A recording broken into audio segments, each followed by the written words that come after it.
Recorded Books presents The Proposal by Mary Balogh, narrated by Rebecca DeLieu and directed by Jennifer O'Donnell.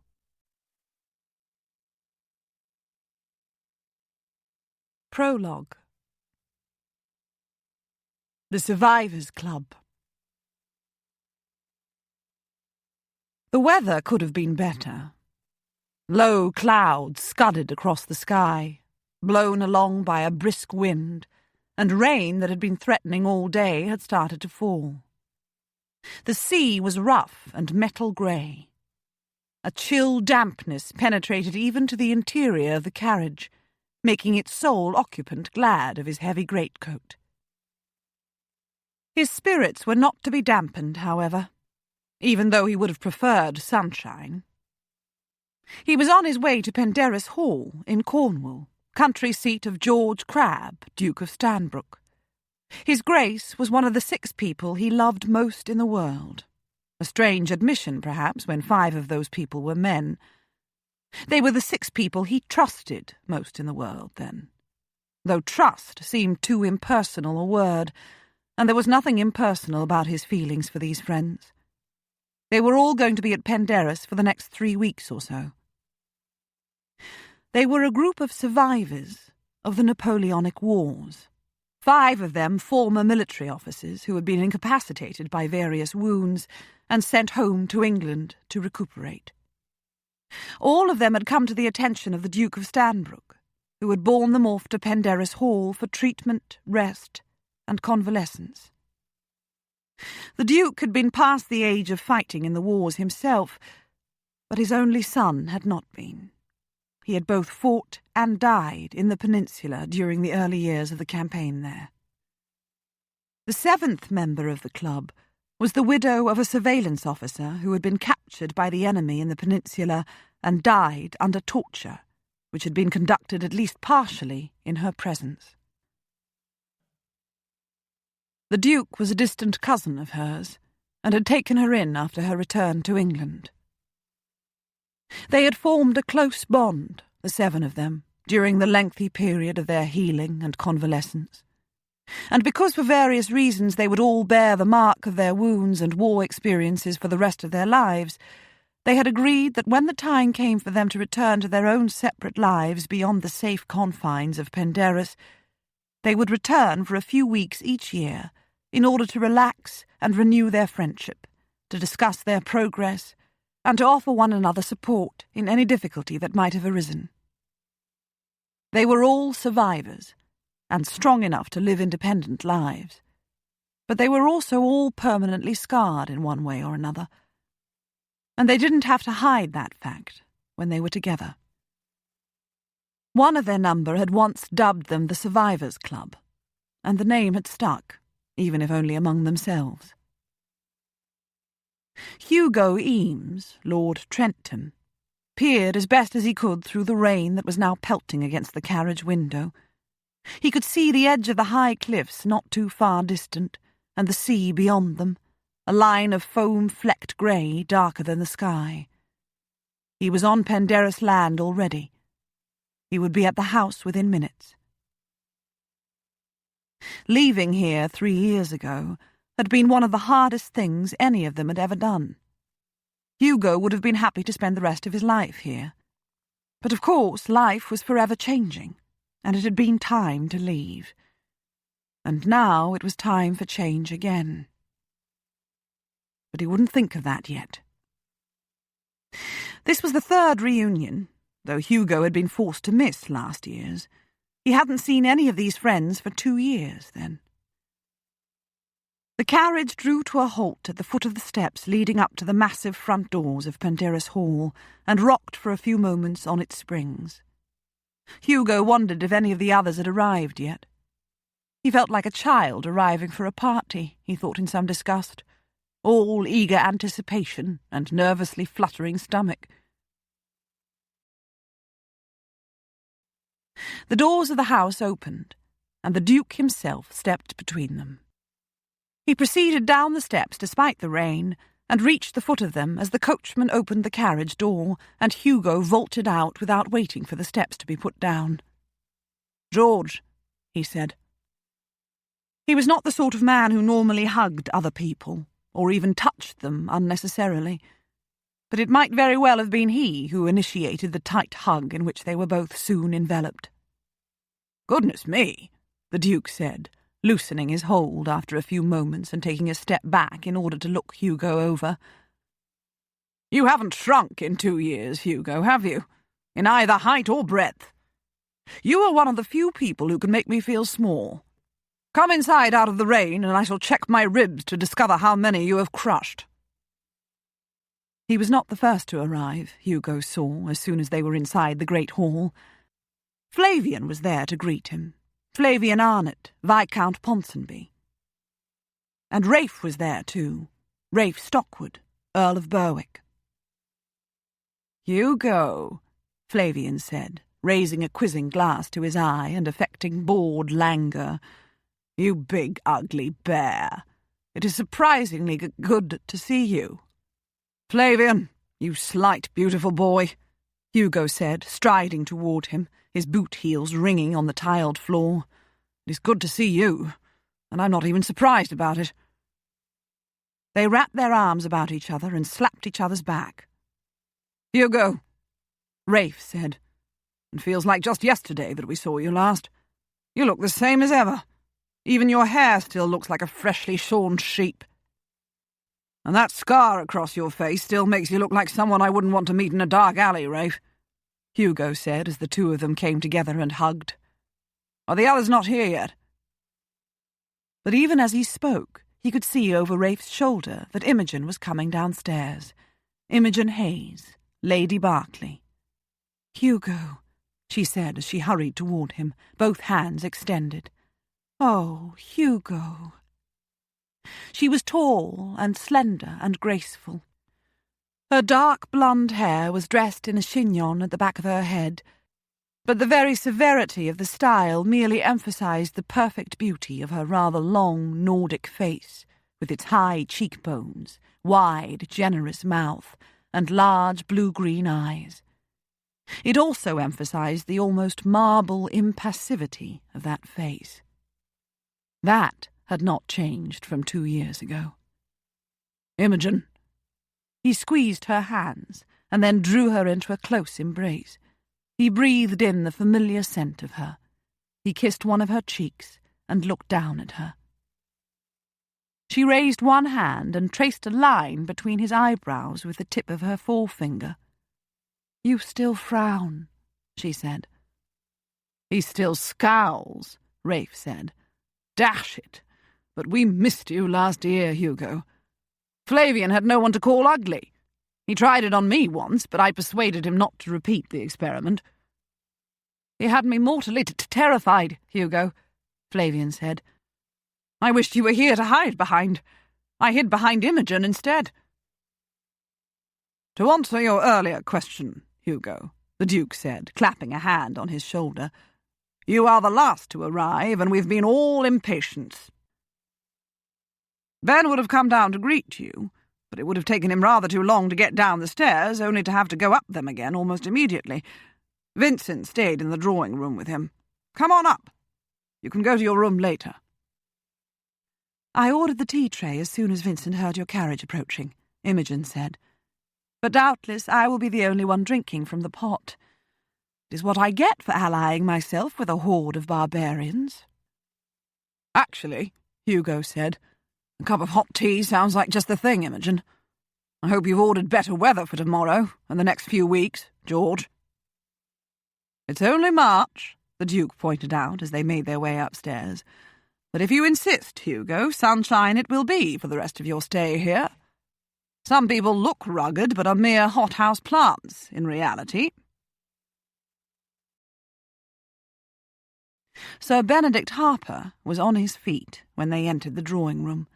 He was leaning on his canes, but his full weight was not on them, and he actually walked toward Hugo. So much for those experts who had called him fool for refusing to have his crushed legs amputated after his horse had been shot from under him. He had sworn he would walk again, and he was doing just that, after a fashion. "Hugo," he said, You are a sight for sore eyes. Have you doubled in size, or is it just the effect of the greatcoat? He is a sight to cause sore eyes, certainly, Flavian said with a sigh, and no one told Hugo that multiple capes on a greatcoat were designed for the benefit of those under-endowed in the shoulder department. Ben, Hugo said, and caught the other man carefully in his arms. On your feet, are you? You have to be the most stubborn man I've ever known. I believe you could give me some stiff competition, Ben said. Hugo turned to the 7th member of the Survivors' Club, and the youngest. He was standing close to the window, his fair curls as overlong and unruly as ever, his face as open and good-humoured, even angelic. He was smiling now. Vince, Hugo said, as he advanced across the room. Vincent Hunt, Lord Darley, looked directly at him with eyes as large and blue as Hugo remembered them. Lady-killer eyes, Flavian had once called them in order to draw a laugh out of the boy. Hugo always found his accurate gaze a little disconcerting, for Vincent was blind. "Hugo," he said, as he was caught up in a hug, "how good it is to hear your voice again, and to have you back with us this year. If you had been here last year, you wouldn't have allowed everyone else to make fun of my violin playing, would you? Well, everyone except Imogen, anyway." There was a collective groan from behind them. "You play the violin?" Hugo asked. "I do. And of course you wouldn't have allowed the ridicule," Vincent said, grinning. "They tell me you look like a large and fierce warrior, Hugo, but if you do, then you are a fraud, for I can always hear the gentleness beneath the gruffness of your voice. You shall listen to me play this year, and you will not laugh." "He may well weep, Vince," Rafe said. "I have been known to have that effect upon my listeners," Vincent said, laughing. Hugo removed his coat and tossed it over the back of a chair before sitting down with everyone else. They all drank tea, despite the Duke's offer of something stronger. "We were very sorry not to see you last year, Hugo," he said after they chatted for a while. "We were even sorrier about the reason for your absence." "I was all ready to come here," Hugo said, "when word of my father's heart seizure reached me. So I was prepared to leave almost immediately, and I arrived before he died. I was even able to speak with him. I ought to have done it sooner. There was no real need of the near estrangement between us, even though I broke his heart after I insisted that he purchase a commission for me, when all my life he'd expected that I would follow him into the family business. He loved me, to the end, you know. I suppose I will always be thankful that I arrived in time to tell him that I loved him too, though it might have seemed that words came cheap." Imogen, who was seated beside him on a love seat, patted his hand. "He would have understood," she said. "People do understand the language of the heart, you know, even if the head doesn't always comprehend it." They all looked at her for a silent moment, including Vincent. "He left a small fortune to Fiona, my stepmother," Hugo said, "and a large dowry to Constance, my half-sister, but he left the bulk of his vast business and trading empire to me. I am indecently wealthy." He frowned.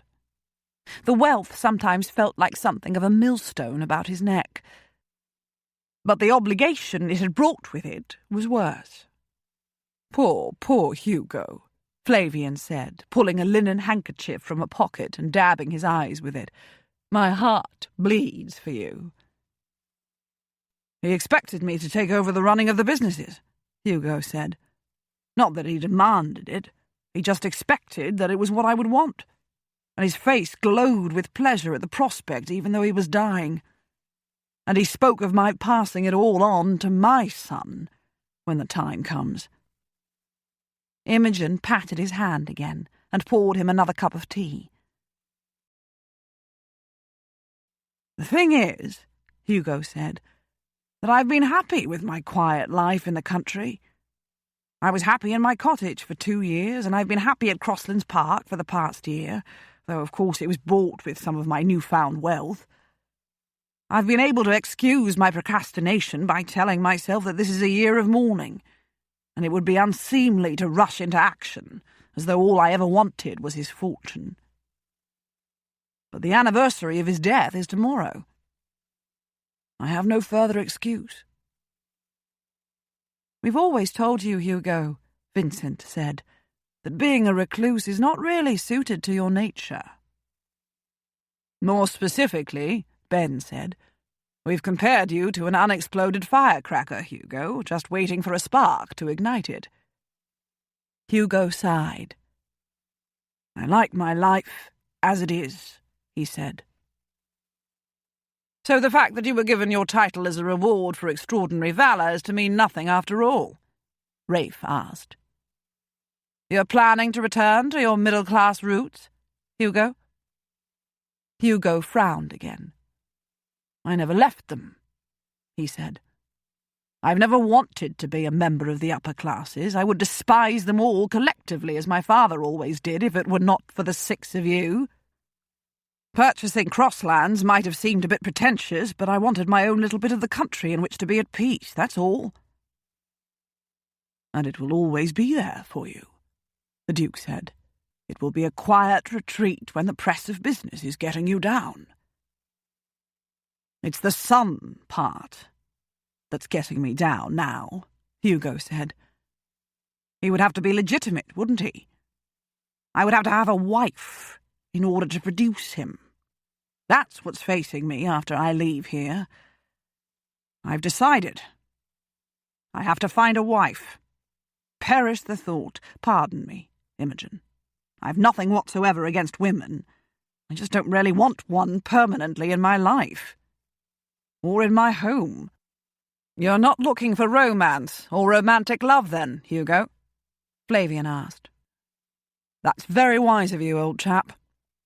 Love is the very devil, and to be avoided as one would the plague. The lady to whom Flavian had been betrothed when he went to war had broken off their engagement when she found herself unable to cope with the wounds he brought home from the peninsula. Within 2 months, she'd married someone else, a man he had once considered his best friend. Do you have anyone in mind, Hugo? The Duke asked. Not really. Hugo sighed. I have an army of female cousins and aunts who would be only too delighted to present me with a parade of possibilities, if I were to say the word, even though I've neglected them all shamefully for years. But I would feel out of control from the first moment. I would hate that. Actually, I was hoping someone here would have some advice for me on how to go about finding a wife, that is. That silenced them all. It's actually quite simple, Hugo, Rafe said at last. You approach the first reasonably personable woman you see, tell her that you are a lord, and indecently wealthy to boot, and ask her if she would fancy marrying you. Then you stand back and watch her trip all over her tongue in her eagerness to say yes. The others laughed. It is that easy, is it? Hugo said. What a huge relief. I shall go down onto the beach tomorrow, then, weather permitting, and wait for reasonably personable women to hove by. My problem will be solved even before I leave Penderys. Oh, not women, Hugo, Ben said. Not plural. They will be fighting over you, and there's much to fight over, even apart from your title and wealth. Go down to the beach and find one woman. We'll make it easy for you and stay away from there all day. For me, of course, that will be simple, since I don't have a decent pair of legs with which to get down there anyway. Now that we have your future satisfactorily settled, Hugo, the Duke said, getting to his feet, we will allow you to go to your room to freshen up and change and perhaps rest before dinner. We will, however, discuss the matter more seriously during the coming days. Perhaps we will even be able to suggest some practical course of action. In the meanwhile, let me just say how very splendid it is to have the Survivors' Club all together again this year. I have longed for this moment." Hugo gathered up his greatcoat and left the room with the Duke, feeling all the seductive comfort and pleasure of being back at Penderys in company with the 6 people who meant most to him in the world. Even the rain pattering against the window panes only served to add a feeling of coziness.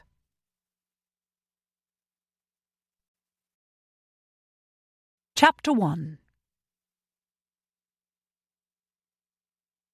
Gwendolen Grayson, Lady Muir, hunched her shoulders and drew her cloak more snugly about her.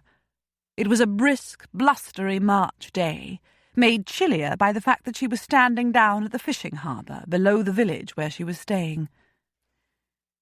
It was low tide, and a number of fishing boats lay half-keeled over on the wet sand, waiting for the water to return and float them upright again.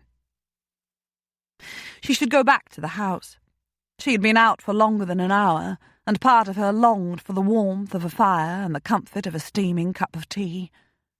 Unfortunately, though, Vera Parkinson's home was not hers, only the house where she was staying for a month, and she and Vera had just quarrelled, or at least Vera had quarrelled with her and upset her.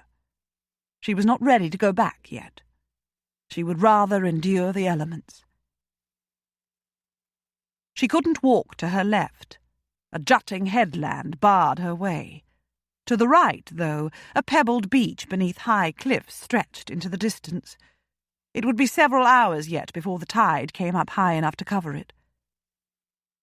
Gwen usually avoided walking down by the water, even though she lived close to the sea herself at the dower house of Newbury Abbey in Dorsetshire. She found beaches too vast, cliffs too threatening, the sea too elemental. She preferred a smaller, more ordered world, over which she could exert some semblance of control, a carefully cultivated flower garden, for example. But today she needed to be away from Vera a while longer, and from the village and country lanes where she might run into Vera's neighbours and feel obliged to engage in cheerful conversation. She needed to be alone, and the pebbled beach was deserted for as far into the distance as she could see before it curved inland. She stepped down onto it. She realised after a very short distance, however, why no one else was walking here. For though most of the pebbles were ancient and had been worn smooth and rounded by thousands of tides, a significant number of them were of more recent date, and they were larger, rougher, more jagged. Walking across them was not easy, and wouldn't have been even if she'd had 2 sound legs. As it was, her right leg had never healed properly from a break 8 years ago, when she'd been thrown from her horse. She walked with a habitual limp, even on level ground. She didn't turn back, though.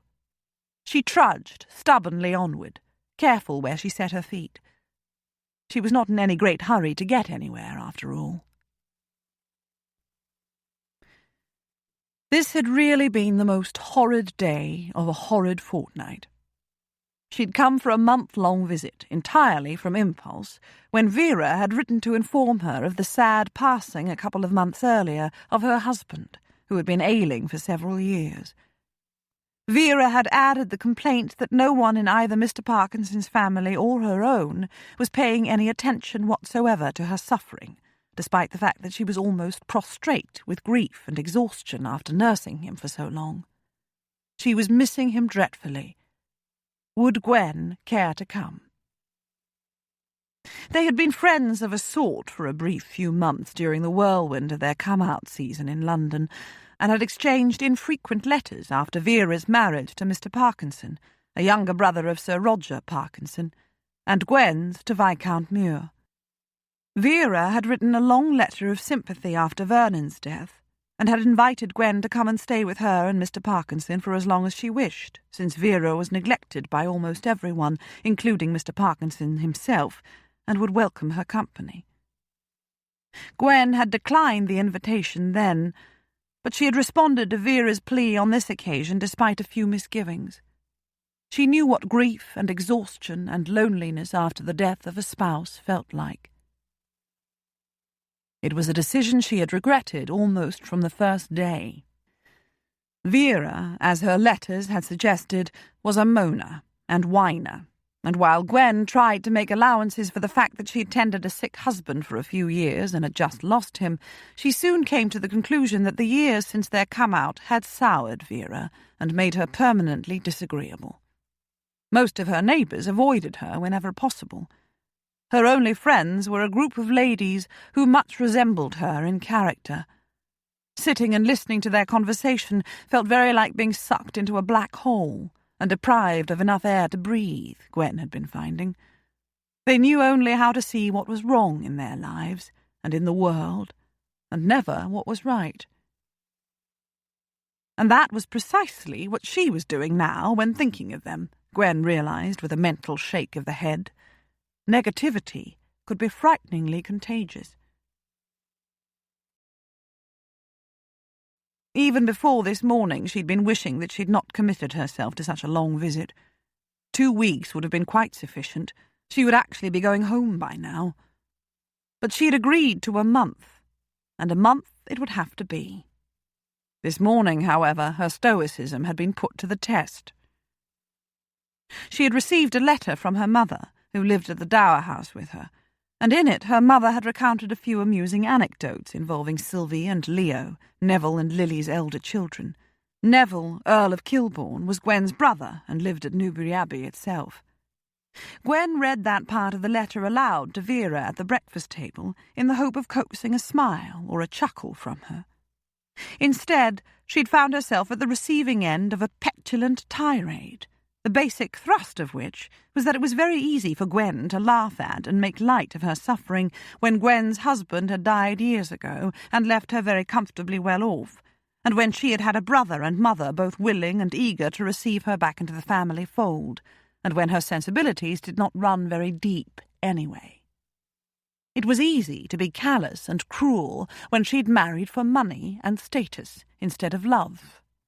Everyone had known that truth about her during the spring of their come-out, just as everyone had known that she, Vera, had married beneath her because she and Mr. Parkinson had loved each other to distraction, and nothing else had mattered. Gwen had stared mutely back at her friend when she finally fell silent, apart from some wrenching sobs into her handkerchief. She dared not open her mouth. She might have given the tirade right back, and thereby have reduced herself to the level of Vera's own spitefulness. She wouldn't be drawn into an unseemly scrap. But she almost vibrated with anger, and she was deeply hurt. "I'm going out for a walk, Vera," she had said at last, getting to her feet and pushing back her chair. "When I return, you may inform me whether you wish me to remain here for another 2 weeks as planned, or whether you would prefer that I return to Newbury without further delay." She would have to go by post, or the public stagecoach. It would take the best part of a week for Neville's carriage to come for her, after she wrote to inform him that she needed it earlier than planned. Vera had wept harder and begged her not to be cruel, but Gwen had come out anyway. She would be perfectly happy, she thought now, if she never returned to Vera's house. What a dreadful mistake it had been to come, and for a whole month, on the strength of a very brief and long-ago acquaintance. Eventually she rounded the headland she had seen from the harbour and discovered that the beach, wider here, stretched onward, seemingly to infinity, and that in the near distance the stones gave way to sand, which would be far easier to walk along. However, she must not go too far. Although the tide was still out, she could see that it was definitely on the way in, and in some very flat places it could rush in far faster than one anticipated. She had lived close to the sea long enough to know that. Besides, she couldn't stay away from Vera's forever, though she wished she could. She must return soon. Close by there was a gap in the cliffs, and it looked possible to get up onto the headland high above if one was willing to climb a steep slope of pebbles and then a slightly more gradual slope of scrubby grass. If she could just get up there, she would be able to walk back to the village along the top instead of having to pick her way back across these very tricky stones. Her weak leg was aching a bit, she realised. She had been foolish to come so far. She stood still for a moment and looked out to the still distant line of the incoming tide, and she was hit suddenly and quite unexpectedly, not by a wave of water, but by a tidal wave of loneliness, one that washed over her and deprived her of both breath and the will to resist. Loneliness? She never thought of herself as lonely. She had lived through a tumultuous marriage, but once the rawness of her grief over Vernon's death had receded, she had settled into a life of peace and contentment with her family. She had never felt any urge to remarry, though she was not a cynic about marriage. Her brother was happily married. So was Lauren, her cousin by marriage, who felt really more like a sister, since they'd grown up together at Newbury Abbey. Gwen, however, was perfectly contented to remain a widow, and to define herself as a daughter, a sister-in-law, a cousin, an aunt. She had numerous other relatives, too, and friends. She was comfortable at the Dower House, which was just a short walk from the Abbey, where she was always welcome. She paid frequent visits to Lauren and Kit in Hampshire, and occasional ones to other relatives. She usually spent a month or two of the spring in London to enjoy part of the season. She always considered that she lived a blessed life. So where had this sudden loneliness come from?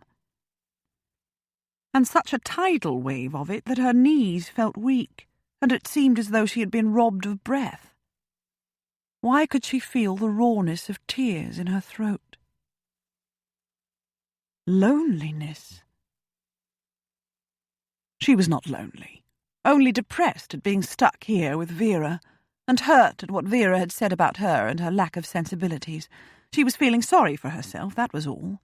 She never felt sorry for herself. Well, almost never. And when she did, then she quickly did something about it. Life was too short to be moped anyway. There was always much over which to rejoice. But loneliness. How long had it been lying in wait for her, just waiting to pounce?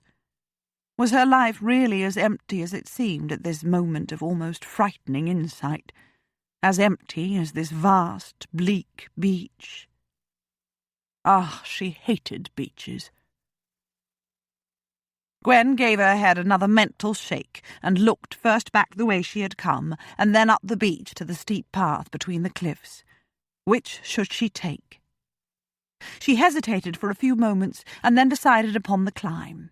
It didn't look quite steep enough to be dangerous, and once up it, she would surely be able to find an easy route back to the village. The stones on the slope were no easier underfoot than those on the beach had been. In fact, they were more treacherous, for they shifted and slid beneath her feet as she climbed higher. By the time she was halfway up, she wished she'd stayed on the beach, but it would be as difficult now to go back down as it was to continue upward. And she could see the grassy part of the slope not too far distant. She climbed doggedly onward. And then disaster struck. Her right foot pressed downward upon a sturdy-looking stone, but it was loosely packed against those below it, and her foot slid sharply downward until she landed rather painfully on her knee, while her hands spread to steady herself against the slope.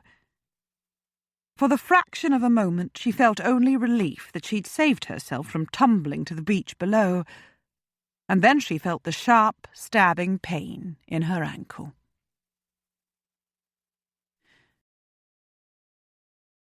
Gingerly, she raised herself to her left foot and tried to set the right foot down beside it.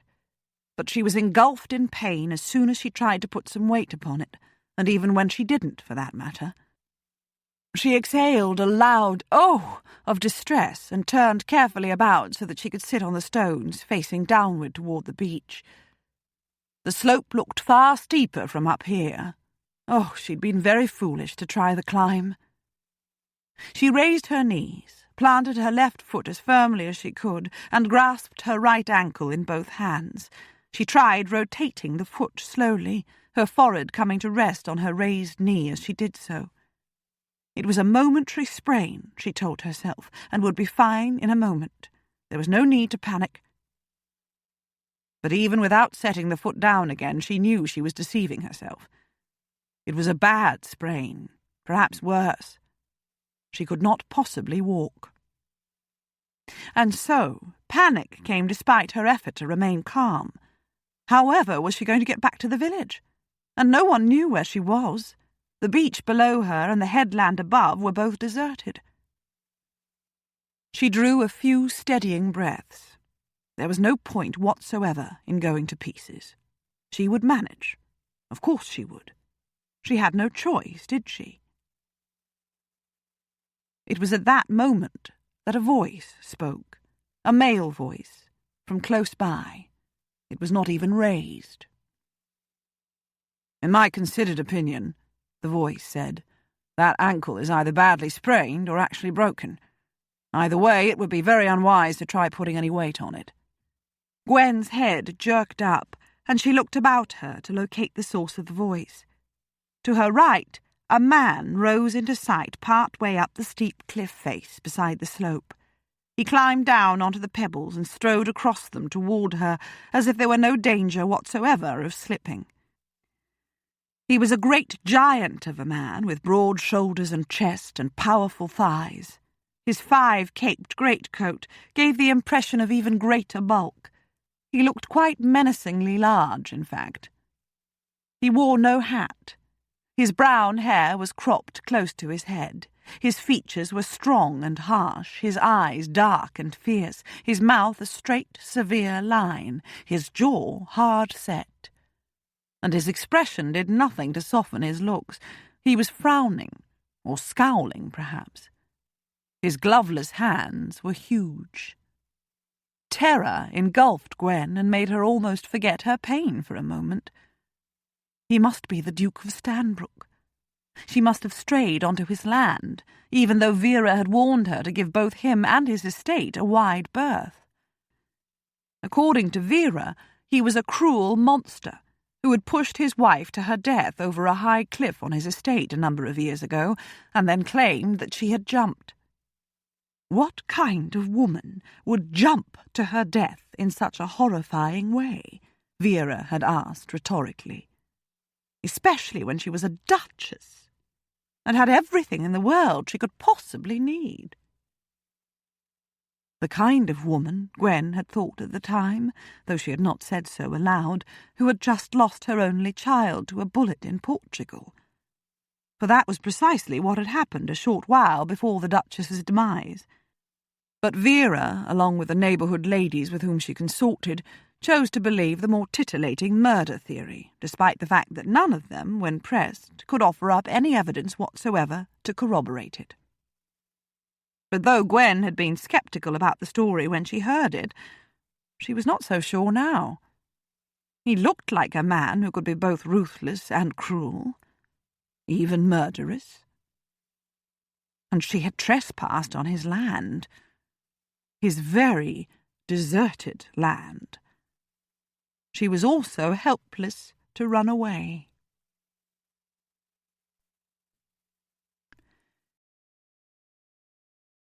Hugo had gone alone down to the sandy beach below Penderys after breakfast, the rain having stopped during the night. He'd been teased about it. Flavian had told him to be sure to bring his future bride back to the house so that they could all meet her and decide if they approved his choice. They had all made merry at his expense. Hugo had informed Flavian where he could go and how he could get there, though he had been immediately obliged to apologize as he had used a soldier's language in Imogen's hearing. The beach had always been his favourite part of the estate. In the early days of his stay here, the sea had often soothed him when nothing else could, and more often than not he had come down here alone even then. Despite the closeness and camaraderie that had developed among the 7 members of the Survivors' Club while they were all healing and convalescing, They had never lived in one another's pockets. On the contrary, most of their demons had had to be faced and exorcised alone, and still did. One of the main attractions of Penderys had always been that it offered more than enough space to accommodate them all. He had recovered from his own particular wounds. As far as he could ever recover, that was. If it came to counting blessings, he would need the fingers of both hands at the very least. He had survived his war experiences. He had been awarded the promotion to major he had craved, as well as the unexpected bonus of his title as a result of the success of his final mission. Last year he had inherited a vast fortune and a hugely profitable business. He had family, uncles and aunts and cousins who loved him, though he had largely ignored them for many years. More important, there was Constance, his 19-year-old half-sister, who adored him, though she had been a mere infant when he went off to war. He had a home of his own in the country, which provided him with all the privacy and peace he could possibly ask for. He had his 6 fellow members of the Survivors' Club, who had sometimes seemed closer to him than his own heart. He enjoyed robust good health, perhaps even perfect health. The list could go on. But each time he made the mental list of his blessings, it became like a two-edged sword. Why had he been so fortunate when so many others had died? More important, had his ruthless ambition, which had brought personal success and rewards that were far in excess of what he had expected, actually caused a number of those deaths? Lieutenant Carstairs would say yes without hesitation. There were no reasonably personable women strolling along the beach, or any unpersonable ones either, for that matter. He would have to invent a few for the amusement of his friends when he returned to the house, though, and a few stories surrounding his encounters with them. Perhaps he would even add a mermaid or two. He was in no hurry to get back, however, even though it was a chilly day made worse by a rather raw wind. When he'd returned to the pebbled part of the beach and to the foot of the ancient collapse in the cliff face that gave access to the headland and the park of Penderys above, Hugo stood for a few moments and gazed out to sea while the wind whipped at his short hair and turned the tips of his ears numb. He was not wearing a hat. There was really no point when he would have been chasing it along the sand more than he would have been wearing it. He found himself thinking about his father. It was inevitable, really, he supposed, when today was the first anniversary of his death. Guilt came with the thoughts. He had worshipped his father as a lad, and had followed him everywhere, even to work, especially after his mother's death of some woman's trouble when he was 7. The exact nature of the ailment had never been explained to him. His father had described him affectionately as his right-hand little chap and the heir apparent. Others had described him as his father's shadow. But then had come his father's second marriage, and Hugo, 13 years old and at an awkward stage of adolescence, had developed a chip on his shoulder as large as a boulder. He'd still been young enough to be shocked that his father could even think of replacing his mother, who had been so central to their lives and happiness that she was simply irreplaceable. He had grown restless and rebellious, and determined to establish his own identity and independence. Looking back now, he could see that his father hadn't loved him less, or dishonoured the memory of Hugo's mother, just because he'd married a pretty, demanding young wife and soon had a new daughter upon whom to dote. But growing young boys cannot always see their world rationally. Further evidence of that was the fact that he, Hugo, had adored Constance from the moment of her birth, when he might have been expected to hate or resent her. It was a stage of his life, fairly typical of boys his age, that he might well have outgrown with a minimum of harm to all concerned, if there'd not been something else to tip the balance. But there had been that something else, and the balance had been tipped irretrievably when he was not even quite 18. And he had decided quite abruptly that he would be a soldier. Nothing would dissuade him, even the argument that he didn't have the character for such a rough life. If anything, that argument only made him the more stubborn and the more determined to succeed. His father, disappointed and saddened, had finally purchased a commission in an infantry regiment for his only son. But it was to be the one and only purchase. He had made that clear. Hugo was on his own after that. He would have to earn his promotions, not have them bought by his wealthy father, as most other officers did. Hugo's father had always rather despised the upper classes, for whom privilege and idleness often went hand in hand. Hugo had proceeded to earn those promotions. He had actually liked the fact that he was on his own. He had pursued his chosen career with energy and determination and enthusiasm and a driving ambition to reach the very top. He would have reached it, too, if his greatest triumph had not been followed within a month by his greatest humiliation, and he had not ended up here at Penderys. His father had loved him steadfastly through it all, but Hugo had turned his back upon him, almost as if his father had been to blame for all his woes. Or perhaps it was shame that made him do it. Or perhaps it was the sheer impossibility of going back home. And how had his father repaid him for his neglect? He had left almost everything to him, that was what, when he might conceivably have left it all to Fiona or to Constance. He trusted his son to keep his businesses going and to pass them on to a son of his own when the time came. He had trusted him, too, to see to it that Constance had a bright, secure future. He must have understood that she might have no such thing if she was left to her mother's sole care. He had made Hugo her guardian. Now his year of mourning, his excuse for inactivity thus far, was over. He stopped when he was halfway up the slope. He still wasn't ready to return to the house. He turned off the slope and climbed a short way up the cliff beside it until he reached a flat, rocky ledge he had discovered years ago. It was sheltered from most winds, and even though it cut off any view of the sandy stretch of beach farther west, it still allowed him to see the cliff face opposite and the pebbled beach and the sea below. It was a starkly barren prospect, but it was not without a certain beauty of its own. 2 seagulls flew across his line of vision, crying out some piece of intelligence to each other. He would relax here for a while before seeking out the company of his friends. He scooped up some small pebbles from the ledge beside him and tossed one in a high arc to the beach below. He heard it land and saw it bounce once, but his fingers stilled around the second stone as a flutter of colour caught the edge of his vision. The cliff on the other side of the pebbled slope curved outward toward the sea. Full tide reached it sooner than it did the cliff on which he sat. There was a way around the base of the jutting cliff to the village a mile or so away, but it could be a treacherous route if one was not aware of the approaching tide. Someone walked that stretch of pebbled beach now.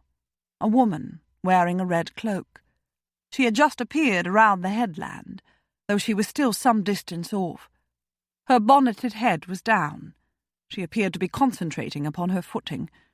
She stopped and looked out to sea. It was still some way out and was no imminent danger to her. If she had strolled from the village, however, she really ought to be turning back soon. The only other way back was up over the headland, but that would involve her in trespassing on Penderys land. She turned her head to look at the steep pebbled slope to the top as though she'd read his thoughts. She didn't see him, fortunately. He was in the shade, and he sat very still. He didn't want to be seen. He willed her to turn back the way she'd come. She did not turn back, however. Instead, she came in the direction of the slope, and then began to trudge upward, her cloak and the brim of her bonnet flapping in the wind. She looked small. She looked young. It was impossible to tell how young, though, since he couldn't see her face. For the same reason, there was no knowing if she was comely or ugly or simply plain. His friends would tease him for a week if they ever found out about this, Hugo thought. He had a mental image of himself jumping down from his perch, striding purposefully toward her across the stones, informing her that he was both titled and enormously wealthy, and asking her if she fancied marrying him. Though it was not a particularly amusing thought, he had to quell an urge to chuckle and give away his presence. He stayed very still and hoped that even yet she would turn back. He resented having his solitude threatened by a stranger and a trespasser. He couldn't remember its happening before. Not many people from outside the estate came this way. The Duke of Stanbrook was feared by many in this part of the country. The inevitable rumour had blossomed after the death of the Duchess that he'd actually pushed her over the cliff from which she had jumped. Such stories did not die easily, despite lack of any evidence. Even those who didn't actually fear him seemed wary of him, and his contained, austere manner didn't help allay suspicion. Perhaps the woman in red was a stranger to these parts. Perhaps she didn't realise she was climbing directly into the dragon's lair. Hugo wondered why she was alone in such a desolate setting. The loose pebbles gave under her feet as she climbed. It was never an easy ascent, as he knew from experience. And then, just when it seemed she would go safely past and not see him at all, her right foot dislodged a small avalanche of stones and slid down sharply after them. She landed awkwardly on her knee and both hands, her right leg stretched out behind her. For a moment he had a glimpse of slim, bare leg between the top of her half-boot and the hem of her cloak. He heard a gasp of pain. He waited. He really didn't want to have to reveal his presence. It soon became apparent, however, that she had done some serious damage to her foot or ankle, and that she was not going to be able to pick herself up and go on her way. She was young, he could see, and she was small and slender. Beneath the brim of her bonnet, blonde tendrils of hair were blowing in the wind. He still hadn't seen her face. It would be churlish to remain silent. "In my considered opinion," he said, "that ankle is either badly sprained or actually broken. Either way, it would be very unwise to try putting any weight on it." Her head jerked up as he climbed down onto the pebbles and made his way toward her. Her eyes widened in what looked like fear rather than relief that help was at hand. They were large blue eyes, in a face of exquisite beauty, even though she was no girl. He guessed her age to be close to his own 33. He was irritated. He hated it when people were afraid of him. People often were, even some men, but especially women. It might have occurred to him that a scowling countenance was not best designed to inspire confidence, especially in a lonely, desolate setting like this. It did not, however. He scowled down at her from his great height. Chapter 2. "Oh!" she cried. "Who are you? Are you the Duke of Stanbrook?" She was a stranger to this part of the country, then. "Trentham," he said. "You walked over from the village?" "Yes, I thought I would walk back across the headland," she said. "The pebbles are far larger and more difficult to walk on than I expected." She was unmistakably a lady. Her clothes were well cut and looked expensive. She spoke with a cultured accent. There was a general, indefinable air of good breeding in her manner. He would not hold it against her. "I better take a look at that ankle," he said. "Oh, no," she recoiled in horror. "That will be quite unnecessary, thank you, Mr. Trentham. It is my weak ankle. It will be fine in a moment, and I shall be on my way again." Ladies and their sense of dignity, and their denial of unpleasant reality. "I'll take a look anyway." He went down on his haunches and held out one large hand. She looked at it, leaned back on her hands, bit her lip, and gave no further argument. He rested her boot on his hand and felt her ankle with the other hand, careful not to cause her undue pain. He didn't think it was broken, though he was reluctant to remove her half-boot for a more thorough examination. The boot was providing some support if there really was a break. Her ankle was already swelling, though. Some damage had been done. She was not going to be walking back to the village or anywhere else today, not even with the assistance of an arm to lean upon. More was the pity. She was still biting her lip when he looked up at her. Her face was ashen and taut with pain, and perhaps embarrassment. He had bared her leg almost to the knee. There was a ragged hole in her silk stocking there, he could see, and her knee was grazed and even slightly bleeding. He reached into the pocket of his greatcoat, where he had put a clean linen handkerchief this morning. He shook it out, folded it 3 times across the bias, and wrapped it about her knee before securing it with a firm knot below the kneecap. Then he lowered her cloak and stood up. There were splashes of colour high on her cheekbones.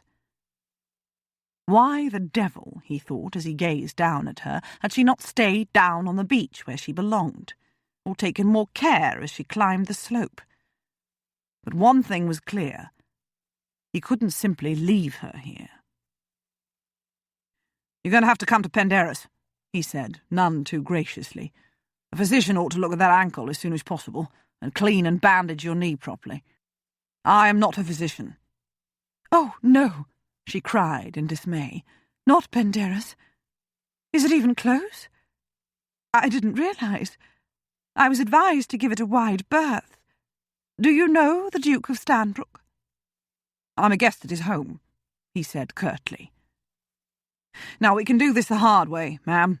I can hoist you to one foot and support you about the waist while you hop along at my side, but I warn you it is some distance to the house. Or we can do it the easy way, and I will simply carry you."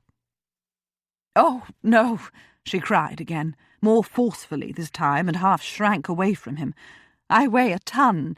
Besides—" "I doubt it, ma'am," he said. "I believe I'm quite capable of carrying you without dropping you or doing permanent damage to my back." He bent over her, wrapped one arm about her shoulders while he slid the other beneath her knees, and straightened up with her. She freed one arm hastily from her cloak and flung it about his neck, but it was quickly obvious that she was startled and alarmed, and then very indignant. He had, of course, offered her a choice, but had not waited for her to make it. But really there had been no choice. Only a daft woman would have chosen to hop along at his side merely to preserve a bit of feminine dignity. He strode upward with her as best he could while allowing for the give of the pebbles. "Do you always," she asked him, her voice breathless and coldly haughty, "do exactly as you please, Mr. Trentham, even when you appear to be offering an option to your victims?" "Victims?" "Besides," she continued, without giving him a chance to answer her question, "I would have chosen neither option, sir. I would prefer to make my own way home on my own 2 feet. "That would be downright silly," he said, not even trying to hide the scorn he was feeling. "Your ankle is in a bad way." She smelled good. It was not the sort of perfume that all too many women splashed all over themselves, the sort that assaulted one's nasal passages and throat and set one to sneezing and coughing. He suspected that it was a very expensive fragrance. It clung enticingly about her person, but didn't invade his own. Her dress was a pale mushroom colour, and appeared to be made of finest wool. Expensive wool. This was no impoverished lady. Just a careless and silly one. And were not ladies supposed to be trailed by maids and assorted chaperones wherever they went? Where was her entourage? He might have been saved from personal involvement if she'd been properly accompanied. "That ankle is always troublesome," she said. "I'm accustomed to it. I habitually limp. I fell from a horse and broke it a number of years ago, and it was not set properly. I really must ask you to put me down and allow me to go on my way." "It's badly swollen," he said. If you've come from the village, you've a mile to go to get back there. How long do you estimate it would take you to hop or crawl that distance?" "I believe," she said, her voice cool and disdainful, "that is my concern, Mr. Trentham, not yours. But you are the type of man who must always be right, I perceive, while other people must always be wrong, at least in your estimation." Well, good Lord! Did she think he was enjoying playing Sir Galahad? They were still on the upward slope, though they'd left the pebbles behind and were on the firmer ground of coarse, scrubby grass. He stopped abruptly, set her down on her feet, and took one step away from her.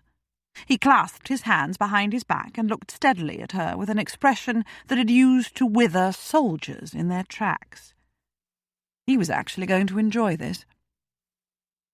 "Thank you," she said with chilly hauteur, though she had the grace to look suddenly apologetic. "I thank you for coming to my assistance, sir. You could easily have avoided doing so. I had not seen you, as you must have realized. I am Lady Muir." Ah, definitely a lady. She probably expected him to bow and scrape and tug on his forelock. She took one step back from him and collapsed in an undignified heap on the ground. He stood looking down at her and pursed his lips. She would not like that loss to her dignity. She rose to her knees, set her hands flat on the ground, and laughed. It was a merry sound of pure amusement, though it did end in a little hiccup of pain. "Mr. Trentham," she said, "you have my permission to say I told you so." "I told you so," he said. "One must not disoblige a lady, and it is Lord Trentham." Silly of him to insist upon that detail, perhaps, but she irritated him. She turned to sit on the ground. It was probably still damp from yesterday's rain, he thought. Serve her right. He gazed down at her with hard eyes and set jaw. She sighed as she looked up at him. Her face had turned pale again. He would wager that that ankle was throbbing like 1,000 devils, maybe 5,000 after her attempt to put weight on it. "You gave me a choice a short while ago," she said, all the haughtiness gone from her voice, though a trace of her laughter remained. "And since I'm not a silly woman, or at least do not wish to appear silly, I choose the second. If the option is still open to me, that is. You would be quite within your rights to withdraw it now, but I would be much obliged if you would carry me to Penderys, Lord Trentham. Even though I find the thought of imposing my presence there deeply distressing, perhaps you would be good enough to lend me a carriage when we get there, so that I do not even have to enter the—" He bent and scooped her up again. As humble pie went, she had eaten a fair portion. He strode onward in the direction of the house. He didn't try to make conversation. He could only imagine the sort of reception he was going to get, and the sort of teasing he was going to have to endure for the rest of his stay at Penderys. "You are, or have been, a military gentleman, Lord Trentham," she said, breaking the silence a couple of minutes later. "I am right, am I not?" "What makes you say so?" he asked, without looking down at her. "You have the bearing of an officer," she said, "and the hard-jawed, intense-eyed look of a man accustomed to command."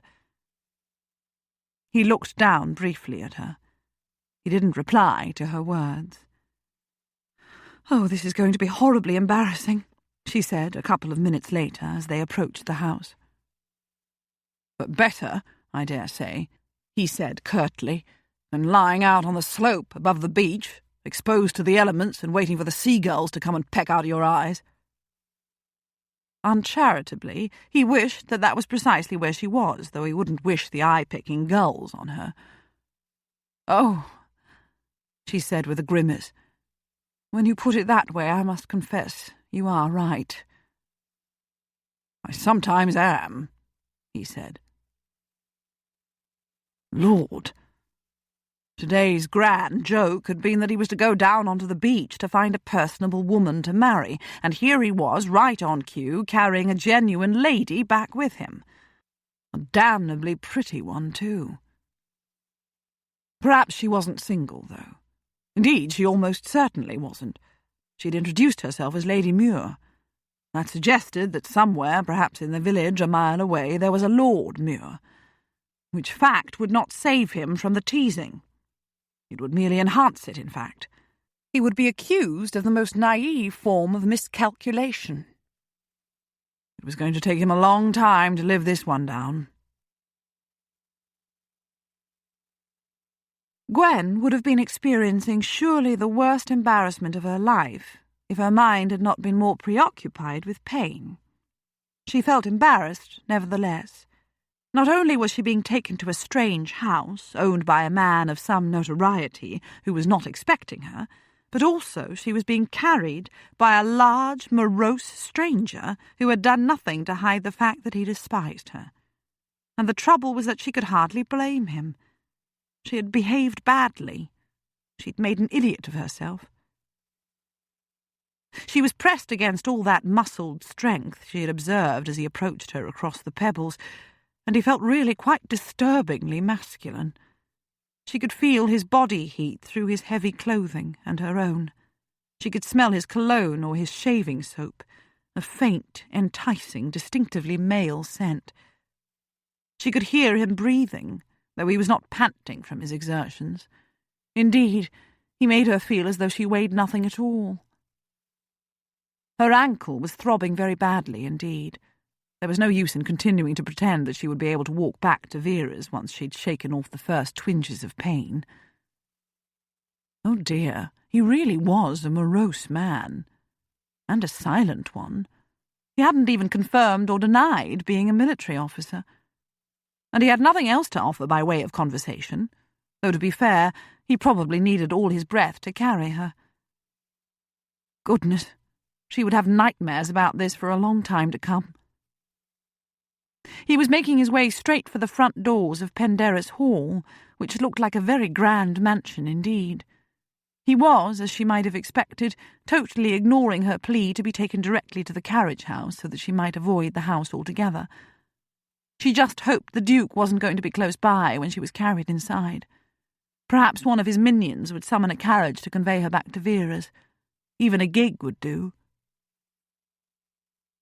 Lord Trentham climbed a short flight of steps and turned sideways in order to thump his elbow against one of the doors. It was opened almost immediately by a sober-looking man in black who resembled all butlers the world over. He stood aside without comment as Lord Trentham carried her into a large square hall tiled in black and white. "We have a wounded soldier here, Lambert," Lord Trentham said without any trace of humour in his voice. "I'm going to carry her up to the drawing-room." "Oh, no, please." "Shall I send for Dr. Jones, my lord?" the butler asked. But before Lord Trentham could answer or Gwen voice a further protest, someone else arrived on the scene, a tall, slender, blonde, extremely handsome gentleman with mocking green eyes and one elevated eyebrow. The Duke of Stanbrook, Gwen thought with a sinking heart. She could scarcely have imagined a scene more lowering than this if she had tried. "Hugo, my dear chap," the gentleman said, his voice a lazy drawl. "However did you do it? You're a marvel.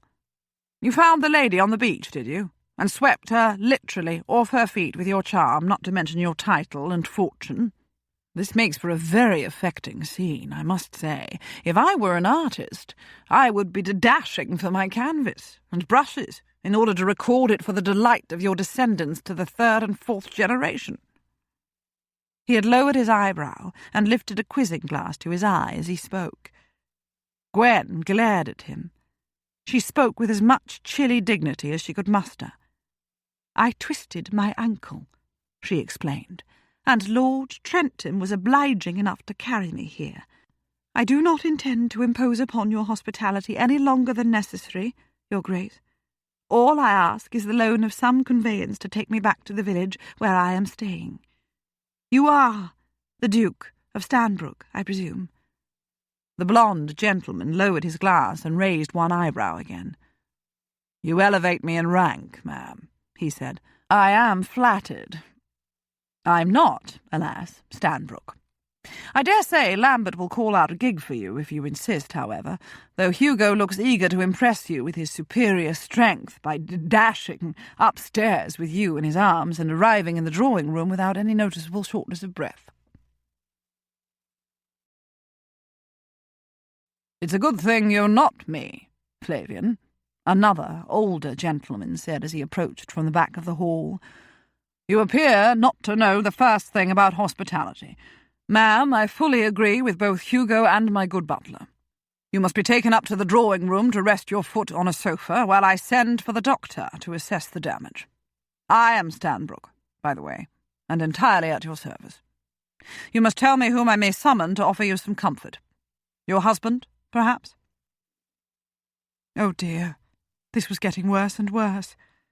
If there were just a dark hole in the middle of the hall, Gwen thought, she would be happy to have Lord Trentham drop her into it.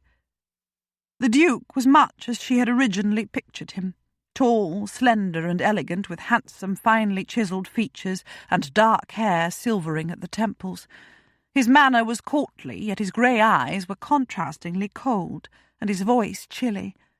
He spoke of hospitality, but made her feel like the worst kind of intruder. "I am the widow of the late Viscount Muir," Gwen told the Duke. "I am a guest in the home of Mrs. Parkinson in the village." "Ah," the Duke said. "She lost her husband recently, I recall, after he'd suffered a lingering illness. But off you go on your way upstairs, Hugo. I will hope to have the pleasure of some conversation with you later, Lady Muir, after your ankle has been tended to." He made it sound as if it would be anything but a pleasure. Or perhaps her extreme discomfort was causing her to do him an injustice. He was offering hospitality and the services of a physician, after all. How could one sprained ankle cause such pain? Or perhaps it was broken.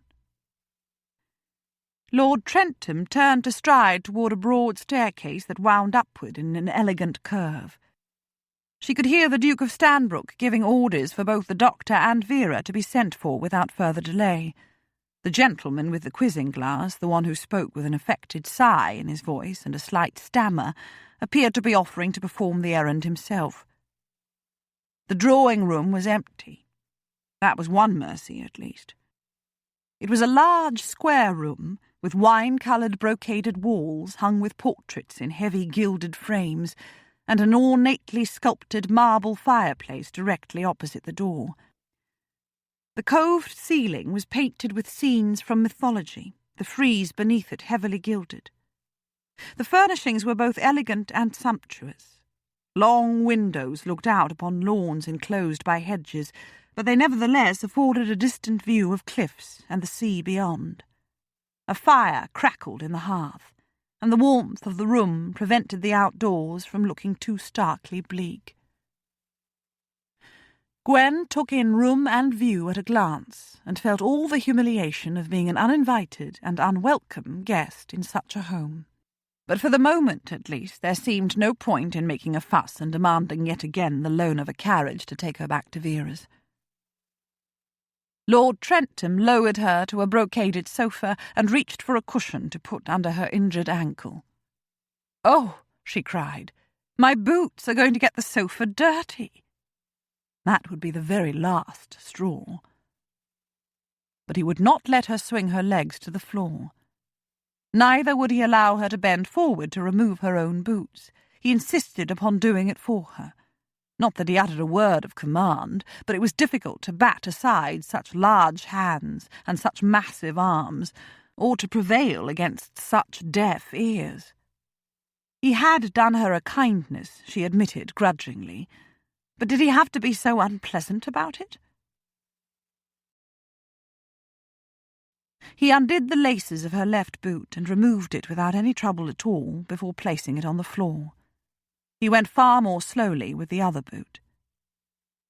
Gwen untied the ribbons of her bonnet, pulled it off her head, and dropped it over the side of the sofa so that she could rest her head back against the cushioned arm.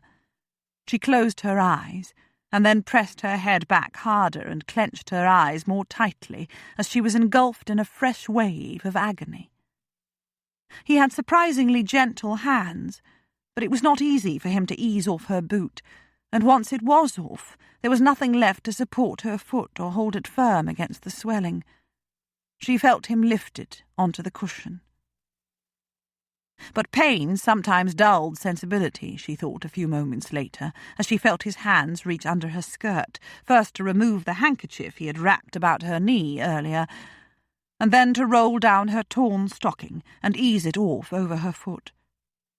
Warm fingers probed the swelling. "I don't believe anything's broken," Lord Trentham said, "but I can't be certain. You must keep your foot where it is until the doctor comes. The cut to your knee is superficial and will heal in a few days." She opened her eyes and was acutely aware of her bare foot and a length of bare leg elevated on the cushion. Lord Trentham was standing upright, his hands clasped at his back, his booted feet slightly apart, a military man at ease. His dark eyes were gazing very directly back into hers, and his jaw was set hard. He resented her being here, she thought. While she had tried very hard not to be, she resented being resented. "Most women," he said, "don't bear pain well. You do."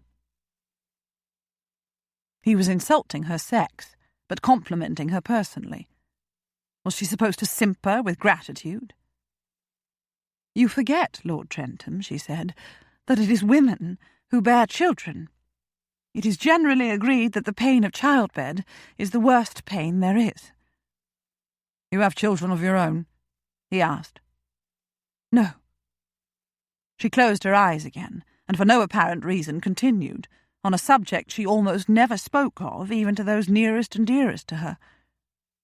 "I lost the only one I conceived. It happened after I was thrown from my horse and broke my leg." "What were you doing riding a horse when you were with child?" he asked. It was a good question, even if it was an impudent one, too. "Jumping hedges," she said, "including one neither Vernon, my husband, nor I had ever jumped before. His horse cleared it. Mine did not, and I was tossed off." There was a short silence. Why on earth had she told him all that? "Did your husband know you were with child?" he asked. It was an unpardonably intimate question, but she had started this. "Of course," she said. "I was almost 6 months into my confinement." And now he would think all sorts of uncomplimentary things about Vernon without understanding at all.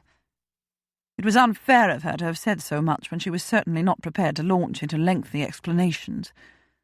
She seemed to have done nothing but show herself in a bad light since she first set eyes upon him, and cringed in fear.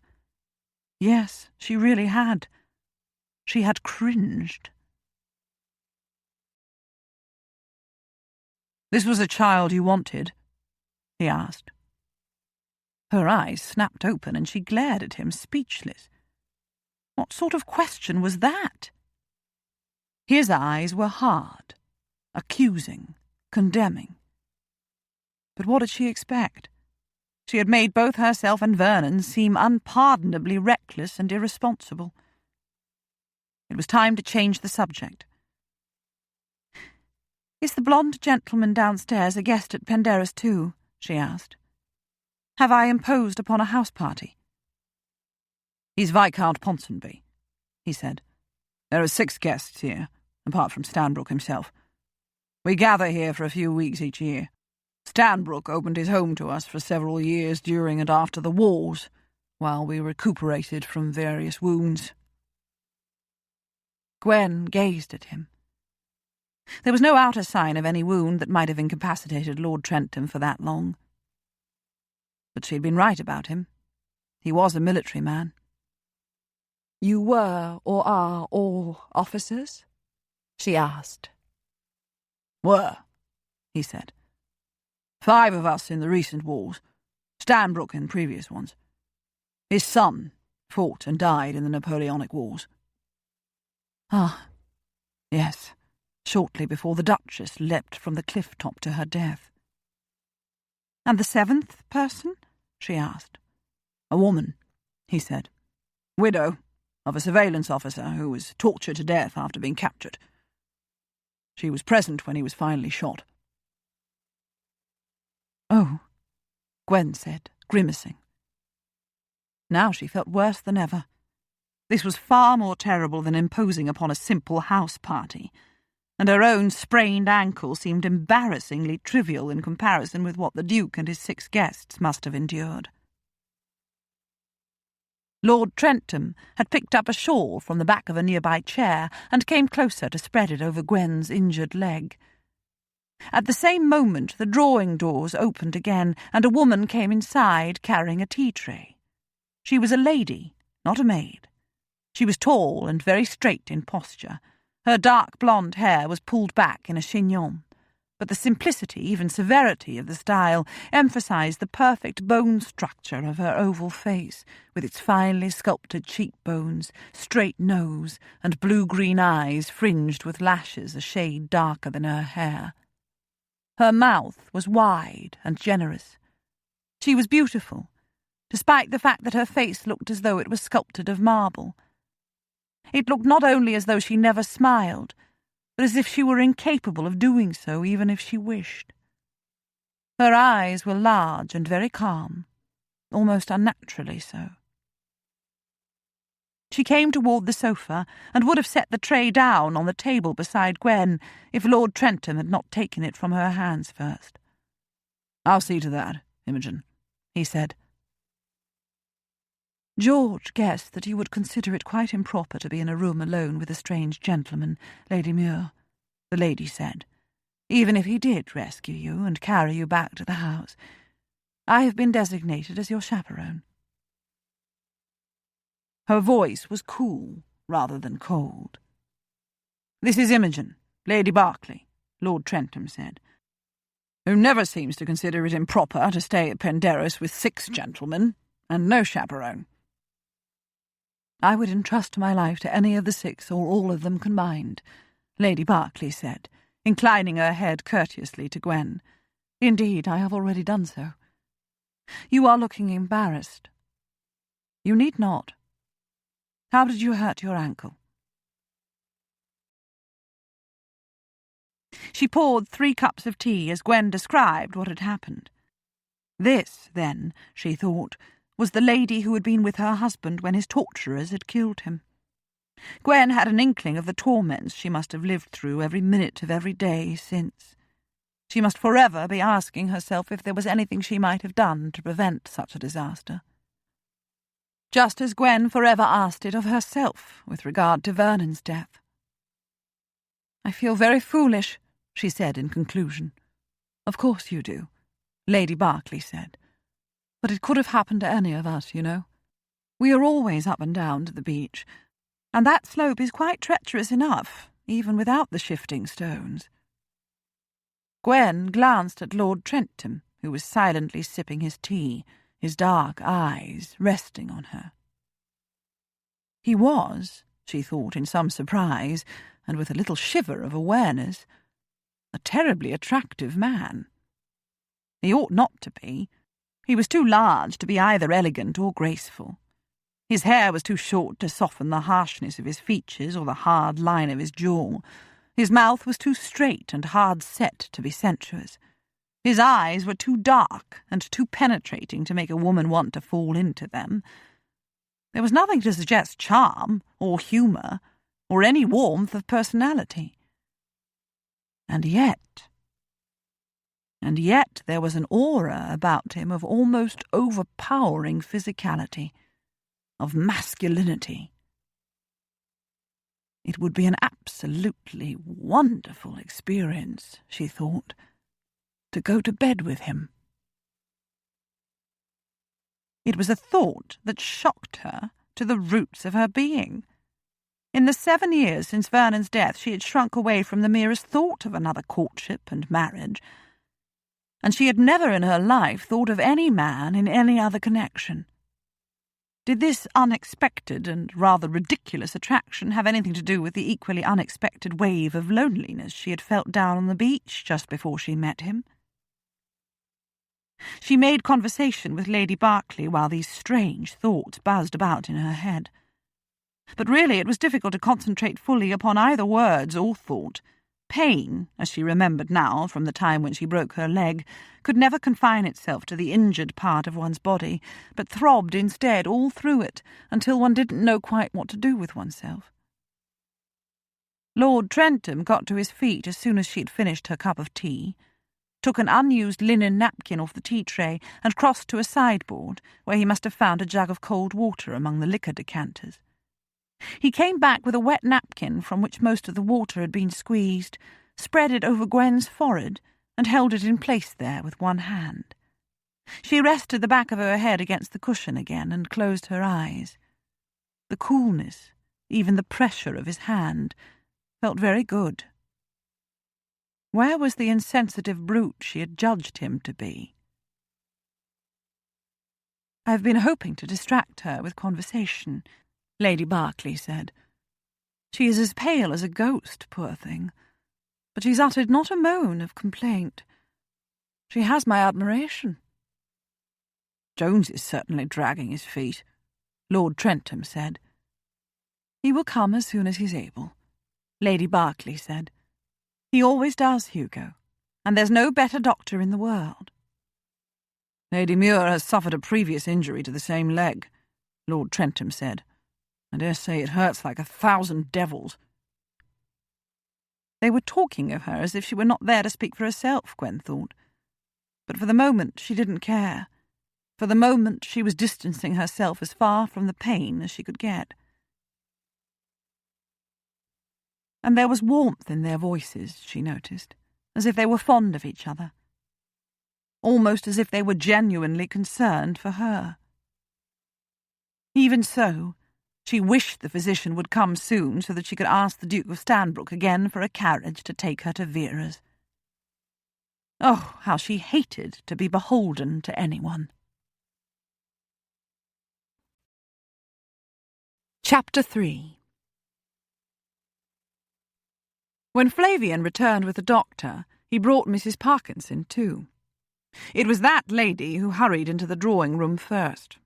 She curtsied low to Imogen and Hugo, and assured them that his Grace was kindness itself, that they were kindness itself, that she would be grateful to Lord Ponsonby for the rest of her days for bringing her word of her dearest friend's accident so promptly, and insisting upon bringing her here in his Grace's carriage, despite the fact that she would have been happy to walk 10 times the distance if it had been necessary. "I would walk 5, nay, even 10 miles for dear Lady Muir's sake," she assured them, "even if it was careless of her to wander on to his Grace's land when I had specifically warned her to be careful to avoid giving offence to such an illustrious peer of the realm. His Grace would have been quite justified if he had chosen to refuse her admittance to Penderys, though I dare say he hesitated to do so when he learned she is Lady Muir. I suppose it is that fact I have to thank for my invitation to ride in the carriage, for such a distinction has never been offered me before, you know, despite the fact that Mr. Parkinson was the younger brother of Sir Roger Parkinson and was 4th in line to the title himself, after his brother's 3 sons. It was only after she had delivered herself of this remarkable speech, looking from Hugo to Imogen as she did so, that the lady turned toward her friend, her hands clasped to her bosom. Hugo and Imogen exchanged a poker-faced glance in which volumes were spoken. Flavian had come to stand silently just inside the door, looking openly bored. "Gwen!" Mrs. Parkinson cried. "Oh, my poor dear Gwen, what have you done to yourself? I was beside myself with worry when you didn't return from your walk within the hour. I feared the worst, and blamed myself most bitterly for having felt too low in spirits to accompany you. What would I have done if you'd met with a fatal accident? What would I have said to the Earl of Kilburn, your dear brother? It was really too naughty of you to cause me such panic, all of which I felt, of course, because I love you so dearly. I twisted my ankle, that's all, Vera, Lady Muir explained. But unfortunately it is impossible for me to walk, at least for the present. I hope not to have to impose upon the Duke's hospitality for much longer, however. I trust he will be kind enough to allow the carriage to return to the village with the two of us once the doctor has looked at my ankle and bound it up. Mrs. Parkinson regarded her friend with open horror and uttered a slight shriek as she clasped her hands even more tightly to her bosom. "You must not even think of being removed," she said. "Oh, my poor Gwen! You will do your leg irreparable damage if you attempt anything so reckless. You already have that unfortunate limp from a previous accident, and I dare say it has deterred other gentlemen from paying you court since dear Lord Muir's passing. You simply must not risk becoming entirely lame. His Grace, I am assured, will join me in urging you to remain here until your ankle is quite healed. You mustn't worry that I will neglect you. I shall walk over daily to bear you company. You are my dearest friend in the world, after all. I am sure this lady and this gentleman, as well as Viscount Ponsonby, will also urge you to stay." She smiled graciously in turn upon Imogen and Hugo, and Flavian, sounding even more bored than he habitually did, introduced them.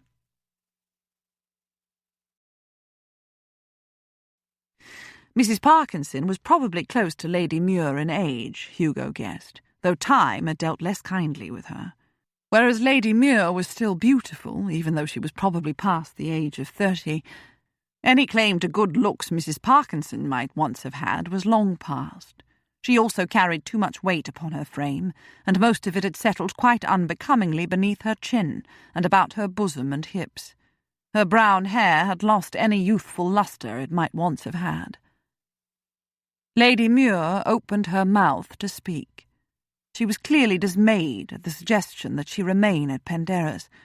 She was prevented from expressing her sentiments, however, when the door opened again to admit George and Dr. Jones, the physician he had enticed from London years ago when he opened his home to the 6 of them, and others whose stay had been of shorter duration.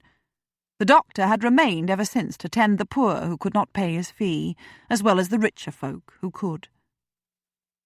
"Here is Dr. Jones, Lady Muir," George said. "He is the most skilled of physicians, I do assure you. You may feel confident in entrusting yourself to his care. Imogen, would you be so good as to remain here with Lady Muir? The rest of us will withdraw to the library. Mrs. Parkinson, may I offer you tea and cakes there? It was good of you to come with Flavian and the doctor at such short notice." "It is I who ought to remain with Lady Muir," Mrs. Parkinson said, nevertheless allowing herself to be ushered toward the door. "However, my nerves are stretched thin, Your Grace, after tending my poor dear husband for so long. Dr. Jones will tell you that they have come very near to breaking altogether since his passing. I don't know how I'm going to be able to give dear Lady Muir the care she's going to need in my home, though I am more than eager, as you may imagine, to have her removed there. I feel responsible for what has happened. If I had been with her, as I would have been if I had not been feeling so low in spirits this morning, then I would have kept her a decent distance from Penderys. I am vexed that she trespassed, though I suppose it was more careless than deliberate on her part." George had closed the drawing-room doors by this point and was making his way downstairs with Mrs. Parkinson on his arm. Hugo and Flavian were following along behind them. "It will be my pleasure to have Lady Muir remain here, ma'am, until she can walk again," George said. "And the doctor has already confirmed that you are worn down after your devoted attention to your husband during his long illness." "That is very obliging of him, I'm sure," Mrs. Parkinson said. "I shall come every day to visit Lady Muir, of course." "I'm delighted to hear it, ma'am," George said, nodding to a footman to open the library doors. "My carriage will be at your disposal." Flavian and Hugo exchanged glances, and the former cocked one eyebrow. "Shall we sneak off while we may?" the look seemed to ask. Hugo pursed his lips. It was tempting. But he followed George and his guest into the library, and Flavian shrugged and came behind him. "I do regret this imposition upon your hospitality, Your Grace," Mrs. Parkinson assured George, "but it is not in my nature to abandon a friend when she is in need. And so I will accept your kind offer of a carriage each day, even though I would be delighted to walk here. I will be absolutely no bother to you or your guests while I am here. It is Lady Muir I will be visiting. I shall certainly not expect tea each day." A maid had just come into the room and was setting down a tray on the large oak desk by the window.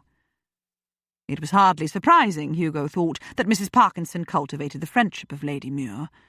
She was, after all, the widow of a lord and the sister of an earl, and Mrs. Parkinson was obsequious to a fault. It was less clear why Lady Muir was her friend. She had struck Hugo as being decidedly haughty and high in the instep. He had not warmed to her despite her undeniable beauty, though she had laughed at her own predicament after she demanded to be set down, and he obliged her. And then she had asked to be carried after all. But she had once lost her unborn child through the incredible recklessness of her own behaviour and the carelessness of her husband's. She was the sort of upper-class woman he most despised. She seemed totally wrapped up in self. And yet she was Mrs. Parkinson's friend. Perhaps she enjoyed being worshipped and adored. Poor George was being left to bear all of the burden of conversation alone, since he, Hugo, was standing in morose silence, wishing he had not stopped earlier to climb to that ledge on the cliff, but had come straight back to the house. And Flavian was over by one of the bookshelves, leafing through a book and looking disdainful. Flavian always portrayed disdain exceedingly well. He never even needed to speak a word. This was grossly unfair to George. "You have known Lady Muir for a long time, Mrs. Parkinson?" Hugo asked. "Oh, my lord," she said, setting down her teacup and saucer in order to clasp her hands to her bosom again. "We have known each other forever. We made our come-out together in London, when we were mere girls, you know. We made our curtsy to the Queen on the very same day, and danced at each other's come-out ball afterwards. People were good enough to call us the two most dazzlingly pretty young ladies on the marriage mart that year, though I dare say they were merely being kind to me. Though I did have more than my fair share of beaux, it is true. More than Gwen, in fact, though I suppose that was in part due to the fact that she took one look at Lord Muir and decided that his title and fortune were worth setting her cap at. I might have married a marquis or a viscount myself had I chosen, or any one of a number of barons. But I fell deeply in love with Mr. Parkinson, and never regretted for a single moment relinquishing the dazzling life I might have had with a titled gentleman and 10,000 or more a year. There is nothing more important in life than romantic love, even when its object is the mere younger brother of a baronet." How had Muir died, Hugo wondered, having allowed his mind to wander. He didn't ask. The doctor was being shown into the room, and he confirmed Hugo's suspicion that his patient's ankle was severely sprained, though not apparently broken or fractured. Nevertheless, it was imperative that she rest her leg and put absolutely no weight upon it for at least a week. The Survivors' Club was going to have to expand to admit one more member, it seemed, even if just temporarily. George had allowed Mrs. Parkinson to win her point and give herself the opportunity to insinuate her company upon them for some days to come. Lady Muir was staying. Mrs. Parkinson was the only one among them who looked gratified at the verdict, even though at the same time she dabbed a handkerchief to her eyes and heaved a soulful sigh. It would have been better, Hugo thought, if he'd not gone down onto the beach at all today. Last evening's joke ought to have been warning enough. God sometimes enjoyed getting in on a joke and giving it his own peculiar twist.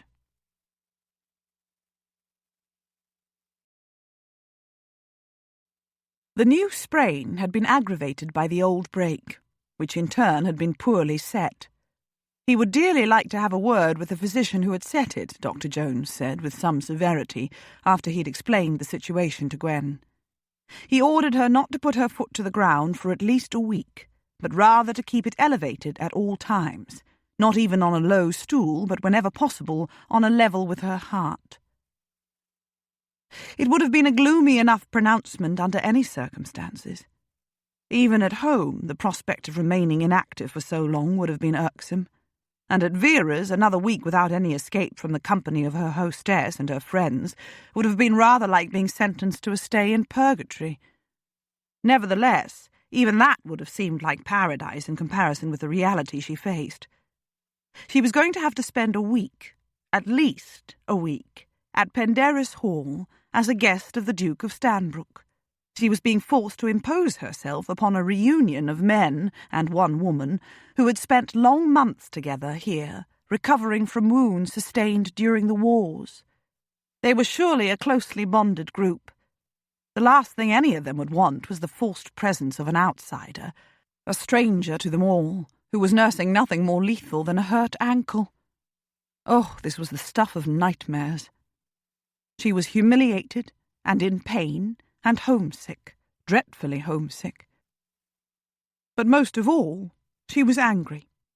She was angry at herself for continuing along the beach after discovering how difficult a terrain it was to walk upon, and for choosing to climb that treacherous slope.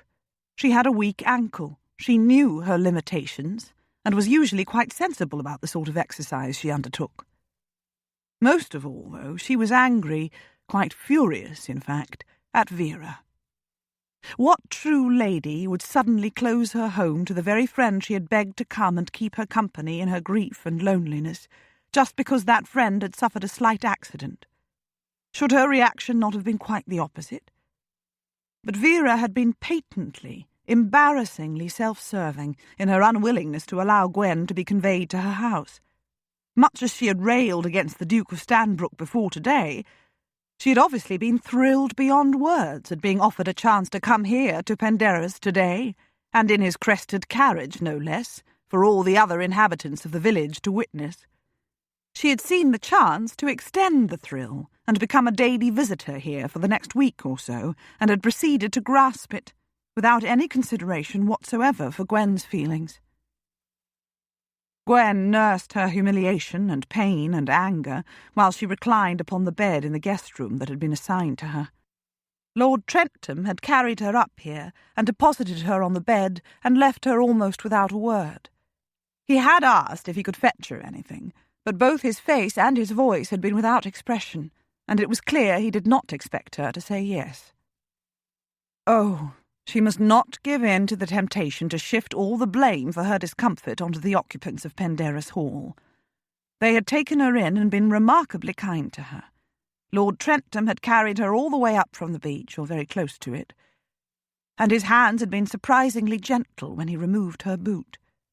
He had brought her that cool cloth and pressed it onto her forehead, just when the pain had been threatening to get beyond her control. She must not dislike him. She just wished he didn't make her feel like a spoiled, pampered, petulant schoolgirl. A maid distracted her after a while. She brought more tea and the news that a portmanteau of her ladyship's belongings had been brought over from the village and was now in the dressing-room adjoining the bedchamber. The same maid helped her wash and change into a gown more suitable for evening. She brushed out Gwen's hair and restyled it. And then she left the room, and Gwen wondered what would happen next. She hoped desperately that she could remain in her room, that the maid would bring up a tray at dinner-time. Her hopes were soon to be dashed, however. A knock on her door was preceded by the appearance of Lord Trentham, looking large and actually rather splendid, in a well-fitting tailed evening coat and other evening attire. He was also glowering. No, that was unfair. His face in repose rather naturally glowered, Gwen thought. He had the look of a fierce warrior. He looked as though the niceties of civilized living were unimportant to him. "You're ready to come downstairs?" he asked. "Oh," she said. I would really prefer to stay here, Lord Trentham, and be no bother to anyone. If it's not too much trouble, perhaps you would ask for a tray to be sent up." She smiled at him. "I believe it would be too much trouble, ma'am," he said. "I've been sent to bring you down." Gwen's cheeks grew hot. How very mortifying. And what a vastly unmannerly answer. Could he not have phrased it differently? He might have told her that her company would be no bother to anyone. He might even have gone as far as to say that the Duke and his guests were looking forward to her joining them. He might have smiled. He strode toward the bed, bent over her, and scooped her up. Gwen set one arm about his neck and looked into his face, even though it was disturbingly close. She could retain her manners, even if he could not. "What do you all do during your reunions?" she asked politely. "Reminisce about the wars?" "That would be daft," he said. Was he always so rude? Or was it just that he resented her and couldn't even be civil to her? But he could have carried her to the village instead of bringing her here. Obviously he was such a strong giant that her weight was no object to him. "You studiously avoid all mention of the wars, then?" she asked as he made his way downstairs with her. "We suffered in this place," he told her. "We healed here. We bared our souls to each other here. Leaving here was one of the hardest things we'd had to do in a long while, perhaps in our whole lives. But it was necessary, if our lives were ever to have meaning again. Once a year, though, we return to make ourselves whole once more, or to bolster ourselves with the illusion that we are whole." It was a lengthy speech for Lord Trentham, but he didn't look at her as he spoke. His voice sounded fierce and resentful. It put her in the wrong again. It implied that she was a soft and pampered lady who couldn't possibly understand the sort of suffering he and his friends here had endured, or the fact that that suffering never quite came to an end, that the sufferer was forever scarred by it. She did understand. When wounds healed, everything should be mended. The person concerned should be whole again. That seemed to make good sense. But she had not mended when her leg knit together after being broken. Her leg had been poorly set. She would not have been whole even if her leg had healed perfectly, though. She had also lost her unborn child as a result of the fall. It might even be said that she had killed her child. And Vernon had never been the same after it had happened, though that did beg the question, the same as what? When one had once suffered a great hurt, there was always a weakness afterward, a vulnerability where there had been wholeness and strength before, and innocence. Oh, she did understand. Lord Trentham carried her into the drawing-room and set her down on the same sofa as before, but this time the room was not empty. There were, in fact, 6 other people present apart from the 2 of them. The Duke of Stanbrook was one, Lady Berkeley another, Viscount Ponsonby a third. Gwen wondered fleetingly what his wounds had been. He looked dazzlingly handsome and physically perfect, just as Lord Trentham looked large and physically perfect. It was obvious what was wrong with one of the other gentlemen. He hauled himself to his feet when Gwen came into the room, using 2 canes strapped to his arms. His legs looked unnaturally twisted between the canes, and it appeared as though he was supporting much of his weight on his arms. "Lady Muir," the Duke said from his position before the hearth, "I appreciate your making the effort to join us. I fully understand that it must have been an effort. I am delighted to have you as a guest in my home, though I regret the circumstances. I look forward to becoming better acquainted with you during the coming week. You will not hesitate, I hope, to ask for anything you may need." "Thank you, Your Grace," she said, flushing. "You are very kind." His words were courtesy itself, though his manner was stiff, distant, austere. But at least he was courteous, unlike Lord Trentham, He was clearly a gentleman from head to toe, an extremely elegant gentleman, too. "You have met Imogen, Lady Berkeley, and Flavian, Viscount Ponsonby," he continued, crossing the room to pour a glass of wine, which he brought across to her. "Allow me to introduce Sir Benedict Harper." He indicated the man with the twisted legs. He was tall and slim, with a thin face and angular features that had once perhaps been purely handsome. Now they gave evidence of prolonged suffering and pain. "Lady Muir?" "Sir Benedict." Gwen inclined her head to him. "And Rafe, Earl of Berwick," the Duke said, indicating a good-looking young man if one ignored the scar that slashed across one side of his face. He nodded to her, but neither spoke nor smiled. "Another dour man." "My lord," she said. "And Vincent, Lord Darley," his Grace said. He was a slight young man with curly fair hair. He had an open, cheerful, smiling face, and the largest, loveliest blue eyes Gwen had ever seen. Now there was a man destined to break young hearts, she thought. There was no sign of any injury he might have sustained, either to body or soul, and he was so very young. If he really had been an officer during the wars, he must have been a mere boy. He seemed out of place in this group. He looked too young and carefree to have suffered greatly. "My lord," Gwen said. "You have the voice of a beautiful woman, Lady Muir," he said, "and I'm told you have the looks to match. It is a pleasure to make your acquaintance. Imogen says that you are horribly embarrassed to be here, but you need not be. We sent Hugo down onto the beach today to find you. He has a well-earned reputation for never failing in any mission set him, and this was no exception. He fetched a rare beauty." Gwen was feeling a jolt of shock that had nothing to do with his last words. Indeed, for a few moments she didn't even fully comprehend what they were. She had suddenly realized that despite the loveliness of his eyes and the fact that he appeared to be gazing directly at her, Lord Darley was blind. Perhaps his was the worst injury of all, she thought. She could imagine little worse than losing one's sight. Yet he smiled and was purely charming. Did his smile extend all the way inside himself, though? There was something slightly disturbing about his cheerful demeanour now that she understood the devastation the wars had wreaked upon his life. "If Hugo had fetched a gargoyle, Vincent," the Earl of Berwick said, "it would have made no difference to you, would it?" "Ah," Lord Darley said, turning his eyes with great accuracy in the direction of the Earl and smiling sweetly. "It wouldn't matter to me, Rafe, would it, provided she had the soul of an angel?" "A hit indeed, Rafe," Viscount Ponsonby said.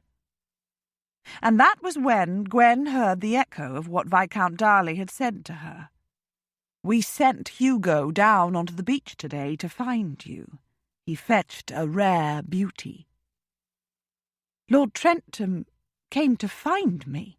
she asked. "But how did he know I would be there? I did not plan that walk ahead of time." "You would do well, Vincent," Lord Trentham said, "to tie your tongue in a knot." "Too late," Viscount Ponsonby said. "Your secret must out, Hugo. Lady Muir, for a number of reasons, all of which seem sound to Hugo, he has decided to take a bride this year. His only problem is selection. He is arguably the finest soldier the British armies have produced in the last 20 years. He is not, alas, equally renowned as an accomplished lover and wooer of the fair sex. When he explained his situation to us last evening and added, wise man, that he was not in search of any grand love affair, he was advised to look about him for a personable female. Explain to her that he is a lord and really quite fabulously wealthy, and then suggest that she marry him. He agreed that he would go down to the beach today and find such a woman. And here you are." If her cheeks grew any hotter, Gwen thought, they would surely burst into flame. and all her earlier embarrassment and anger had returned with interest. She looked at Lord Trentham, who was standing stiff and erect like a soldier at ease, but not at ease, and her chin lifted, and her eyes sparkled. "Perhaps, then, Lord Trentham," she said, "you would care to inform me of your stature and wealth now, in the presence of your friends, and make me your offer of marriage." He looked directly at her and said nothing. He was not really given the chance. "Ma'am," Lord Darley said, his blue eyes on hers again, though now they looked as troubled as his voice sounded. "I spoke to make everyone laugh. It was not until the words were out of my mouth that I realized how unpardonably embarrassing they were to you.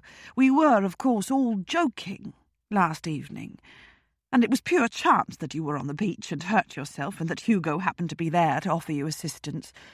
I beg you to forgive me, and to forgive Hugo. He's blameless in your embarrassment. The fault is all mine." Gwen transferred her gaze to him, and she laughed. "I beg your pardon," she said. "I can quite see the funny side of the coincidence." She was not sure she spoke the truth. "Thank you, ma'am." The young lord sounded relieved. "It is time that particular topic of conversation was put to rest," Sir Benedict said. "Where is your home, Lady Muir, when you're not staying with Mrs. Parkinson, is it?" "I live at Newbury Abbey in Dorsetshire," Gwen said. "Or rather, my home is the Dower House in the park. I live there with my mother. My brother and his family live at the Abbey. The Earl of Kilbourne, that is." "I knew him slightly in the Peninsula," Lord Trentham said. "Though he had a Viscount's title then. He was shipped home, if I remember correctly, after his scouting party was ambushed in the mountains of Portugal, leaving him close to death. He made a full recovery then." "He is well," Gwen said. "It was Kilbourne's wife, was it not?" the Duke asked, "who turned out to be the long-lost daughter of the Duke of Portray?" "Yes," Gwen said. "Lily, my sister-in-law." "Portray and I were close friends in the long-ago days of our youth," the Duke of Stanbrook said. "He is married to my aunt," she said. "Those family relationships are a little complicated, to say the least." The Duke nodded. "Lady Muir," he said, "it will be best for you, I believe, if we excuse you from sitting at the dining-room table with us. Although I could provide a stool for your foot, it would not be adequate. The good doctor was quite adamant in his instruction that you keep your foot elevated for the next week. You will therefore dine in here. I do hope that will not be too inconvenient for you. We will not desert you entirely, however. Hugo has been appointed to bear you company. I can assure you that he will not assail your ears with tales of his wealth, or with suggestions that you marry him in order to secure a part of it for yourself." Her smile was austere. "I dare say I will never live down that faux pas," Lord Darley said ruefully. The Duke offered his arm to Lady Berkeley and led her from the room. The others followed. Sir Benedict Harper, Gwen noticed, did not use his canes as crutches, even though they looked sturdy enough to bear his weight. Rather, he walked slowly and with painstaking care, using them for balance. The silence in the drawing-room after the door had closed behind the diners seemed almost unbearably loud. Chapter 4. It had not been his fault, Gwen thought, that joke and the coincidence of her being on the beach today of all days. It just felt as if it were his fault. She resented him anyway. She had just been horribly embarrassed. And Lord Trentham looked as if he resented her. Probably because he had just been horribly embarrassed. His eyes were on the door as though he could still see his fellow guests through its panels and longed to be on the other side with them. She wished quite fervently that he was there too. "Will Sir Benedict ever walk without his canes?" she asked, for something to say. He pursed his lips, and for a moment she thought he wouldn't answer. "The whole world beyond these walls," he said eventually, still watching the door, "would say a resounding no. The whole world called him fool for refusing to have the legs amputated, and then for not accepting reality and resigning himself to living the rest of his life in bed, or at least in a chair. There are 6 of us within this house who would wager a fortune apiece on him. He swears he will dance one day, and the only thing we wonder about is who his partner will be." Oh dear, she thought, after another short silence. This was going to be an uphill battle. "Do you often see people down on the beach?" she asked. He turned to look at her. "Never," he said. "In all the times I've been down there, I've never encountered another soul who was not also from this house. Until today." There was a suggestion of reproach in his voice. "Then I suppose," she said, "it seemed a safe thing to say to your friends who were teasing you, that you would find a woman to whom to propose marriage down on the beach, I mean." "Yes," he agreed. "It did." She smiled at him, and then laughed softly. He looked back, no answering amusement in his face. "It all really is funny," she said, "except that now you will doubtless be teased endlessly. And I am confined here for at least a week with a sprained ankle. And," she added, when he still did not smile, "you and I will probably be horribly embarrassed in each other's company until I finally leave here." "If I could throttle young Darley," he said, "without actually committing murder, I would." Gwen laughed again, and silence descended once more. "Lord Trentham," she said, "you really do not need to bear me company here, you know. You came to Penderys to enjoy the companionship of the Duke of Stanbrook and your fellow guests. I dare say your suffering together here for so long established a special bond among you, and I have now intruded upon that intimacy. Everyone has been most kind and courteous to me, but I am quite determined to be as little of a nuisance while I must remain here as I possibly can be. Please feel free to join the others in the dining-room." He still stood looking down at her, his hands clasped behind his back. "You would have me thwart the will of my host, then?" he asked her. "I will not do it, ma'am. I will remain here." Lord Trentham. He could be anything from a baron on up to a marquis, Gwen thought, though she'd never heard of him before today. And if what Viscount Ponsonby had said was correct, he was also extremely wealthy. Yet he didn't have the manners of a thick plank. She inclined her head to him and resolved not to utter another word before he did, though she would thereby be lowering her manners to the level of his. So be it. But before the silence could become uncomfortable again, the door opened to admit 2 servants, who proceeded to move a table closer to the sofa and set it for one diner.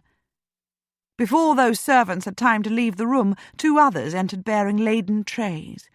One was set across Gwen's lap, while the other was carried to the table, where the various dishes were set out for Lord Trentham's dinner. The servants left as silently as they had come. Gwen looked down at her soup and picked up her spoon as Lord Trentham took his place at the table. "I beg your pardon," Lord Trentham said, "for the embarrassment a seemingly harmless joke has caused you, Lady Muir. It is one thing to be teased by friends. It is another to be humiliated by strangers." She looked at him in surprise. "I dare say," she said, "I will survive the ordeal." He returned her look, saw that she was smiling, and nodded curtly before addressing himself to his dinner.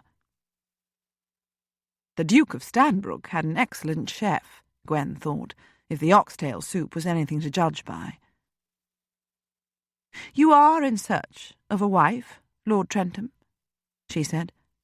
Do you have any particular lady in mind? No, he said, but I want someone of my own sort. A practical, capable woman. She looked up at him. Someone of my own sort, she thought. I was not born a gentleman, he explained.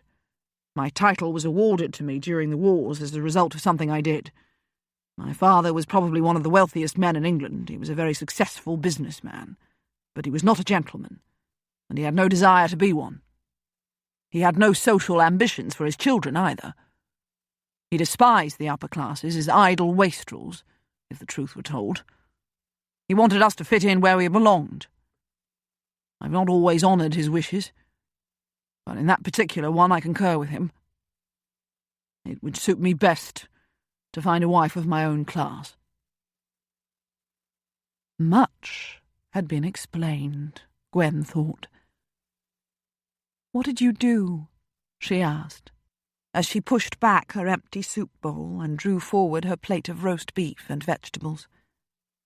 He looked back at her, his eyebrows raised. It must have been something extraordinary, she said, if the reward was a title. He shrugged. I led a forlorn hope, he said. A forlorn hope? Her knife and fork remained suspended above her plate. And you survived it? As you see, he said. She gazed at him in wonder and admiration. A forlorn hope was almost always suicidal and almost always a failure. He couldn't have failed if he'd been so rewarded. And good heavens, he was not even a gentleman. There were not many officers who weren't. I don't talk about it, he said, cutting into his meat. Ever. Gwen continued to stare for a few moments before resuming her meal. Were the memories so painful, then, that they were not even tempered by the reward? Was it there that he'd been so horribly wounded that he'd spent a long time here recovering his health? But his title, she realised, sat uneasily upon his shoulders. How long have you been widowed? He asked her, in what she guessed was a determined effort to change the subject. 7 years, she said. You've never wished to marry again? He asked. Never, she said, and thought of that strange, crashing loneliness she'd felt down on the beach. You loved him, then? He asked. Yes. It was true. Despite everything, she had loved Vernon. Yes, I loved him.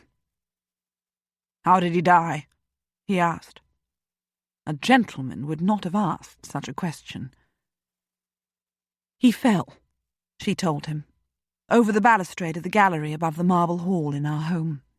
He landed on his head and died instantly.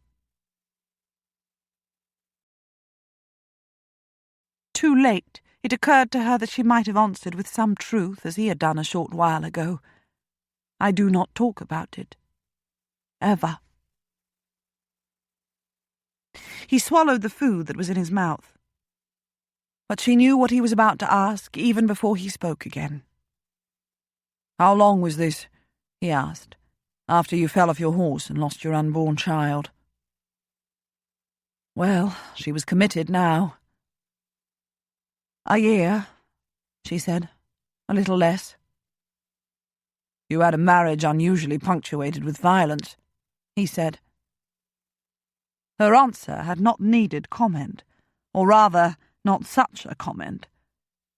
She set her knife and fork down across her half-empty plate with a little clatter. You are impertinent, Lord Trentham, she said. Oh, but this was her own fault. His very first question had been impertinent. She ought to have told him so then. I am, he said. It's not how a gentleman behaves, is it? Or a man who's not a gentleman when he's talking to a lady. I've never freed myself of the habit, when I wish to know something, of simply asking. It's not always the polite thing to do, I've learned. She finished the food on her plate, moved the plate to the back of the tray, and drew forward her pudding dish. She picked up her wine-glass and sipped from it. She set it down and sighed. "My closest family members," she said, "have always chosen to believe quite steadfastly that Vernon and I had a blissful love relationship that was blighted by accident and tragedy. Other people are notably silent upon the subject of my marriage and my husband's death, but I can often almost hear them thinking and assuming that it was a marriage filled with violence and abuse." "And was it?" he asked. She closed her eyes briefly. "Sometimes," she said. "Life is too complicated for there to be a simple answer to a simple question. I did indeed love him, and he loved me. Often our love was blissful. But, well, sometimes it seemed to me that Vernon was two different people. Often, most of the time, in fact, he was cheerful and charming and witty and intelligent and affectionate and a whole host of other things that made him very dear to me. But occasionally, although he remained in many ways much the same, there was something almost, desperate about his high spirits, and I always felt at such times that there was the finest of fine lines between happiness and despair, and he trod that line. The trouble was that he never came out of it on the side of happiness. He always tumbled the other way. And then, for days, occasionally even for a few weeks, he was plunged into the blackest of black moods, and nothing I could say or do would pull him free. Until one day, without any warning at all, he would be back to his usual self. I learned to recognize the moment when his mood was turning to the over-exuberant. I learned to dread such moments, because there was no coaxing him back from the brink. Though for the last year his moods hovered most of the time between black and blacker. And you are the only person, Lord Trentham, to whom I have spoken of such things. I have no idea why I have broken my silence with a near stranger." She was partly horrified, partly relieved that she had revealed so much to a man she didn't even particularly like, though there was much, of course, that she had not said. "It is this place," he said. "It's been the scene of much unburdening over the years, some of it all but unspeakable and all but unthinkable. There's trust in this house. We all trust one another here, and no one has ever betrayed that trust. Did you go on that mad ride when Lord Muir was in one of his excitable moods?" "At that time in my marriage," she said, "I still clung to the belief that I could avert his black moods by humouring his wild whims. He wanted me to ride with him that day and brushed aside all my protests. And so I went, and I followed wherever he led. I was terrified that he would hurt himself. What I thought I could do to keep him from harm just by being with him, I don't know." "But it was not he who was hurt," he said. Except that in many ways he had been hurt as badly as she, and neither of them had been hurt as badly as their child. No. Her eyes were shut tight again. Her spoon was clutched, forgotten, in one hand. "But it was he who got hurt on the night he died," he said. She opened her eyes and turned her head to look coldly at him. What was he? Her inquisitor? "That is enough," she said. "He did not abuse me, Lord Trentham. He never raised a hand or voice to me, or belittled me, or lashed out at me with words. I believe he was ill, even if there is no name for his illness. He was not mad. He didn't belong in an asylum. Neither did he belong on a sick-bed. But he was ill, nevertheless. That is hard for anyone to comprehend who didn't live with him constantly, day and night, as I did. But it's true. I loved him. I had promised to love him in sickness and in health until death parted us, and I did love him to the end. But it was not easy for all that. After his death I grieved deeply for him. I was also weary of marriage to the marrow of my bones. That one marriage brought me great joy, but it also brought me almost more misery than I could bear. I wanted peace afterward. I wanted it for the rest of my life. I've had it now for 7 years, and I'm perfectly content to remain as I am." "No man could change your mind?" he asked. Even just yesterday she would have said no without any hesitation at all. Even this morning she'd been in denial of the essential emptiness and loneliness of her life. Or perhaps that brief moment on the beach had been instigated by nothing more serious than her quarrel with Vera and the bleakness of her surroundings. "He would have to be the perfect man," she said, "and there's really no such thing as perfection, is there? He would have to be an even-tempered, cheerful, comfortable companion who has known no great trouble in his life. He would have to offer a relationship that promised peace and stability and simplicity, with no excessive highs and lows." Yes, she thought, surprised. Such a marriage would be pleasant. But she doubted there was a man perfect for her needs. And even if there was one who seemed perfect and who wished to marry her, how would she know for sure what he was like until after she'd married him and lived with him, and it was too late to change her mind?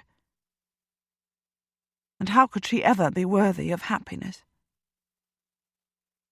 "No passion?" he asked her. "You wouldn't have to be good in bed?" Her head snapped around in his direction. She felt her eyes grow wide with shock and her cheeks flame with heat. "You really are a plain-spoken man, Lord Trentham," she said, "or else an extraordinarily impertinent one.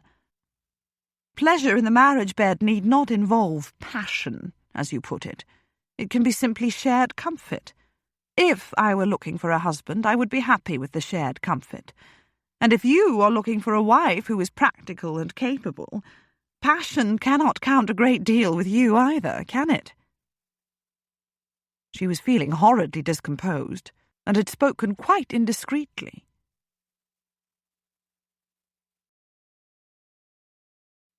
"A woman can be practical and capable, and lusty too," he said. "She would have to be lusty if I were to marry her. I'm going to have to give up other women when I wed. It wouldn't be seemly to seek my pleasure outside my marriage bed, would it? It wouldn't be fair to my wife or a good example to my children. And there is middle-class morality for you, Lady Muir. I am lusty, but believe in marital fidelity." She set her spoon down on her plate, careful this time not to let it clatter, and then she spread her hands over her face and laughed into them. Could he possibly have just said what she knew very well he had said? "I'm really quite sure," she said, "that this has been the strangest day of my life, Lord Trentham, and now it is culminated in a short lecture on lust and middle-class morality." "Well," he said, pushing back his chair and getting to his feet, "that's what you get when you sprain your ankle within sight of a man who's not a gentleman, ma'am. I will remove that tray from across your lap and set it down on the table here with my dishes. You have finished eating, have you?" "I have," she said, while he suited action to words, and then turned back to look down at her. "Why the devil," he asked her, "were you staying with Mrs. Parkinson? Why are you her friend?" She raised her eyebrows at both the blasphemy and the questions. "She lost her husband lately," she said, "and was feeling unhappy and lonely. I know both feelings. I knew her long ago and have corresponded with her from time to time ever since. I was free to come, and so I came." "You realize, I suppose," he said, "that she feels nothing whatsoever for you, but only for your title and your close connection with the Earl of Kilbourne, and that she will come here daily only because it is Penderys Hall, home of the Duke of Stanbrook." "Lord Trentham," she said, "Vera Parkinson's loneliness is very real.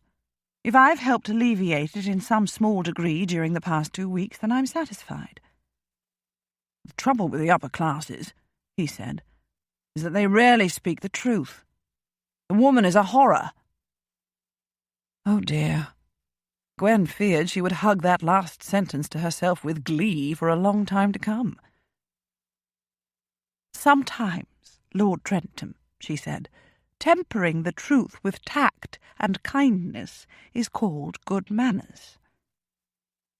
"You use them even when you scold," he said. "I try." She wished he would sit down again. Even if she were also standing, he would tower over her. As it was, he looked like a veritable giant. Perhaps the enemy against whom he had led the forlorn hope had taken one look at him and fled. It wouldn't surprise her. "You're not by any manner of means the sort of woman I'm in search of as a wife," he said.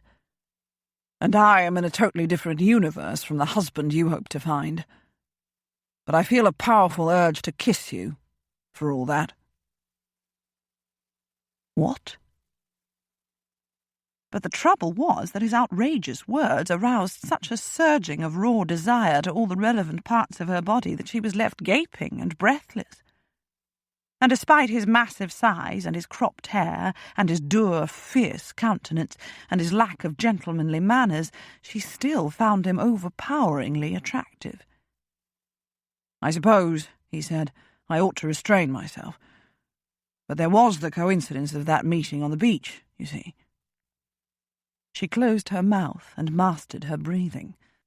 She was not going to let him get away with such impertinence, was she?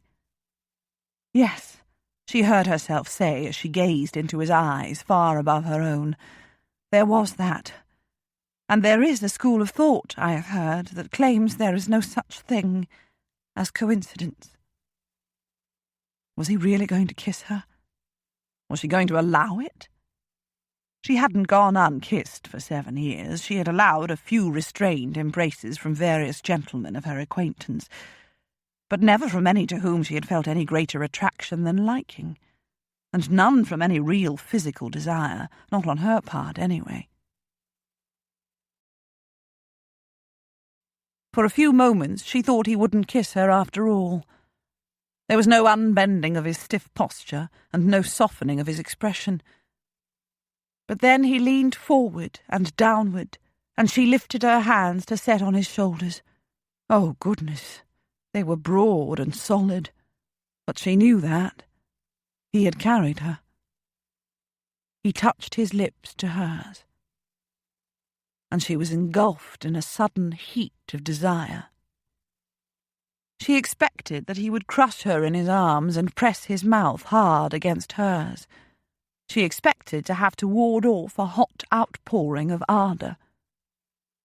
Instead, he spread his hands lightly on either side of her waist, his thumbs beneath her bosom but not pushing up against it, and his lips brushed softly over hers, tasting her, teasing her. She moved her hands in to cup the sides of his great neck. She could feel his breath against her cheek. She could smell that faint soap or cologne scent she had noticed earlier, something enticingly masculine. The heat of her desire cooled.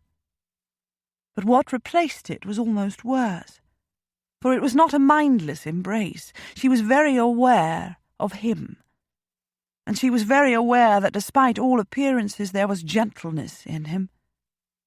She had felt it in the touch of his hands on her ankle, of course, but she had ignored it then. It had seemed to be contrary to all else she had observed of him. He lifted his head and looked steadily into her eyes. Oh, goodness! His were no less fierce than they usually were.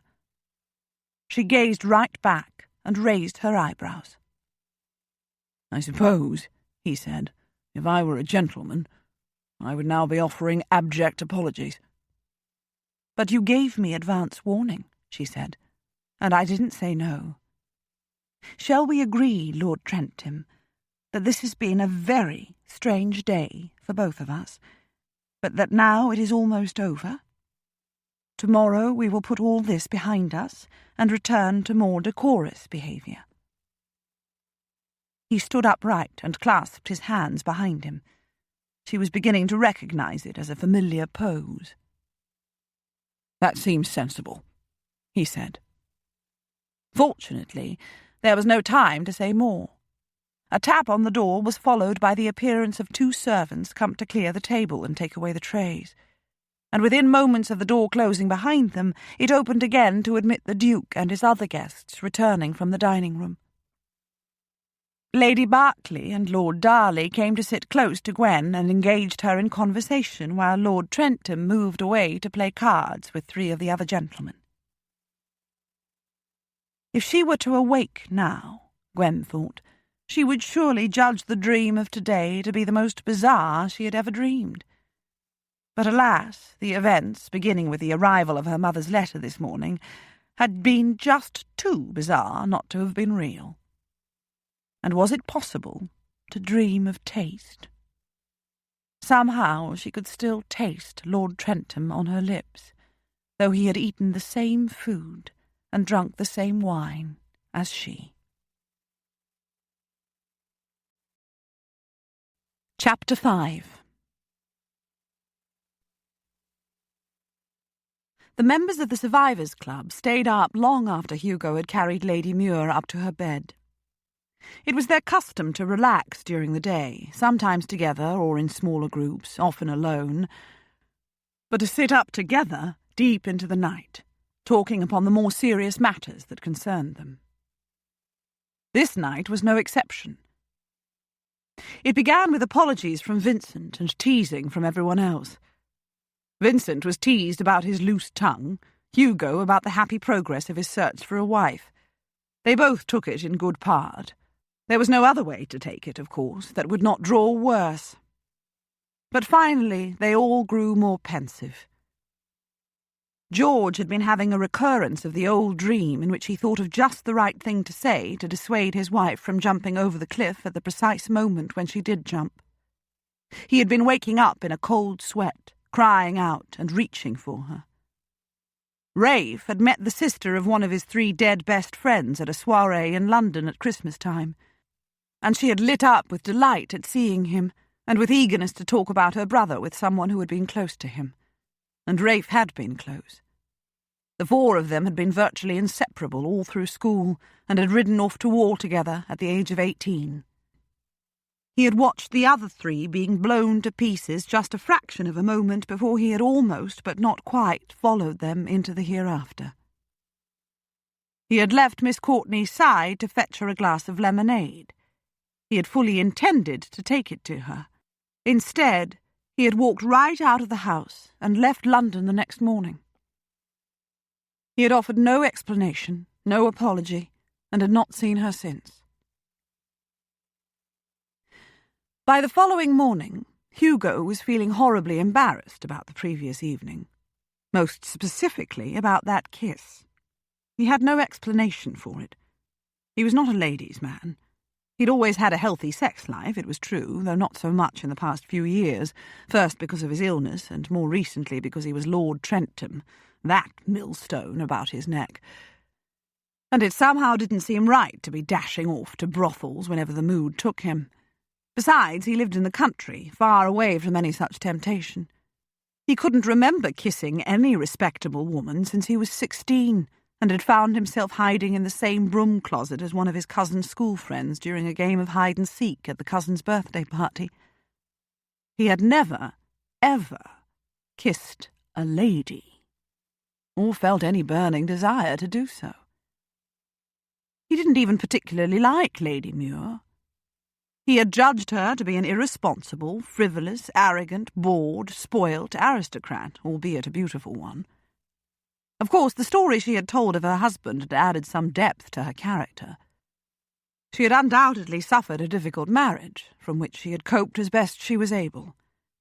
And she did, he admitted grudgingly, have a sense of humour, and an infectious laugh. All of which was no explanation at all for his sudden urge to kiss her after he had removed her dinner tray from her lap, or an excuse for giving in to that urge. And why, in the name of all that was wonderful, had she allowed it? He had done nothing to ingratiate himself with her. On the contrary, he had been downright surly. He had a tendency to be that way with the upper classes, members of the Survivors' Club excepted. He had not been well received by his fellow officers in the military. The majority of them had treated him with disdain and condescension, a few with open hostility for his daring to break into their ranks just because his father could afford to purchase his commission. Their ladies had ignored him entirely, just as they ignored their servants, all of which had not particularly bothered Hugo. He had wanted to be an officer, not a member of any social club. He'd wanted to distinguish himself on the battlefield, and he had done that. But last night he had kissed a lady. For no reason at all except that she had set her hands over her flushed face and laughed helplessly after he talked about giving up whores when he married. And there had still been laughter in her voice when she had spoken. "I'm really quite sure that this has been the strangest day of my life, Lord Trentham, and now it has culminated in a short lecture on lust and middle-class morality." Yes, that was what had made him want to kiss her. He wished to God he'd kept his wishes on a tighter rein. He was going to have to avoid her as much as he possibly could for the rest of her stay here. It was going to be dashed awkward coming face to face with her again. It was a resolve he kept until after luncheon. He spent the morning, while it rained outside, in the conservatory with Imogen, while she watered the plants and did magical things to them that made them look fresher and altogether more attractive. He read the letter from his half-sister that had arrived with the morning post. Constance wrote to him at least twice a week. She was 19 years old and basically a lively, pretty girl who was ready and eager for beaux and marriage. But her mother was a selfish, possessive woman who had used her delicate health and ailments, real or imagined, to manipulate those around her for as long as Hugo had known her. She kept her daughter a virtual prisoner at the house, always at her beck and call. Constance rarely went out except to run brief and specific errands. She had no friends, no social life, no beaux. Not that she complained openly to Hugo. Her letters were invariably cheerful and almost empty of any real content because she really had nothing to say. It was Hugo's duty to set that all right, a duty impelled by love, and by the fact that he was her guardian, and by a promise to his father that he would secure a happy future for her as far as he was able. She was one of the main reasons for his decision to marry. He didn't have the slightest idea how to launch her onto middle-class society on his own, or how to steer suitably eligible middle-class men in her direction. If he married, no, when he married, his wife would know how to introduce her sister-in-law to the sort of men who could offer her security and happiness for the rest of her life. There was, of course, his other reason for deciding to marry. He was not a natural celibate, and his need for sex, regular, lusty sex, had been asserting itself all too painfully for the past while and warring against his contrasting inclination toward privacy and independence. He had decided when he left Penderras 3 years ago that above all else he wanted a life of peace. He had sold out of the army and settled in a small country cottage in Hampshire. He had supported himself by growing a kitchen garden and keeping a few chickens and doing odd jobs for his neighbours. He was big and strong, after all. His services had been much in demand, especially among the elderly. He had kept quiet about his title. He'd been happy. Well, contented, anyway, despite all the warnings from his 6 friends here that he resembled an unexploded firecracker and was surely going to burst back to life again at some time in the future, perhaps when he least expected it. Last year, after his father's death, he had purchased Crosslands Park, not far from the cottage, and set up on a slightly grander scale there. Somehow, word of his title had leaked out. He had proceeded to grow a somewhat larger garden and cultivate a few crops, to keep a few more chickens and to add a few sheep and cows. He had hired a steward, who had in his turn hired some labourers to help with the farm work. Hugo had continued to do much of it himself, though. Idleness didn't suit him. He still did odd jobs for his neighbours, too, though he steadfastly refused to accept payment. His park was undeveloped, his house partly shut up since he used only 3 rooms with any regularity. He had a very small staff. but he had been happy there for a year. Contented, anyway. His life was unexciting. It lacked challenge. It lacked any close companionship, even though he remained on good terms with his neighbours. It was the life he wanted. And now he was going to change everything by marrying, because really he had no choice. The letter lay long forgotten in his lap. Imogen was still in the conservatory. She sat on one of the window ledges, her legs drawn up before her, a book propped against them. She was reading. She felt his eyes on her and looked up, closing the book as she did so. "It's time for luncheon," she said. "Shall we go in?" He got to his feet and offered his hand. Lady Muir, he learned in the dining-room, was in the morning-room, George having judged it a more cosy place for her during the daytime. A footman had carried her down, and George himself and Rafe had taken breakfast in there with her. She had asked for paper and pen and ink afterward, in order to write to her brother. Mrs. Parkinson was with her now, and had been for the past few hours. "Poor Lady Muir," Flavian said. "One feels almost inclined to rush to her rescue like a knight in bright armour. But one might find oneself being coaxed into escorting her friend home, and the prospect is enough to make any knight turn tail and run, and be damned to chivalry." "It's all taken care of," George assured him. "Before the lady arrived, I suggested to Lady Muir that in her weakened condition she might perhaps wish to rest this afternoon instead of facing the exertions of a prolonged visit. She understood me perfectly, and agreed that yes, indeed, she expected to need a sleep after luncheon. My carriage will be at the door in 45 minutes. The clouds had moved off, and the sun was shining an hour later, when Hugo was standing out on the terrace, trying to decide whether to take a long walk along the headland or to be more lazy and stroll in the nearer park. He decided upon the lazy alternative, and spent an hour wandering alone about the park. It was not at all elaborately designed, but even so there were flower gardens and shady walks and tree-dotted lawns and a summer house in a dip that sheltered it from any wind blowing off the sea. The small structure offered a view along a tree-lined alley to a stone statue at the far end. It all made Hugo think with some dissatisfaction about his own park at Crosslands. It was large and square and barren, and he had no idea how to make it attractive. One could not just stick alleys and arbours and wilderness walks any old where. And the house rather resembled a large barn from which all the animals had fled. It could be lovely. He had sensed that when he decided to buy it. But whereas he could appreciate beauty and effective design when he saw them, there was no creative corner of his mind in which original designs would pop to life. He needed to hire someone to plan it all for him, he supposed. There were such people, and he had the money with which to employ their services. He wandered back to the house after an hour or so. Was Lady Muir really sleeping, he wondered, as he let himself in at the front door? Or had she simply been glad to avail herself of the excuse with which George had presented her to get rid of her tiresome friend? If she was alone in the morning-room, and not sleeping, of course, George would surely have arranged that someone bear her company. He was good at such niceties of hospitality.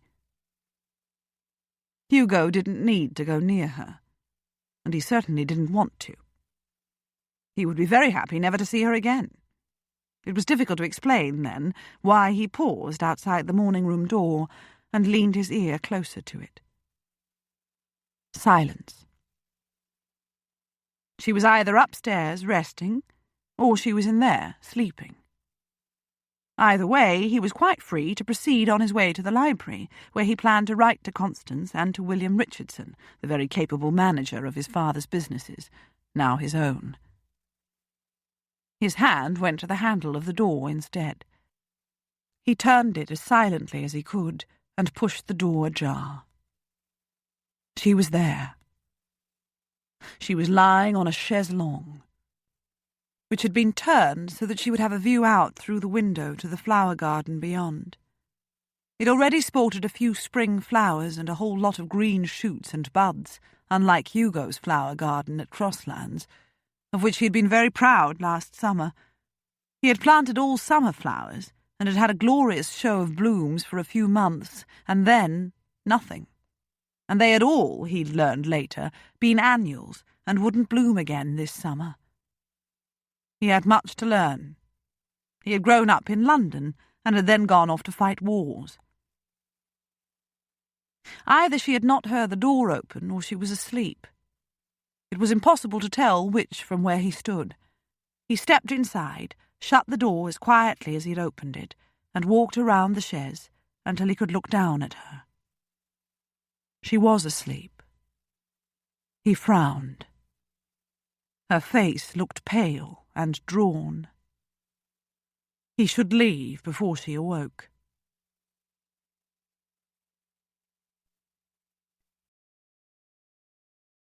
Gwen had nodded off to sleep, lulled by the blissful silence after Vera left, and by the dose of medicine the Duke of Stanbrook had coaxed her into taking, when he discerned from the paleness of her face that she was in more pain than she could easily endure. She had not seen Lord Trentham all morning. It was a great relief, for she had awoken remembering his kiss and had found the memory hard to shake. Why ever had he wanted to kiss her, since he had given no indication that he either liked her or was attracted to her? And why on earth had she consented to the kiss? She certainly couldn't claim that he had stolen it before she could protest. Neither could she claim that it had been an unpleasant experience. It most decidedly had not been. And that fact was perhaps the most disturbing of all. She had endured Vera's visit for several hours before the Duke himself came to the room as promised, and very courteously yet very firmly escorted her out to his waiting carriage after assuring her that he would send it for her again tomorrow morning. Vera had been quite vocally put out at being left alone with Gwen throughout her visit. When their luncheon had been brought to the morning-room, delicious though it was, she had protested at the discourtesy of his Grace's not having invited her to join the rest of his guests at the dining-room table. She was chagrined at the arrangements that had been made for her return home, and its early hour. She had assured his Grace on her arrival, she had told Gwen, that she would be happy to walk home and save him the trouble of calling out his carriage again, if one of the gentlemen would only be kind enough to escort her at least part of the way. He had ignored her generous offer. But what could one expect of a man who had killed his own wife? How she hoped, Gwen thought as she drifted off to sleep, that Neville would not delay in sending the carriage for her once he received her letter. She had assured him that she was quite well enough to travel. Would she see Lord Trentham today? It was perhaps too much to expect that she wouldn't. But she did hope that he would keep his distance, and that the Duke would not appoint him to take dinner with her again this evening. She had embarrassed herself enough with regard to him yesterday to last her for the next lifetime or two. He was the last person she thought of as she fell asleep, and he was the first person she saw when she woke up again some indeterminate time later. He was standing a short distance from the chaise longue upon which she lay, his booted feet slightly apart, his hands clasped behind his back, frowning. He looked very much like a military officer, even though he was dressed in a form-fitting coat of green superfine and buff-coloured pantaloons with highly polished Hessian boots. He was frowning down at her, his habitual expression, it seemed. She felt at a huge disadvantage, stretched out for sleep as she was. "Most people," he said, "snore when they sleep on their back." Trust him to say something totally unexpected. Gwen raised her eyebrows. "And I do not?"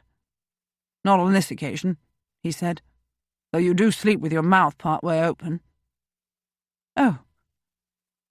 How dare he stand there watching her while she slept? There was something uncomfortably intimate about it. "How's your ankle today?" he asked. "I thought it would be better, but annoyingly it is not," she said. It's only a sprained ankle, after all. I feel embarrassed at all the fuss it's causing. You need not feel obliged to keep talking about it or asking me about it, or to continue keeping me company, or watching me while I sleep, she thought. You ought to have some fresh air, he said. Your face is pale. It's fashionable for ladies to look pale, I gather, though I doubt any wish to look pasty. Wonderful. He had just informed her that she looked pasty. It's a chilly day, he said, but the wind has gone down and the sun is shining, and you may enjoy sitting in the flower garden for a while. I'll fetch your cloak, if you wish to go. All she had to do was say no. He would surely go away and stay away. How would I get out there? She asked instead, and then could have bitten out her tongue, since the answer was obvious. You could crawl, on your hands and knees, he said, if you wish to be as stubborn as you were yesterday, or you could send for a burly footman. I believe one of them carried you down this morning. Or I could carry you, if you trust me not to become over-familiar again. Gwen felt herself blushing. I hope, she said, you've not been blaming yourself for last evening, Lord Trentham. We were equally to blame for that kiss, if blame is the right word. Why should we not have kissed, after all, if we both wished to do so? Neither of us is married or betrothed to someone else. She had the feeling that her attempt at nonchalance was failing miserably. I may take it, then, he said, that you don't wish to crawl out on your hands and knees. You may, she said. No more was said about the burly footman. He turned and strode from the room without another word, presumably to go and fetch her cloak. That had been nicely done of her, Gwen thought with considerable irony. But the prospect of some fresh air was not to be resisted. And the prospect of Lord Trentham's company. Chapter 6. It was chilly, but the sun was shining, and they were surrounded by primroses and crocuses and even a few daffodils. It hadn't occurred to Gwen before now to wonder why so many spring flowers were varying shades of yellow. Was it nature's way of adding a little sunshine to the season that came after the dreariness of winter, but before the brightness of summer? This is so very lovely, she said, breathing in the fresh, slightly salty air. Spring is my favourite season. She drew her red cloak more snugly about her as Lord Trentham set her down along a wooden seat beneath the window of the morning-room. He took the 2 cushions she had carried out at his suggestion, placed one at her back to protect it from the wooden arm, and slid the other carefully beneath her right ankle. He spread the blanket he had brought with him over her legs. Why? He asked as he straightened up. I prefer a daffodil to a rose, she said, and spring is full of newness and hope. He sat down on the pedestal of a stone urn close by and draped his arms over his spread knees. It was a relaxed, casual pose, but his eyes were intent on hers. What do you wish for your life that would be new? He asked her. What are your hopes for the future? I see, Lord Trentham, she said, that I must choose my words with care when I'm in your company. You take everything I say literally. Why say something, he asked her, if your words mean nothing? It was a fair enough question. Oh, very well, she said. Let me think. Her first thought was that she was not sorry he had come to the morning-room and suggested bringing her out here for some air. If she were perfectly honest with herself, she would have to admit that she'd been disappointed when it was a footman who had appeared in her room this morning to carry her downstairs. And she had been disappointed that Lord Trentham had not sought her out all morning. And yet she had also hoped to avoid him for the rest of her stay here. He was right about words that meant nothing, even if the words were only in one's head. I don't want anything new, she said, and my hope is that I can remain contented and at peace." He continued to look at her as though his eyes could pierce through hers to her very soul, and she realized that though she thought she spoke the truth, she was really not perfectly sure about it. "Have you noticed," she asked him, "how standing still can sometimes be no different from moving backward? For the whole world moves on and leaves one behind." Oh dear, it was the house, he had said last evening, that inspired such confidences. "You've been left behind?" he asked. "I was the first of my generation in our family to marry," she said. "I was the first, and indeed the only one, to be widowed. Now my brother is married, and Lauren, my cousin and dearest friend. All my other cousins are married too. They all have growing families, and have moved, it seems, into another phase of their lives that is closed to me. It's not that they are not kind and welcoming, they are. They're all forever inviting me to stay, and their desire for my company is perfectly genuine, I know that. I still have remarkably close friendships with Lauren, with Lily, my sister-in-law, and with my cousins. And I live with my mother, whom I love very dearly. I'm very well blessed." The assertion sounded hollow to her ears. "A 7-year mourning period for a husband is an exceedingly long one," he said, "especially when a woman is young. How old are you?" Trust Lord Trentham to ask the unaskable. "I'm 32, she said. "It is possible to live a perfectly satisfying existence without remarrying." "Not if you want to have children without incurring scandal," he said. "You would be wise not to delay too much longer if you do." She raised her eyebrows. Was there no end to his impertinence? And yet what would undoubtedly be impertinence in any other man, she knew was not in his case, not really. He was just a blunt, direct man who spoke his mind.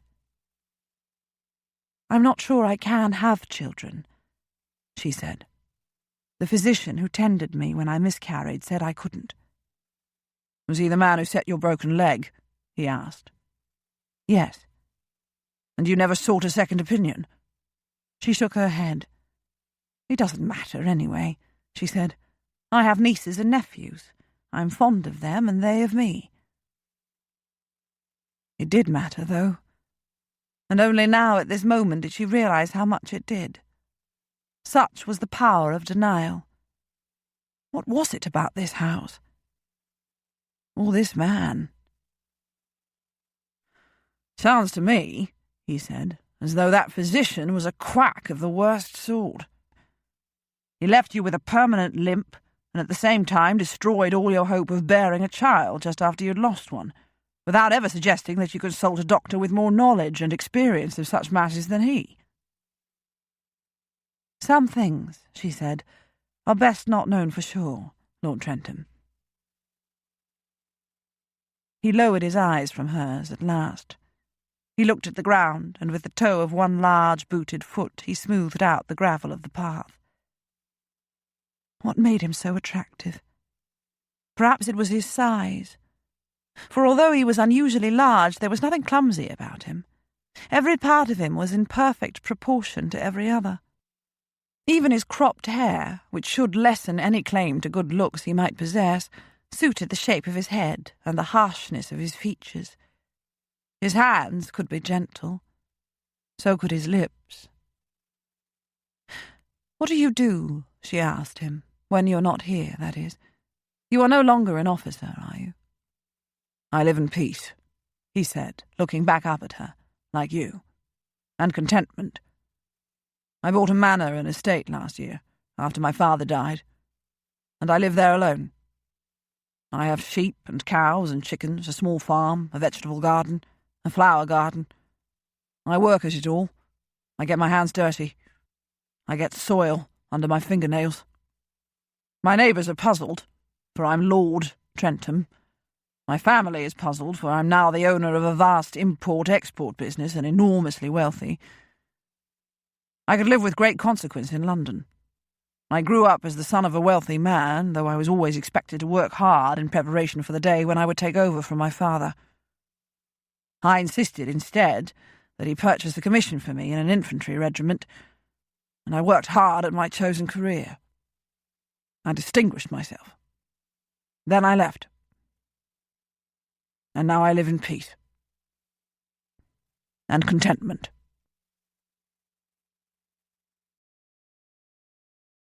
There was something indefinable about his tone. Defiant, angry, defensive. She wondered if he was happy. Happiness and contentment were not the same thing, were they? "And marriage will complete your contentment?" she asked him. He pursed his lips. "I wasn't made for a life without sex," he said. She had asked for that one. She tried not to blush. "I disappointed my father," he said. "I followed him like a shadow when I was a boy. He adored me, and I worshipped him. I assumed, that I would follow in his footsteps into the business and take over from him when he wished to retire. Then there came that inevitable point in my life when I wanted to be myself. Yet all I could see ahead of me was becoming more and more like my father. I loved him, but I didn't want to be him. I grew restless and unhappy. I also grew big and strong, a legacy from my mother's side of the family. I needed to do something physical. I dare say I might have sown some relatively harmless wild oats before returning to the fold if it hadn't been for... Well, I didn't take that route. Instead, I broke my father's heart by going away and staying away. He loved me and was proud of me to the end, but his heart was broken anyway. When he was dying, I told him that I would take over the reins of his business enterprises and that I would, if it was at all in my power, pass them on to my son. Then, after he died, I went home to my little cottage and bought Crosslands, which was nearby and just happened to be for sale, and proceeded to live as I had for the 2 years previous, except on a somewhat grander scale. To myself, I called it my year of mourning. But that year is up, and I can't, in all conscience, procrastinate any longer. And I'm not getting any younger. I'm 33. He looked up, as did Gwen, as a group of seagulls flew by, calling raucously to one another. "I have a half-sister," he said when they'd passed from sight. "Constance. She lives in London with her mother, my stepmother. She needs someone to take her out and about. She needs friends and beaux. She needs and wants a husband. But her mother is a virtual invalid and is unwilling to let her go. I have a responsibility to my sister. I'm her guardian. But what can I do for her while I remain single? I need a wife." The arm of the seat was digging into Gwen's back despite the cushion. She squirmed into a different position, and Lord Trentham jumped to his feet to plump up the cushion and reposition it behind her. "Are you ready to go back in?" he asked. "No," she said. "Not unless you are." He didn't answer her. He went to sit back down on the stone pedestal. Why had he become a virtual recluse? Everything in his life would lead one to expect him to be just the opposite. "Was it during the forlorn hope you led that you sustained the injuries that brought you here?" she asked. His gaze was so burning and so steady that she almost leaned sideways against the back of the seat in order to put more distance between them. He did not talk about that attack, he had told her yesterday, ever. And why did she want to know? She was not usually inquisitive to the point of intrusiveness. "I sustained not a scratch during that forlorn hope," he said, "nor in any other battle I fought. If you were to examine me from head to toe, you would never guess that I'd been a soldier for almost 10 years. Or you would guess that I was the sort of officer who cowered in a tent and gave orders without ever coming out to risk intercepting an errant bullet. His life had been as charmed as the Duke of Wellington's then. It was said that Wellington had often ridden recklessly within range of enemy guns, despite all the efforts of his aides to keep him out of harm's way. "Then why—" Gwen began. "Was I here?" he said, interrupting her. "Oh, I had wounds right enough, Lady Muir. They were just not visible ones. I went out of my head, which is not actually an accurate description of my particular form of madness, for if I had been out of my head, all would have been well. The fact that I was still in it was the problem. I couldn't get out. I wanted to kill everyone around me, especially those who were most kind to me. I hated everyone, most of all myself. I wanted to kill myself. I believe I started to talk in nothing lower than a bellow, and every second or third word was foul even by the standards of a soldier's vocabulary. It infuriated me that I soon ran out of words strong enough to get the hate out of me." He looked down at the ground between his feet again. Gwen could see only the top of his head. "They sent me home in a straitjacket," he said. "If there's anything more calculated to increase fury above the boiling point, I don't know what it is. I don't want to know. They didn't want to send me to Bedlam, though, even if that was where they thought I belonged. They were too embarrassed, since I was sort of famous and had just been promoted and feted and given my title by the king, or by the Prince Regent, actually, since the king was himself mad. Ironical, that. I wouldn't go home to my father. Someone knew the Duke of Stanbrook and what he was doing here for a few other officers. And he met me and brought me here. Without the straitjacket. He took the risk. I don't think I ever would have killed anyone else but myself. But he was not to know that. He asked me not to kill myself. Asked, not told. His wife had done that, he told me, and it was in a sense the ultimate act of selfishness, since it left behind untold and endless suffering for those who had witnessed it, and been unable to do anything to prevent it. And so I remained alive. It was the least I could do to atone. "To atone for what?" she asked softly. For some reason, she had the blanket he had spread over her legs bunched against her bosom, held there with both hands. He looked up with blank eyes as though he had forgotten that she was there. Then awareness returned. "I had killed close to 300 men," he said. 300 of my own men. "Killed?" she asked. "Killed. Got killed," he said. "It's all the same. I was responsible for their deaths." "Tell me," she said, her voice still soft. He returned his eyes to the ground.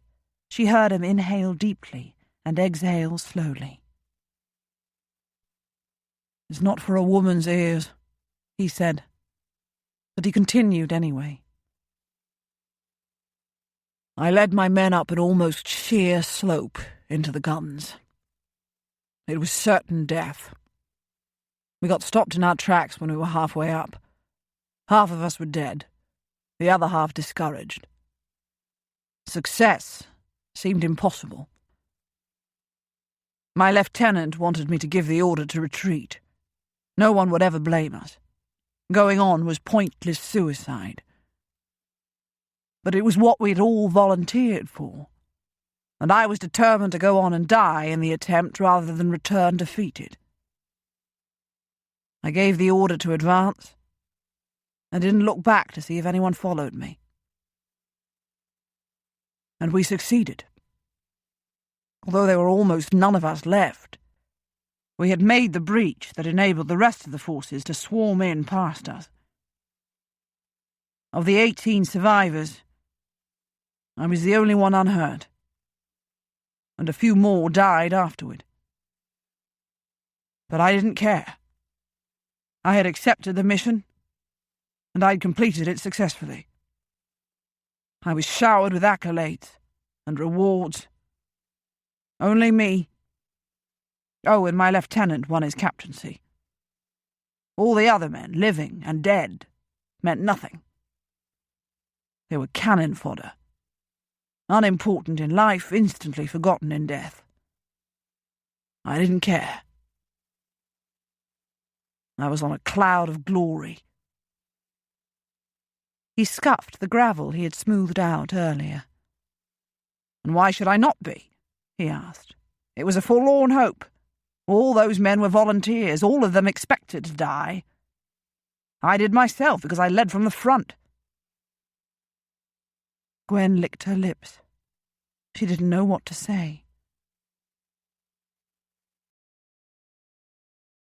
2 days before I went out of my head, he said, looking up at her with eyes that were quite frighteningly bleak. I went to see 2 of the men. One was my lieutenant, newly promoted. He had massive internal injuries and wasn't expected to live. He had great difficulty breathing. He managed, nevertheless, to collect enough phlegm in his mouth to spit at me. The other had had both legs amputated and was unquestionably going to die, though he was taking his time about it. I knew it. He knew it. He grasped my hand and kissed it. He thanked me for thinking of him and coming to see him. He said it made him a proud man. He said he would die a happy man, and other daft things like that. I wanted to bend down and kiss his forehead, but I was afraid of what the other people milling about would think or say to one another afterward. I merely squeezed his hand instead and told him I would be back next day. I did go, but he died half an hour before I arrived.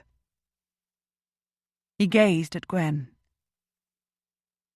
And now you know my shame, he said. I went from great hero to gibbering idiot within a month. Are your questions all answered? There was a hardness in his eyes, a harshness in his voice. Gwen swallowed. Feeling guilt when one has clearly done wrong, she said, is natural and even desirable. One can perhaps say or do something to put right the wrong. Feeling guilt when there has been no clear wrong is altogether more poisonous.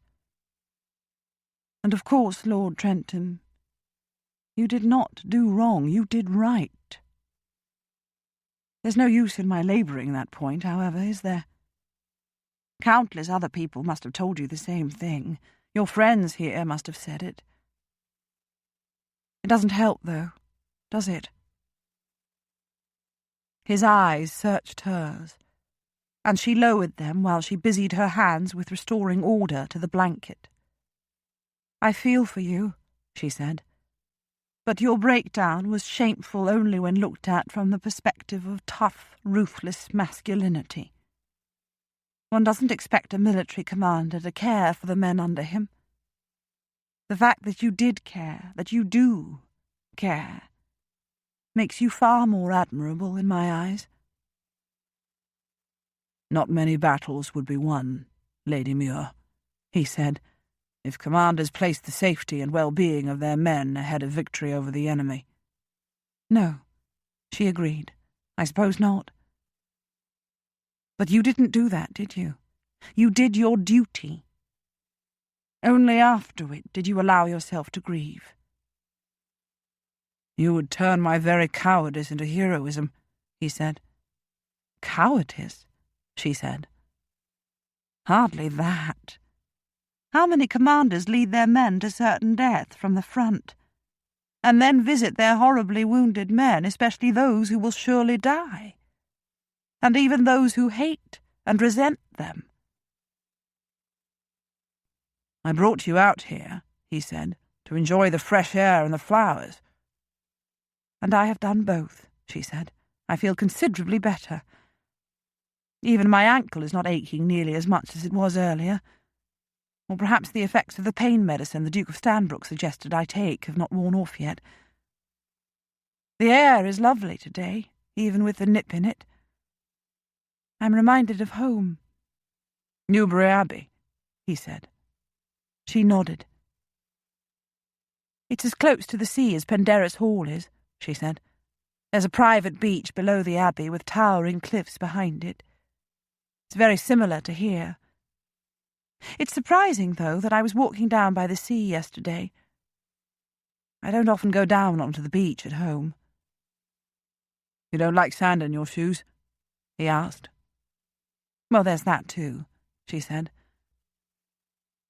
But also I find the sea too vast.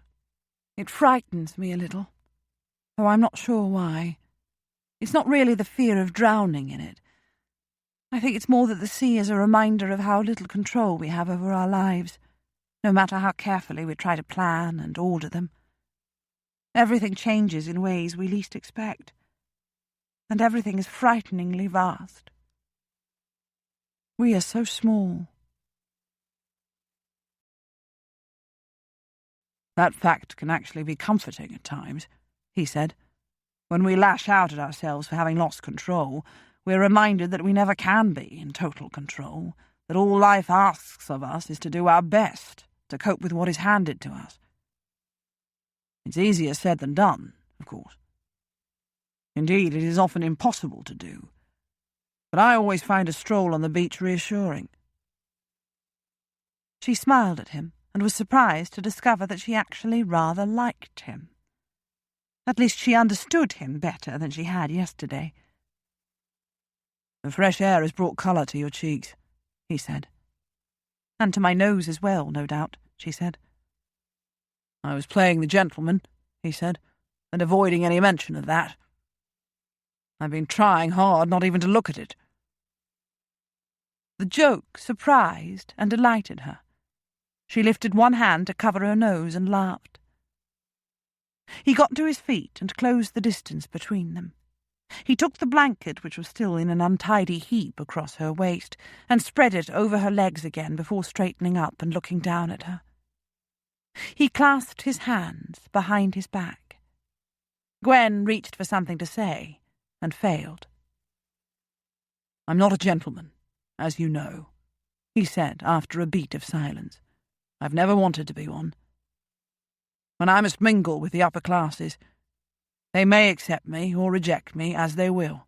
I'm not offended at being considered inferior. I know that I'm not. Only different. Gwen tipped her head to one side. What point are you making, Lord Trentham? She asked. That I don't feel inferior to you, he said, though I am indeed very different. I have no ambition to court you or marry you, and thus propel myself imperceptibly upward on the social scale. Yesterday's irritation with him returned full force. I'm glad for your sake, she said, since you would be bound for certain disappointment. But I do find myself quite irresistibly attracted to you, he said. Irresistibly. I will resist if I must, he said. With one word from you, I will resist. Gwen opened her mouth and closed it again. How had they got to this point? Just a few moments ago he'd been baring his soul to her. But perhaps that was the explanation. Perhaps the emotion he'd been feeling then needed to be translated into something else, something softer and more familiar. Resist what? She asked, frowning. I would like to kiss you again, he said. At the very least. She asked the question that ought to have remained unasked. And at the very most? I would like to bed you, he said. Their eyes locked, and Gwen felt a rush of desire that fairly robbed her of breath. Good heavens, she ought to be smacking his face, except that it was far above the reach of her arm. Anyway, she had asked, and he had answered. Suddenly it felt more like July than early March in the garden. Gwendolen, he said. "Is that your name?" She looked at him in surprise. But Vera had used her name yesterday in his hearing, of course. "Everyone calls me Gwen," she told him. "Gwendolen," he said. "Why shorten a name that is perfectly beautiful in its entirety?" No one had ever called her by her full name. It sounded strange on his lips, intimate. She ought to object quite firmly to such over-familiarity. He was Hugo. The name suited him. He sat down beside her suddenly, and she scooted over to the inside of the seat to make room for him. He turned sideways and rested one hand on the back of the seat. Was she going to...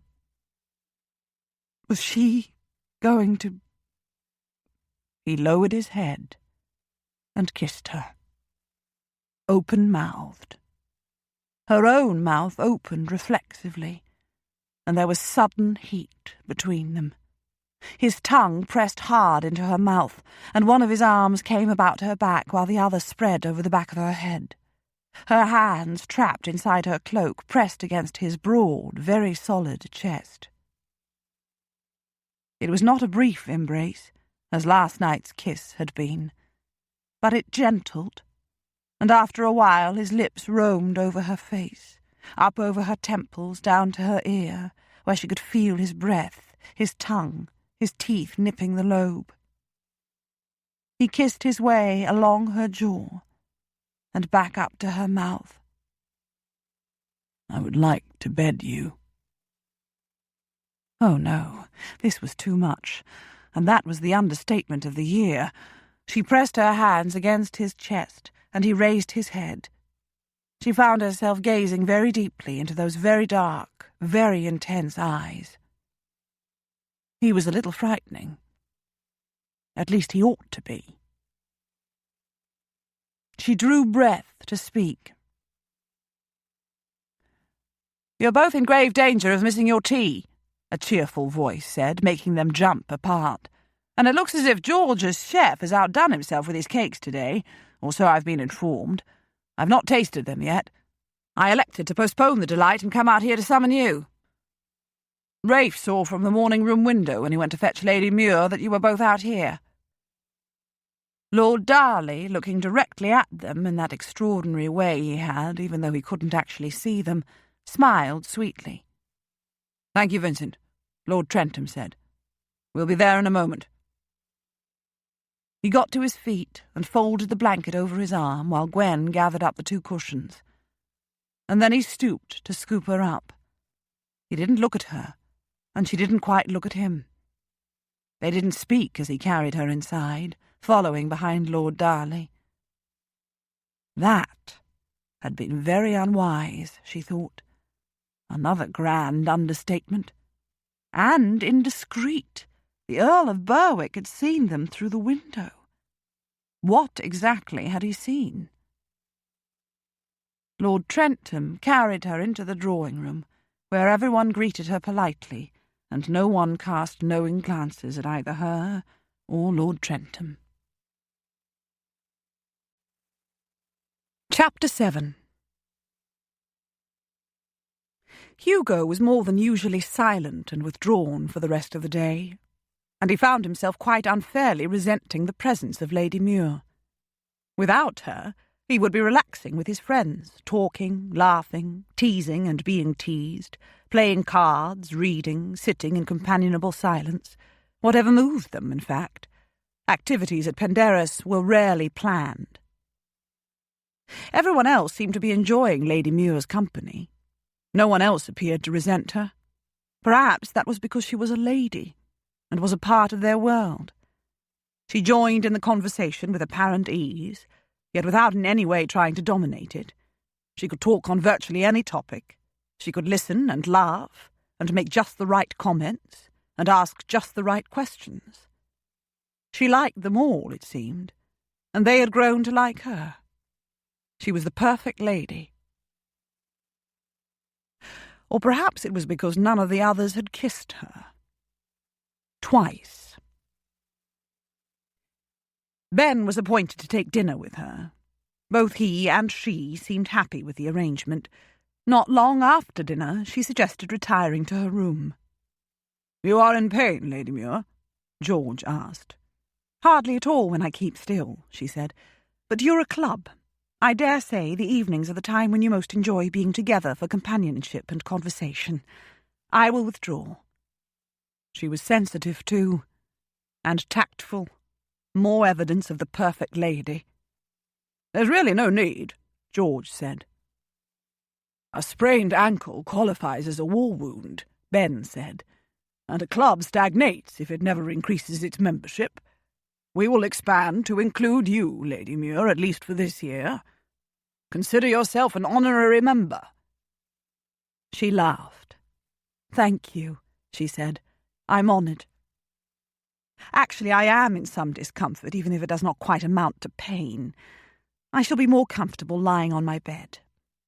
"I shall summon a footman, then," George said, but Hugo was already on his feet. "No need," he said. "I shall carry Lady Muir upstairs." He resented her most because she disturbed him. He didn't dislike her as he had yesterday, but she was of an alien world. She was beautiful and elegant and well-dressed and self-possessed and charming. She was everything a lady ought to be. And she attracted him, a fact that annoyed him.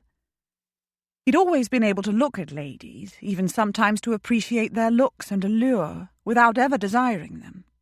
One ought not to desire alien species, no matter how beautiful they were. Was he totally daft? He'd even told her this afternoon, alas, there was no possibility that his memory was playing tricks on him, that he would like to bed her. He wondered if he ought to apologize, but an apology would only bring that scene in the garden alive again. It was perhaps best forgotten, or at least left to lie dormant. Besides, how could one apologize for kissing a woman twice? Once might be explained away as an impulsive accident. Twice suggested definite intent or a serious lack of control. His foot was on the top stair before either of them spoke. "You've been very silent tonight, Lord Trentham," she said. "At the moment I need all my breath to carry you," he told her. He paused outside her room while she turned the handle of the door. He stepped inside with her and set her down on the bed. He propped a few of the many pillows behind her back and positioned one beneath her right foot. He straightened up and clasped his hands behind his back.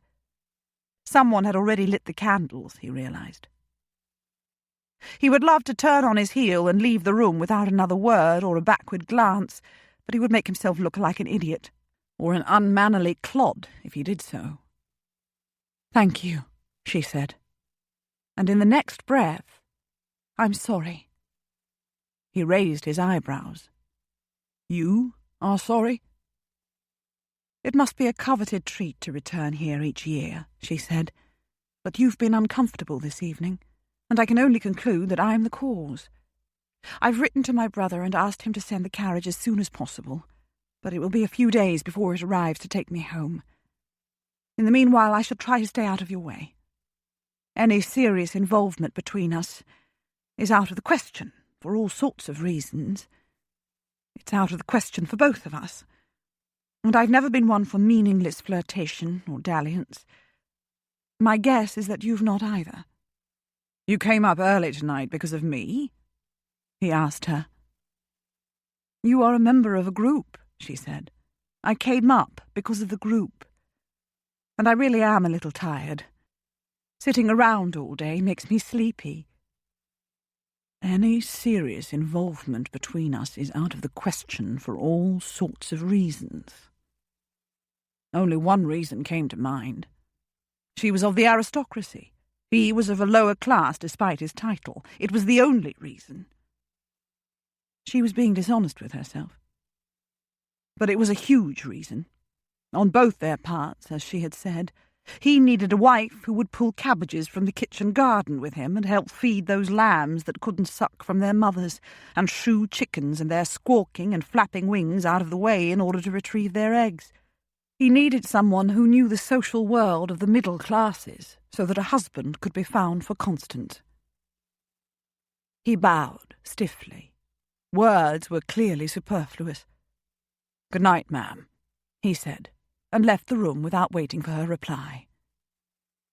He thought he heard a sigh as he closed the door.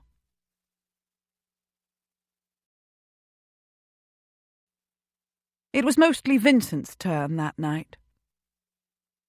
He had woken up in a fit of panic in the morning and had been fighting it all day. Such episodes were growing less frequent, he reported, but when they did happen, they were every bit as intense as they'd ever been. When Vincent first came to Penderys, he had still been more than half deaf as well as totally blind, a result of a cannon exploding close enough to have propelled him all the way back to England in a million pieces. By some miracle, he had escaped both dismemberment and death. He'd still been something of a wild thing, whom only George had been able to calm. George had often taken the boy right into his arms and held him close, sometimes for hours at a time, crooning to him like a baby until he slept. Vincent had been 17 at the time. The deafness had cleared, but the blindness had not, and never would.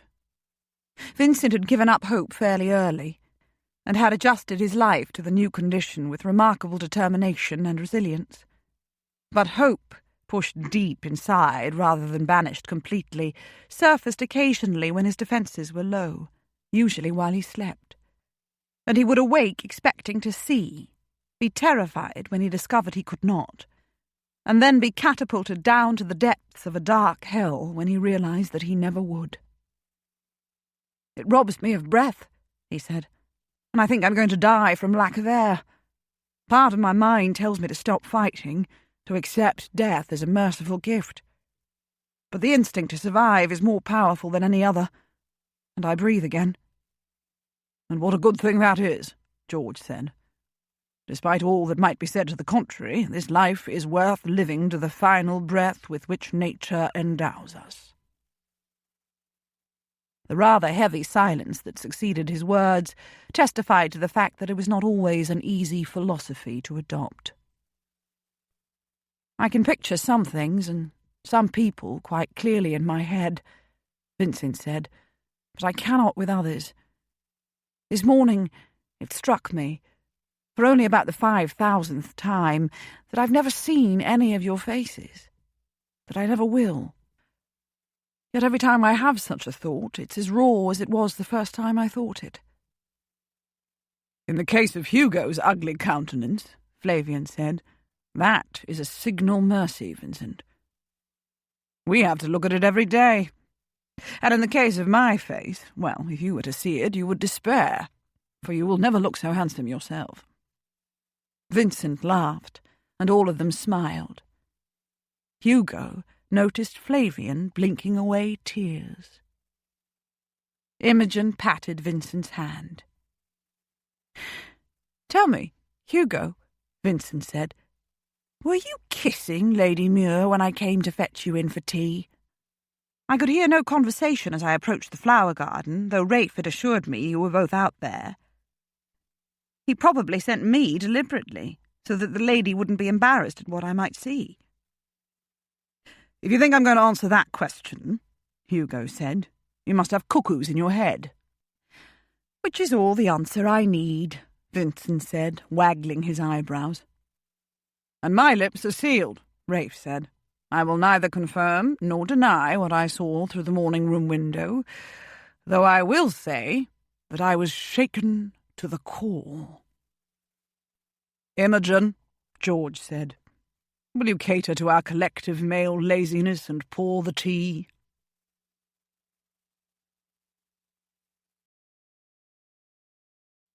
The Duke of Stanbrook produced a pair of crutches for Gwen the following morning, explaining that they had been needed when his house was a hospital, but had lain untouched and forgotten for several years since.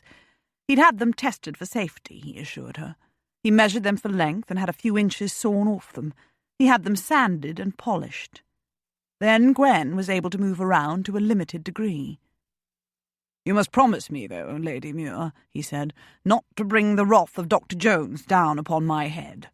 You must not dash about the house and up and down stairs for 18 hours out of every 24.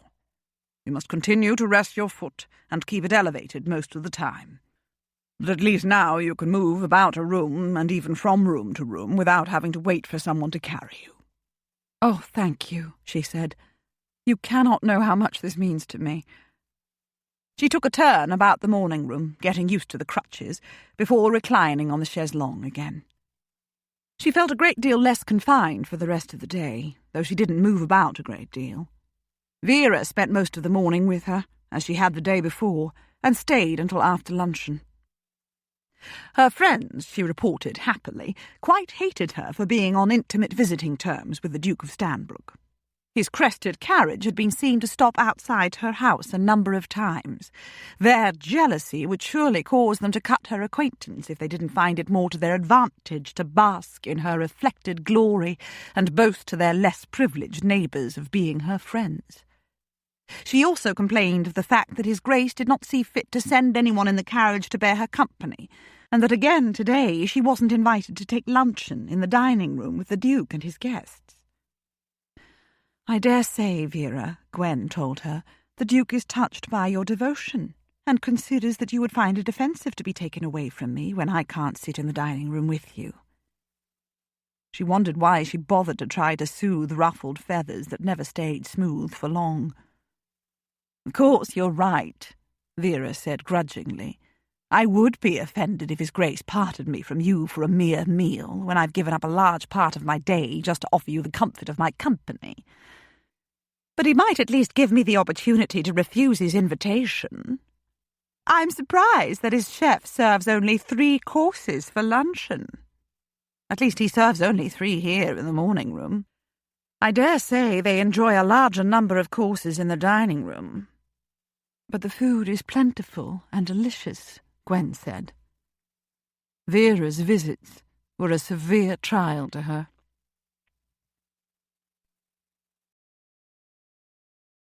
After the Duke of Stanbrook had borne her friend off to his waiting carriage, Gwen felt a little agitated. What if Lord Trentham came again as he had yesterday? The weather was just as lovely. She couldn't bear to find herself tête-à-tête with him again. She had no business being attracted to him, or he to her. She had no business allowing him to kiss her, and he had no business asking it of her. If he came again this afternoon, she thought, she could pretend to be asleep, and to remain asleep. He would have no choice but to go away.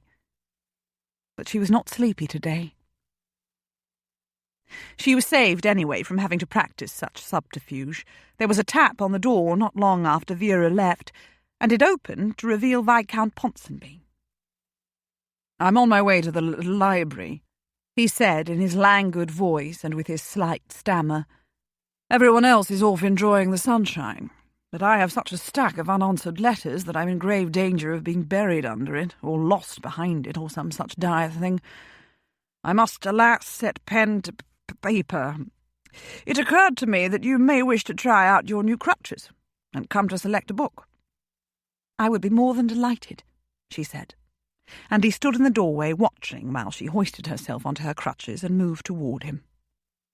Her ankle was still swollen and sore to the touch. There was still no possibility of getting on a shoe or putting any weight on it. It was somewhat less painful today, however, and the cut on her knee was now no more than a scab. Lord Ponsonby walked beside her to the library and turned a sofa that was by the fireplace so that light from the window would fall on it. "You may remain here and read or watch me labour," he said, "or you may return to the morning room after choosing a book. Or you may run up and downstairs, for that matter. I'm not your jailer. If you need a volume from a high shelf, do let me know." And he retreated behind the large oak desk that stood near the window. Gwen wondered about his stammer. It was the only imperfection she could detect in his person.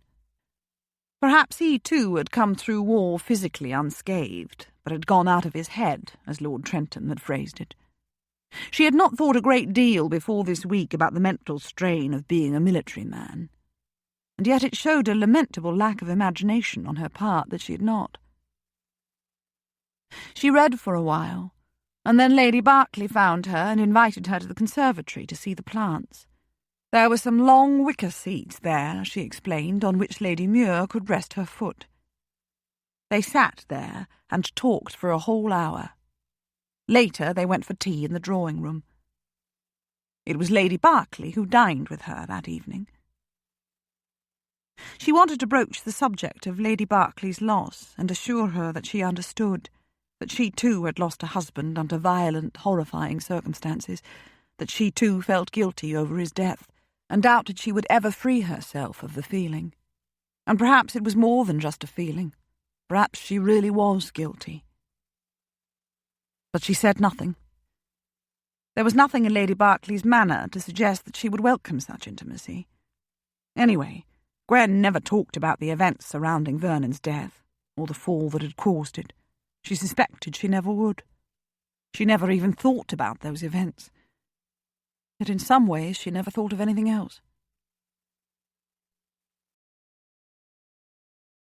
Later in the evening, she admitted when asked that she played the pianoforte, though not with any particular flair or talent. It didn't matter. She was persuaded to cross the drawing-room on her crutches in order to sit at the instrument and play, rusty fingers and all.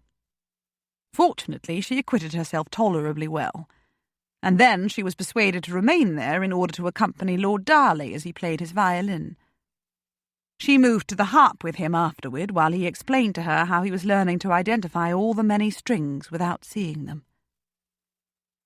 "And his next trick, Lady Muir," the Earl of Berwick said, "is to play the strings once he's identified them." "Heaven defend us," Lord Ponsonby added. "Vincent was far less dangerous when he had his sight, and the only weapons at his disposal were a sword and a giant cannon. He's threatening to start embroidering, Lady Muir. Lord knows where his needle will end up. And we've all heard horror stories about silken bombs." Gwen laughed with them all, including Lord Darley himself. When she withdrew to her room soon after, she was not allowed to climb the stairs with her crutches. A footman was summoned to carry her up. Lord Trentham did not offer. She hadn't seen him all day. She had scarcely heard his voice all evening. She hated the idea that she'd very possibly ruined his stay at Penderys. She could only hope that Neville wouldn't delay in sending the carriage once he'd received her letter. She felt depressed after she'd been left alone in her room. She was not tired. It was still quite early. She was also rather restless. The crutches had given her a taste of freedom, but not the real thing. She wished she could look forward to a long, early morning walk, or better yet, a brisk ride. She didn't feel like reading. Oh dear. Lord Trentham was so dreadfully attractive. She'd been aware of him with every nerve ending in her body all evening. If she was being strictly honest with herself, she would be forced to admit that she had chosen her favourite apricot evening gown with him in mind. She had played the pianoforte aware only of him in the small audience. She had looked everywhere in the room except at him. Her conversation had seemed too bright, too trivial, because she had known he was listening. Her laughter had seemed too loud and too forced. It was so unlike her to be self-conscious when in company. She had hated every moment of an evening that on the surface had been very pleasant indeed. She had behaved like a very young girl dealing with her first infatuation, her first very foolish infatuation. She couldn't possibly be infatuated with Lord Trentham. A few kisses and a physical attraction didn't equate love, or even being in love. Good heavens, she was supposed to be a mature woman. She had rarely spent a more uncomfortable evening in her life, and even now, alone in her own room, she was not immune, at least to the physical attraction. What would it be like, she found herself wondering, to go to bed with him? She shook off the thought and reached for the book she'd taken from the library. Perhaps she would feel more like reading once she started. If only Neville's carriage could appear like some miracle tomorrow, early. She felt suddenly almost ill with homesickness. Chapter 8. The last 2 days had been sunny and spring-like in all but temperature. Today, that deficiency had more than corrected itself. The sky was a clear blue, the sun shone, the air was warm, and, that rarest of all weather phenomena at the coast, there was almost no wind. It felt more like summer than spring. Hugo stood alone outside the front doors, undecided what he would do for the afternoon. George, Rafe, and Flavian had gone riding. He had decided not to accompany them. Although he could ride, of course, it was not something he did for pleasure. Imogen and Vincent had gone for a stroll in the park. For no specific reason, Hugo had declined the invitation to join them. Ben was in the old schoolroom upstairs, a space George had set aside for him for the punishing exercises to which he subjected his body several times a week. Ben had assured George that he would look in upon Lady Muir when he was finished, and make sure she was not left alone for too long after the departure of her friend.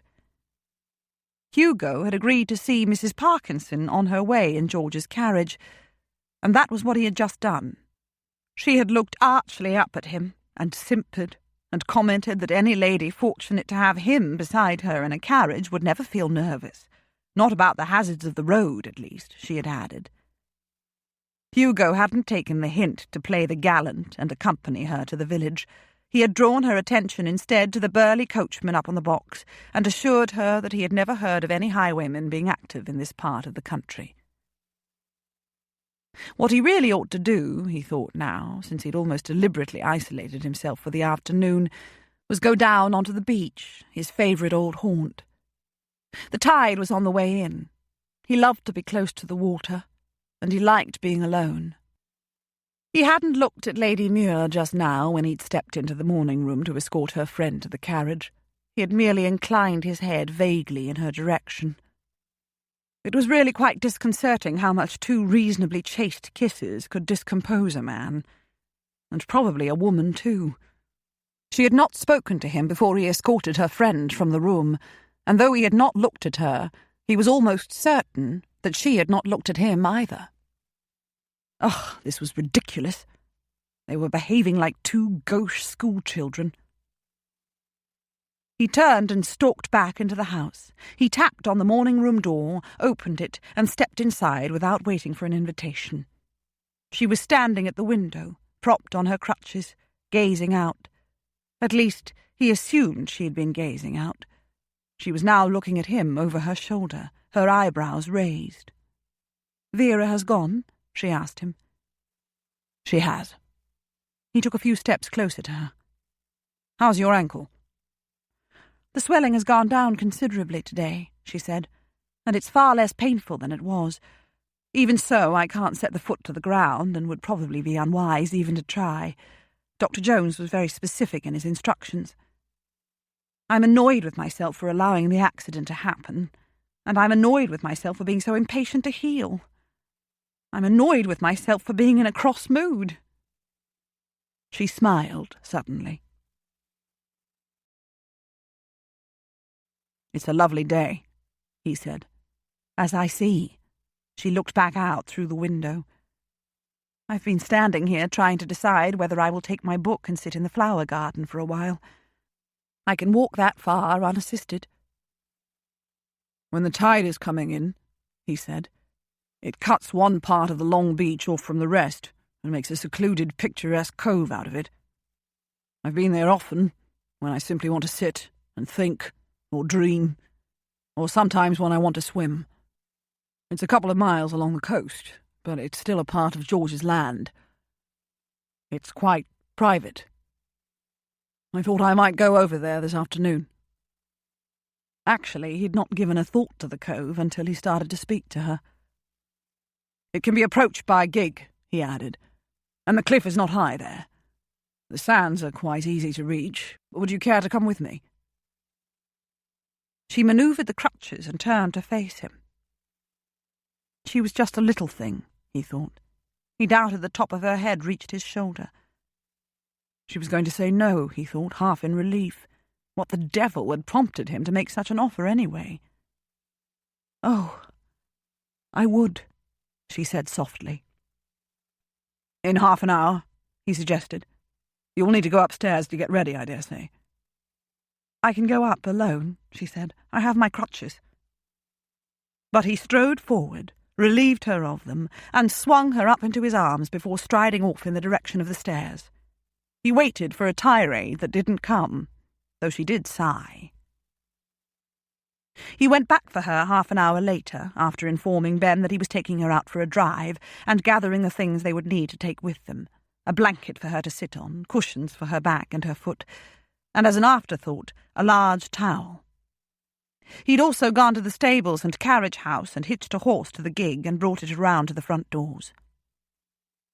This, he thought, was not a good idea, but he was committed now. And he couldn't feel quite as sorry as he knew he ought. It was a lovely day. A man needed company when the sun shone and there was warmth in the air. Not that he'd ever before entertained such a daft thought. Why would a sunny day make a man feel lonelier than he felt on a cloudy day? He carried Lady Muir back downstairs and settled her in the gig before taking his place beside her. He gathered the ribbons in his hands and gave the horse the signal to start. Spring was her favourite season, she'd told him 2 days ago, full of newness and hope. Somehow today he could understand what she meant.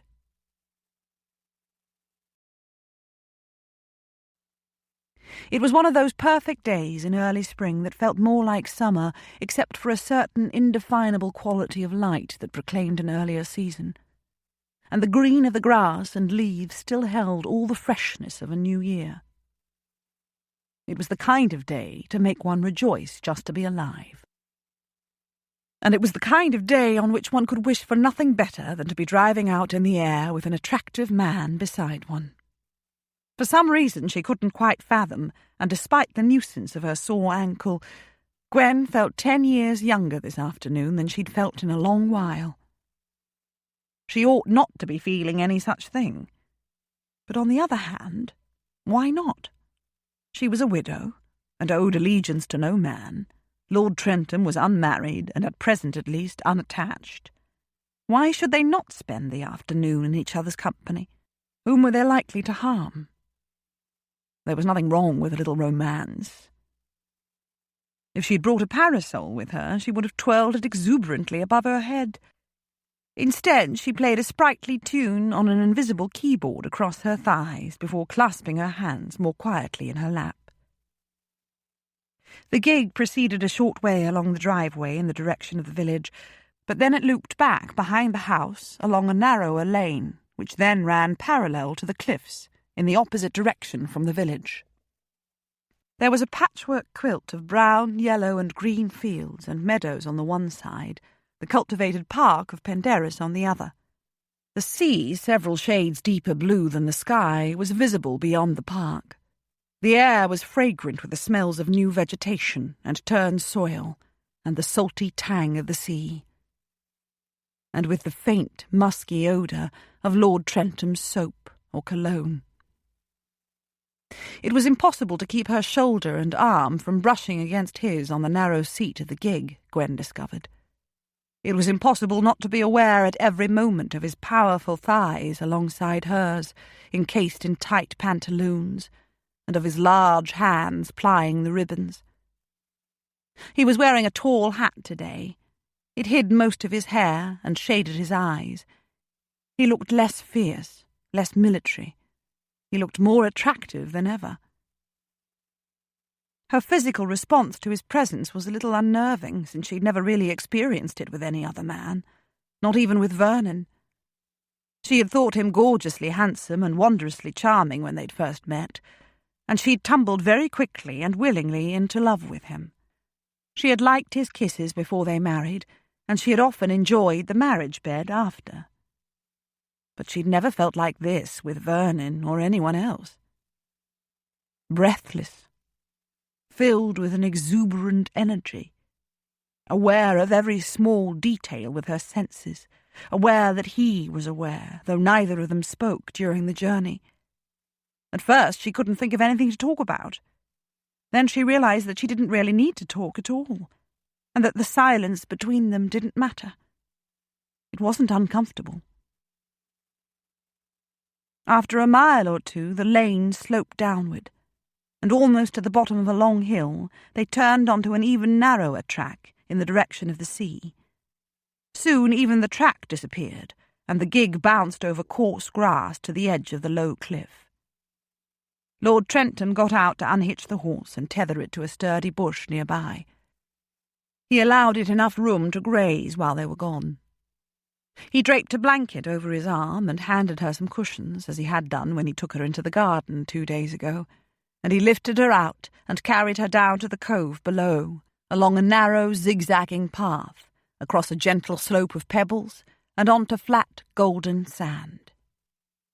Long outcroppings of rock stretched out to the sea on either side of the small beach. It was indeed a private little haven. "The coastline constantly surprises, does it not?" she said, breaking the long silence at last. "There are long, breathtakingly lovely stretches of beach, and sometimes there are little pieces of paradise like this, and they are equally beautiful." He didn't answer. Had she expected him to? He carried her in the direction of a large rock planted firmly in the middle of the little beach. He took her around to the sea side of it, and set her down on one foot, her back against the rock, while he spread the blanket over the sand. He took the cushions from her arms and tossed them down before helping her to sit on the blanket. He propped one cushion behind her back, plumped one beneath her right ankle, and folded the other beneath her knee. He frowned the whole while, as though his task required great concentration. Was he regretting this? Had his invitation been impulsive? "Thank you," she said, smiling at him. "You make an excellent nursemaid." He looked briefly into her eyes before standing up and gazing out to sea. There was not a breath of wind down here, she noticed, and the rock attracted the heat of the sun. It felt more than ever like a summer day. She undid the fastenings of her cloak and pushed it back over her shoulders. She was wearing just a muslin dress beneath it, but the air felt pleasantly warm against her bare arms. Lord Trentham hesitated for a few moments, and then sat down beside her, his back against the rock, one leg stretched out in front of him, the other bent at the knee, his booted foot flat on the blanket, one arm draped over his knee. His shoulder was a careful few inches away from her own, but she could feel his body heat anyway. "You play well," he said abruptly. For a moment she didn't understand what he was talking about.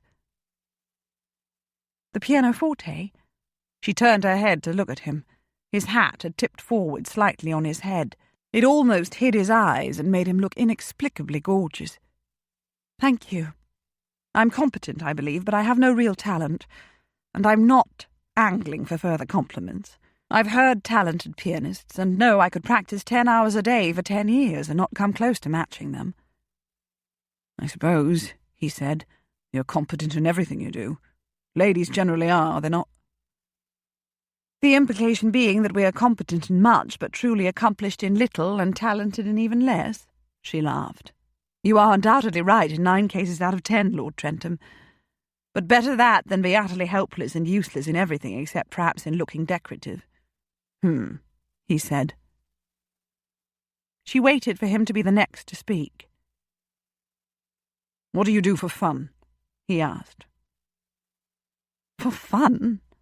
That was a strange word to use to a grown woman. "I do all the usual things. I visit family members and play with their children. I attend dinners and teas and garden parties and social evenings. I dance. I walk and ride. You ride?" he asked. "After the accident you had?" "Oh," she said, "I didn't for a long while after, but I'd always enjoyed riding.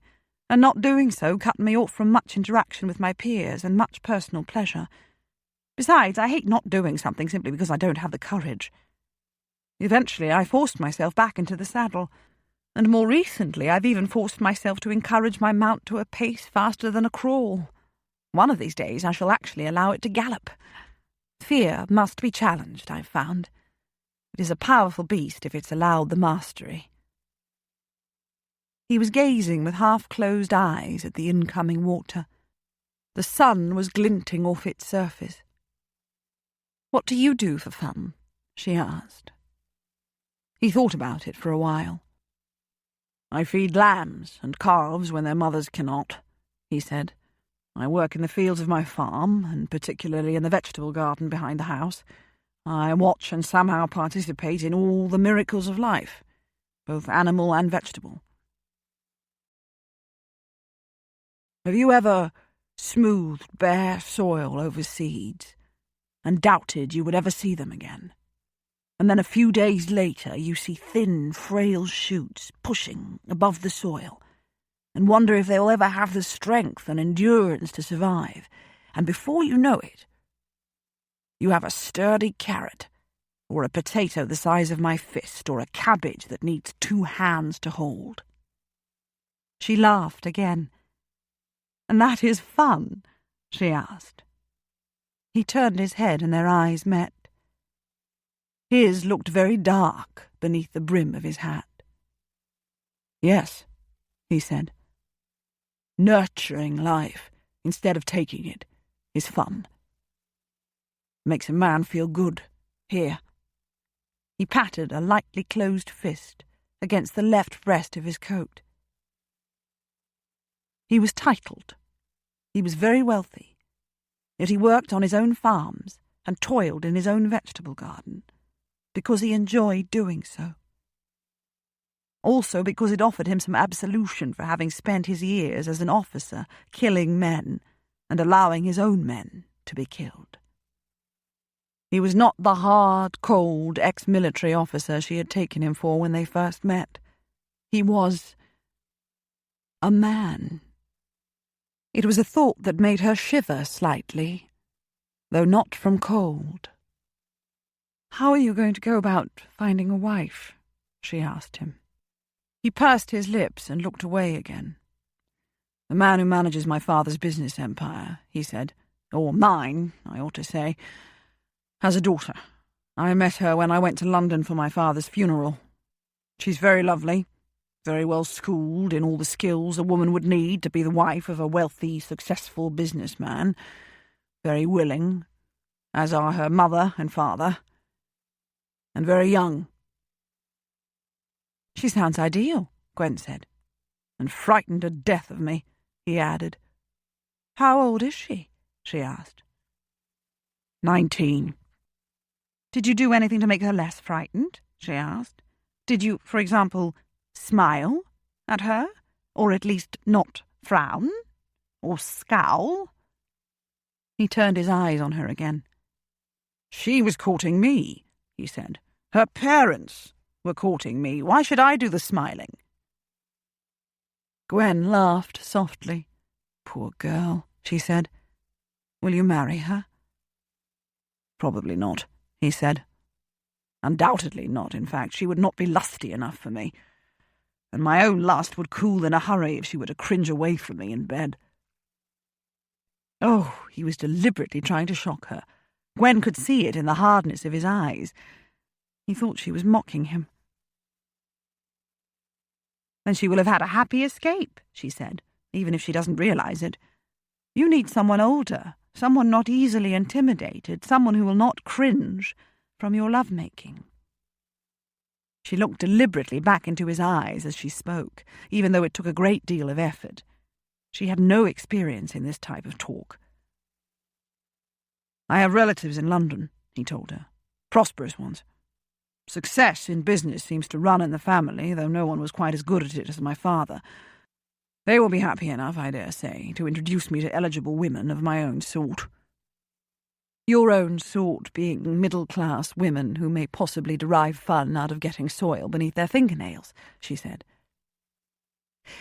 "In my experience, Lady Muir," he said, his eyes narrowing again, "middle-class women can be every bit as fastidious as ladies, often more so because for reasons I find hard to understand, many of them aspire to be ladies. I have no plan to put my wife to work after I marry her. Not work in the fields or barn, anyway, not unless she chooses to involve herself. I once commanded men. I've no wish now to command women." Ah, this was not turning into the relaxing, perhaps slightly romantic afternoon she had anticipated. "I've offended you," she said. "I'm sorry. There will be any number of eligible women only too eager to be introduced to you, Lord Trentham. You are titled and wealthy, and you have a hero's reputation. You will be considered a great prize, and some women may not even be daunted if you scowl at them." "You are clearly not daunted," he said. "No," she said. "But you are not courting me, are you?" The words seemed to hang in the air between them. Gwen was very aware of the sound of the incoming tide, of the crying of girls far overhead, of the intense gaze of his eyes, of the heat of the sun. "No," he said, and he got abruptly to his feet and leaned back against the rock, his arms crossing over his chest. "No, I'm not courting you, Lady Muir." He only wanted to bed her. And she wanted to bed him. Everything in her eyes and the tense lines of her body told him that, though she would surely deny it even to herself if he were to confront her with the fact. Which he was not about to do. He had some sense of self-preservation. Bringing her here had been a ghastly mistake. He had known it from the first moment, even before he'd carried her from the morning room to get ready for the outing. For someone who had some sense of self-preservation, he appeared to have even more of a tendency towards self-destruction. A puzzling contradiction. She didn't break the silence. He couldn't. He couldn't think of a mortal thing to say. And then he thought of one thing he could at least do, and that thought gave him something to say. "I'm going for a swim," he said. "What?" She turned her head sharply and looked up at him. She looked startled, and then her face lit up with laughter. "You would freeze. It's March." "Nevertheless." He pushed away from the rock and tossed his hat down onto the blanket. "Besides," she said, "you didn't bring a change of clothes." "I won't be wearing clothes into the sea," he told her. That arrested the smile on her face and brought flaming colour to her cheeks. But she laughed again as he lifted his right foot to haul off his Hessian boot. "Oh," she said, "you wouldn't dare. No, ignore that, if you please. You certainly wouldn't be able to resist a dare, would you? No self-respecting man of my acquaintance ever would. Remove your boots and stockings, then, and paddle at the edge of the water. I shall sit here and gaze enviously at you." But after removing his boots and stockings, he shrugged out of his coat, not an easy thing to do without the help of his valet. His waistcoat came next, and she licked her lips and looked slightly alarmed. He unknotted his neckcloth and flung it down onto the pile of garments that was beginning to accumulate. He dragged his shirt free of the waistband of his pantaloons and pulled it off over his head. The air was perhaps not quite as warm as it had felt when he was fully clothed, but he was heated from within. Anyway, it was too late to change his mind now. "Oh, Lord Trentham," she was laughing again, "do spare my blushes." He hesitated for a moment, but he would look like an utter idiot if he merely wet his feet after all this. And soggy pantaloons would be horribly uncomfortable during the return journey to the house in the gig. He really had no choice. He peeled off his pantaloons and was left standing only in his drawers. He would not withdraw those, he decided somewhat reluctantly, even though he'd only ever swum naked before. He strode down the beach without looking at her. The water on his feet and then about his ankles and knees and thighs felt as if it had just flowed from beneath the ice cap at the North Pole. It took his breath away even before he was fully immersed. But there was one consolation. It would be the perfect antidote to an unwilling and quite inappropriate ardour. He dived under a wave, thought he was dead of shock, discovered he was not, and swam outward until he was beyond the foam of the breakers.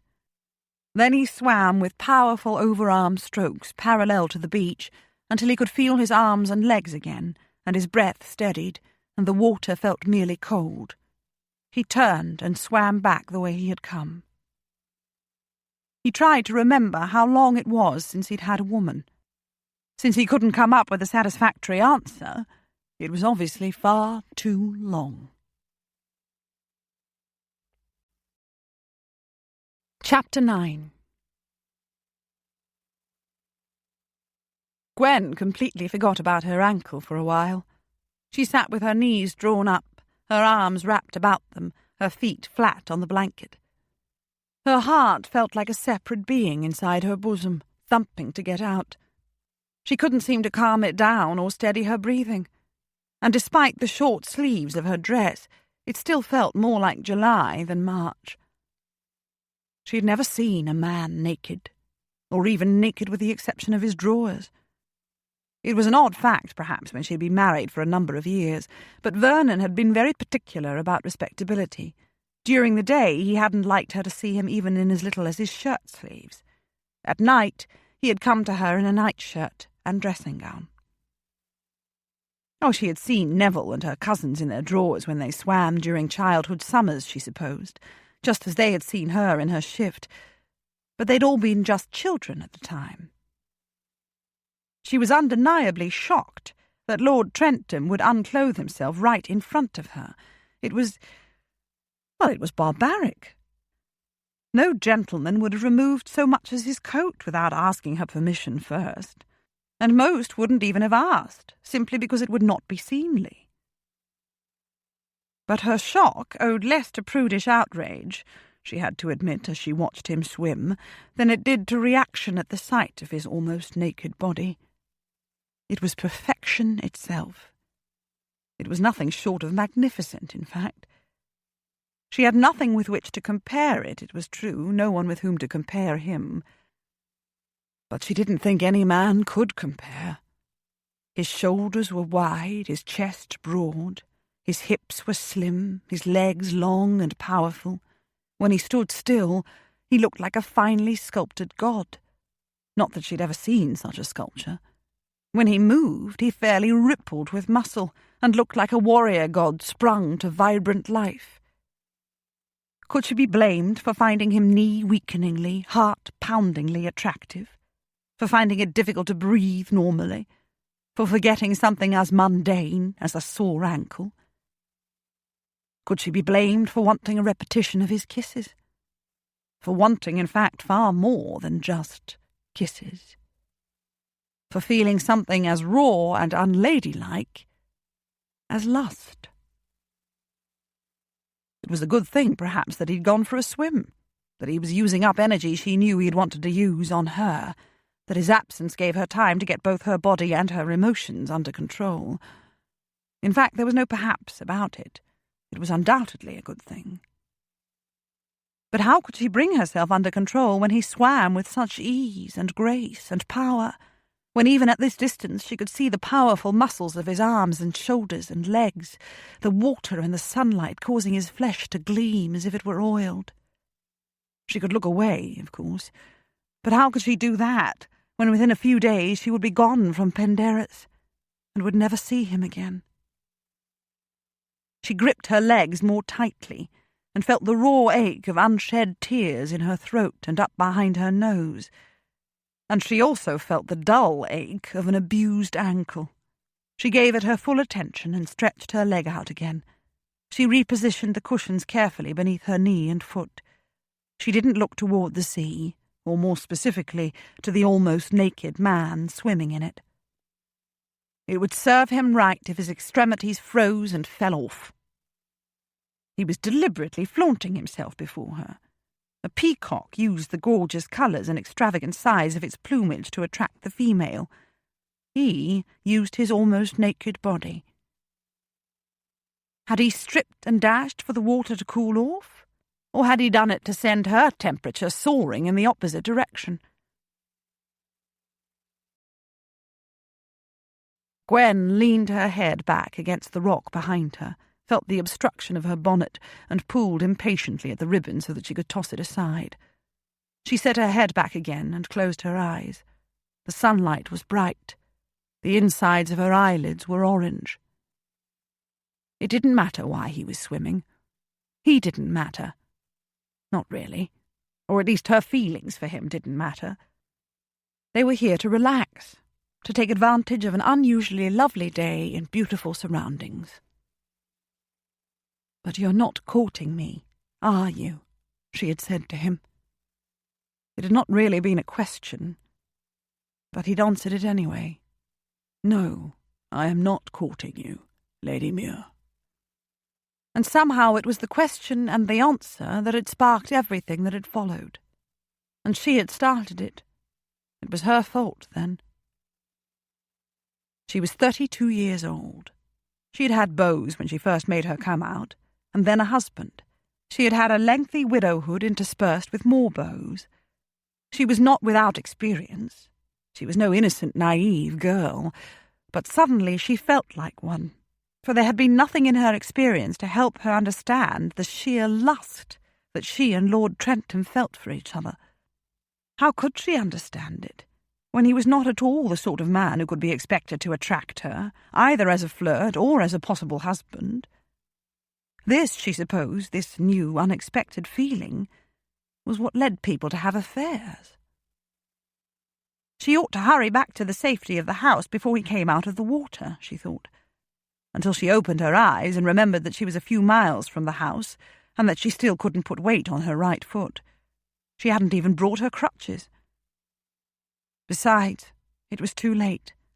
He was swimming toward the beach, and then he was standing up and wading toward the shallow water and out onto the beach. Water streamed down his body, and droplets glistened in the sunlight as he approached. His short hair was plastered to his head. His drawers clung to him like a second skin. Gwen didn't even try to avert her eyes. He bent and picked up the towel he had brought with him and dried his chest and shoulders and arms with it, and then his face. He looked down at her.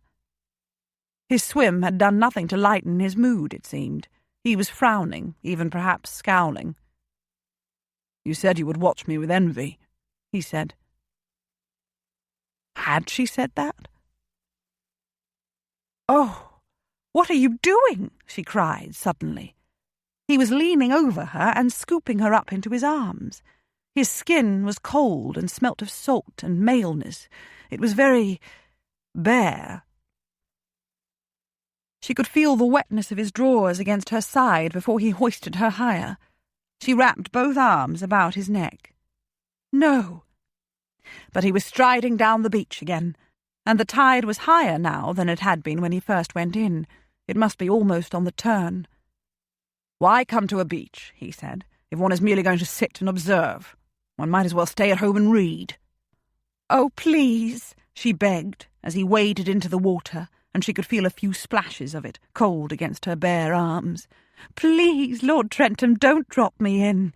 I have no change of clothes, and it must be like the Arctic." "It is," he said.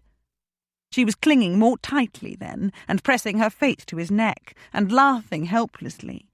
"I may sound amused," she said, "but I'm not. Please, oh, please, Hugo." He was holding her higher still in his arms, she realized, and he was holding her tightly. A trick? To lull her into a false sense of security? "I'm not going to drop you," he said, his voice low against her ear. "I would not be so cruel. But there's nothing like being out here, seeing the light create many colours and shades on the water, and listening to it, and smelling it." He turned right about with her as she raised her head, and then spun about twice more as she lifted her head and laughed, with the sheer exuberance of it. It was cooler out here, though not really cold, though perhaps his body heat had something to do with that. She'd never really liked the water, but they seemed to be in a vast and shimmering liquid world, which was sheer beauty and no threat at all. She felt perfectly safe in the warm, strong arms of a man who would not drop her, who would never drop her.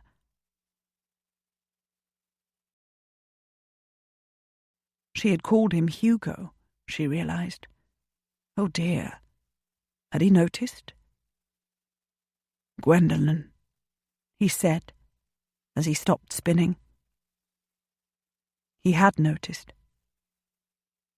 Her eyes met his, just inches from her own, but she couldn't bear the intensity she saw there. She dipped her head to rest against his neck again and closed her eyes. Would she remember the poignant wonder of this moment for all the rest of her life, or was it a foolish fancy to imagine that she would? She rather thought this might be more than just physical attraction. What she was feeling was not just lust, though it was undoubtedly that, too. There was also... oh dear, why were there never words to describe feelings adequately? Perhaps she was falling in love with him, whatever that meant. She would not think of it now. She would work it out some other time.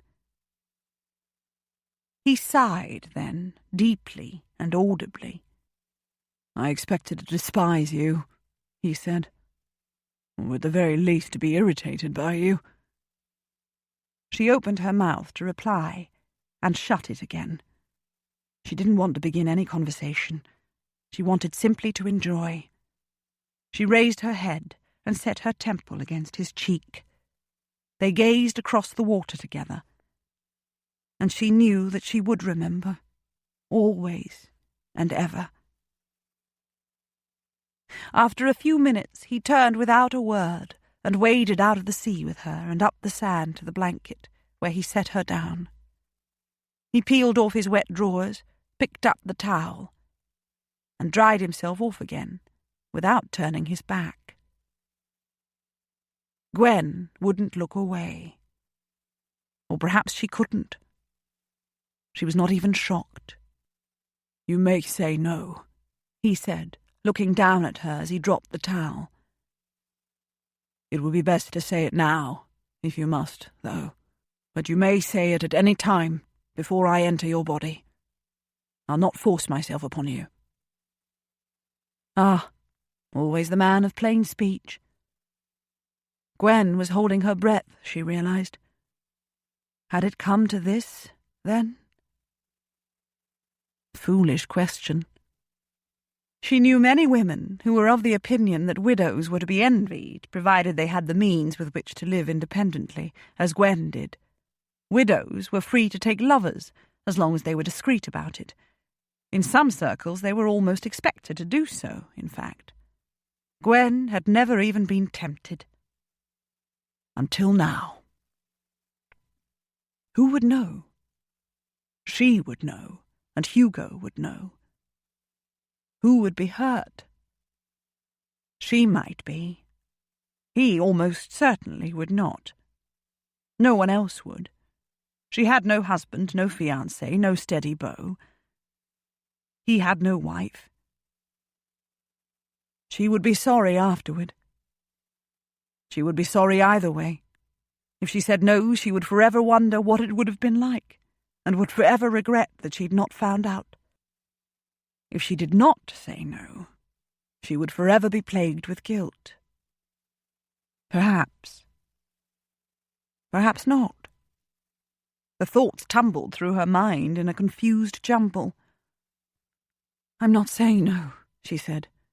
"I will not say no. I'm not a tease." And thus were decisions of great moment made, she thought. Impulsively, without due consideration. From the heart rather than from the head. From impulse rather than from a lifetime of experience and morality. He came down beside her and moved the cushion at her back so that it lay flat and she could set her head on it. He tossed aside her cloak and the 2 cushions beneath her right leg. He slid large, blunt fingers into her hair and tilted her face up and kissed her, open-mouthed. His tongue pressed deep and withdrew again. He knelt beside her and drew her dress off her shoulders and down over her breasts, which were lifted into prominence by her stays. He looked at her, while she resisted the foolish urge to cover herself with her hands. But he did it for her when he spread a hand over one of her breasts and lowered his head to the other. She spread her fingers wide over the blanket on either side of her as he took her nipple into his mouth and suckled her, rubbing his tongue over the tip as he did so. With his thumb and forefinger he rolled the nipple of the other breast, squeezing almost but not quite to the point of pain. An almost unbearably raw ache spread upward to her throat and downward through her womb to settle between her thighs. She lifted her hands and set one over his wrist, the other against the back of his head. His hair was damp and warm. He kissed her again, his tongue simulating the nuptial act with long, deep strokes into her mouth. He was, she realized over the next several minutes, 10 times, perhaps 100 times, more experienced than she. She knew only kisses of the lips and the act itself. He didn't unclothe her fully, but his hands found their way unerringly beneath her clothes to unlace her stays and find places that gave him pleasure and were sweet agony to her. They were large, blunt-fingered hands whose gentleness she had discovered before. But they were more than just gentle. There was erotic seductiveness in them. They could and did play her like a musical instrument, and not just with competence, she thought with wry humour, but with sheer talent too. And finally, when her body hummed with desire and need almost to the point of pain, he used one of those hands on the heart of her. It found her beneath the muslin of her dress and the silk of her shift, and his fingers made skilled love to her, parting, stroking, teasing, even scratching. One finger slid long and rigid inside her, and she clenched muscles about it, and both heard and felt her own wetness. The finger was removed and replaced with 2, and then they were removed and replaced with 3. They played inside her as she tried to capture them with her muscles, driving her to near madness. She clutched his shoulders and kneaded them with her fingers. At the same time, the pad of his thumb was doing something that she didn't consciously feel, but to which she reacted by shattering about his fingers and hand, crying out as she did so. He was right over her then, blocking the sunlight, his knees pushing her legs wide, his weight on his forearms, his eyes gazing intently down into hers. "We can be satisfied with that if you wish," he said, his voice harsh. "It's still not too late to say no." Some semblance of her virtue would remain intact. "I will not say no," she told him. And she felt him against the sensitive area he'd just been caressing, finding her, positioning himself, and then pressing hard and firm into her until he was deeply embedded. She had inhaled slowly, she realized, and was holding her breath. He was indeed large, but he was not hurting her. Quite the contrary. He had made very sure that she was wet enough to receive him without discomfort. She exhaled, relaxed, and then clenched her inner muscles about him. She was glad. Oh, she was glad. She would never be sorry.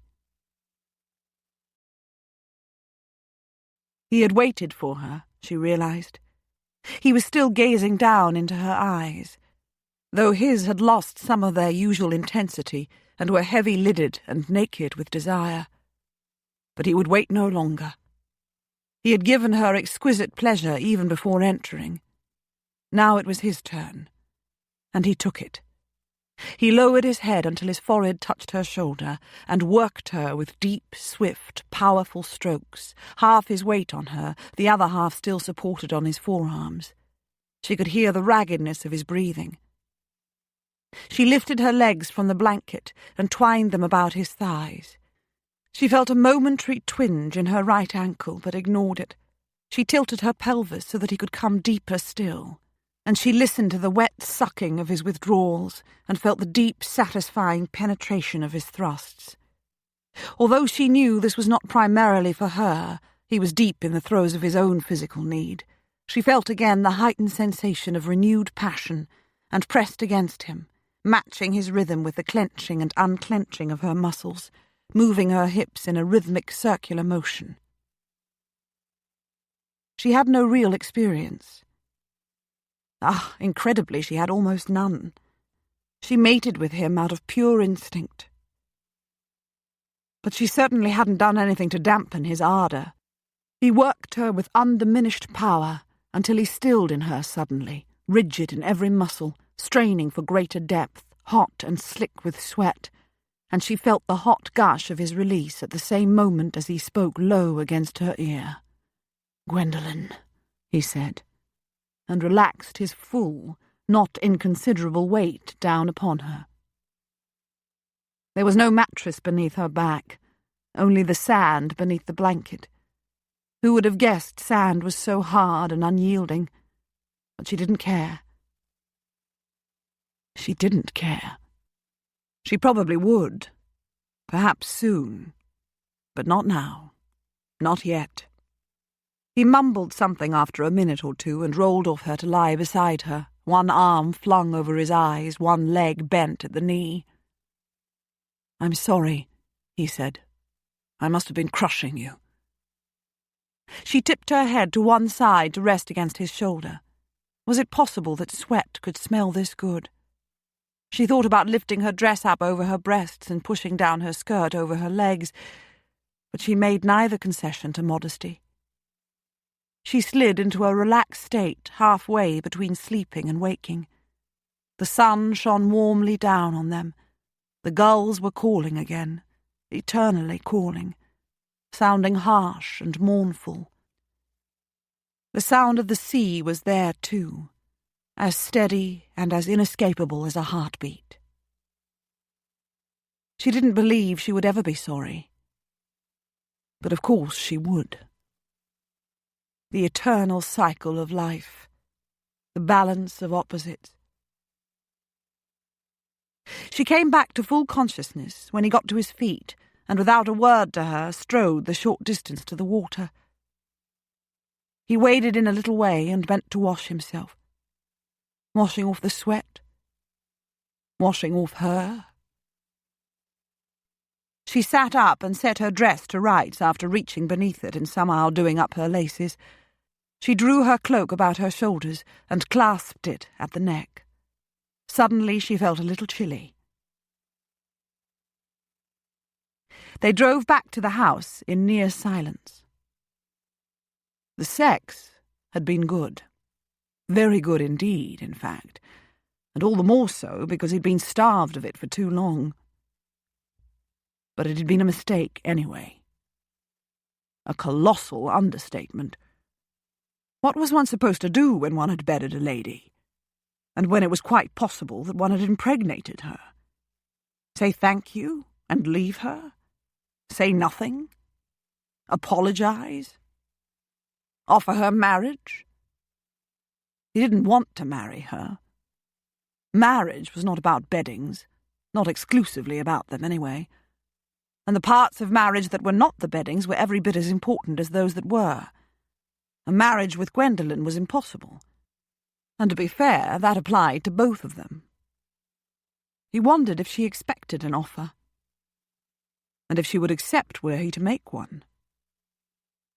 His guess was that the answer to both was a resounding no, which made it safe to offer, he supposed, and somehow set himself in the right and appease his conscience. Daft thought. He took the option of saying nothing.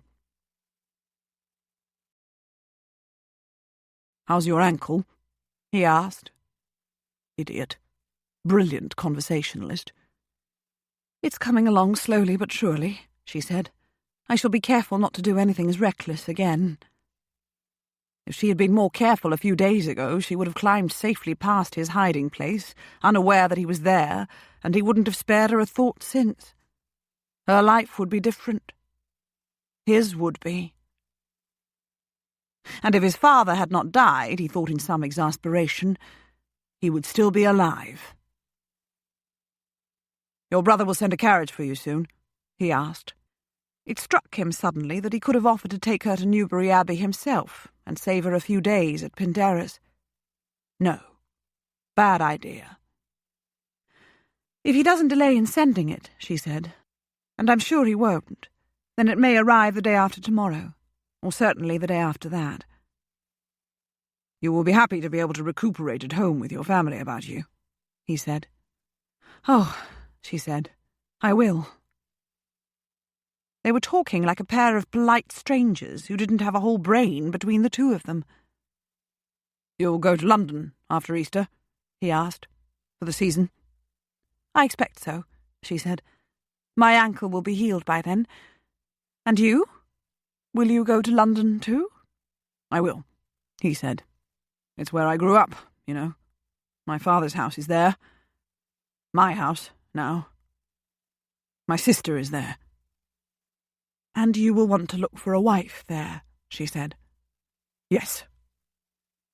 Good Lord. Had they really been intimate with each other on the beach in the cove less than an hour ago? He cleared his throat. "Gwendolen," he began. "Please," she said, cutting him off. "Don't say anything. Let us just accept it for what it was. It was pleasant. Oh, what a ridiculous word to choose. It was far more than pleasant. But it's not anything to be commented upon, or apologised for, or justified, or anything else. It just was. I'm not sorry, and I hope you're not. Let us leave it at that." "What if you're with child?" he asked her. She turned her head sharply and looked at him, clearly startled. He kept his eyes on the lane before them, looking steadily between the ears of the horse that trotted along ahead of the gig. Surely she'd thought of that. She had the most to lose, after all. "I'm not," she said.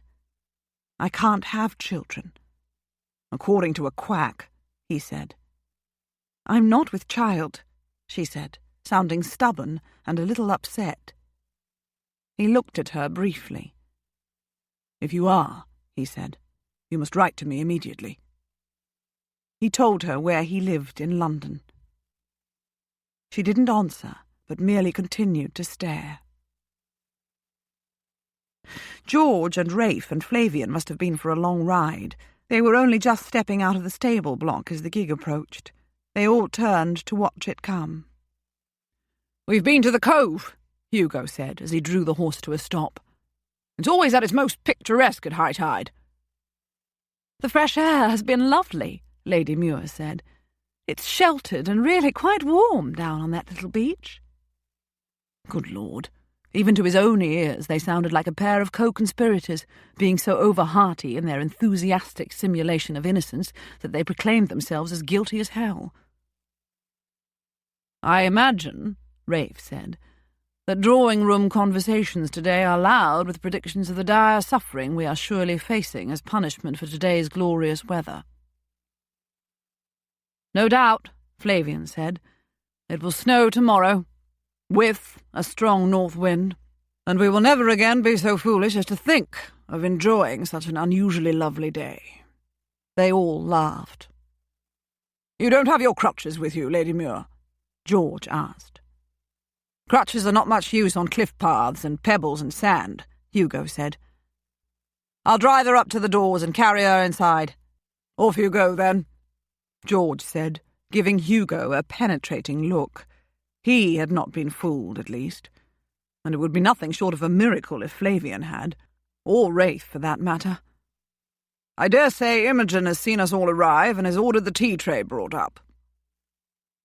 Hugo proceeded on his way to the house, a silent Lady Muir beside him. Chapter 10. The sun was shining just as brightly the following day, though Gwen could see when she stood at the morning-room window before Vera arrived that the tree branches were swaying today. It must be windy. And it was a little cooler, too, the Duke of Stanbrook had said, after an early morning ride. When Vera arrived, she reported darkly that all her friends agreed with her that they would suffer for this weather by having no summer at all. "Mark my words," she said. "It's just not natural to have all our good weather this early in the year. I'm quite determined not to enjoy it. I will merely become low in spirits when the rain starts, as it inevitably will, bringing the cold with it. And it's not in my nature to feel low, as you very well know, Gwen. I've come to cheer you up. There was no one to greet me when I arrived 5 minutes ago except the butler. I'm not one to complain, but I do think it's discourteous of His Grace to neglect the sister-in-law of Sir Roger Parkinson so blatantly. But what is one to expect? Perhaps the carriage returned with you sooner than he anticipated," Gwen said. "He didn't neglect to send the carriage, after all, and that is the most important thing. It would have been a long walk for you. And here comes the tray with coffee and biscuits for 2. I do thank you for coming, Vera. It's very good of you." "Well," Vera said as she looked closely at the plate of biscuits on a tray a footman had just set down, "it's not in my nature to neglect my friends, Gwen, as you very well know. I see we're not important enough to be offered the raisin biscuits we had yesterday. It's just plain oatmeal for us today."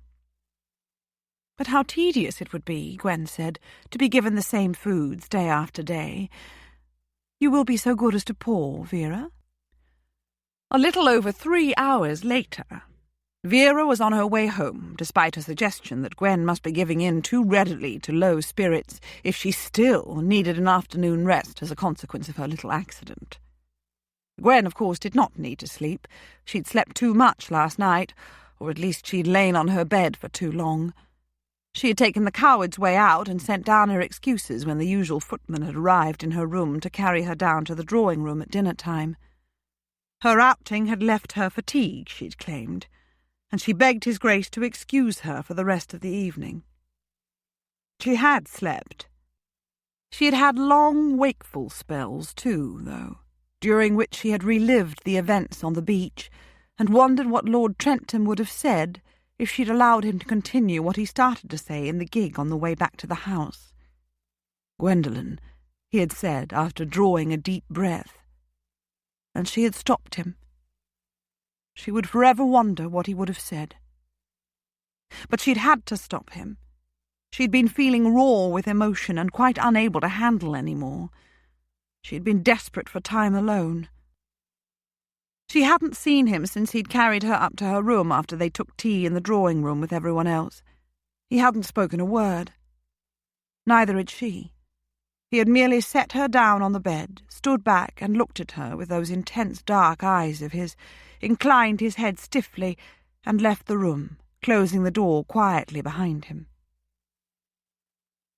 She opened her book, but it was hopeless to try to read, she realized after a few minutes, during which time her eyes had passed over the same sentence at least a dozen times without once grasping its meaning.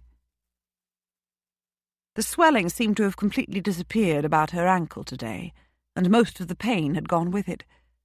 But when Dr. Jones had called earlier, while Vera was here, he had bound her ankle again and advised her to continue to keep her weight off the foot and to have patience. It was very hard to be patient.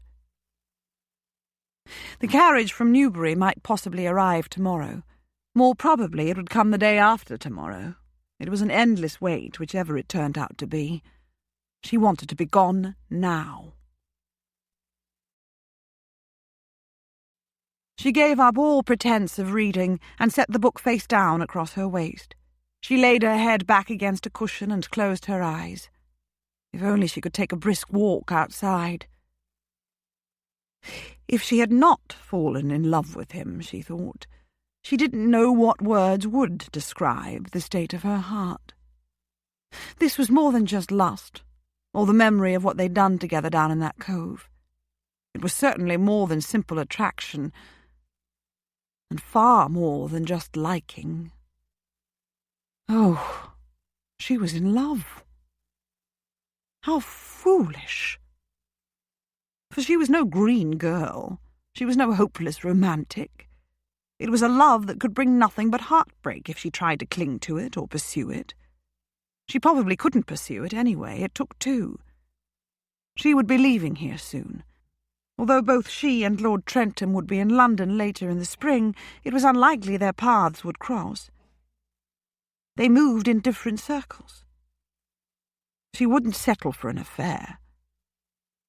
She doubted he would, and they were both agreed that marriage was out of the question. Oh, why could Neville's carriage not arrive today? And then, even as she was thinking it, there was a light tap on the morning-room door, and it opened quietly. Gwen looked fearfully and hopefully over her shoulder and saw the Duke of Stanbrook standing there. She was not disappointed, she told herself as she smiled at him. "Ah, you are awake," he said, pushing the door wider. "I brought you a visitor, Lady Muir. Not Mrs. Parkinson this time." He stepped to one side, and another gentleman strode past him into the room. Gwen sat bolt upright on the sofa. "Neville!" she cried. "Gwen!" Her eyes did not deceive her. It really was her brother. His face all anxious concern as he hurried across the room toward her and bent over her to catch her up in a great bear hug. "What have you been doing to yourself while my back was turned?" he asked her. "It was a silly accident," she said, hugging him tightly in return. "But it was my bad leg that I twisted, Nev, and I still can't put any weight on my foot. I feel terribly foolish and really something of a fraud, for it's only a sprained ankle, yet it has caused no end of trouble to numerous other people. But what a wonderful surprise this is. I didn't expect the carriage until tomorrow at the earliest, and I certainly didn't expect you to come with it. Oh, poor Lily and the children having to do without you for several days, all because of me. I will not be very popular with them, I dare say. But oh dear, it feels like a year instead of less than a month since I was at home." He perched on the edge of the sofa and squeezed her hands in his. He looked very dearly familiar. "It was Lily who suggested I come," he said. "Indeed, she insisted upon it. And there's no worse tyrant than Lily when she has an idea stuck in her head. Apparently Devon and Cornwall are overrun with vicious highwaymen, all of whom will relieve you of your jewels and your blood, not necessarily in that order, if I'm not with you as you travel, and all of whom will certainly turn tail and run for cover if I am." He grinned at her. "Dearest Lily," she said. "But why are you not at Mrs. Parkinson's?" he asked. "That is a long story," she said, grimacing. "But Neville, the Duke of Stanbrook has been extremely kind and hospitable. So have his house guests." "It has been our pleasure," the Duke said, as Neville looked up at him. "My housekeeper will have a room made up for you, Kilbourne, while you and Lady Muir join me in the drawing-room for an early tea. Lady Muir has crutches." Neville held up a staying hand. "I appreciate the offer of hospitality, Stanbrook," he said, "but it's still quite early in the afternoon, and the weather is perfect for travel. If Gwen feels up to travelling with her foot elevated on the carriage seat, then we'll leave as soon as her bags have been packed and brought down. Unless it will cause unnecessary inconvenience, that is." "It will be as you wish," the Duke said, inclining his head to Neville and looking inquiringly at Gwen.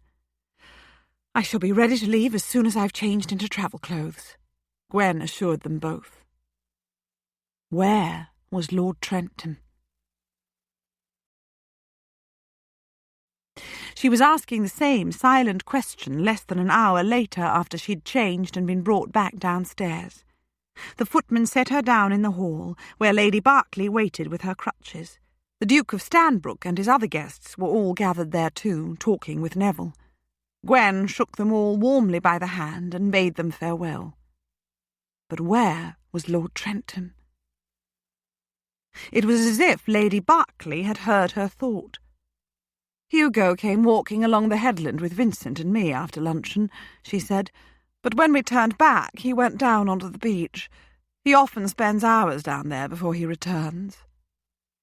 All her fellow guests turned their eyes upon Gwen. "I will not see him again, then," she said. "I'm sorry about that. I would have liked to thank him in person for all he's done for me. Perhaps you would say my goodbyes and express my thanks for me, Lady Berkeley." She was not going to see him again. Perhaps ever. Panic threatened. But Gwen smiled politely about her and turned to the door. Before Lady Berkeley could reply, Lord Trentham himself appeared in the doorway, breathing heavily and looking large and flushed and fierce-eyed. He glanced around at them all, and then his eyes focused upon her. "You're leaving?" he asked. Relief flooded through her, and she wished he had stayed away a little longer. The old contradictions. "My brother has come for me," she said. "The Earl of Kilbourne. Neville, this is Lord Trentham, who found me when I hurt myself and carried me all the way here." The two men looked at each other, taking each other's measure in that age-old male way. "Lord Trentham," Neville said. "Gwen mentioned your name in her letter. It sounded familiar then, and now that I see you, I understand why. You were Captain Eames. You led the Forlorn Hope on Balogh. I am honoured, and in your debt. You have been extraordinarily kind to my sister." He offered his right hand, and Lord Trentham took it. Gwen turned determinedly to the Duke of Stanbrook. "You have been kindness and courtesy itself," she said. "Words are not adequate to express my gratitude." "Our club is to lose its honorary member," he said, smiling in his austere way. "We will miss you, Lady Muir. Perhaps I will see you in town later in the year. I plan to be there for a short while." And then all the goodbyes were said, and there was nothing left to do but leave. It was something for which she'd longed just an hour or so ago. Now her heart was heavy, and she dared not look where she yearned with all her heart to look. Neville took a step closer to her, clearly intending to carry her out to the carriage, and she turned to hand her crutches to a footman who stood nearby. But Lord Trentham moved faster than her brother and scooped her up into his own arms without a "by your leave." "I carried you in here, ma'am," he said, "and I will carry you out of here." And he strode out through the doors and half ran down the steps with her, well ahead of Neville or anyone else. "So this is it," he said. Yes. There were a million things she wanted to say, surely that many. She couldn't think of a single one, which was just as well. Really, there was nothing at all to say. The carriage door was open. Lord Trentham leaned inside with her and set her carefully down on the seat facing the horses. He took one of the cushions from the back of the seat opposite, set it flat, and lifted her foot onto it. He looked up into her eyes then, his own dark and blazing. His mouth was set in a grim line. His jaw looked more granite-like than ever. He looked like a hardened, rather dangerous military officer again. "Have a pleasant journey," he said, before withdrawing his head from the carriage and straightening up beside it. "Thank you," she said. She smiled. He did not. At this time yesterday they were making love on the beach. He naked, she as good as. Neville climbed into the carriage and took the seat beside her. The door was slammed shut, and they were on their way. Gwen leaned forward and sideways to wave through the window. They were all out there, the Duke and his guests, including Lord Trentham, who stood a little apart from the others, his face fiercely expressionless, his hands clasped behind his back. "I wonder you didn't die of fright, Gwen," Neville said, laughing softly. "I dare say it was Captain Eames's face that breached the walls of Balogh. He deserved all the accolades that followed, though. It's generally agreed that there was no other man in the whole army who could have done what he did that day." He must be justly proud of himself. Ah, Hugo. Yes, she said, resting her head back against the cushions and closing her eyes. Neville, I'm so glad you came. I'm so glad. Which did not at all explain why a moment later tears were coursing down her cheeks, and she was hiccuping in a vain attempt to silence her sobs, and Neville was setting an arm about her shoulders and making soothing sounds and producing a large linen handkerchief from a pocket of his coat. "Poor Gwen," he said. "You've been through a nasty ordeal. But I will soon have you back home, where Mamma can fuss over you to her heart's content, and Lily too, I have no doubt. And the older children have both been asking for Aunt Gwen almost from the moment you left, and demanding to know when you will return.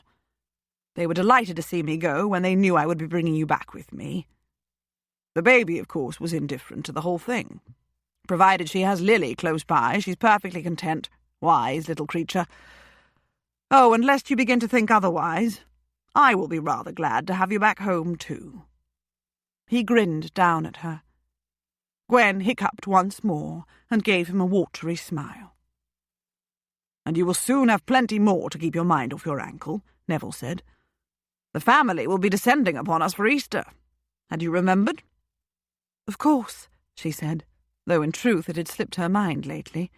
Lady Phoebe Wyatt, the newest addition to Neville and Lily's family, was to be baptised, and a large number of their relatives were coming to the Abbey to help celebrate the occasion. They included Gwen's two favourite cousins, Lauren and Joseph. Oh, it did feel good to be going back home, back to her own familiar world and the people she loved, the people who loved her. She turned her head to gaze out through the carriage window. "Have a pleasant journey," he had said. What had she expected? A lover's lament? From Lord Trentham? "We'd better stop in the village," she said. "I'd better say goodbye to Vera."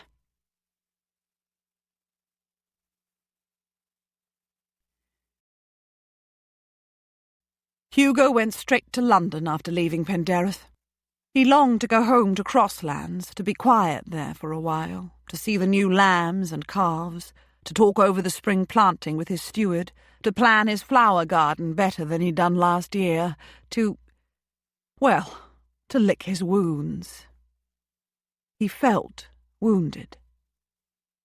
But if he went to Crosslands first, he might make excuses to stay there indefinitely, and he might indeed become the recluse some of his friends in the Survivors' Club accused him of being.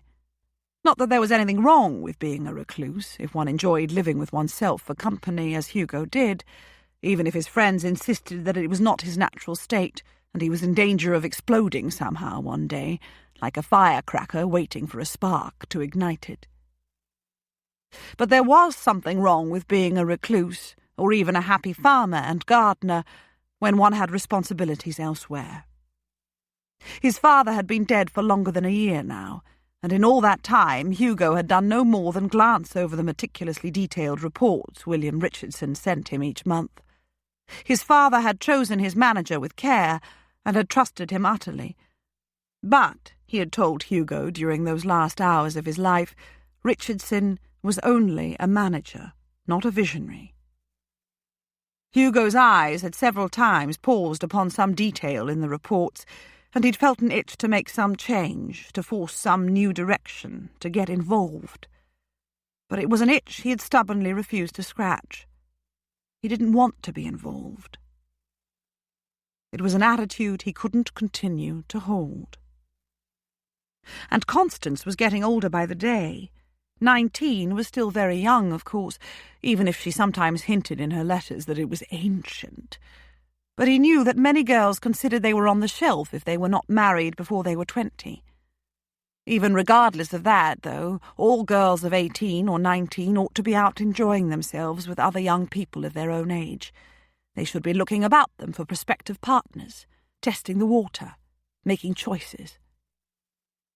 Fiona was too sickly to take Constance anywhere herself, and she was also too sickly to allow anyone else to take Constance away from her. How would she manage without her daughter by her side every second of her waking day? There was no one more selfish than his stepmother. Only he could stand up to her. And it was something he must do again, for he was Constance's guardian. He resisted the temptation to go to Crosslands then, and went straight to London instead.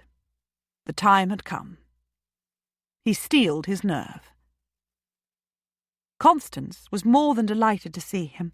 She squealed loudly and came dashing across her mother's sitting room when he was announced, and launched herself into his arms. "Hugo!" she cried. "Oh, Hugo, you've come! At last!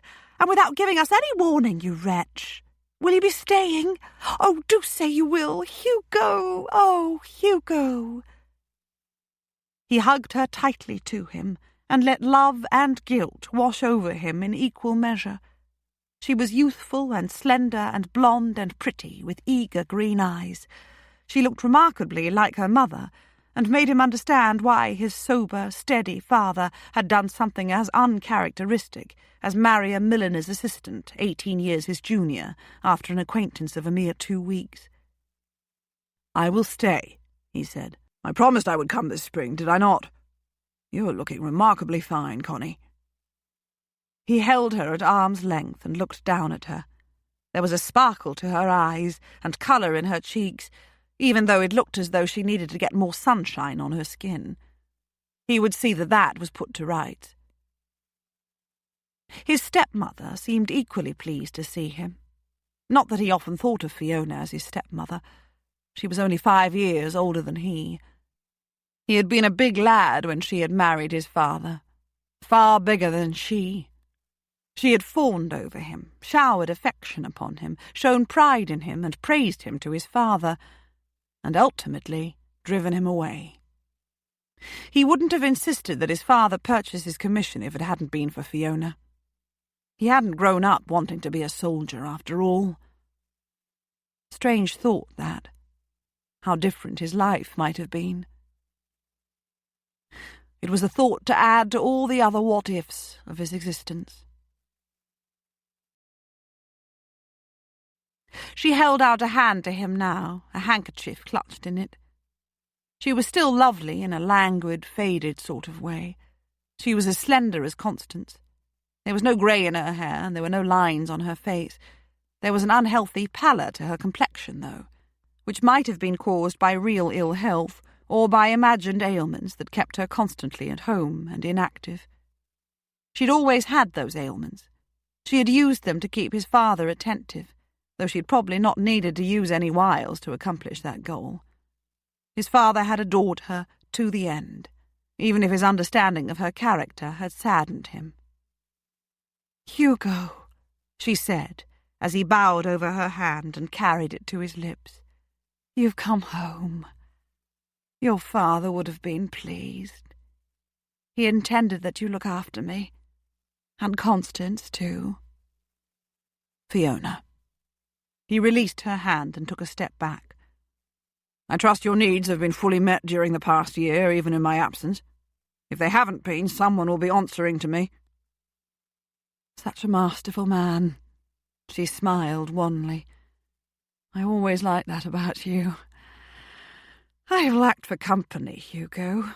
We have lacked for company, have we not, Constance?"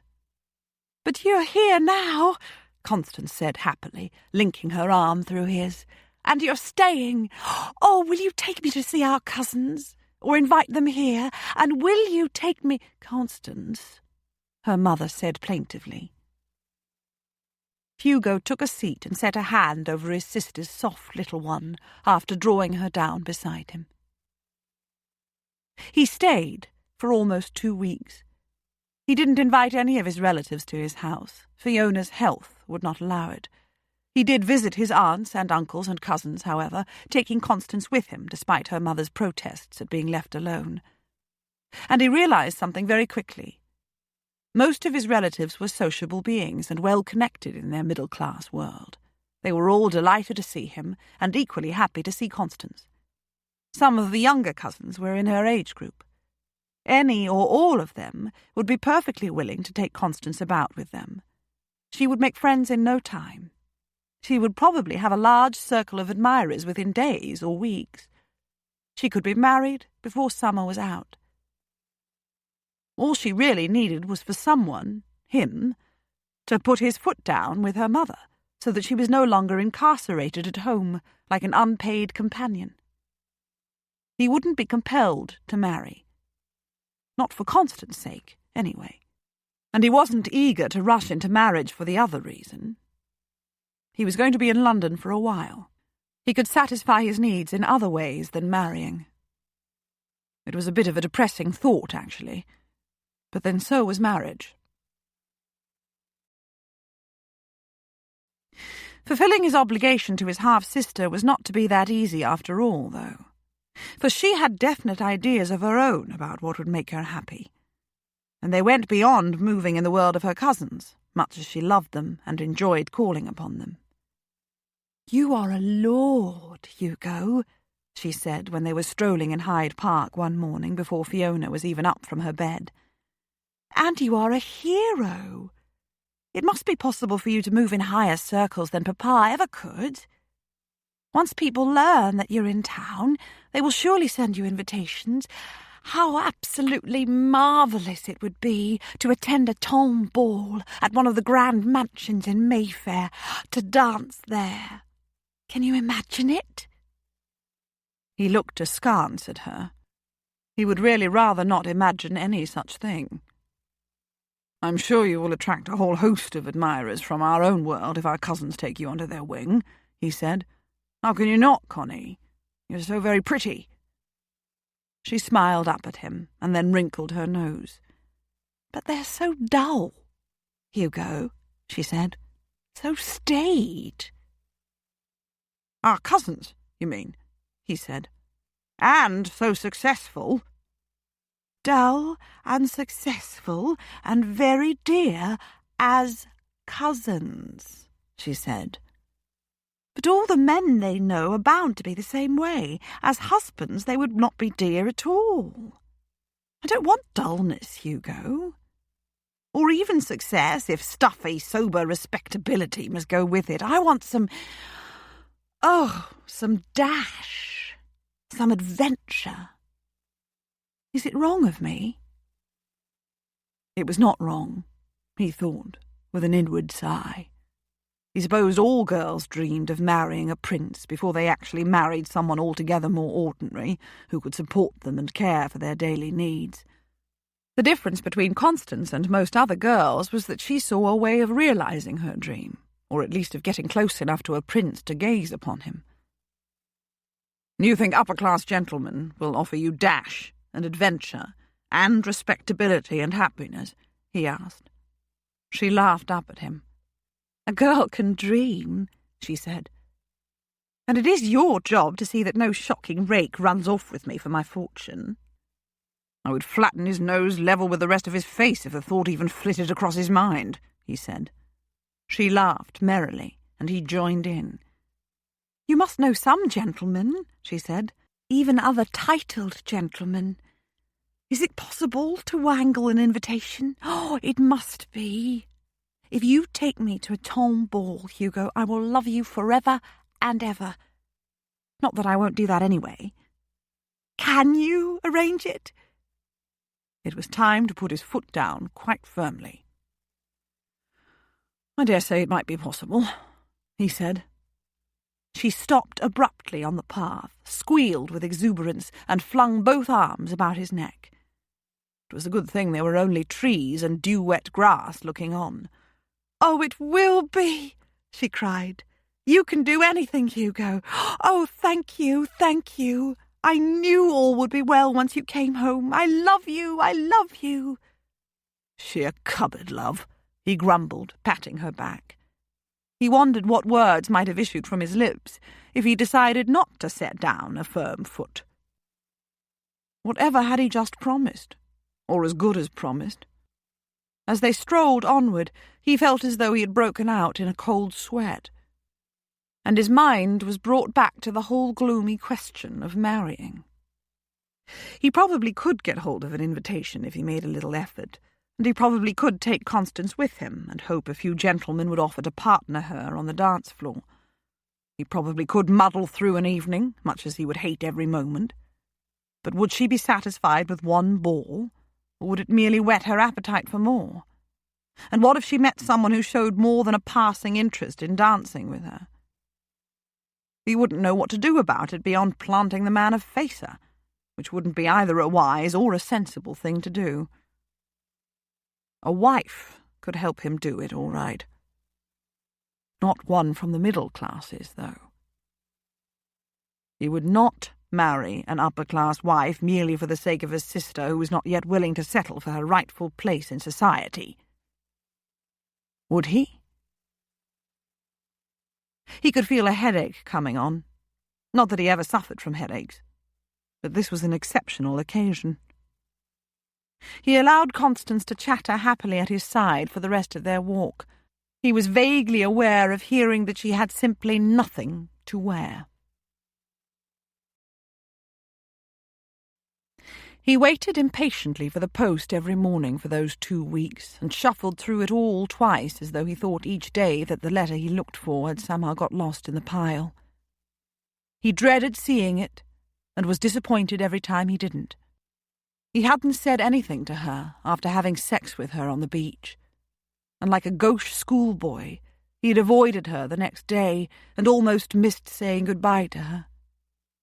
And when he had said goodbye, he had said something truly profound, like, "Have a good journey," or some such thing. He had started to say something to her in the gig on the way back from the cove, it was true, but she'd stopped him and persuaded him that it had all been quite pleasant, thank you very much, but it would be as well to leave it at that. Had she meant it? He had thought so at the time, but really, could women, ladies, be so blasé about sexual encounters? Men could. But women? Had he been too ready to take her at her word? What if she was with child and wouldn't write to him? And why could he not stop thinking of her day and night, no matter how busy he was with other things and other people? He was busy. He was spending part of each day with Richardson, and he was beginning to understand his businesses more fully, and ideas were beginning to pour into his head and even excite him. But always she was there at the back of his mind, and sometimes not so far back. Gwendolen. He would be an idiot to marry her. But she would save him from idiocy. She wouldn't marry him even if he asked. She'd made it very clear that she didn't want him to ask. But had she meant it? He wished he understood women better. It was a well-known fact that they didn't mean half of what they said.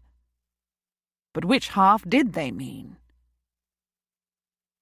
He would be an idiot. Easter was almost upon them. It was rather late this year. After Easter, she would be in London for the season. He didn't want to wait that long. She hadn't written, but what if... He would be an idiot. He was an idiot. "I have to go into the country," he announced one morning at breakfast.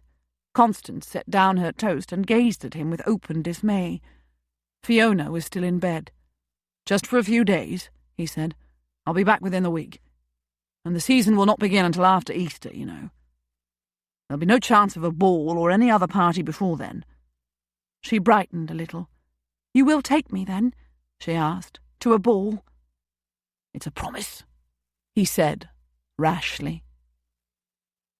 By noon he was on his way to Dorsetshire, to Newbury Abbey in Dorsetshire, to be more precise. Chapter 11. Hugo arrived in the village of Upper Newbury in the middle of a grey, blustery afternoon and took a room at the village inn. He wasn't sure he was going to need it. It was altogether possible that before dark he would be happy to put as much distance between Newbury and himself as was humanly possible. but he didn't want to give the impression that he expected to be offered hospitality at Newbury Abbey. He walked up to the Abbey, expecting at every moment to be rained upon, though the clouds clung on to their moisture long enough to save him from getting wet. Soon after passing through the gates of the park, he saw what he assumed was the dower house off to his right among the trees. It was a sizable building, more a small manor than a mere house. He hesitated for a moment, trying to decide whether to go there first. It was where she lived. But he tried to think like a gentleman.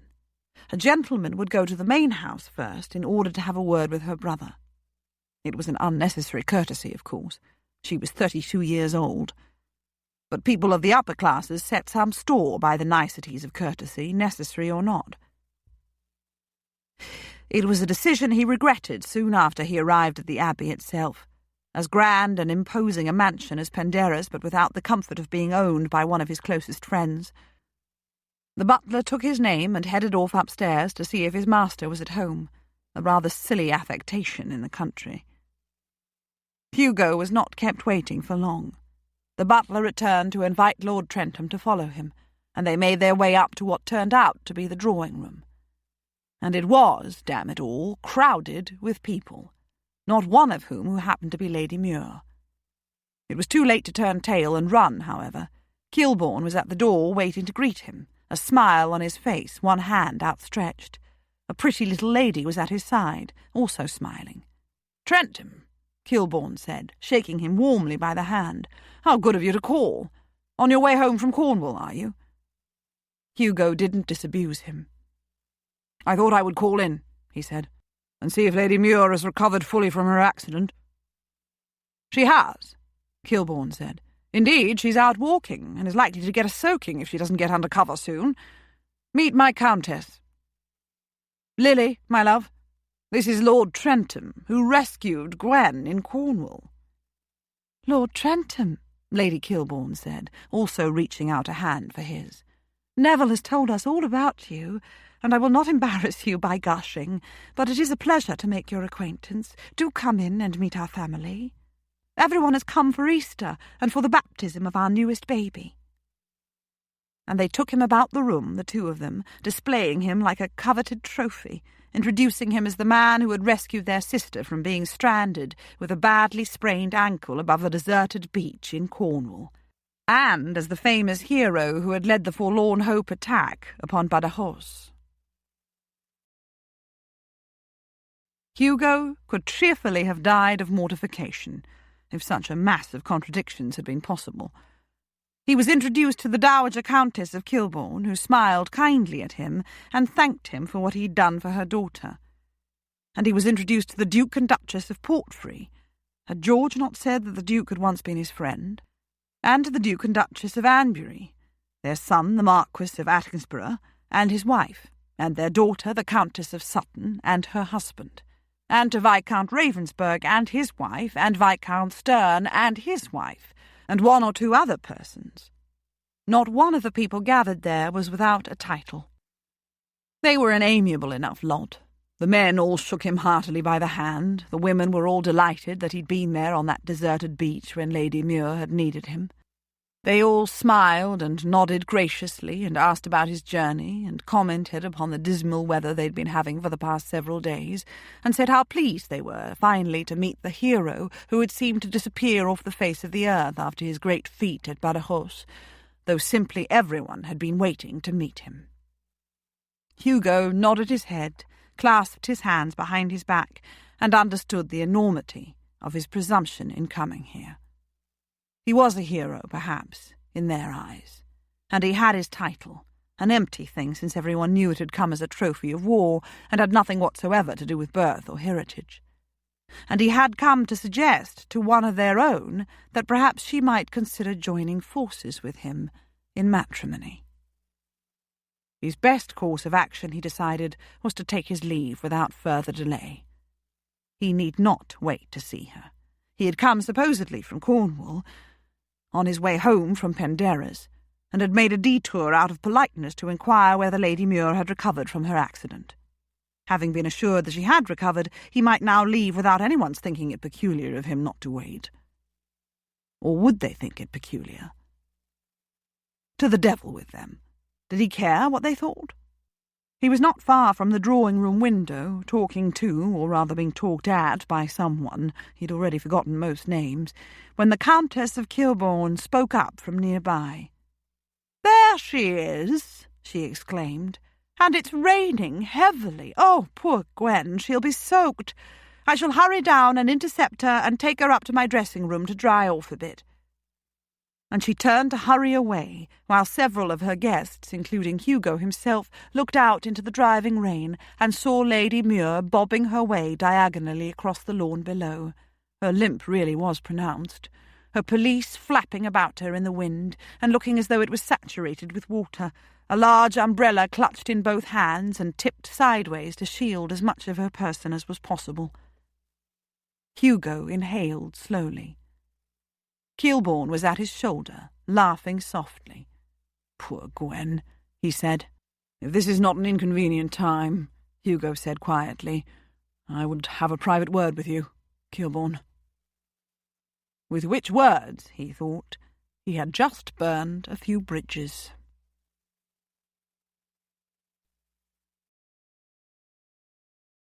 Gwen had recovered fully from her sprained ankle, but the same could not be said of her low spirits. At first she had told herself that once she was on her feet again, everything in her life would be back to normal. It was mortally tedious to be confined to a sofa for most of the day, even though many of her favourite activities were available to her there, reading, embroidering, tatting, writing letters.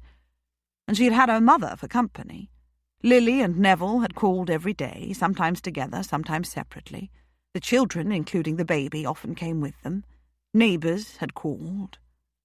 And then, when she was on her feet and her spirits were still low, she'd convinced herself that once the family arrived for Easter, all would be well. Lauren was coming, as well as Elizabeth and Joseph and everyone. She'd looked forward to their coming with eager impatience. But now there was no further reasonable explanation for the depression she couldn't seem to throw off.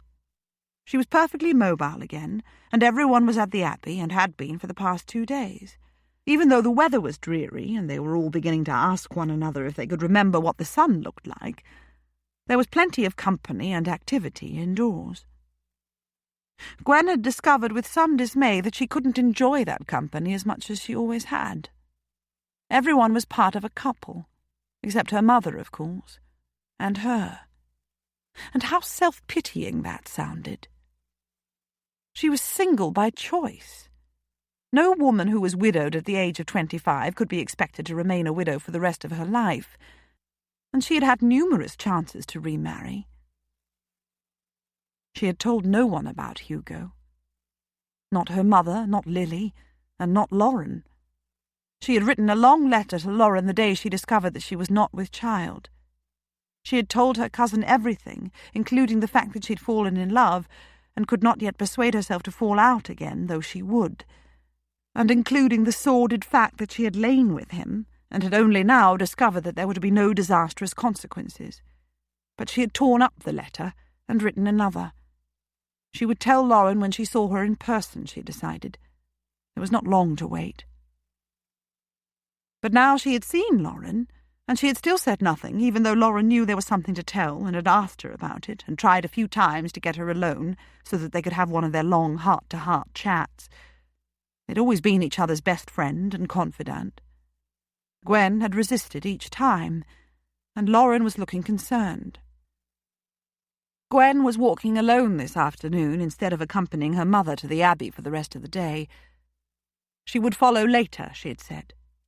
Despite the heavy clouds and the blustery wind and the promise of rain at any moment, almost any of her cousins at the Abbey would have come walking with her if she'd asked. They could have come out in a merry group. Lauren would be hurt that she'd chosen solitude.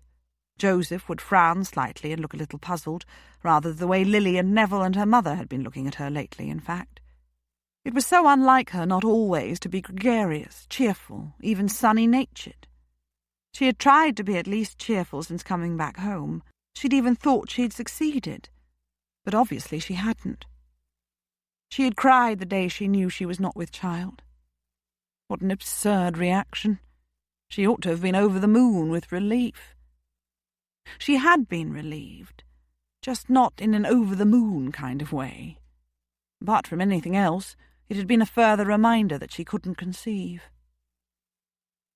Sometimes, often, in fact, she tried to picture the child she had lost as he or she would have been now at the age of almost 8. Foolish imaginings. The child did not exist, and such imaginings merely left her wretched with grief and guilt. When was she going to shake herself free of this massive, all-encompassing ennui? She was thoroughly irritated with herself. If she wasn't careful, she was going to develop into a whiner, and would attract only fellow whiners as friends. She was walking along the secluded woodland path that ran parallel to the perimeter of the park and parallel to the cliffs a short distance away until it reached the steep descent to the grassy valley below and the stone bridge over to the sandy beach beyond. She'd always liked this path. She could walk straight onto it from the dower house, and it was overhung with the branches of low trees which hid the cliffs and the sea. It was quiet and rural. It was not quite muddy today. It was not quite perfect for walking either, and it might yet turn muddy if it rained again, when it rained again. Perhaps her mood would lift once they all moved to London after Easter, and all the myriad entertainments of the season began. Hugo would be in London too, looking for a wife of his own sort.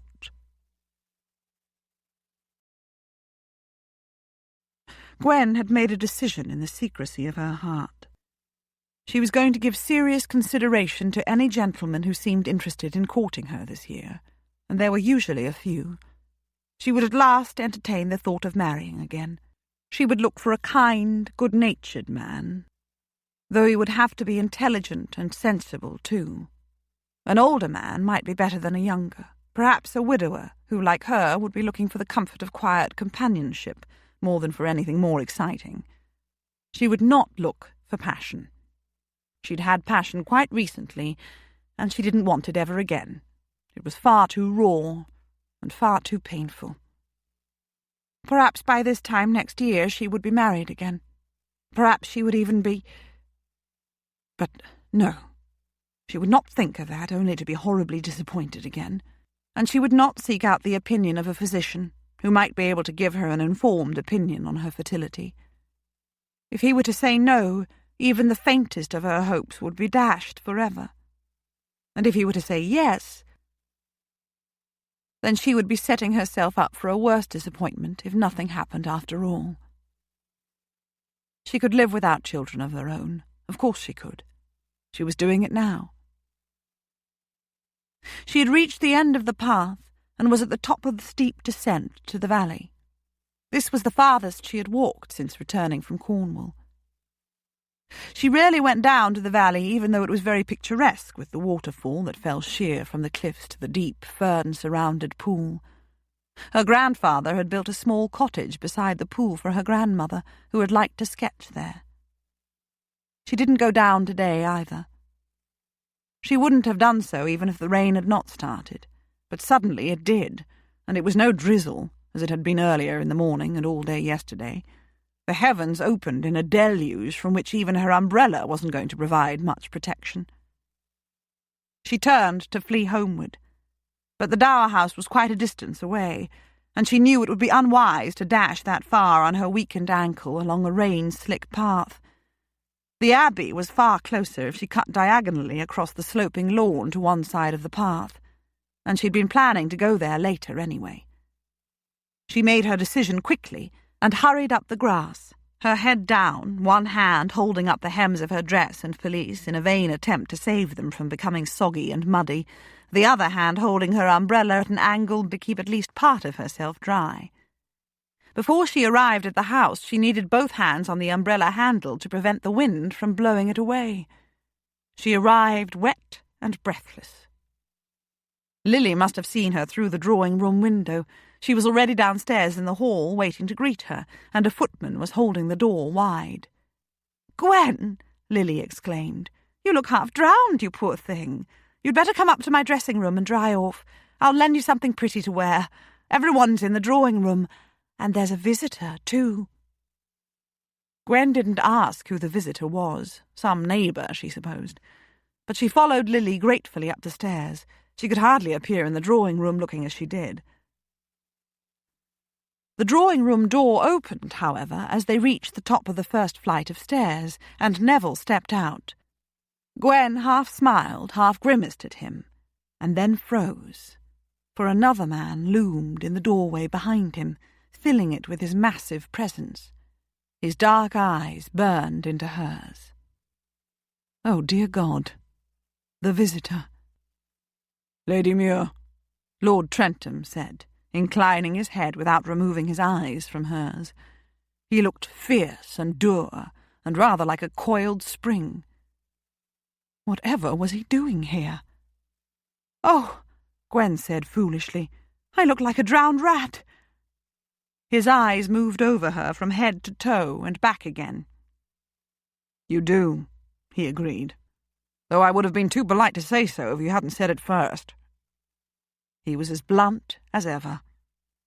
Lily chose to be amused and laughed. Gwen merely stared and licked her lips, surely the only dry part of her person. Oh, heavens! Hugo was here. At Newbury. "I was about to whisk Gwen upstairs to dry off and change," Lily said, "before she catches her death of cold." "Do that, my love," Neville said. "Lord Trentham will wait, I don't doubt." "I will," Hugo said. And Gwen yielded to the pressure of Lily's hand, pulling her in the direction of the stairs. Whatever was he doing here?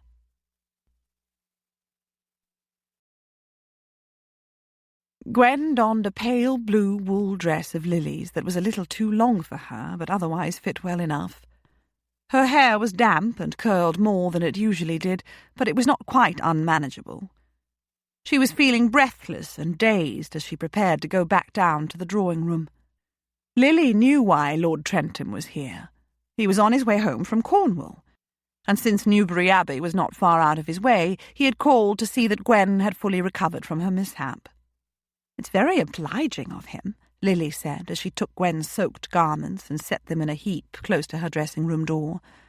"And it's such an honour to meet him. Everyone is happy to see him at last.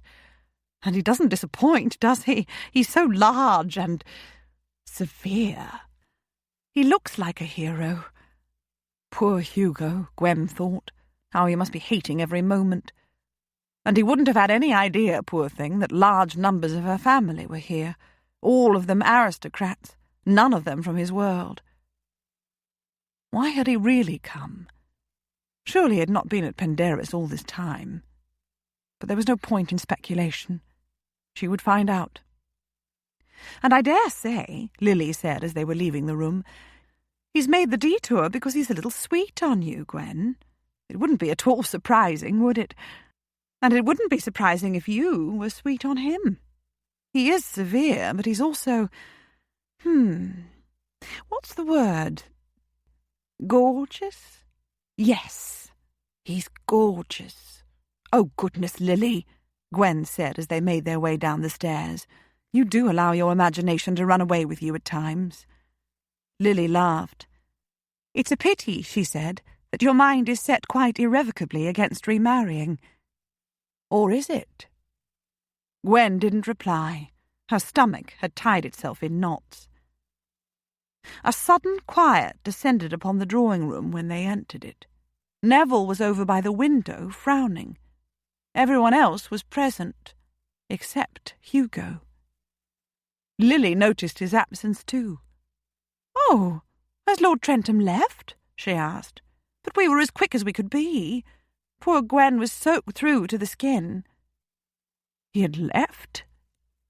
After coming all this way to inquire about her ankle? "He's in the library," Neville said. "I just left him there. He wants a private word with Gwen." The hush seemed to intensify. "It really is quite extraordinary," their mother said, breaking it. "Lord Trentham is not at all the sort of man whose attentions you would ever dream of encouraging, Gwen. But he's come to offer for you, nevertheless." "I consider it quite unpardonably presumptuous of him, Gwen," Wilma, Countess of Sutton, said. "Even if he did do you a considerable service when you were in Cornwall, I dare say the title and the accolades that followed upon his undoubtedly heroic act have gone to his head and given him ideas above his station." Wilma had never been Gwen's favourite cousin. Sometimes it was hard to believe that she could possibly be Joseph's sister. "I didn't feel I had the right to speak for you. I'm sorry, Gwen," Neville said. "You are 32 years old. I don't believe the offer is quite as impertinent as Wilma suggests, though. Trentham does have the title, after all, and he has the wealth to go with it, and he certainly is a great hero, perhaps the greatest of the recent wars. He could probably be the darling of polite society if he so chose, as our reaction to meeting him here a while ago would attest. It is perhaps to his credit that he's never sought fame or adulation, and that he looked a little uncomfortable with them this afternoon. But his coming here to offer you marriage is a little embarrassing for you. I'm sorry I couldn't merely send him away. I did, however, warn him that you've worn the willow for Muir quite constantly for 7 years and are unlikely to give him the answer for which he hopes." "It's as well you didn't try to speak for Gwen, Neville," Joseph, Marquis of Attingsborough, said, grinning at Gwen. "Women don't like that, you know. I have it on Claudia's authority that they're quite capable of speaking up for themselves." Claudia was his wife. "That's all very well, Joseph," Wilma said, "when it is a gentleman to whom she is to address herself." "Oh, come now, Wilma," Lauren said. "Lord Trentham seemed a perfect gentleman to me." "Poor Lord Trentham will be sending down roots into the library carpet," Lily said, "or else wearing a path threadbare across it. We'd better let Gwen go and speak to him herself. Go, Gwen." "I shall do so," Gwen said. "You mustn't concern yourself, though, Mamma, or you, Nev, or any of you. I will not be marrying a blunt soldier of the lower classes, even if he is a hero." She was surprised to hear some bitterness in her voice.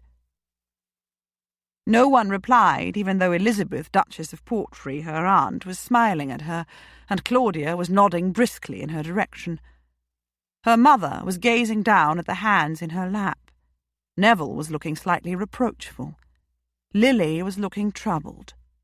Lauren had an arrested expression on her face.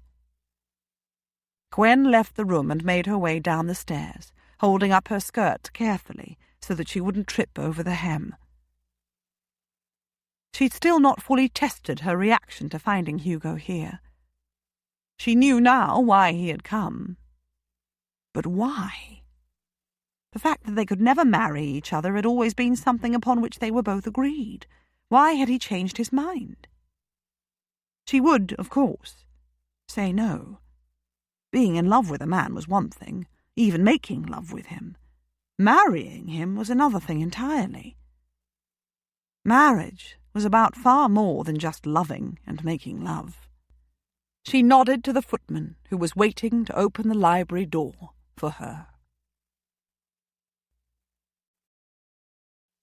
Chapter 12. With every mile of his journey to Newbury Abbey, Hugo had asked himself what he thought he was doing. With every mile he had tried to persuade himself to turn back before he made a complete ass of himself. But what if she was with child? He had kept on going. The more fool he. There had been that excruciatingly embarrassing 15 minutes or so in the drawing-room, and that had been followed by an equally embarrassing interview with Kilbourne in the library. Kilbourne had been perfectly polite, even friendly, but he had clearly thought Hugo daft in the head for coming here and expecting that Lady Muir would listen favourably to his marriage offer. He had looked slightly embarrassed, and had all but told Hugo that she wouldn't have him. She had loved her first husband dearly, he had explained, and had been inconsolable at his death. She had vowed never to marry again, and she had never yet shown any sign of changing her mind about that. Hugo must not take it personally if she refused.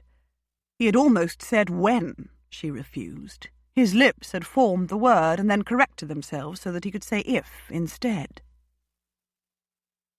Hugo was still in the library, alone. Kilbourne had gone back up to the drawing-room, promising that he would send his sister down as soon as she appeared there herself. Perhaps she wouldn't come down. Perhaps she would send Kilbourne back with her answer. Perhaps he was about to come face to face with the greatest humiliation of his life. And serve him right, too. What the devil was he doing here? He had done nothing to help his own cause, either, he remembered with a grimace. The only thing she'd had to say when he'd seen her earlier was that she looked like a drowned rat, and he, suave and polished gentleman that he was, had agreed with her. He might have added that she looked gorgeous anyway, but he had not done so, and it was too late now. A drowned rat. A fine thing to say to the woman to whom one had come to offer marriage.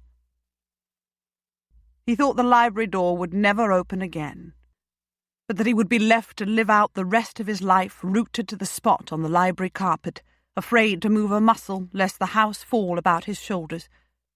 He deliberately shrugged them and shuffled his feet, just to prove to himself that it could be done. And then the door did open when he was least expecting it, and she stepped inside. An unseen hand closed the door from the other side, but she leaned back against it, her hands behind her, probably gripping the handle, as though she were preparing to flee at the first moment she felt threatened. Hugo frowned. Her borrowed dress was too big for her. It completely covered her feet and was a little loose at the waist and hips, but the colour suited her, and so did the simplicity of the design. It emphasised the trim perfection of her figure. Her blonde hair was curlier than usual. The damp must have got to it despite the bonnet she had worn and the umbrella she had held as she came hurtling up across the lawn. Her cheeks were flushed, her blue eyes wide, her lips slightly parted. Like a foolish schoolboy, he crossed both sets of fingers on each hand behind his back, and even the thumbs of his two hands. "I came," he said. Good Lord, if there were an Orator of the Year award, he would be in dire danger of winning it. She said nothing, which was hardly surprising. He cleared his throat. "You didn't write," he said. "No." He waited. "No," she said again. "There was no need. I told you there would not be." He was ridiculously disappointed. "Good." He nodded curtly. And silence descended. Why was it that silence sometimes felt like a physical thing with a weight of its own? Not that there was real silence. He could hear the rain lashing down against the window panes. "My sister is 19, he said. "She's never had much of a social life. My father used to take her to visit our relatives when he was still alive. But since then she's remained essentially at home with her mother, who's always ailing and likes to keep Constance by her side. I'm now her guardian, my sister's, that is. And she needs a social life beyond mere family." "I know," she said. "You explained this to me at Penderra's. It's one of your reasons for wanting to marry a woman of your own kind. A practical, capable woman, I believe you said."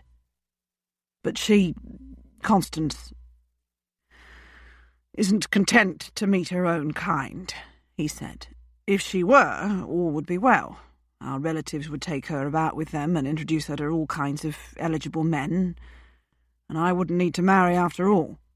Not for that reason, anyway." "But—" She made a question of it. "She has her heart set upon attending at least one ton ball," he said. "She believes my title will make it possible. I've promised to her that I will make it happen." "You are Lord Trentham," she said, "and the hero of Badajoz. Of course you can make it happen. You have connections." "All of them men." He grimaced slightly. What if one ball is not enough? What if she's invited elsewhere after that first? What if she acquires a beau? It's altogether possible that she will, she said. Your father was very wealthy, you told me. Is she pretty? Yes, he said. He licked his lips. I need a wife. A woman who's accustomed to the life of the beau monde. A lady. There was a short silence again, and Hugo wished he'd rehearsed what he would say. He had the feeling that he'd gone about this all wrong, but it was too late now to start again. He could only plough onward. Lady Muir, he said, clutching his crossed fingers almost to the point of pain. Will you marry me? Ploughing onward, when one had not scouted out the territory ahead, could be disastrous. He knew that from experience. He knew it now again. All the words he had spoken seemed laid out before him as though printed on a page, and he could see with painful clarity how wrong they were. And even without that imagined page, there was her face.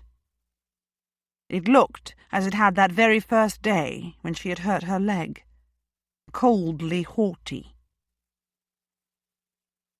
"Thank you, Lord Trentham," she said.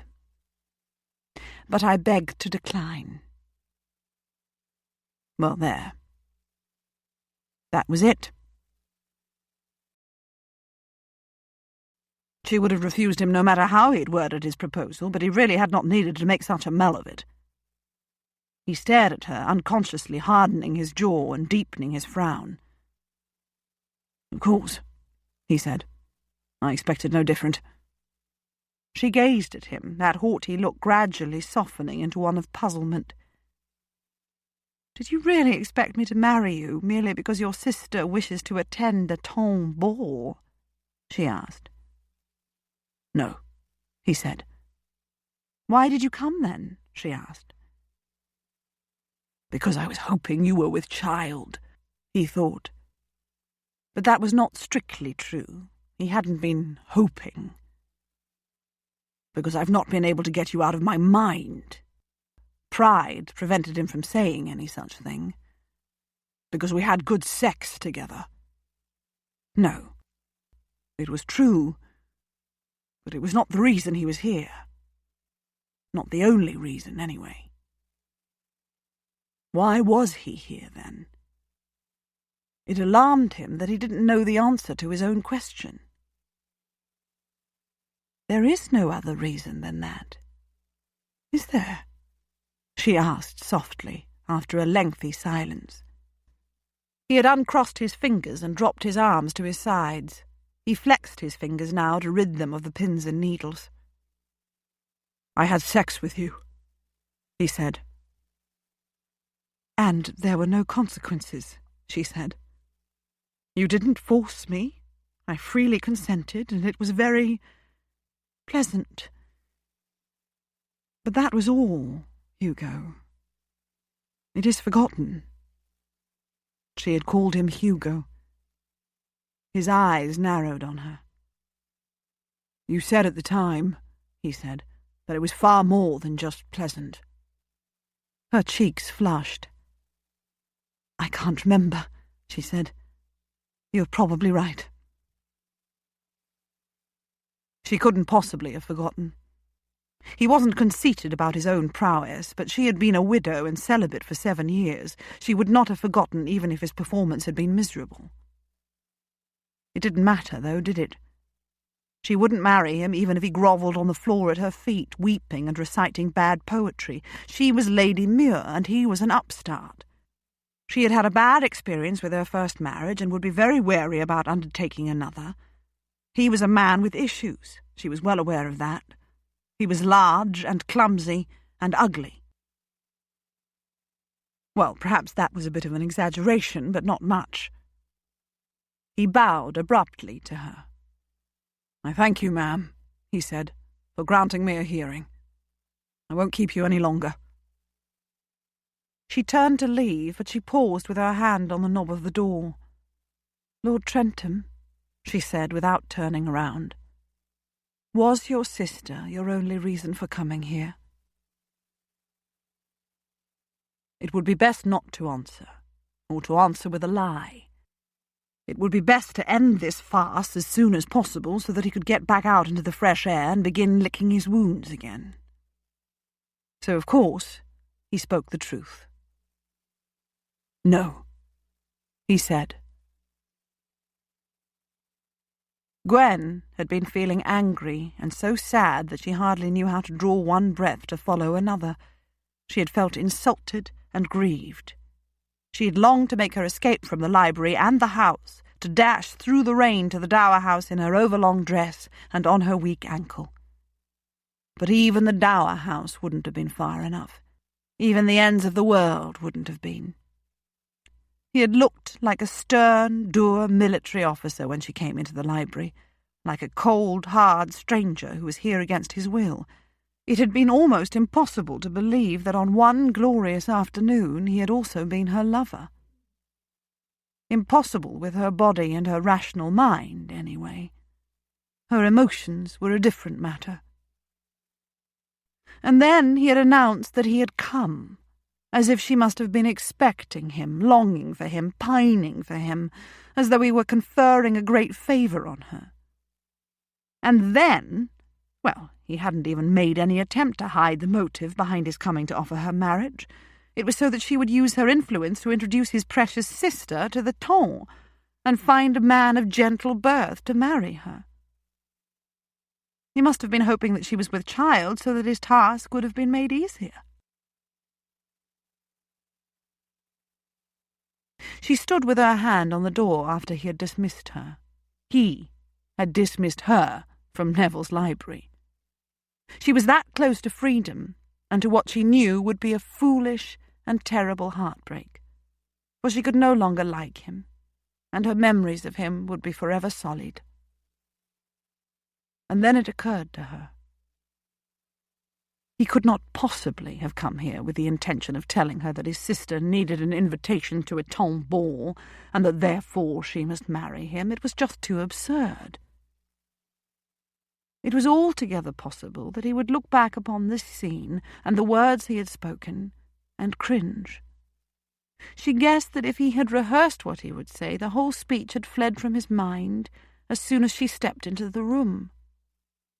It was altogether possible that his stiff military bearing and hard-set jaw and scowl were hiding embarrassment and insecurity. It had, she supposed, taken some courage to come here to Newbury. She could be entirely wrong, of course.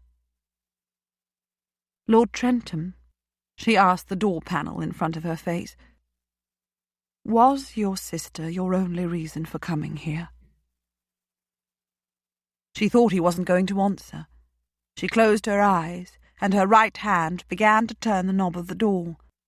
The rain pelted against the library window with a particularly vicious burst. "No," he said.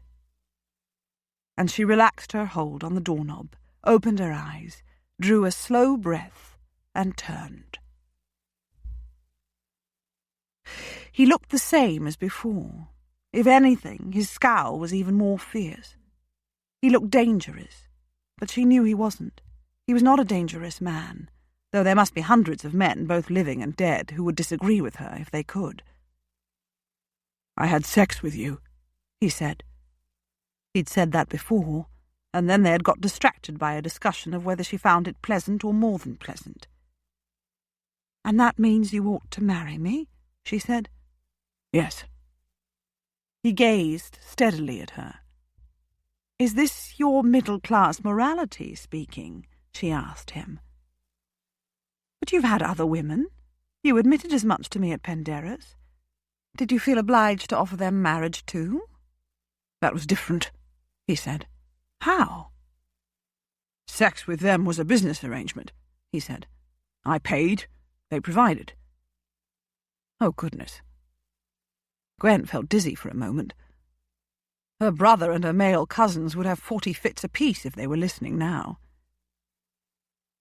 "If you had paid me," she said, "you would not be obliged to offer me marriage?" "That's daft," he said. Gwen sighed and looked toward the fireplace. There was a fire burning, but it needed more coal. She shivered slightly. She ought to have asked Lily for a shawl to wrap about her shoulders. "You're cold," Lord Trentham said, and he too looked at the fireplace before striding over to the hearth and bending to the coal scuttle. Gwen moved across the room while he was busy and sat on the edge of a leather chair close to the blaze. She held her hands out to it. Lord Trentham stood slightly to one side of the fire, his back to it, and looked down at her. "I never felt any strong urge to marry," he said. "I felt it even less after my years at Penderys. I needed to be alone. It's only during the past year that I've come reluctantly to the conclusion that I ought to marry. Someone of my own kind, someone who can satisfy my basic needs, someone who can manage my home and help in some way with the farm and garden, someone who can help me with Constance until she's properly settled. Someone to fit in, not to intrude. Someone on whose private life I would not intrude. A comfortable companion." "But a lusty bed partner," she said. She glanced up at him before returning her gaze to the fire. "And that too," he agreed. "All men need a vigorous and satisfying sex life. I don't apologize for wanting it within a marriage rather than outside it." Gwen raised her eyebrows. Well, she had started it. "When I met you," he said, "I wanted to bed you almost from the beginning, even though you irritated me no end with your haughty pride and your insistence on being put down when I was carrying you up from the beach. And I expected to despise you after you told me about that ride with your husband and its consequences. But we all do things in our lives that are against our better judgment, and that we regret bitterly forever after. We all suffer. I wanted you, and I had you down in that cove. But there was never any question of marriage. We were both agreed upon that. I could never fit in with your life, and you could never fit in with mine." "But you changed your mind," she said. "You came here." "I somehow expected," he said, "that you were with child. Or if I didn't exactly expect it, I did at least shape my mind in that direction so that I would be prepared. And when I didn't hear from you, I thought that perhaps you would withhold the truth from me and bear a bastard child I would never know anything about. It gnawed at me. I wouldn't have come even then, though. If you were so much against marrying me that you would even hide a bastard child from me, then coming here and asking wasn't going to make any difference. And then Constance told me about her dreams. Youthful dreams are precious things. They ought not to be dashed as foolish and unrealistic just because they are young dreams. Innocence ought not to be destroyed from any callous conviction that a realistic sort of cynicism is better. Is that what happened to you? She didn't ask the question aloud. A wife from the middle classes wouldn't be able to help me, he said. But I would. He hesitated. Yes, he said. This is not your only reason for wishing to marry me, though, she asked. He hesitated again. No, he said. I had sex with you. I put you in danger of conceiving out of wedlock. There is no one else I want to marry, not at present anyway. There would be passion in our marriage bed, on both our parts. And it doesn't matter that we would be incompatible in every other way, she said. Again the hesitation. I thought we might give it a try, he said. She looked up again and met his gaze. "Oh, Hugo," she said. "One gives painting a try when one has never held a brush in one's hand before, or climbing a steep cliff face when one is afraid of heights, or eating an unfamiliar food when one doesn't really like the look of it. If one likes it, whatever it is, one can keep going. If one does not, one can stop and try something else. One cannot try marriage. Once one is in, there's no way out." "You would know," he said. "You've tried it already." "I'll take my leave then, ma'am. I hope you won't take a chill from your soaking, and from standing in here in a dress designed for summer rather than early spring." He bowed stiffly. He was calling her ma'am. She was calling him Hugo. "And one tries courtship," she said, and looked down again. She closed her eyes. This was foolish, more than foolish, but perhaps he would continue on his way out of her life. He didn't. He straightened up and stayed where he was. There was a silence in which Gwen could hear that there had been no abatement in the force of the rain. "Courtship," he said. "I could indeed help your sister," she said, opening her eyes and examining the backs of her hands as they lay in her lap. "If she is pretty and has genteel manners, as I dare say she does, and is wealthy, then she will take well enough with the ton, even if not with the very highest echelon. She would take well, that is, if I were to sponsor her." "You would be willing to do that?" he asked her, "when you've not even met her?" "I would have to meet her first, of course," she said. Silence descended once more. "I dare say that if we like each other, I will sponsor her," she said, looking at him again. "But it will quickly become known who Miss Eames is, who her brother is. You will probably be surprised to find yourself quite famous, Lord Trentham. Not many military officers, especially those who are not born into the upper classes, are rewarded for military service with titles. And when people learn who Miss Eames is, and who you are, and who is sponsoring her, it won't be long before word will spread of our meeting in Cornwall earlier this year. Tongues will wag, even if there is nothing for them to wag about." "I would not have you the subject of gossip," he said. "Oh, not gossip, Lord Trentham," she said. "Speculation. The ton loves nothing more during the season than to play matchmaker, or at least to speculate upon who's paying court to whom, and what the outcome is likely to be. Word will soon have it that you are courting me."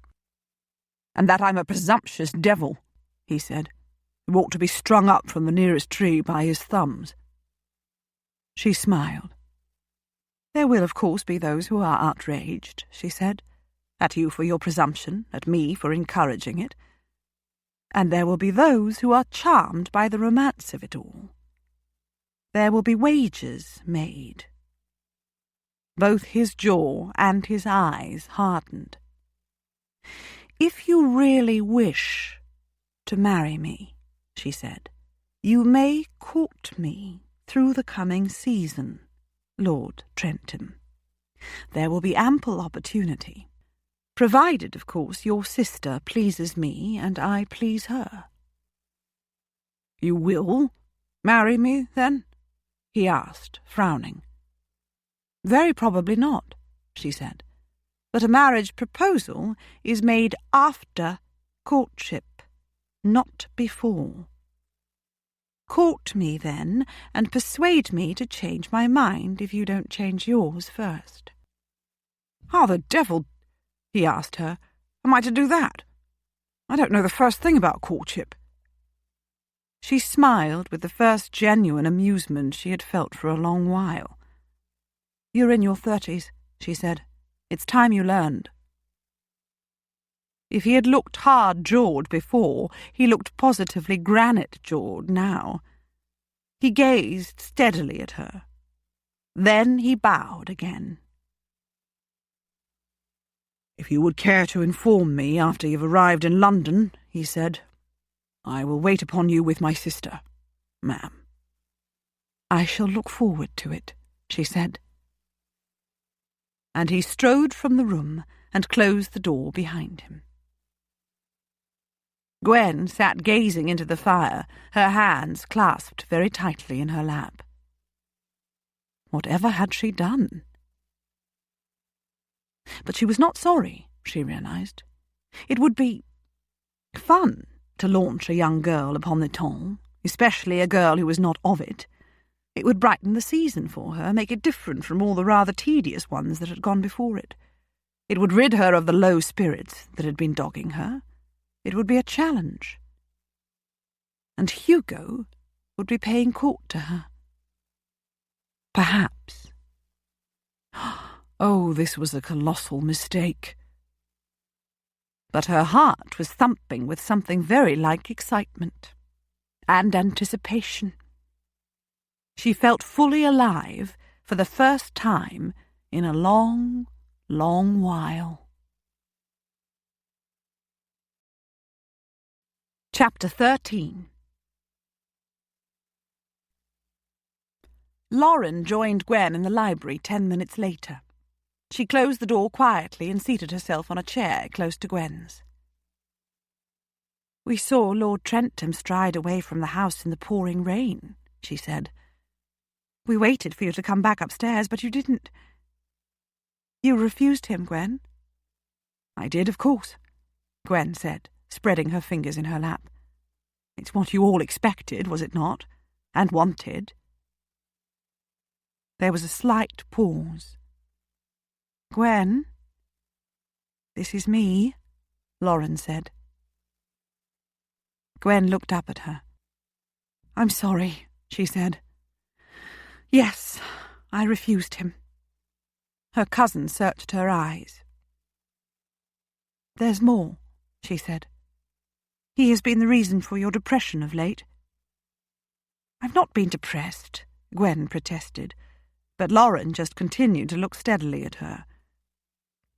"Oh, I suppose I have been. I've been realizing that life is passing me by. I'm 32 years old and single in a world where it's not comfortable to be single, not for a woman anyway. I've been thinking of looking for a husband in London this year, or at least considering anyone who cares to show an interest in me. Everyone in the family will be delighted, will they not?" "You know we all will," Lauren said. "But how would this decision have made you so low in spirits that you don't even want to talk?" She definitely looked hurt, Gwen thought. She sighed. "I fell in love with Lord Trentham when I was in Cornwall," she said. "There. Is that what you want to hear? I fell in love with him. And I discovered just 10 days or so ago that I wasn't with child by him, and I was hugely relieved and mortally sad. And, oh, Lauren, what am I going to do? I can't seem to get him out of my mind, or my heart." Lauren was gazing at her in silent amazement. "There was a chance," she said, "that you were with child? Gwen?" "Not really," Gwen said. "The physician told me after I miscarried 8 years ago that I would never have children, and it happened only once in Cornwall. But that's not really your question, is it? The answer to your real question is yes. I did lie with him." Lauren leaned forward in her chair and reached out to touch the back of Gwen's hands with her fingertips. She rubbed them back and forth before sitting back again. "Tell me," she said. "Tell everything. Start at the beginning and end here, with your reason for rejecting his marriage offer." "I've invited him to court me during the season," Gwen said, "with no guarantee that I will say yes if he renews his addresses at the end of it. That's not very fair of me, is it?" Lauren sighed and then laughed. "How typical of you to start at the end," she said. "Start at the beginning." Gwen laughed too. "Oh, Lauren," she said, How could I have resisted love all these years only to fall for an impossibility at the end of it all? If I could fall in love with Kit, considering my frame of mind when I first saw him, Lauren said, and considering the fact that he was behaving most scandalously, stripped to the waist in the middle of Hyde Park for all the world to see while he fought with two labourers simultaneously, and was using language that shocked me to the core, if I could fall in love with him anyway, Gwen, then why would you not fall in love with Lord Trentham? But it is an impossibility, Gwen said. He has no real patience with the upper classes, even though some of his dearest friends are aristocrats. He thinks us a frivolous, idle lot. He's middle class and proud of it. And why should he not be? There's nothing inherently superior about us, is there? But I'm not sure I could be the wife of a businessman, even a wealthy and successful one. Besides, there is a darkness in his soul, and I don't want to have to live with that again. Again? Lauren repeated softly. Gwen looked down at her hands once more and said nothing. I'm not saying another word, Lauren said, until you start at the beginning and tell me the whole story. Gwen told her everything. And strangely, they ended up convulsed with laughter over the way he had bungled his marriage proposal earlier by giving the impression that his only reason for asking her was so that his sister might attend a tomb ball. I suppose, Lauren said, drying her eyes, you will be taking her to a ball. I will, Gwen said. It's a good thing I'm still firmly in love with Kit, Lauren said. If I weren't, I believe I might be falling a little in love with Lord Trentham myself. We'd better go back upstairs to the drawing room, Gwen said, getting to her feet. I suppose everyone had plenty more to say after I left. Wilma, for example. Well, Lauren said, following her out of the room, you know Wilma. Every family has some cross to bear. They laughed again, and Lauren linked an arm through Gwen's.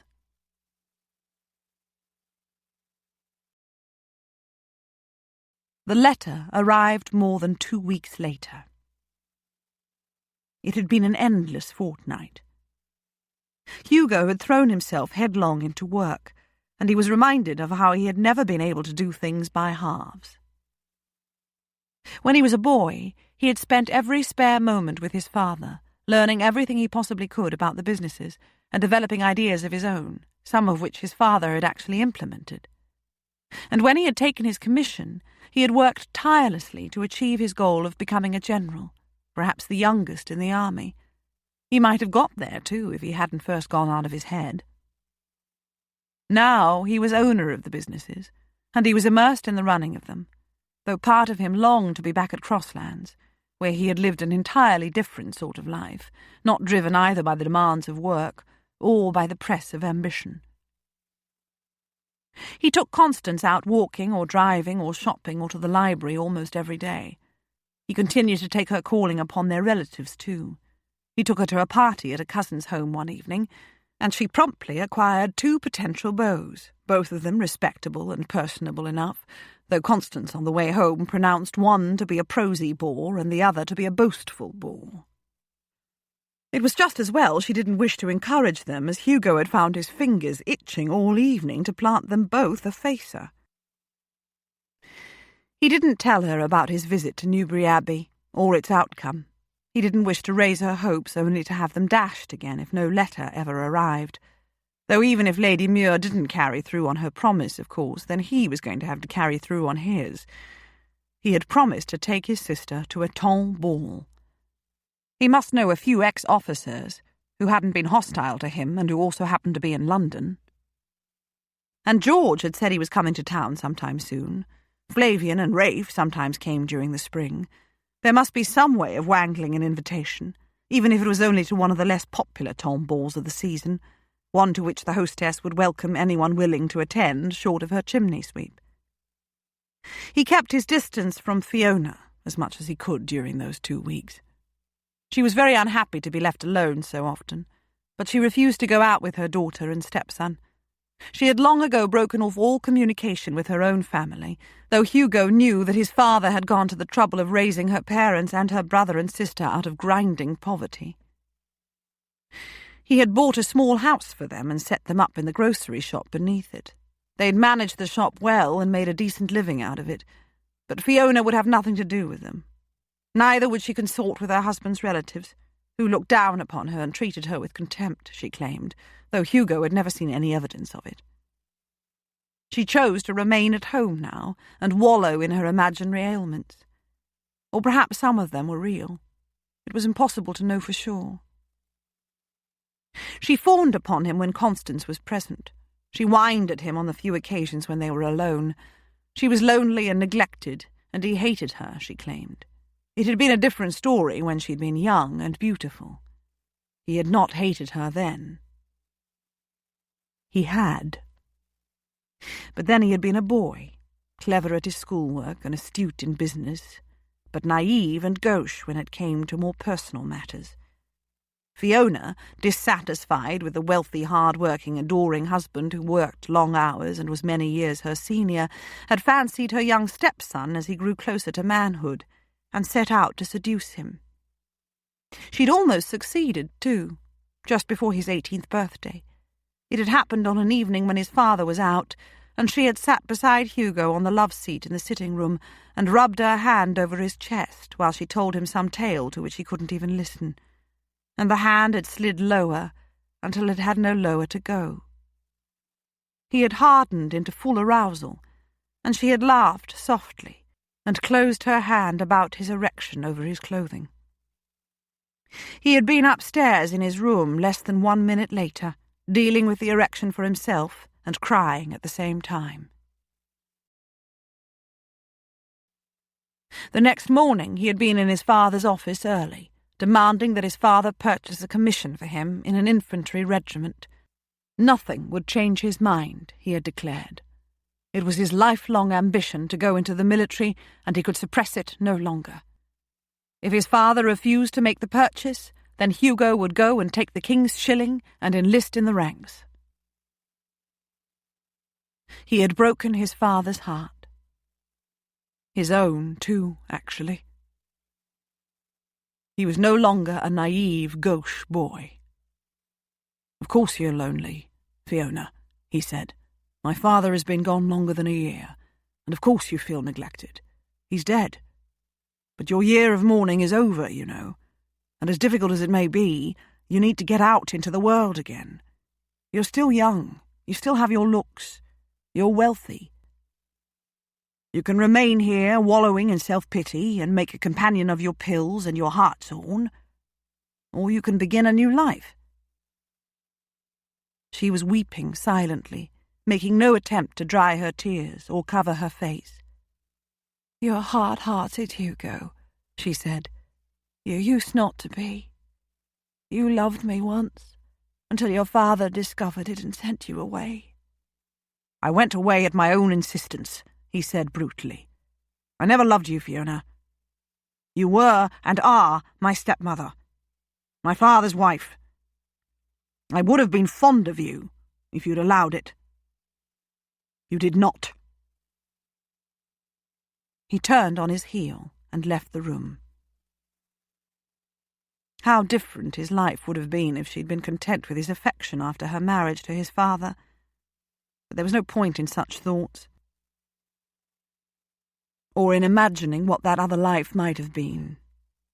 It might have been worse, or better, but it didn't exist. That other life had never been lived. Life was made up of choices, all of which, even the smallest, made all the difference to the rest of one's life. The letter came a little after 2 weeks following his return to London from Dorsetshire. Lady Muir was at Kilbourne House on Grosvenor Square, the letter announced, and would be pleased if Lord Trentham and Miss Eames would call upon her there at 2 o'clock in the afternoon 2 days hence. Hugo foolishly turned the page over to make sure there was nothing else written on the back of it. It was just a formal little note, with not a breath of anything personal in it. What had he expected? A declaration of undying passion? She had invited him to court her. That was a thought that needed some examination. He was to court her, with no guarantee of success. He might try his damnedest all spring and then go down on one knee and offer her a perfect red rose and some flowery proposal of marriage, only to be rejected. Again. Was he willing to expend that much energy only to end up making an ass of himself? Did he really want her to marry him? There was a lot else to marriage and to life than what happened between the sheets, and as she herself had pointed out, one could not give marriage a try. One either married or one didn't. Either way, one lived with the consequences.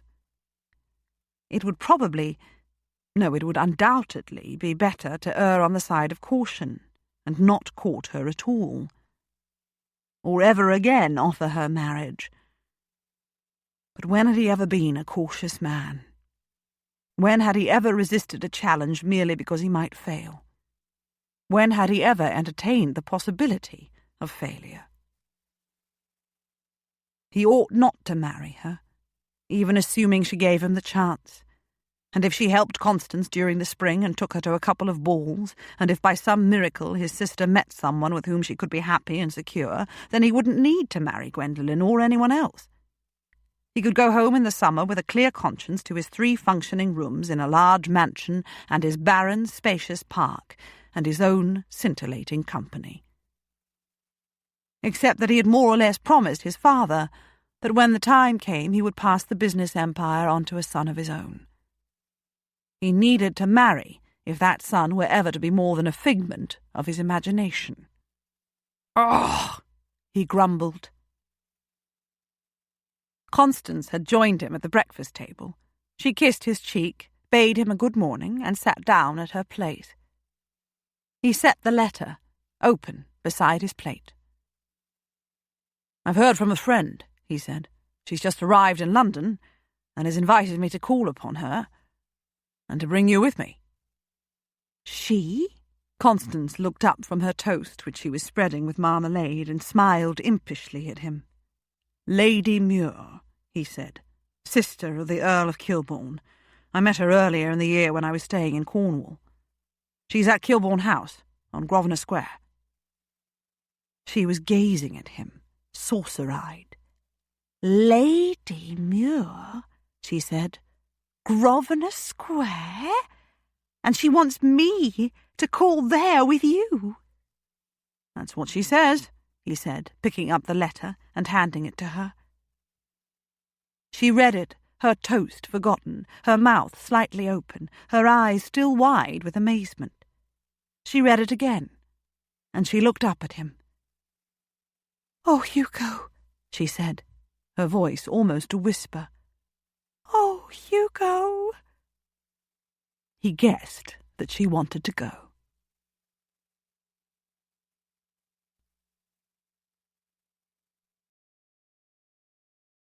Lauren was at Kilbourne House on the afternoon when Gwen had invited Lord Trentham to call with his sister. She had begged to be allowed to be there for the occasion. Gwen's mother and Lily were at home too. They had wanted Gwen to accompany them on a visit to Elizabeth, Duchess of Portfrey, and she'd felt obliged to admit that she was expecting callers. She could hardly then withhold the names of those visitors.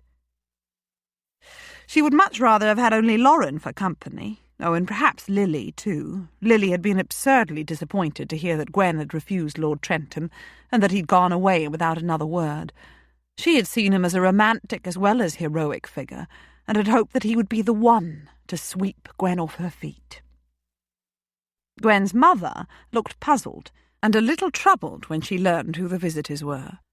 Lily, on the other hand, regarded her sister-in-law with bright, speculative eyes, but made no comment.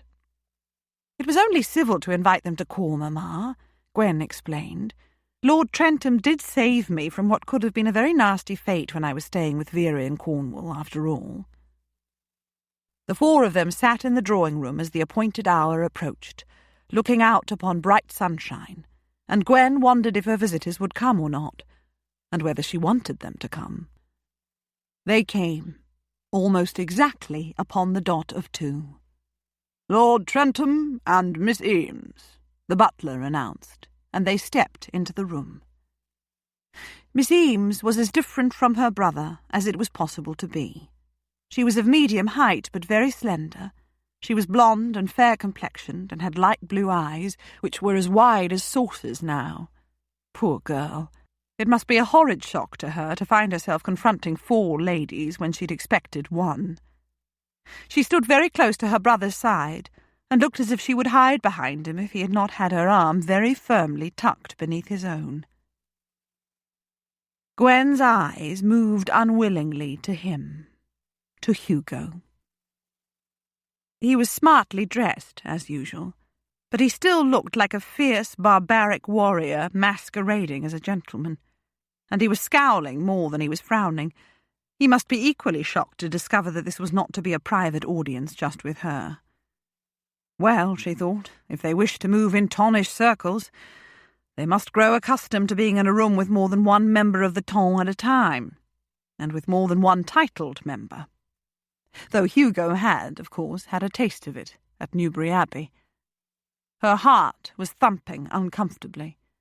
"Miss Eames," she said, getting to her feet and stepping forward, "how delightful of you to come. I am Lady Muir." "My lady?" The girl slid her arm free of her brother's and sank into a deep curtsy without removing her wide eyes from Gwen's.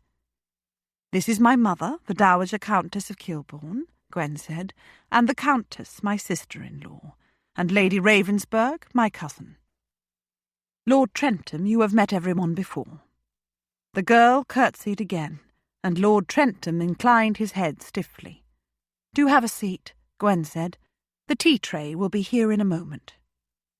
Lord Trentham sat on a sofa, and his sister sat beside him, so close that she leaned against him from shoulder to hip. There was bright colour high in her cheeks. If she'd been a child, Gwen thought, she would surely have turned her head to hide her face against his sleeve. She had not taken her eyes from Gwen's. She was passably pretty, Gwen decided, even if not a raving beauty, and she was well enough dressed, though without flair. Gwen smiled at her. "I dare say, Miss Eames," she said, "you are happy to have your brother in London?" "I am, my lady," the girl said, and there was a pause during which Gwen thought that making conversation might well prove to be very difficult indeed. How could she help a girl who wouldn't help herself? But she wasn't finished. "He's a great hero. My papa was fit to bursting with pride before he died last year, and so was I. But more than that, I've adored Hugo all my life. I've been told that I cried for 3 days straight after he went off to war when I was still very young. I've longed and longed for him to come home ever since. And now at last he has, and he's going to stay at least until the summer." She had a light, pretty voice. It was slightly breathless, which was understandable under the circumstances, but her words lit up her face and made her several degrees prettier than Gwen had thought at first. And finally the girl looked away from Gwen in order to glance worshipfully at her brother. He looked back at her with obvious affection. "Your words do you credit, Miss Eames," Lauren said. "But men will go off to war, you know, and leave their more sensible womenfolk behind to worry." They all laughed, and the tension was somewhat eased. Gwen's mother asked after the health of Mrs. Eames, and Lily told the girl that not all women were sensible enough to stay home from war, that she had grown up in the train of an army and had even spent a few years in the Peninsula before coming to England. "It was England that was the foreign country to me," she said, "even though I was English by birth." Trust Lily to talk instead of simply to ask questions. She had set the girl more at her ease, Gwen could see. The tea-tray had been brought in, and Lily was pouring. This was not just a social call, Gwen reminded herself, despite what her mother and Lily must assume. She exchanged a glance with Lauren. "Miss Eames," she said, "I understand that it is your dream to attend a ton ball during the season." The girl's eyes went wide again, and she blushed. "Oh, it is, my lady," she said. "I thought that perhaps Hugo... Well, he is a lord, but I suppose I'm just being silly. Though he has promised that he will arrange it before the season is over, and Hugo always keeps his promises. But..." She stopped talking and darted an apologetic glance at her brother. He hadn't told her then, Gwen thought. Perhaps he didn't believe she would keep her promise and hadn't wanted to disappoint his sister. "Miss Eames," Lauren said, "my husband and I, together with his parents, are to host a ball at Redfield House at the end of next week. It will be early enough in the season that I dare say everyone will come. It will be a great squeeze, and I shall be flushed with triumph. I would be delighted if you would attend with Lord Trentham." The girl gaped and then closed her mouth with an audible clicking of her teeth. Dear Lauren. This hadn't been arranged in advance. Gwen had thought of taking the girl to a smaller affair, at least for her first appearance. But perhaps a grand squeeze, and Lauren's ball was bound to be that, would be better. There would be larger crowds and therefore less reason for self-consciousness. "That," Lord Trentham said, speaking for almost the first time since he stepped into the room, "is extremely kind of you, ma'am, but I'm not sure—" "You may come under my sponsorship, Miss Eames," Gwen said, looking at Lord Trentham as she spoke. "But with your brother as an escort, of course. A young lady ought to have a female sponsor instead of just her brother, and I would be delighted to assume that role." Her mother, she was aware, was very silent. "Oh," Miss Eames said, her hands clasped so tightly in her lap that Gwen could see the white of her knuckles. "You would do that, my lady? For me?" "I would indeed," Gwen said. "It would be fun." Fun? "What do you do for fun?" Lord Trentham had asked her once at Penderras, and she had wondered at the word addressed to an adult woman. "Oh, Hugo!" The girl turned her head and gazed up at him imploringly. "May I?" His hand came across to cover both of hers in her lap. "If you wish, Connie," he said. "You can give it a try, anyway." "I thought we might give it a try." He had spoken those words at Newbury after he'd offered Gwen marriage. He met her eyes briefly now, and she could tell that he was remembering too. "Thank you," the girl said, looking first at him and then at Lauren and then at Gwen. "Oh, thank you. But I have nothing to wear." "We'll see to that," Lord Trentham said. "Neither do I," Gwen laughed, which is not strictly true, of course, as I dare say it is not of you, Miss Eames. But this is a new spring and a new season, and there is all the necessity of having new and fashionable clothes with which to astonish society. Shall we go in search of them together? Tomorrow morning, perhaps?" "Oh, Hugo," the girl said, looking pleadingly at him again. "May I? I still have all the pin money you've allowed me the last year." "You may go," he said, "and have the bills sent to me, of course." He looked at Gwen.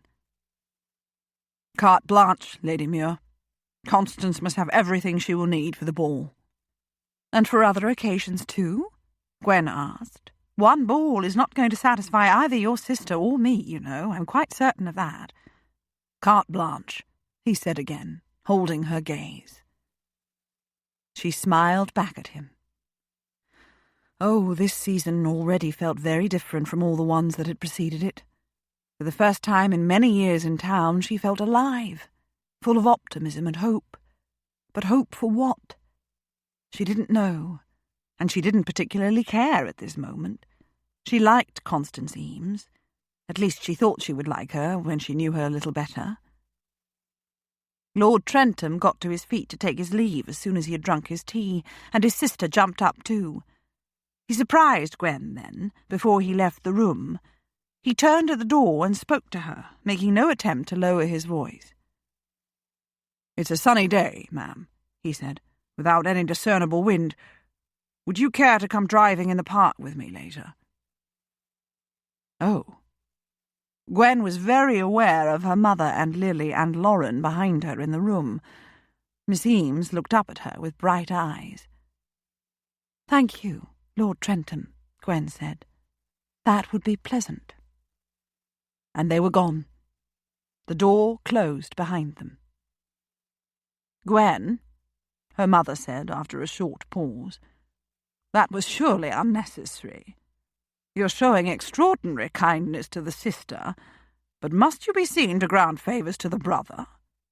You refused his marriage offer just a few weeks ago." "He really is rather gorgeous in his own particular way, though, Mother," Lily said, laughing. "Wouldn't you agree, Lauren?"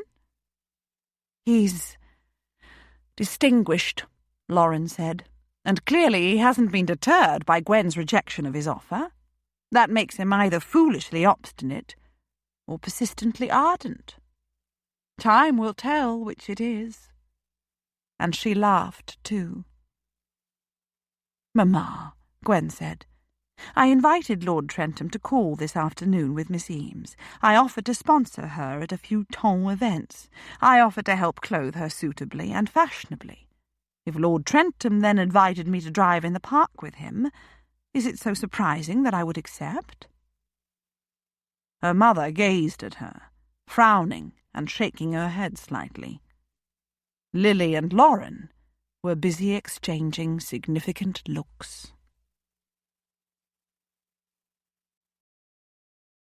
Chapter 14. Apart from a plain, no-frills travelling carriage, which usually stood in the carriage house at Crosslands for weeks at a time without being brought out for an airing, and a wagon, which was necessary for the farm business, Hugo had never owned a vehicle. A horse had always served most of his needs when the distance he wished to travel was a little too far for his feet to convey him.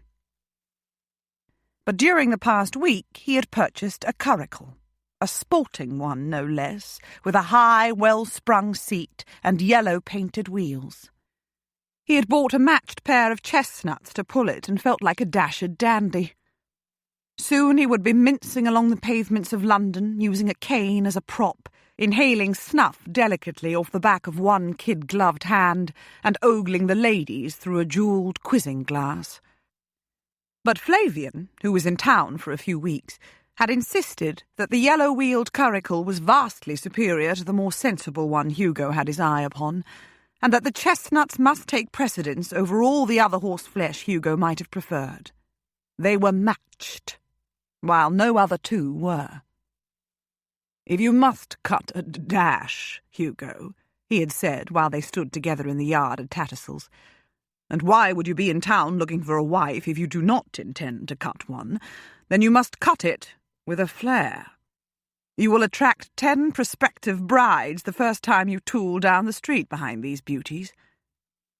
And then I stop, explain to them that I'm titled and rich, and ask if they would care to marry me," Hugo said, wondering what his father would think of the purchase of 2 horses that were twice as expensive as any others, simply because they were matched. "My dear chap." Flavian shuddered theatrically. "One must hold oneself more dear. It's up to the ladies to discover those facts for themselves once their interest is aroused. And discover them they will. Never fear. Ladies are brilliant at such manoeuvres." "I drive down the street, then," Hugo said, "and wait for the ladies to attack me."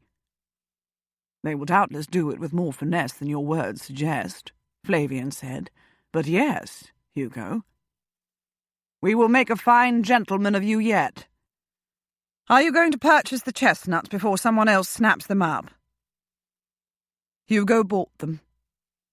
And so he had been able to offer to drive Lady Muir in the park rather than ask her merely to walk there with him. He still felt like a prize idiot, perched up above the road for all the world to see. And the world was indeed looking, he discovered with some dismay.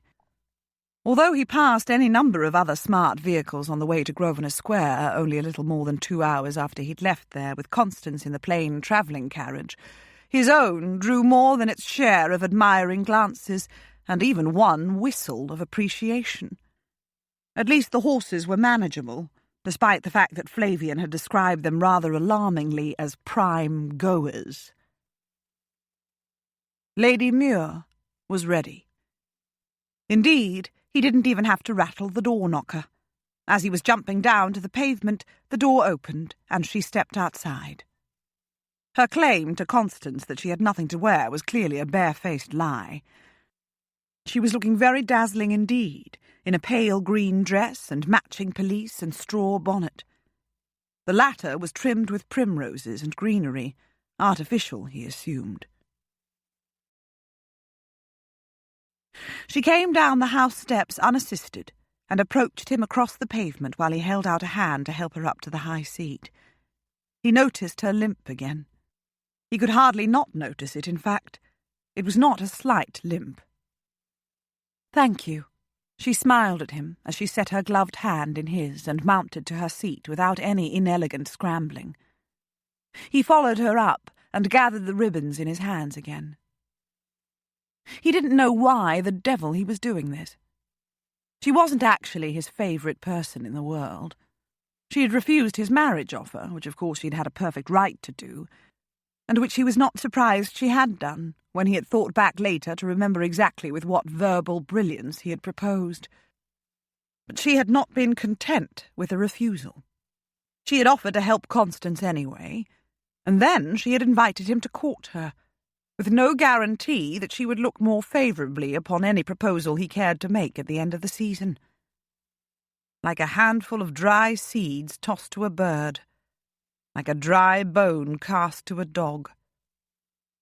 But here he was, anyway, even though it was quite unnecessary. She and her cousin, Lady Ravensburg, had already made tidy arrangements for Constance to make some sort of debut into Tonish society, and Connie was beyond excited. He had not needed to extend this invitation, then. Neither had he needed to purchase this extravagant and garish toy that he was driving. Had he bought it with her in mind? It was a question whose answer he didn't wish to contemplate. In the meanwhile, he was becoming uncomfortably aware that the seat of the curricle was narrow and really designed to accommodate just one person, especially when that person was large. She was all warm, soft femininity, as of course he had discovered on a certain beach in Cornwall, and she was wearing that expensive perfume. "This is a very smart curricle, Lord Trentham," she said. "Is it new?" "It is," he said, guiding his horses past a large wagon piled with vegetables, mostly cabbages that looked none too fresh. A short while later he turned into the park. He must join the fashionable promenade, he supposed, though he had never in his life done so before. It was where the tongue came in the late afternoons to show off their expensive finery to one another and to exchange gossip, and sometimes perhaps even some snippet of real news. "Lord Trentham," she said, "since leaving Grosvenor Square you have spoken 2 words, and those were wrung out of you by a question that demanded an affirmative or negative answer. And you were scowling." "Perhaps," he said, looking straight ahead, "you would prefer to be taken home rather than to continue." He wished he had not invited her. It had been an impulsive thing, even though he had bought the curricle for just such an occasion. Good Lord, he was a mess. He felt far out of his depth, and in imminent danger of drowning. Her head was turned toward him. She was studying him closely. He could tell without turning his head to look. "I would not prefer it," she said quietly. "Your sister is happy, Lord Trentham." "Ecstatic," he said, "but I'm not convinced I'm doing the right thing by her. She doesn't know what's facing her. She thinks she does, but she doesn't. She'll never be one of them. One of you." "If that is so," she said, "and she realizes it early, then no harm will have been done. She will move on with her life and find happiness in a world with which she is more familiar. But you may be wrong. We are a different class, but we are the same species." "Sometimes," he said, "I have my doubts about that." "And yet," she said, "some of your closest friends in the world are of my class, and you are one of their closest friends." "That's different," he said. but there was no time for further conversation. They were upon the masses, and must perforce join the promenade of slow-moving vehicles parading about a large, empty oval. Most of the vehicles were open, so that the occupants could greet acquaintances and converse with ease. Horses moved in and out between them, and also stopped frequently for their riders to exchange social niceties. Pedestrians strolled nearby, far enough away not to be trampled, but near enough to see and be seen, to hail and be hailed. Lady Muir knew everyone, and everyone knew her. She smiled and waved and talked with all who paused beside the curricle. Sometimes, if it was a brief exchange, she didn't introduce him. Sometimes she did, and Hugo felt eyes upon him, curious, assessing, speculative. He found himself nodding curtly to people whose names he would never remember, and even whose faces he would forget. If it were not for Constance, he would be consoling himself with the inward promise that he would never do anything like this again. But there was Constance, and his promise to her, and the invitation to Lady Ravensburg's ball next week that had already been made and accepted. He was committed now. But not to courting Lady Muir, by Jove. He wasn't a puppet on anyone's string. Just last evening he had dined with the family of one of his cousins, and the only other guest at the table was a youngish woman who had recently lost her widowed mother, with whom she had stayed home dutifully long after her brothers and sisters had married. She was close to him in age, Hugo had guessed, and she was pleasant and sensible, and had an attractively full figure, even if her face was on the plain side. He had had a good talk with her, and had escorted her home. His cousins had been matchmaking for him, of course. But he thought he might be interested, or at least he thought he ought to be interested. And then his mind, which had been wool-gathering, was snapped back to the present. Two gentlemen on horseback paused beside the curricle, and Hugo, looking at the nearer of the two, saw a man he didn't know. It was hardly surprising. He knew no one. It was the other one who spoke to Lady Muir. "Gwen, my dear girl," he exclaimed in a voice that was so familiar that Hugo's stomach immediately churned with nausea. "Jason," she said.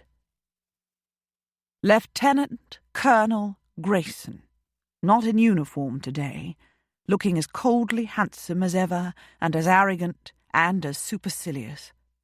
He was one of the few military officers of Hugo's acquaintance whom he had truly hated. Grayson had made his life hell from the first day to the last, and he had had the power to do it in style. Twice he had succeeded in blocking promotions that Hugo had earned both by seniority and by prowess. Climbing the ladder had been a slow business as long as Grayson's eyes had been on him, and they always were, gazing contemptuously along the length of his aristocratic nose. His eyes were on Hugo now. "The hero of Badajoz," he said, making his words sound like the grossest of insults. "Lord Trentham. Are you sure you know what you're doing, Gwen? Are you sure you have not granted the favour of your company to a mirage?" "I take it, Jason," Lady Muir said, while Hugo looked steadily back at him, his jaw tight, "that you know Lord Trentham, and that he was indeed the commander of the brilliantly successful Forlorn Hope at Badajoz. Have you made his acquaintance, Sir Isaac? Sir Isaac Bartlett, Lord Trentham." She was referring to the other rider. Hugo switched his gaze to him and inclined his head. "Bartlett," he said. "I didn't know you were in town, Gwen," Grayson said. "I shall do myself the honour of calling upon you at Kilbourne House?" "Yes," she said. "It would seem," he said, "that Kilbourne is too indulgent. You need advice and guidance from the head of your late husband's family, since you're not getting it from the head of your own." And he nodded and rode on. Sir Isaac Bartlett smiled at both of them, tipped his hat to Lady Muir, and followed. The hatred was pointless, Hugo decided as he moved his curricle onward. What had happened during his years in the military was long in the past, and would remain there. But he was too preoccupied with quelling the hatred he felt anyway to concentrate any attention upon Lady Muir beside him as they completed the circuit, and she called gaily to a number of acquaintances. He was surprised, then, when he turned his head to ask if she wished to do the circuit one more time, as most people seemed to be doing, and discovered that her face was pale and drawn. Even her lips were white. "Take me home," she said. He drew the curricle away from the crowd without delay. "You're unwell?" he asked. "Just a little faint," she said. "I will be fine after I've had a cup of tea." He turned and looked at her again, and he heard the echo of the words she had spoken with Grayson, or more particularly, the words he had spoken to her. "Lieutenant Colonel Grayson upset you?" he asked. Probably the man had an even higher rank by now.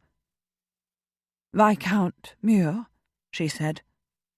He frowned in incomprehension. "He's Viscount Muir now," she said.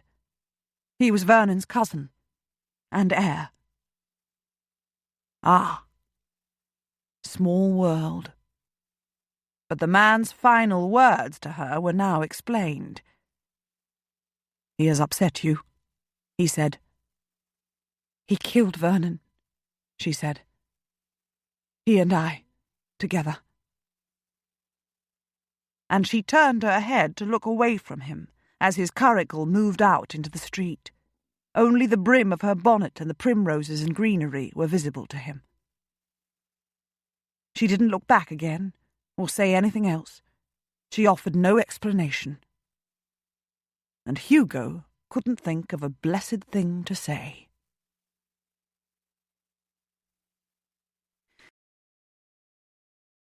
Incredibly, Gwen had not seen Jason, Lord Muir, since he succeeded to the title, or at least not since Vernon's funeral. Or perhaps it wasn't so very surprising. He hadn't given up his career when the title became his. He still hadn't, as far as Gwen knew. He was a general now. He was, presumably, a very important man in the army. He was probably away from England for much of his time, or else was in parts of the country remote from London. If he'd ever spent time in town, it must have been when she was not here. She'd even stopped holding her breath each year for fear that she would see him. He had been 2 years Vernon's senior, and had dominated his younger cousin in every imaginable way except possibly in looks and in social rank. He had been larger, stronger, more successful at school, more athletic, more popular with his peers, more forceful in character. Whenever he had had an extended leave from his regiment, he had spent much of it with them. He had needed to keep an eye on his inheritance, he'd always said with a loud laugh, as though he were making a joke. Vernon had always laughed with him in genuine merriment. Gwen's laughter had been more guarded. Vernon had adored Jason, and Jason had seemed fond of him. He had tried to jolly Vernon out of the dismals whenever he found him in one of his black moods, with admonitions that he had the title to live up to, that he must be more of a man, more of a husband for his beautiful wife. He had always been loudly jocular with Gwen, telling her that she must hurry up and produce an heir as well as a spare, so that he could relax and concentrate upon his career. He'd always laughed loudly at his own joke, and Vernon had laughed with him. He had once or twice set an arm about Gwen's shoulders and hugged her to his side, though he had never made any more overt advances to her. She had always cringed with revulsion anyway. He had apparently been the first to reach her side when she fell from her horse. He had been with them on that occasion, riding a short distance behind her. A very short distance when she'd made the jump, almost as though he had felt that he needed to urge her horse to jump high enough. He had wept inconsolably at Vernon's death, and again at his funeral. Gwen had never known how much was sincerity with him and how much was artifice. She had never known if he loved Vernon or hated him, if he coveted the title or was indifferent to it, if he was really sorrowful at her miscarriage or secretly glad. And of course he had not literally killed Vernon, any more than she had. She had always hated him with a passion, and felt guilty about it, for he never did anything overt to deserve it, and she might have been doing him a dreadful injustice. What other military man, after all, would weep publicly over the death of a cousin? He was one of Vernon's few surviving relatives, and the only one who had been in any way attentive to him. Vernon's father had died young, and his mother hadn't lived much longer. Vernon had succeeded to his title at the age of 14, and had been governed by a pair of competent but humourless guardians until he reached his majority. He had had no brothers or sisters.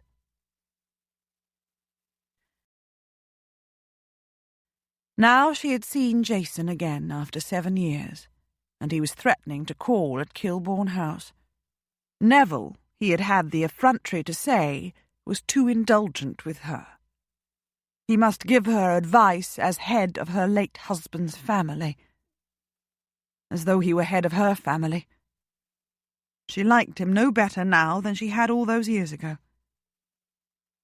She fumed inwardly, but said nothing at home. She called at Lord Trentham's the morning after he'd called upon her, and was introduced to his languid stepmother, who resembled her daughter to a remarkable degree. Gwen bore Miss Eames off to her own dressmaker. The shopping trip cheered her up a great deal, long and exhausting though it was.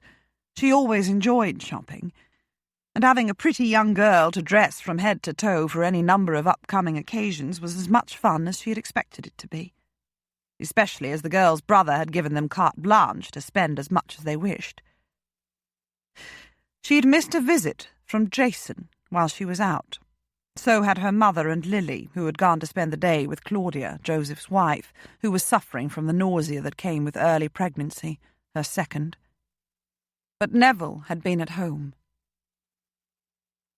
"He said something about feeling responsible for you as head of the family," Neville said to Gwen as they sat at a late luncheon. "I was obliged to poke her up and stare him down and ask him to which family exactly he was referring. No offence intended, Gwen, but the Graysons haven't been scrambling to take care of you since Vernon's passing, have they?" "I suppose," Gwen said, "he thought it ought to be beneath the dignity of a Grayson, even just the widow of a Grayson, to be seen in Hyde Park with a former military officer whose heroism was so extraordinary that the king himself rewarded him with a title." "He did hint," Neville said, "that Captain Eames, that's how he referred to Trentham, was perhaps not as heroic on that occasion as the king, among others, was led to believe. I did not invite him to elaborate. I'm sorry, Gwen. Ought I to have? You've never said much about Vernon's cousin and successor. Are you fond of him, and inclined to take advice from him?" "Neither," Gwen said, "and I never did like him, though admittedly he never gave me particular cause. I hope you informed him, Nev, that I reached the age of majority years ago, and no longer have a husband to whom I owe obedience. I hope you informed him that I am quite capable of choosing my own friends and escorts." "It's almost exactly what I told him," Neville said. "I even flirted with the idea of raising a quizzing glass to my eye, but I decided that would be too much of an affectation. Are you regretting that you refused Trentham's offer at Newbury?" "No." She paused in her eating and looked at him.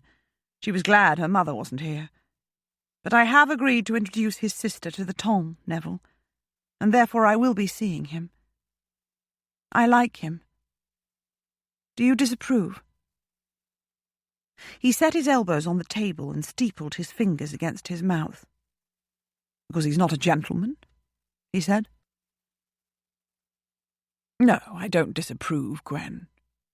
I'm not Wilmer, you'll be glad to know. I trust your judgment. I married Lily in the Peninsula, you will remember, when I thought she was my sergeant's daughter. I loved her then, and I loved her when I discovered later that she's actually a duke's daughter. The apparent change in her status made no difference whatsoever to my feelings for her. Trentham just seems morose." "He is," she said.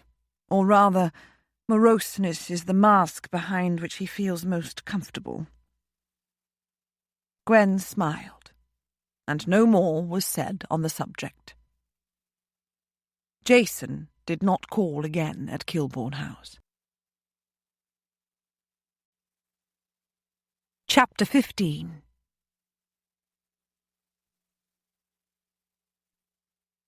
Fiona had succumbed to a mysterious illness which kept her confined to her bed in a darkened room. No one but Constance was able to bring her any comfort. Her physician, whom Hugo summoned to the house at her request, couldn't shed any light upon what ailed her, beyond saying that his patient was of a delicate constitution and ought to be protected from any major changes in her life. According to him, she still had not recovered her health after the untimely demise of her husband just a little over a year ago. Constance proclaimed herself willing to devote her time to her mother's care, or to sacrifice herself, Hugo thought. He went to see his stepmother in her room. "Fiona," he said, seating himself on the chair beside her bed, which his sister had occupied all too frequently in the past few days. "I'm sorry you're unwell. Your family's sorry too. Quite deeply concerned, in fact." She opened her eyes and turned her head on the pillow to look at him. "I went to their shop to call on them yesterday," he said. "They're prospering and happy. They made me very welcome. The only real blot on their happiness is never seeing you, never knowing how you are. Your mother and your sister and sister-in-law would be very happy to call on you here, to spend time with you, to help nurse you back to health and cheerful spirits." He didn't know if cheerful spirits were even possible for Fiona. He suspected, painful though it was for him since it was his father of whom he thought, that she had sacrificed all real hope for happiness when she'd been offered a chance to marry a man who was so wealthy that it was impossible to refuse him. She stared at him with dull, red-rimmed eyes. "Shopkeepers," she said. "Prosperous and happy shopkeepers," he said. "The business does well enough to support them all, and that includes your two nephews, your brother's sons. Your sister is betrothed to a solicitor, younger son of a gentleman of modest means. They've done well, Fiona. And they love you. They long to meet Constance." She plucked at the sheet that covered her. "They would have been nothing," she said, "if I had not married your father, and if he had not squandered a small fortune on them." "They are well aware of that," he said, "and they feel nothing but gratitude to both you and my father. But money is squandered only when it's wasted. The financial assistance he gave them because they were your relatives and he adored you was used wisely and well. They never applied to him for more. They never needed to. Let your mother come to see you.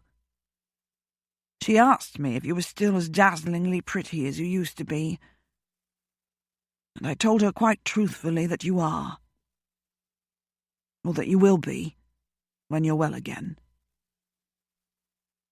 She turned her head away from him once more. "You're the head of the house now, Hugo," she said bitterly. "If you choose to bring my mother here, I can't stop you." He opened his mouth to say more, but then shut it again. She didn't feel she could say yes, he supposed, without somehow losing faith. So she had put the responsibility of the decision upon his shoulders. Well, they were broad enough. "It's time for your medicine," he said, getting to his feet. "I'll send Constance to you." All people, he thought with a sigh as he left the room, had their own demons to be fought, or not fought. Perhaps that was what life was all about. Perhaps life was a test to see how well we deal with our own particular demons, and how much sympathy we show others as they tread their own particular path through life. As someone had once said, was it in the Bible? It is easy enough to see the speck of dust in someone else's eye while remaining unaware of the plank in one's own. "Your mamma is ready for her medicine," he told Constance, who was looking pale and wan and rather dull-eyed. He set an arm about her shoulders. "I'm going to bring her mother, your grandmother, to see her, Connie. Perhaps tomorrow. It's time.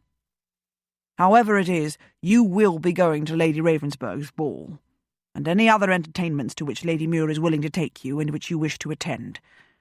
You will have a chance for your own happily ever after. I promised you would, and I don't break my promises lightly." Her eyes had brightened. "My grandmamma?" she asked. "Did you even know she existed?" He hugged her a little more tightly to his side. But part of his mind was always elsewhere. How had Grayson killed Lady Muir's husband? How had she? The questions had buzzed about inside his head like bees trapped inside ever since that ride in the park 3 days ago. Had she meant the words literally? Well, of course she hadn't. He knew her better than to believe her capable of cold-blooded murder. But she'd not been joking either. One didn't joke about such a thing. So in what sense had she killed her husband, or why did she feel responsible for his death? And why had she coupled her own name with that of Grayson? He would be quite happy to consider Grayson capable of murder. If he wanted answers, he thought, he was going to have to go about getting them in his usual way. He was going to have to ask.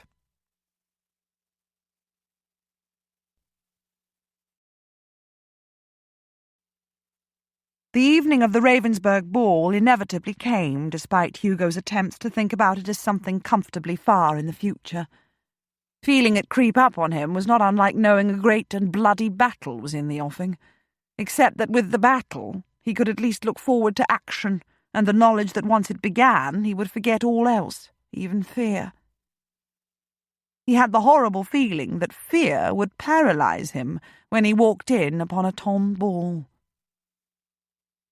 He could get out of going altogether, he supposed, since Lady Muir had agreed to sponsor Constance, and his presence wasn't strictly necessary.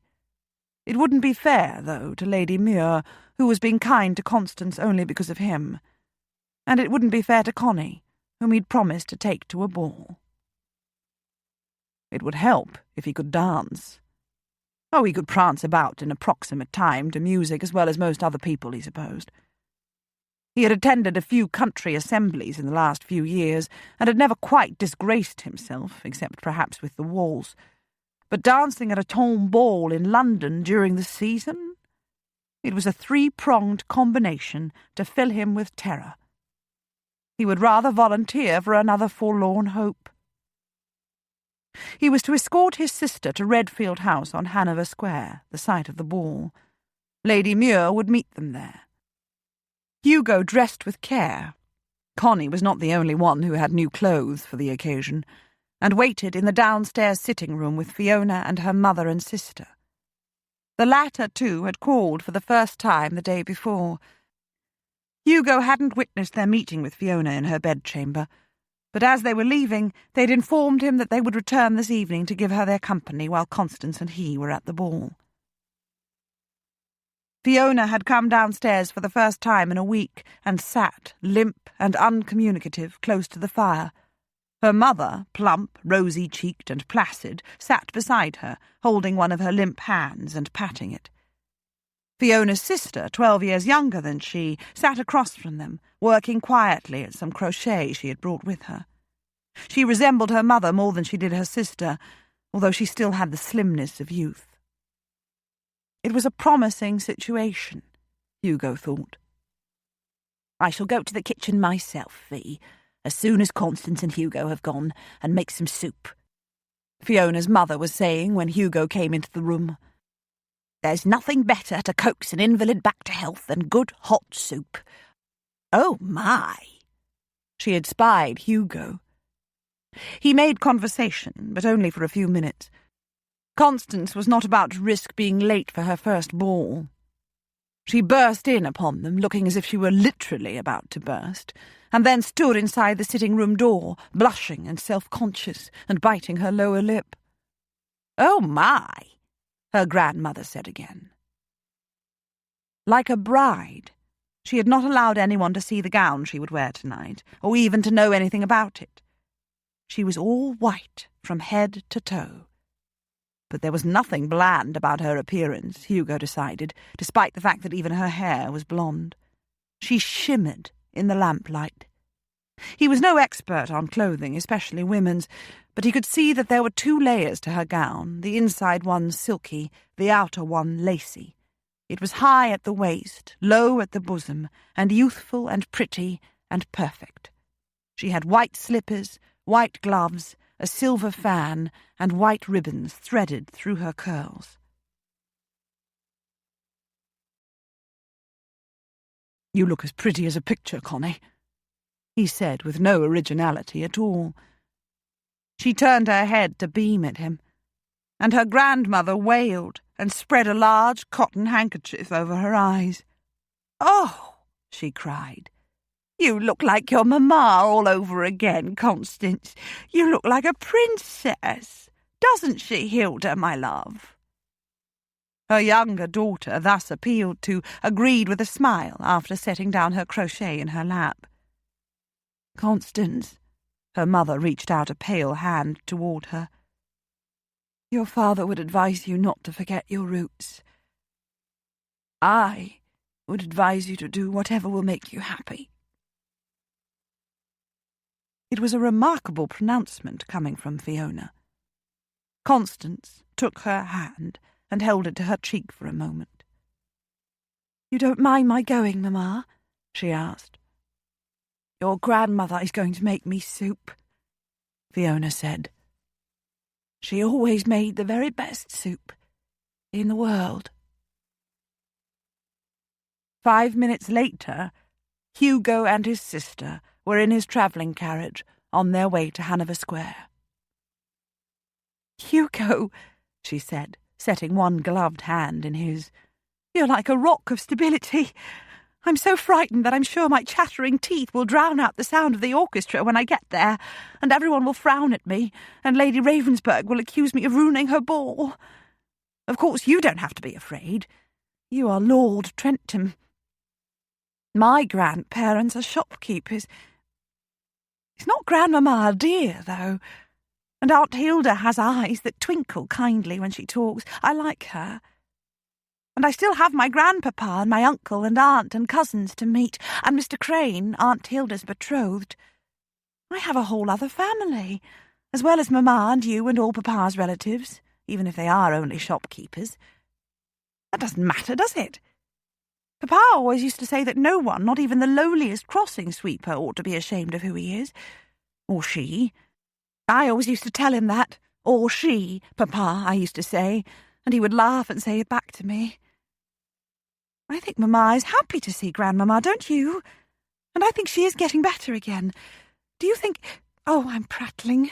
I never prattle. But I'm terrified. She laughed softly.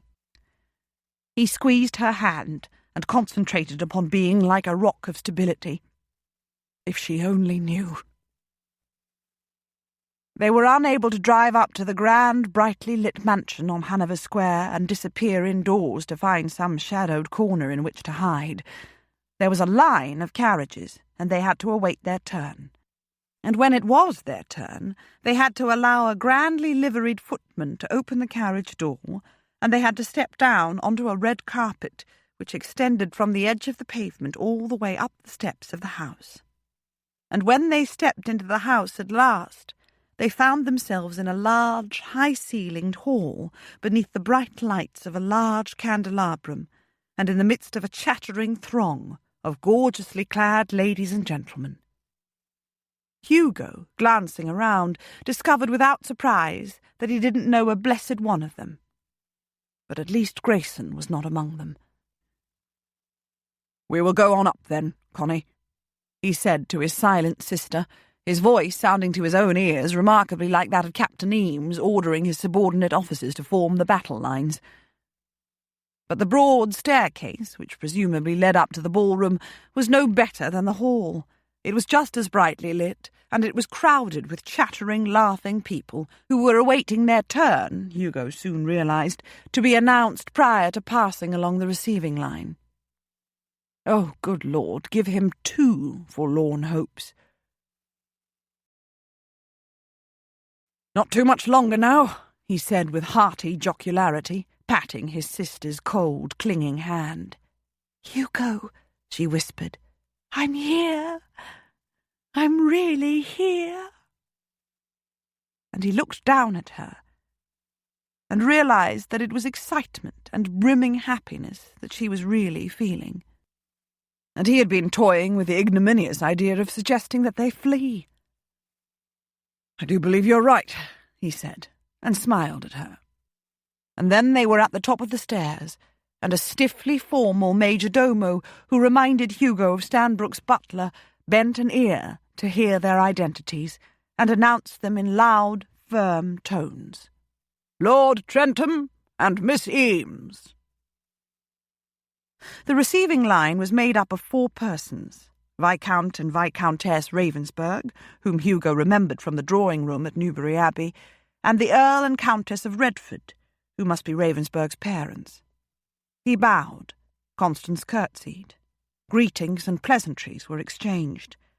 Lady Ravensburg admired Constance's dress, and actually winked at her. She looked assessingly at him, and did not wink. It was all surprisingly easy. But then the aristocracy were adept at making such occasions easy. They knew how to make small talk, the hardest talk in the world to make in Hugo's experience.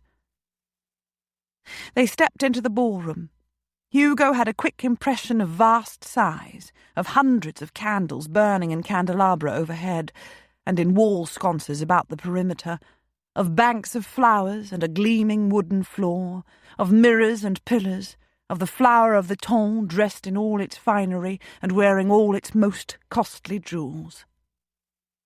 For Constance, the impression was more than momentary. Hugo heard her gasp and saw her turn her head from side to side and up and down as though she could never get enough of a look at her very first ton ballroom, at her very first ton ball.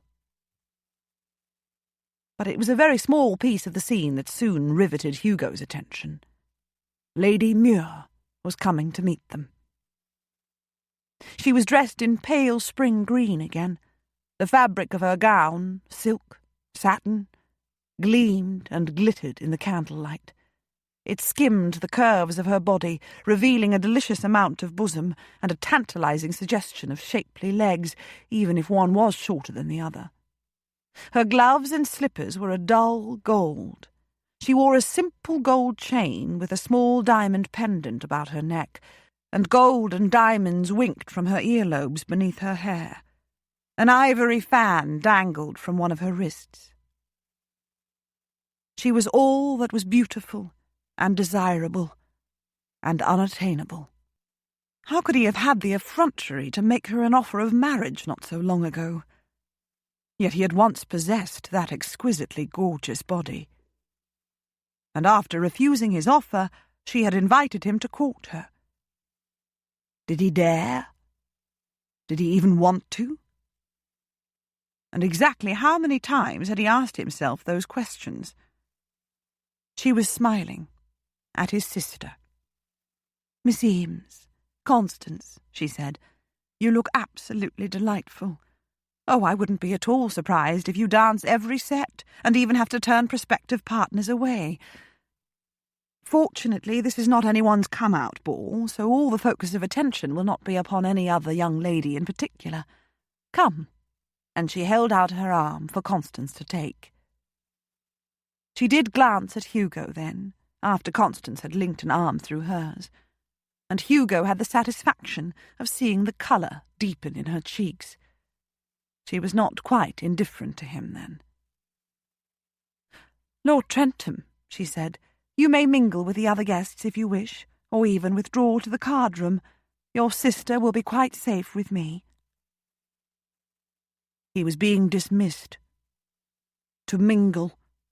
That simple activity. But with whom, pray? It would be a bit ridiculous to panic, however. She had mentioned a card-room. He could go and hide himself in there. But before he went, he wanted to see Constance dance her first set at a tomb ball. He could trust Lady Muir to see to it that she did dance, and that it would be with someone respectable. He spoke before she whisked Constance away into the crowds. "I hope, Lady Muir," he said, "you will yourself be dancing tonight, and that you will save a set for me."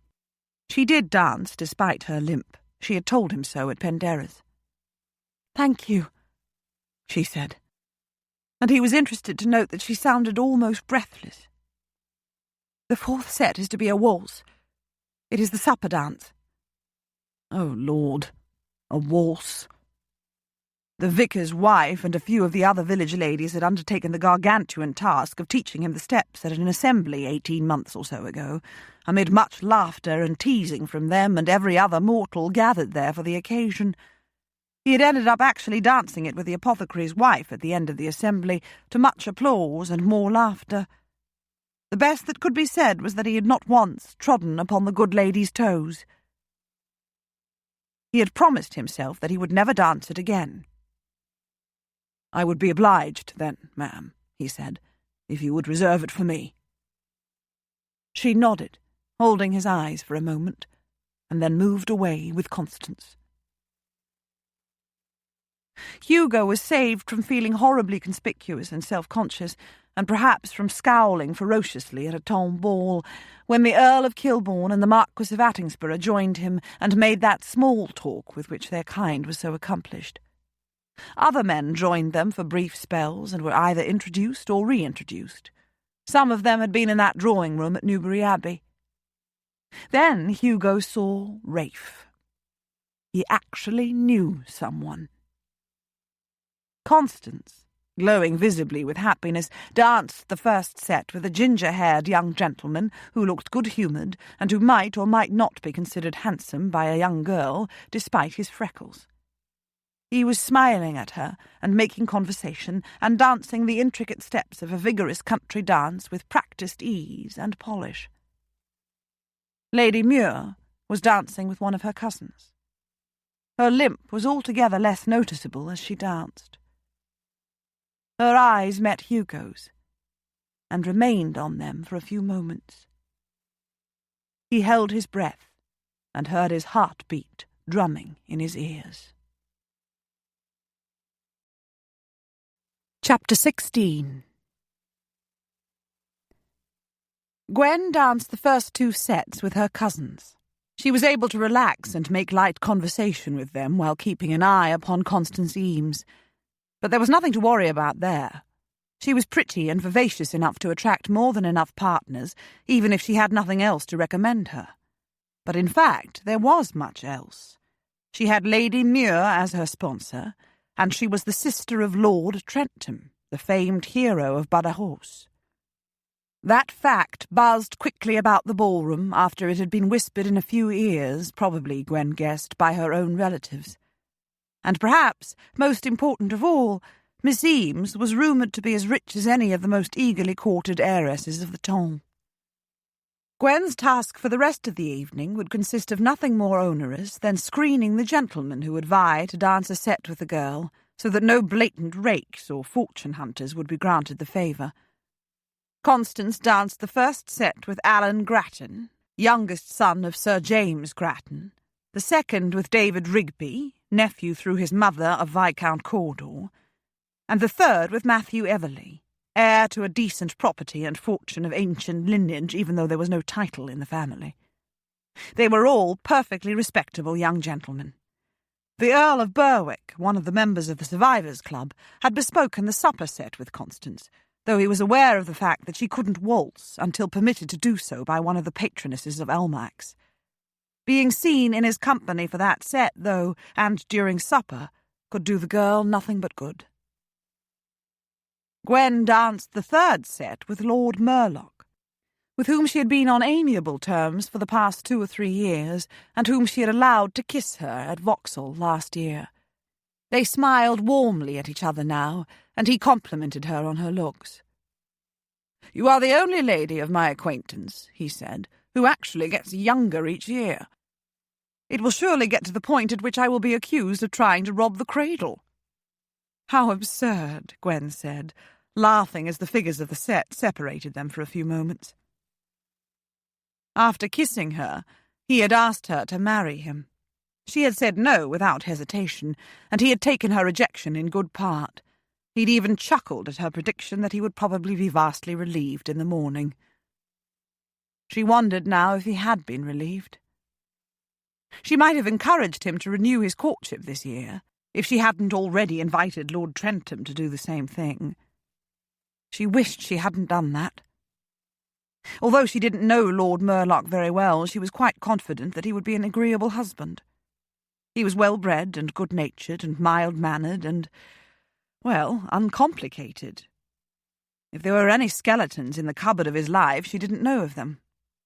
Though one never really did one? Anyway, she had extended that invitation to Lord Trentham, and she was definitely not going to complicate her own life by stringing along 2 suitors at the same time.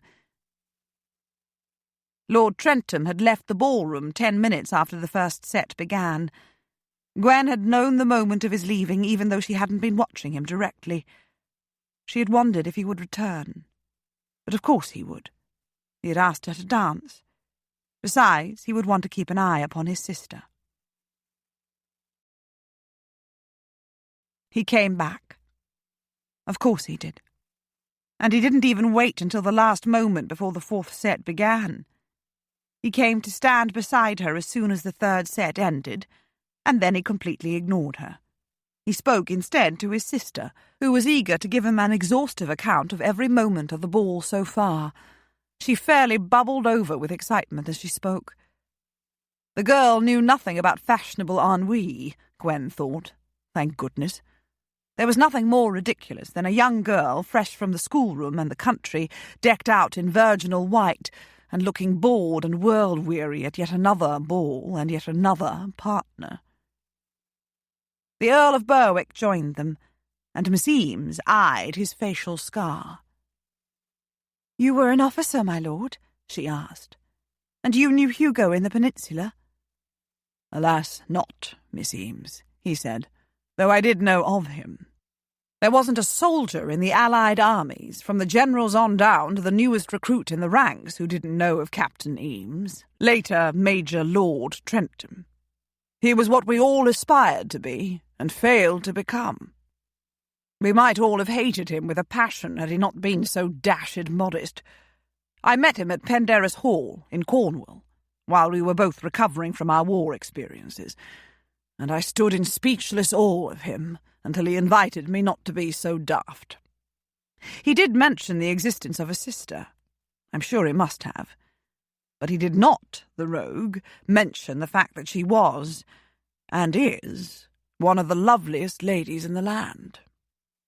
He had struck just the right tone with her. She gazed worshipfully at her brother for a few moments, and then, with blushes, at Lord Berwick. How wonderful still to be so innocent, Gwen thought. He had spoken in such a way that the flattery appeared more kindly than flirtatious. His manner was almost avuncular, in fact, though he was surely only in his middle-20s. He must have left his youth behind on a battleground in Spain or Portugal. Lord Trentham was a silent member of the group, and he had still not even glanced Gwen's way. She might have been exasperated had she not begun to understand him rather well. Ferocious and dour as he looked on the outside, and he looked both at this moment, despite the fondness in his eyes when they rested upon his sister, he was very unsure of himself in a social situation. At a ton event, anyway. He might protest that he was middle class and proud of it, and that might even be true. It probably was, in fact. But it was nevertheless true also that he was intimidated by the ton. Even by her. She had an unbidden memory of him wading out of the sea with unconscious grace in that cove at Penderys, water streaming from his almost naked body, his drawers clinging to his hips and thighs. And of his shedding those drawers later, after he'd carried her into the sea. He had not been intimidated by her then. Couples were gathering on the ballroom floor for the waltz, and Lord Berwick bowed to Constance and extended a hand for hers. "Shall we go in search of a glass of lemonade and a comfortable sofa from which we may observe the dancing?" he suggested, "though it's probable that I will have eyes only for a certain non-dancer." "Silly," Constance said with a laugh, as she set her own hand along the top of his.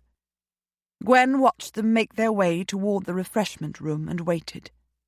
She felt rather amused and almost breathless with anticipation. "I have waltzed on one occasion in my life," Lord Trentham said abruptly, his eyes on the departing figure of his sister.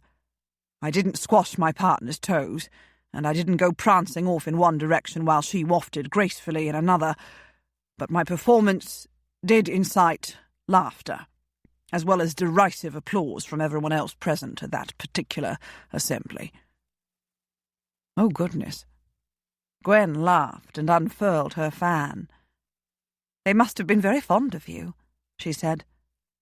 His eyes snapped to hers, and he frowned in incomprehension. "Polite people," she said, "don't laugh at someone or applaud him derisively unless they know he'll understand their affection and join in their laughter. Did you laugh?" He continued to frown at her. "I believe I did," he said. "Yes, I must have. What else could I do?" She fanned her face and fell a little more deeply in love with him. How she would love to have seen that. "And so," she said, "you are now brimful of dread." "If you were to look down," he said, "you would see that my knees are knocking. If there was not so much noise in the room, you would hear them too." She laughed again. "I have danced 3 vigorous sets in a row," she said, "and though my ankle isn't aching, it will be if I don't use some common sense and rest it. I trust the Earl of Berwick. Do you?" "With my life," he said, "and with my sister's life, and virtue." "There's a balcony beyond the French windows," she told him, "and a pretty garden below. It's not a very chilly evening. Walk out there with me?" "I'm probably depriving you of the pleasure of performing your favourite dance," he said. He was. "I believe," she said, "I will enjoy strolling with you more than I would waltzing with someone else, Lord Trentham." Unwise words, indeed. She had not planned them. She was not a flirt, or never had been, anyway. She had spoken the simple truth, but sometimes truths, even simple ones, were best kept to oneself. He offered his arm, and she slipped her hand through it. He led her across the floor and out onto the deserted balcony and down the steep steps to the equally deserted garden below. It was not totally dark, however. Small coloured lanterns swung from tree branches and lit the gravelled walks that meandered through flower beds bordered by low box hedges. From the ballroom above came the strains of a lilting waltz. "I must thank you," he said stiffly, "for what you've done and are doing for Constance. I don't believe she could possibly be happier than she is tonight." "But I have been at least partly selfish," she said. "Sponsoring her has given me great pleasure. And we have, I'm afraid, spent a great deal of your money." "My father's money," he said. "Her father's money. But will she be as unhappy in the near future as she is happy now? She surely can't expect many more invitations to balls or other events. And she surely can't expect any of the gentlemen dancing with her tonight to dance with her again. Her mother, Lady Muir, is sitting at home with her mother and sister. They make a modest living, from a small grocery shop and hardly qualify even as middle-class people. And she is the sister of Lord Trentham of Badajoz fame, she said. He turned his head to look at her in the near darkness. You probably haven't even noticed that the ballroom is buzzing with your fame, she said. For years people have waited for some glimpse of you, and suddenly here you are. Some factors transcend class lines, Lord Trentham, and this is one of them. You are a hero of almost mythic proportions. And Constance is your sister. That's the daftest thing I ever heard in my life, he said. It's that drawing-room at Newbury Abbey all over again. And for your own part, she said, I suppose it would be enough to send you scurrying back to the country and your lambs and cabbages. But you cannot scurry, for you have your sister's happiness to consider. And her happiness is of greater importance to you than your own. Who says so? He asked her, scowling. You have said so, by your actions, she said. You've never needed to put it into words, you know, although you have come close on occasion. Damnation, he said. God damn it all. Gwen smiled and waited for an apology for the shocking language. None came. Besides, she said, even apart from your fame, rumour is also making the rounds that Miss Eames is quite fabulously wealthy. A pretty and genteel young lady who is properly chaperoned will arouse interest anywhere, Lord Trentham. When she is also richly dowered, she's quite irresistible. He sighed. There was a wooden seat at the far end of the garden beneath the shade of an old oak tree. It faced across the flower beds towards the lighted house. They sat down side by side, and for a few moments there was silence again. She wouldn't be the one to break it, Gwen decided. I'm supposed to be courting you, he said abruptly. She turned her head to look at him, but his face was in shadow. Not supposed to, she said. Only invited, if you wish to do so, and with no promise that your courtship will be favourably received. I'm not sure I do wish to, he said. Well, blunt speaking as usual. She should be relieved, Gwen thought. But her heart seemed to have sunk down to the soles of her dancing slippers. I don't think I want to court a murderess, he said. If that's what you are. Though why I should object, I don't know, since I could myself be accused of multiple murders without too much of a stretching of the truth. And I've entrusted my sister to your care. Well, so much for romance and light conversation suited to the festive occasion of a ball during the season. He had no more to say. There were a few more moments of silence between them. This time she was going to have to break it. I did not literally kill Vernon, she said. Neither did Jason. But I feel as if we both did. I feel that we caused his death anyway, or that I did, and my conscience will always be heavy with guilt. You would indeed do well not to court me, Lord Trentham. You carry around enough guilt of your own without having your soul darkened with mine. We both need someone to lift us free of such heaviness. No one can do that for you, he said. Never marry with that hope. It will be dashed before a fortnight has passed. Gwen swallowed and smoothed her fan over her lap. She could see the shadows of dances through the French windows in the distance. She could hear music and laughter. People without a care in the world. A naive assumption. Everyone had a care in the world. Jason was visiting, as he often did when he had leave, she said. I hated those visits as much as Vernon loved them.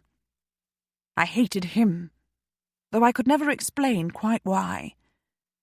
He seemed fond enough of my husband and concerned about him, though he did go too far at the end. Vernon was in the depths of one of his blackest moods, and he'd gone to bed early one night.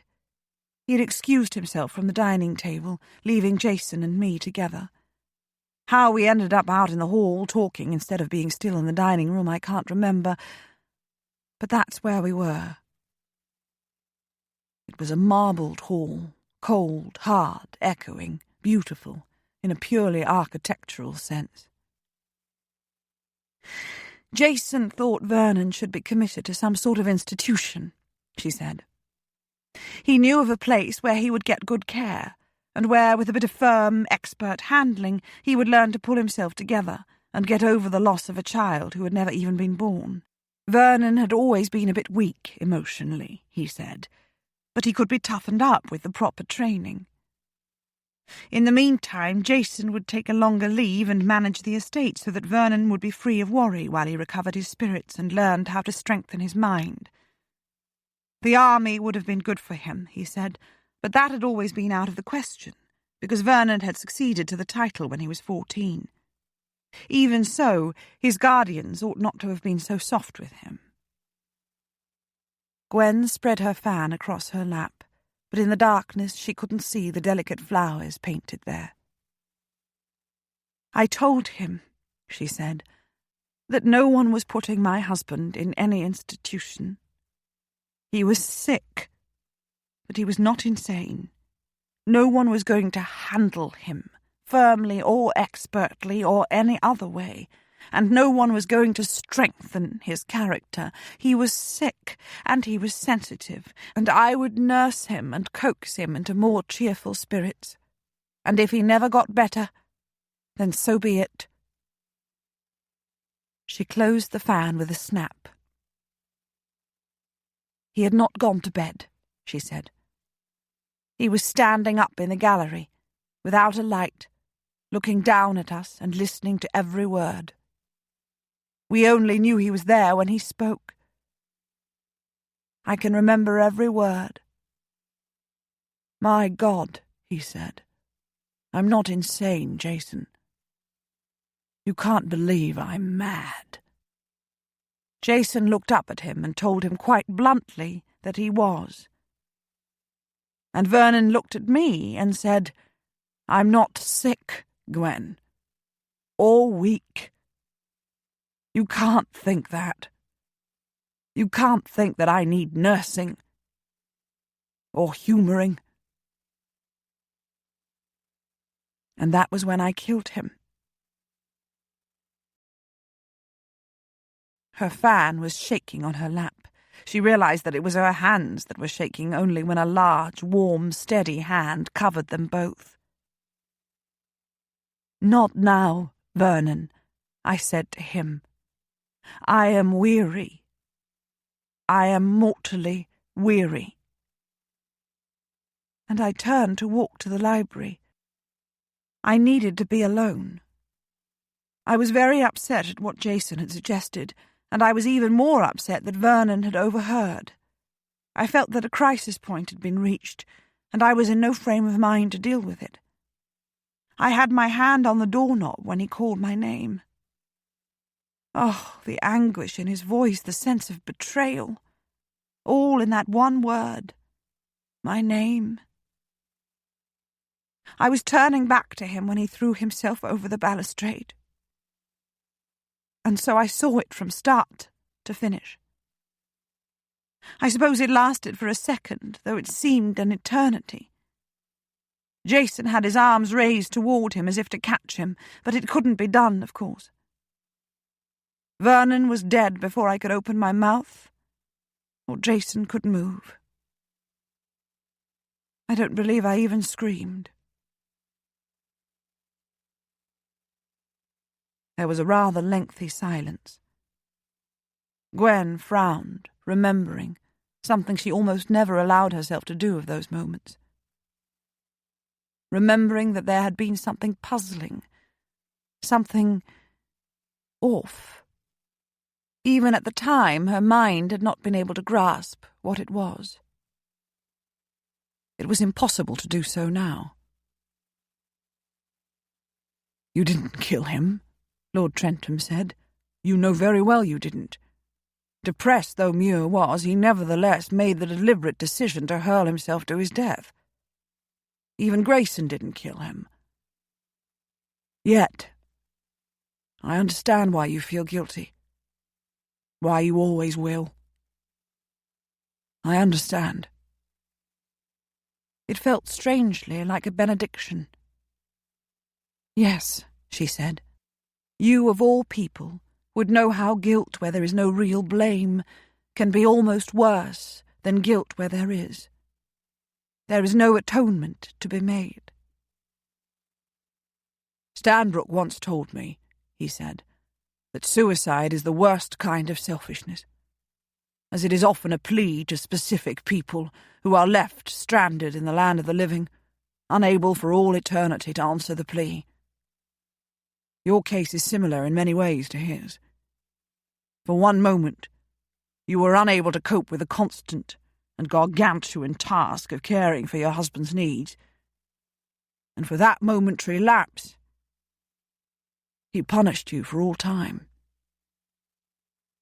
"You put the blame upon him?" she said. "Hardly," he said.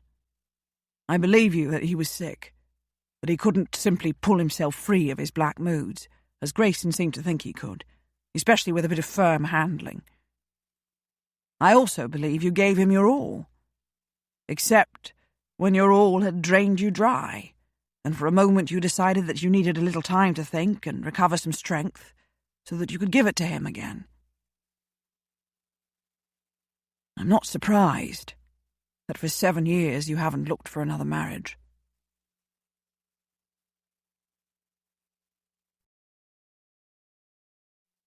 She had turned one of her hands, she realized, so that it was clasped in his. Their fingers were laced. Her own was dwarfed. She felt curiously safe.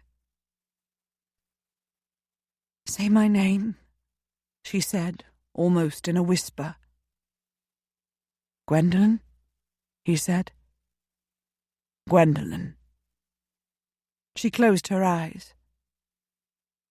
"So often," she said, "I hear only that other name, spoken over and over again in his voice. Gwen, Gwen, Gwen." "Gwendolen," he said again. "Have you told this story to anyone else?" "No," she said. "And you can't say this time, can you, that it's the house that has drawn such confidences from me?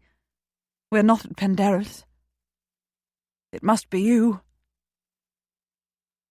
"You know instinctively," he said, "that I will understand, that I will neither accuse you nor brush off your feelings of guilt as so much daftness. To whom do you feel closer than anyone else in the world?"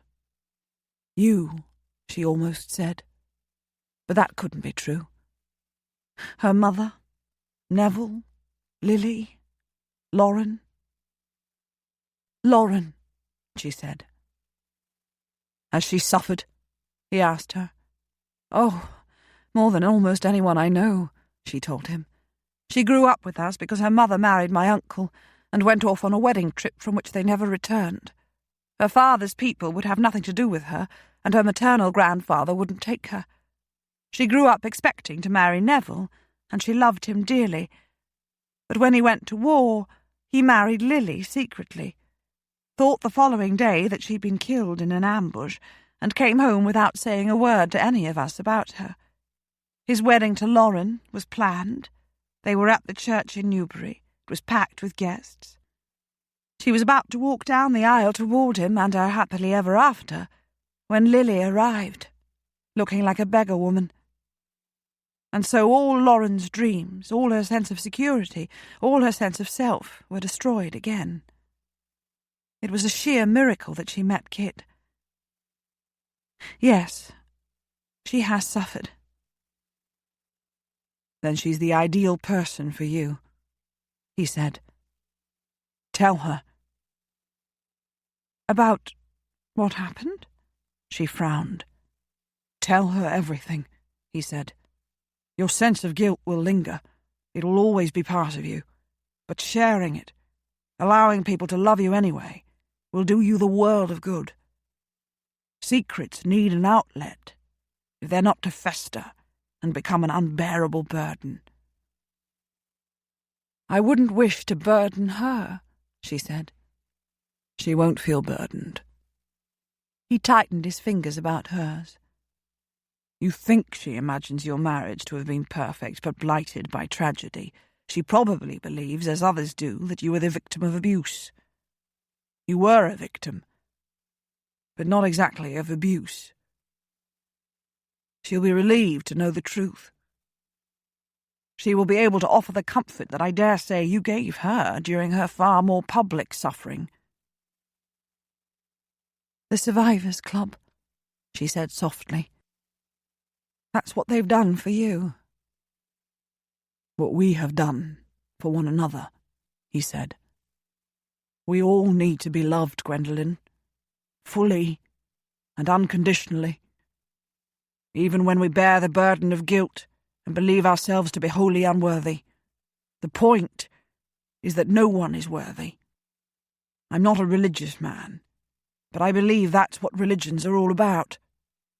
No one is deserving, yet we are all somehow worthy of love anyway."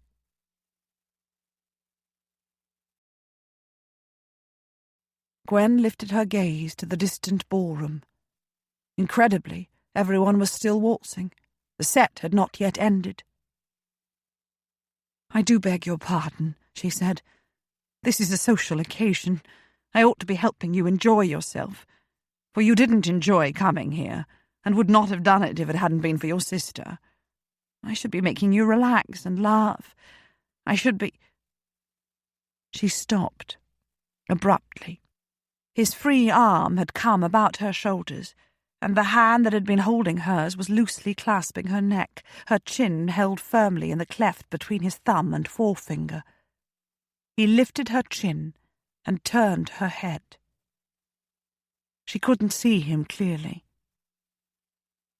"Sometimes," he said, "you say the daftest things. It must be the aristocrat in you." And he kissed her, his mouth firm on hers, warm, open, his tongue pressed into her mouth. She clasped his wrist and kissed him back. It was not a brief embrace. Neither was it lascivious or even particularly ardent, but it was something she felt to the roots of her being. For physical though it was not about the physical. It was about them. He was kissing her because she was Gwendolen, and he cared about her, warts and all. She was kissing him because he was Hugo, and she cared about him. After he had finished and had removed his hand from her chin in order to hold her hand in her lap again, and she had tipped her head sideways to rest on his shoulder, she felt the soreness of unshed tears in her throat. For she was not, of course, in love with him. Or not just in love, anyway. When had he become the sun and the moon to her? The very air she breathed. And when had an impossibility become only an improbability? She must not be swayed by romance. And perhaps that was all this was. And the aftermath of her unburdening. When had he grown so wise, so understanding, so gentle? After he had suffered? Was that what suffering was all about? Was that what it did for a person? He moved his head and kissed her temple, her cheek. "Don't cry," he murmured. "The dance must be almost at an end. And look, there's another couple out on the balcony, and they're hovering at the top of the steps. We'd better go in so I can sit with Constance and Berwick at supper. So that we can sit with them." She lifted her head, dried her cheeks with the heels of her palms, and got to her feet. "I still have to decide," he said as she took his arm, "whether I want to court you or not. I'll let you know. I'm not sure I can bring myself to court a woman who limps." They were out from under the tree, and there was lamplight playing across his face when she looked up at him, startled. He wasn't looking back at her, but there was a gleam of something in his eyes that might possibly be a smile. Chapter 17. The damnable thing was that Lady Muir had been right. The ballroom really had been buzzing with the news of his fame. A dozen or more men had wanted to shake his hand during supper, and wherever he looked, he had intercepted nodding heads and plumes and admiring glances. It had been deuced embarrassing, and had ended up causing him to look down at his plate more than anywhere else, feeling awkward and very much on display.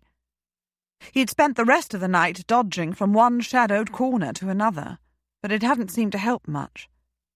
And he had been unable to leave early, as Constance danced until the last chord of the final set had been played.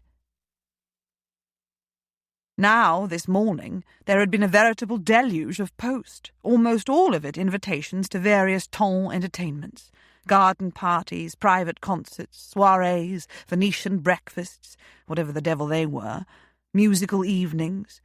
How were they different from concerts? And how could a breakfast be scheduled to begin during the afternoon? Was it not a contradiction in terms? Or did it mean that the Tons slept all morning during the season? Something that made sense, actually, since they obviously caroused all night. Almost all the invitations addressed to him included Constance, a fact that made it difficult either simply to ignore them or to send back a firm refusal. There were a few invitations addressed just to Constance, as well as 3 bouquets, from Rafe, young Everleigh, and someone who had signed his card with such an extravagant flourish that his name was illegible.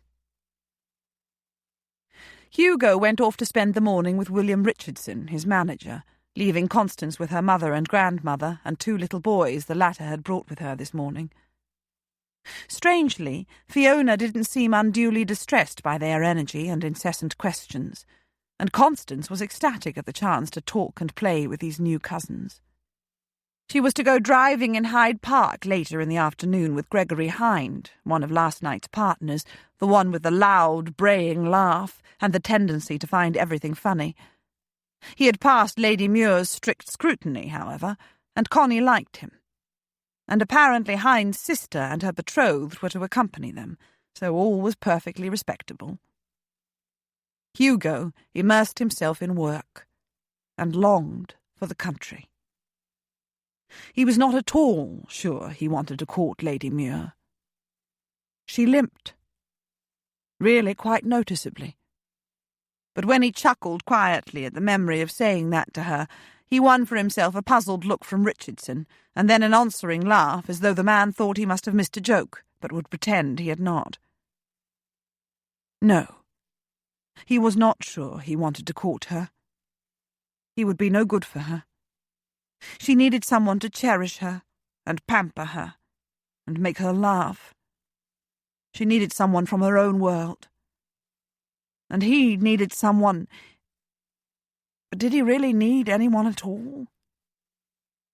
He needed someone to bear him a son, so that his father could rest in peace. He needed someone for sex. The son could wait, though. And sex could be had elsewhere than in marriage. A depressing thought. He did not need Gwendolen, Lady Muir. Except that she had taken him with her last night to the very darkest depth of her soul, and he had felt curiously gifted. And she had kissed him as if he somehow mattered. And when he had said that about her limp, she had thrown back her head and laughed with sheer merriment. And except that he had been inside her body, in the cove at Penderys, and she had welcomed him there. Yes, she had. she had.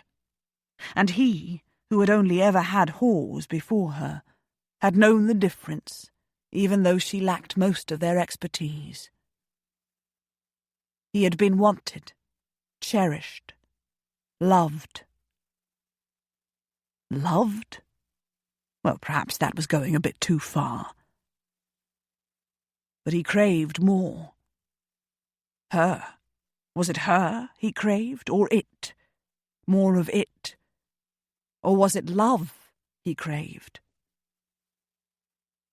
But he'd been wool-gathering for too long, and returned his attention determinedly to work. Later in the afternoon he was rapping the knocker against the door of Kilbourne House at Grosvenor Square, and asking the butler if he would find out if Lady Muir was at home, and willing to receive him. He fully expected her to be out. It was the time when everyone was out walking, or riding, or driving in the park, and it was a pretty decent day, even if the sun was not constantly shining. Hind had been driving off with Constance as Hugo was leaving the house, braying with laughter at something she'd said. Perhaps this was why he had come now, because he could be fairly sure that she would not be home. If he ever grew to understand himself, Hugo decided, it would be a miracle of the first order. Not only was she at home, and not only would she receive him, but she also came downstairs in person, just ahead of the butler. She was looking pale and listless, a little heavy-eyed. "Come into the library," she said. "Neville and Lily are out, and my mother is resting." He followed her into the room and closed the door. "What's wrong?"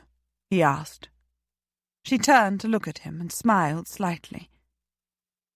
"Nothing, actually," she said. "I've just come from spending the afternoon with Lauren." Her face crumpled, and she spread her hands over it. "I'm sorry," she said. "Was I right?" he asked her. Good God, what if he'd not been? "Yes," she said, lowering her hands, her facial muscles under control again. "Yes, you were right. We have just spent almost a whole afternoon crying like idiots. I am to understand that I'm the biggest goose ever born to keep all that bottled up inside for so long." "No," he said. "You're not a goose. She was wrong there. When we feel like rotten eggs, we would rather no one cracked our shells, for their sake." "I'm a rotten egg, then," she laughed shakily. "Is your sister happy today? I intend to call on her tomorrow morning." "She's out driving with Hind and his sister," he said. "The sitting-room of the house looks and smells like a flower garden. She's received 5 invitations, not counting the 13 I received that include her. Yes, she's happy." "But you are less so?" she asked. "Oh, do come and sit down, Hugo. I will get a crick in my neck from looking up at you." He sat down on a love-seat, while she took the old leather chair across from him. "I would be quite happy to make a bonfire out of the lot of them," he said, "but I have to think of Connie. I came to ask your advice on which invitations to accept." "Of those?" She nodded at the bundle of papers he held in one hand. "Yes," he said, holding it out toward her. "Constance is on top, mine below. Which ought we to go to, if any? One Tom Ball was all I promised after all, and I don't want to raise unreasonable expectations in her." "She can find happiness only among her own kind, you think?" she asked, taking the pile of invitations from him and setting it on her lap. "Not necessarily." He could feel his jaw hardening. She was making fun of him. "But probably." She took a few minutes to look through the invitations one by one. He watched her as she did so, and was irritated. For he wanted to step over there, scoop her into his arms as he had done at Penderys when he'd had every excuse to do so, and carry her back here to cradle on his lap. She was still pale. But he was not her keeper. He was not in any way responsible for bringing her comfort or anything else. Her back was ramrod straight. No, that was unfair. It was straight, but her posture was relaxed, graceful. Her spine didn't touch the back of the chair, though. Her neck arched like a swan's. She was a lady from the top of her head to her well-manicured fingertips to her daintily shod feet. And he wanted her something fierce.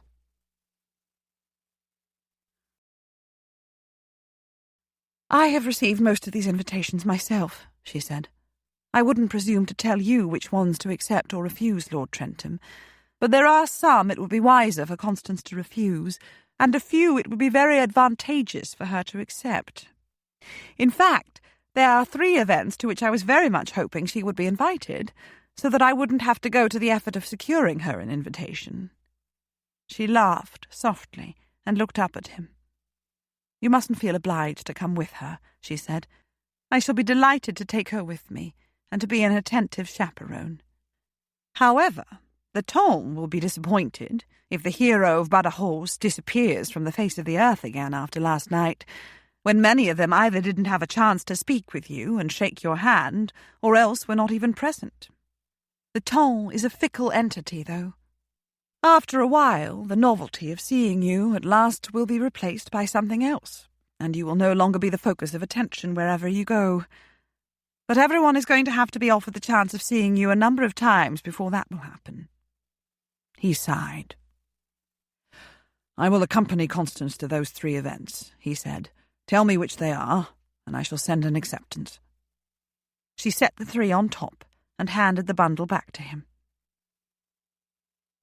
"How I would love some fresh air," she said. "Will you take me walking, Lord Trentham?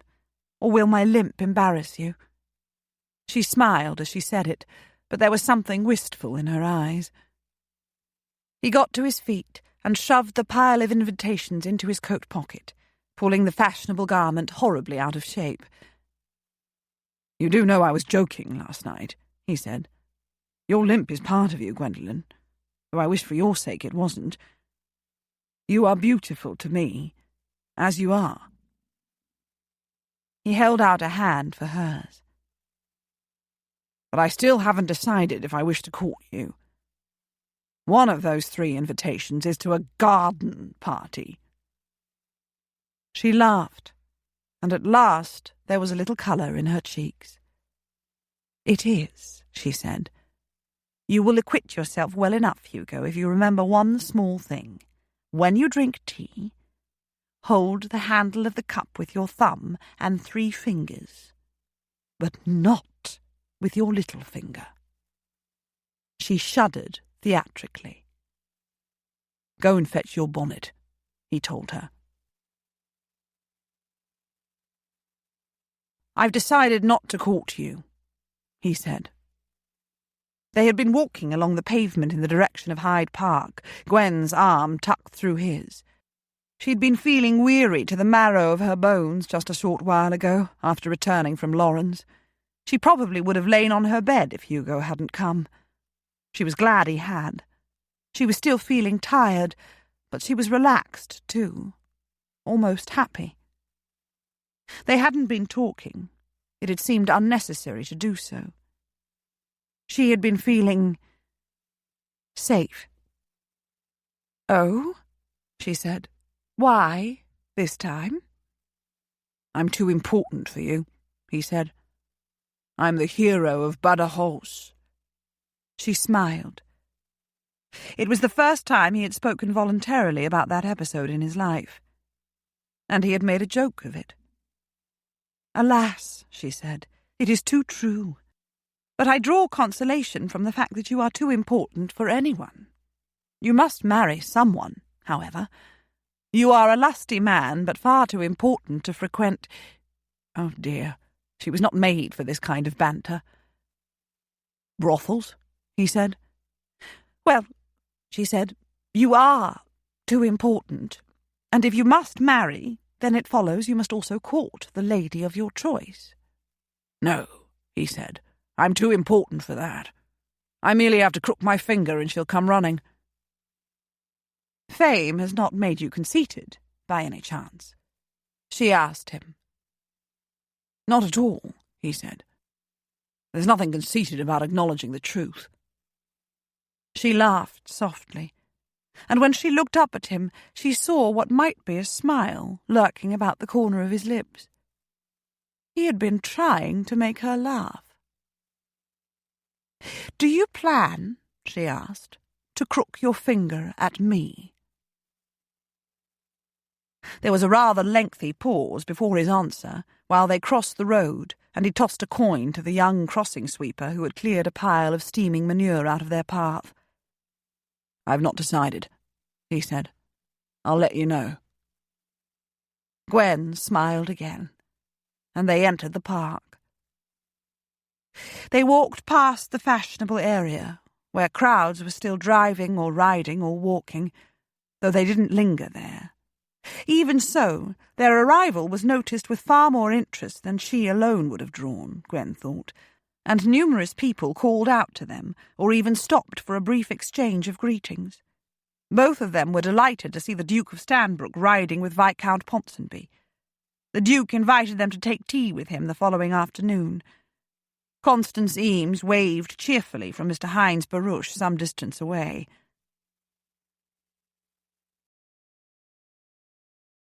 But they strolled onward rather than walk the circuit like everyone else, and passed far fewer vehicles and pedestrians. "Tell me about your stepmother," she said. "Fiona?" He looked at her in some surprise. "My father married her when I was 13. She was working at a milliner's shop at the time. She was extremely beautiful. He married her within a week or two of meeting her. I didn't even know about her until he announced abruptly one day that he was getting married the next. It was a nasty shock. I suppose most lads, even 13-year-olds, imagine that their widowed fathers loved their mothers so dearly that they could never again even look at another woman with desire. I was fully prepared to hate her." "And did, forever after?" she said, nodding to a trio of gentlemen who passed them and tipped their hats to her and glanced at Hugo in open awe. He seemed unaware of their existence. "I like to think I would have recovered some common sense," he said. "I'd had my father to myself most of my life, and I adored him, but I was 13, and already knew that my life didn't revolve about him. But it was soon obvious that she was horribly bored. It was obvious why she had married him, of course. I suppose there's nothing too terribly wrong in marrying a man for his money. It's done all the time. And I don't think she was ever unfaithful, though she would have been with me a few years later, if I'd allowed it. I went off to war instead." "That was your reason for going?" She looked up at him, her eyes wide. "The funny thing was," he said, "that I could never bear to kill even the smallest, ugliest creature. I was forever carrying spiders and earwigs out of the house to set them on the doorstep. I was forever rescuing mice from traps on the rare occasions when they were still alive. I was forever bringing home birds with broken wings and stray dogs and cats. For a while my cousins used to annoy me by calling me the gentle giant. And I ended up killing men." Much was explained, Gwen thought. Ah, much was.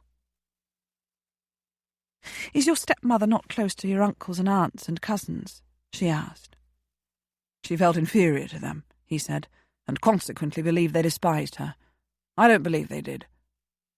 They would have loved her and welcomed her into the fold if they'd been given the opportunity. They all came from humble origins, after all. She cut herself off from her own family in the belief, I suppose, that they would drag her down from the level she'd reached by marrying my father. I went to call on them a week ago. They've never stopped loving her and longing for her. Incredibly, they don't seem to resent her. Her mother and her sister have spent some time with her already. And this morning her mother brought her 2 young grandchildren, Fiona's nephews. There are still her father and brother and sister-in-law to be met, but I'm hopeful that it'll happen.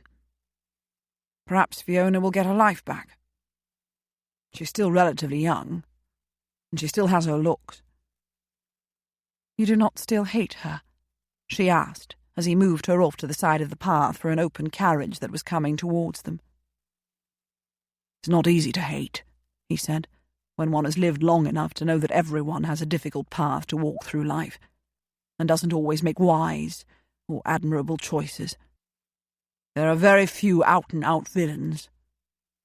Perhaps none. Though there are a few who come very close." They both looked up at the occupants of the carriage which had slowed to pass them. It was Viscountess Ragley with her younger son and daughter-in-law. Gwen always felt desperately sorry for Mr. Carstairs, who was thin and pale and apparently consumptive, and for Mrs. Carstairs, who always looked discontented with her lot in life but was always at her husband's side. Gwen didn't know either well, since they avoided most of the more vigorous entertainments of the season. She smiled up at them and bade them a good afternoon. The Viscountess inclined her head regally. Mrs. Carstairs returned Gwen's greeting in a listless voice. Mr. Carstairs didn't speak. Neither did Lord Trentham. But Gwen became suddenly aware that the two men were gazing at each other, and that the atmosphere had become inexplicably tense. And then Mr. Carstairs leaned over the side of the carriage.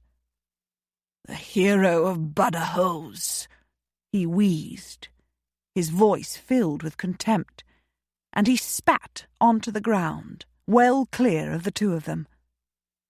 "Francis!" the Viscountess exclaimed, her voice coldly shocked. "Frank!" Mrs. Carstairs wailed. "Move on, coachman," Mr. Carstairs said, and the coachman obeyed. Gwen stood frozen in place.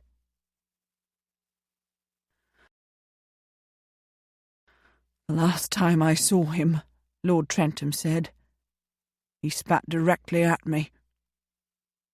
She turned her head sharply and looked into his face. "Mr. Carstairs was the lieutenant you told me about?" she asked. "The one who wanted you to abort the attack on the fortress?" "He was not expected to live," he said. "He obviously had massive internal injuries as well as plenty of outer ones. He was coughing blood, and a lot of it. He was sent home to die. But somehow he lived." "Oh, Hugo," she said. "His life is ruined," he said. "That's obvious. It must be doubly difficult for him now to know that I'm here, and that I'm being greeted as a great hero. He is as great a hero, if that word applies to either of us. He wanted to abort the charge, but he followed when I led onward." "Oh, Hugo," she said again, and for a moment she rested the side of the bonnet against his sleeve. He didn't move them back onto the path, but instead led her across an expanse of grass toward a line of ancient trees, and among them along a far narrower path that was quite deserted. "I'm sorry you were exposed to that," he said. "I shall escort you home if you wish, and stay away from you in future. You may take Constance to the garden party, and those other two places if you'll be so good, or not if you choose. You've already done a great deal for her out of the kindness of your heart." "Does this mean," she asked him, "that you will never crook your finger at me?" He turned his head and looked down at her, as grim a soldier as she'd ever seen. "It means that," he said. "That is a pity," she said. "I had been beginning to think that I might, just might, look favourably upon your courtship, though admittedly pride might prevent me from going running toward a crooked finger." "I cannot ever expose you to anything like that again," he said. "I must be protected from life, then," she said. "It can't be done, Hugo." "I know nothing whatsoever about courtship," he told her after a brief silence. "I haven't read the manual." "You dance with the woman in question," she said. "Or, if it is a waltz and you're afraid of tripping all over your feet or treading all over hers, then you stroll outdoors with her and listen to her pour out all her deepest, darkest secrets without either looking bored or passing judgment. And then you kiss her, and make her feel somehow forgiven. You call on her when she's feeling weary to the bone and take her walking. You make sure to lead her along a shady, deserted path so that you may kiss her. "A kiss each day?" he asked. "That's a requirement?" "Whenever possible," she said. "It takes ingenuity on some days." "I can be ingenious," he said. "I don't doubt it," she told him. They strolled slowly onward. "Gwendolen," he said, "I may seem like a big, tough fellow. I'm not sure I am." "Oh," she said softly, "I'm quite sure you are not, Hugo. Not in all the ways that matter, anyway. I'm not tough, either. Or a tease," she thought.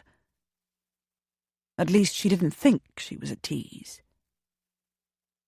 She desperately needed to think. She was still very tired. She had slept only in restless fits and starts last night, and today there had been the painfully emotional afternoon with Lauren, and now this. "A kiss a day," he said, "but not necessarily as a signal of courtship on either of our parts. A kiss merely because conditions are favourable, and we wish to get physical." "It sounds like a good enough reason," she said, laughing.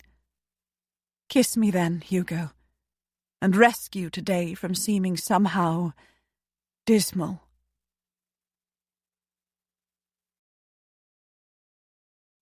Tree branches, laden with their spring coat of light green leaves, waved above their heads. The air was fragrant with the smell of them. A chorus of invisible birds was busy with their mysterious, sweet-sounding communications. In the distance, a dog barked, and a child shrieked with laughter. He turned her back to a tree trunk and leaned his body against hers. His fingers pushed past the sides of her bonnet into her hair while his palms cupped her cheeks. His eyes, gazing into her own in the shade of the trees, were very dark. "Every day," he said. "It's a heady thought." "Yes," she smiled. "Beddings, every night," he said. "Several times a night. And often during the day, too. It would be the natural result of courtship." "Yes," she said. "If I were courting you," he said. "Yes," she said, "and if I looked upon that courtship with favour." "Gwendolen," he murmured. "Hugo." And his lips touched hers, brushed them lightly, and drew back. "The next time," he said, "if there is a next time, I want you naked." "Yes," she said, "if there is a next time." What were all the reasons why all this was an improbability, even if not an impossibility? What was one of those reasons? Even one. He kissed her again, wrapping both arms about her waist and drawing her away from the tree into his body, while her arms twined about his neck. It was a hard, hot kiss, their open mouths pressed together, their tongues dueling, stroking, in her mouth, in his, back again. They breathed heavily against each other's cheek, and ultimately they kissed softly and warmly, and with lips only, murmuring unintelligible words. "I think," he said when he was finished, "I'd better take you home." "I think so too," she said. "And then you'd better pull those invitations out of your pocket before it acquires a permanent bulge." "It would not do to be walking around looking like an imperfect gentleman," he said. "No, indeed," She laughed and took his arm. And she recklessly upgraded her chances of a future with him all the way from improbable to possible, though not yet to probable. She was not that reckless. Chapter 18. Constance, it seemed to Hugo, was having the time of her life. She went shopping with Lady Muir and her cousin and sister-in-law one morning, and ended up at a tea shop with an admirer and his mother. She went on a round of visits on another afternoon with the same 3 ladies, and was escorted home by the son of the final household upon which they called, a maid trailing along behind at his grandmother's insistence. She went driving in the park on 2 afternoons with different escorts, and each morning brought a steady stream of invitations, though so far she had attended only the one ball. She was well launched upon society, it seemed, and she was happy. Not just for herself, though. "All the gentlemen who've singled me out for attention want to talk about you, Hugo," she told him at breakfast one morning. "It's very gratifying." "About me?" he frowned. "And yet they're courting you." "Well," she said, "I suppose it's good for their prestige to be seen with the sister of the hero of Badajoz." Hugo was mortally tired of hearing that ridiculous phrase. "But they're courting you," he said. "Oh, you mustn't worry, Hugo," she said. "I'm not going to marry any of them." "You're not?" he asked, his brows drawing together. "No, of course not," she said. "They're all very sweet and very amusing and very silly. But no, that's cruel. I like them all. And they're very kind. And they're all terribly in awe of you. I doubt any would be able to get his courage up to ask you for my hand, even if he wished to do so. You do frown quite ferociously, you know." Constance was perhaps more sensible than he'd realised. She was not pinning her matrimonial hopes upon any of the gentlemen she had met thus far. It was hardly surprising, of course. Her first ball had been less than a week ago. Perhaps he had mistaken her motive in wanting to attend that ball. Perhaps it was not even important to her to move up the social scale by marrying up. It was an idea that seemed to be corroborated by other things happening in her life. She went to the grocery shop one afternoon with her grandmother and met her other relatives there. She instantly adored them all, and was adored in return. After that first visit, she made time every day to go over there to see them, those of them who were not at the house fussing over Fiona, that was. And she spoke of them and of the shop and the neighbourhood with as much enthusiasm as she showed when describing her dealings with the ton. There was an ironmonger's next to the grocery shop. The long-time owner had died recently, but his son had promised all his customers that he would keep it open and that he wouldn't change a thing. It was, according to Constance, a veritable Aladdin's den, with narrow aisles that twisted and turned until one was in danger of getting lost. They were so narrow that it was sometimes hard to turn around. And he had absolutely everything in the shop. There was not a nail or a screw or a rivet or nut or bolt that he didn't have. Not only that, though. Just like his father before him, he knew exactly where to lay his hand upon even the smallest, most obscure item anyone happened to need. And there were brooms and ladders hanging from the walls, and shovels and pitchforks hanging from the ceiling, and the story went on and on. And Constance went in there every day, always with one or other of her relatives, all of whom were particular friends of Mr. Tucker's. Indeed, her grandmother had almost adopted him as an extra son now that his father was gone. He was the same age as Hilda, according to Constance, or maybe a year or two younger, perhaps 3. He was funny.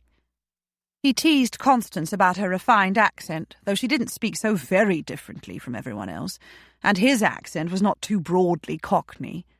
She could understand him perfectly well. He teased her about her pretty bonnets, and he let Colin and Thomas, the 2 little boys, run about his shop to their heart's content, though he did insist one day, when they tipped over 2 boxes of different nails and got them all mixed up on the floor, that they pick them all up, and then sit at the counter to sort them out again. It took them almost an hour, and he brought them milk and biscuits to make their fingers more nimble. And then, when they were finished, he ruffled their hair, told them they were good lads, and gave them a penny each on the condition that they leave the shop immediately and not return for at least an hour.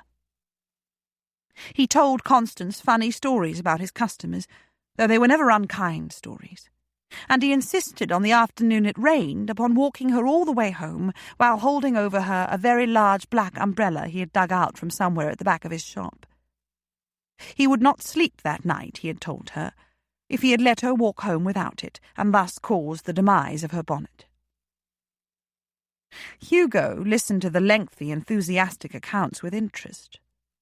There was a certain glow about his sister whenever she spoke of the ironmonger that was not there when she talked about any of the gentlemen who danced attendance on her. All of which suggested to Hugo that he might have avoided all this business with the Tom. There need not have been the Redfield ball, and there need not be the upcoming garden party, and there need not have been any renewal of his acquaintance with Lady Muir. His life would have been altogether more peaceful if he'd not seen her again after Penderys. They were starting to fall in love with each other. No, actually, they were more than just starting. And it was mutual. He'd even begun to think it was all possible between them. So had she. But romance didn't last forever. Not that he had any personal experience with romance, but all his observations of life had taught him that. It was what remained to a relationship after the first euphoria of the romance had faded that was important. What would be left to him and Gwendolen, Lady Muir, two lives that were as different as night and day, a few children, maybe, if she could have them, and decisions to make about where they would be educated. She, doubtless, would want to pack them off to posh schools as soon as they'd passed the toddling stage. He would want to keep them at home to enjoy. Would there be anything of love left to them when the romance had dimmed?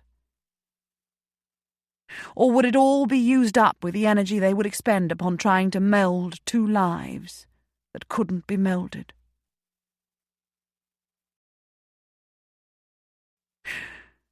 What happens to love when the romance is gone, George? He asked the Duke of Stanbrook on the afternoon he and Lady Muir had gone to tea, as invited. The Duke and Duchess of Portfrey had been there too, but it was the afternoon it rained unexpectedly, the same afternoon Tucker walked Constance home from the shop. The Duke and Duchess had taken Lady Muir home in their carriage since Hugo had not brought his. "It's a good question," his friend said with a wry smile.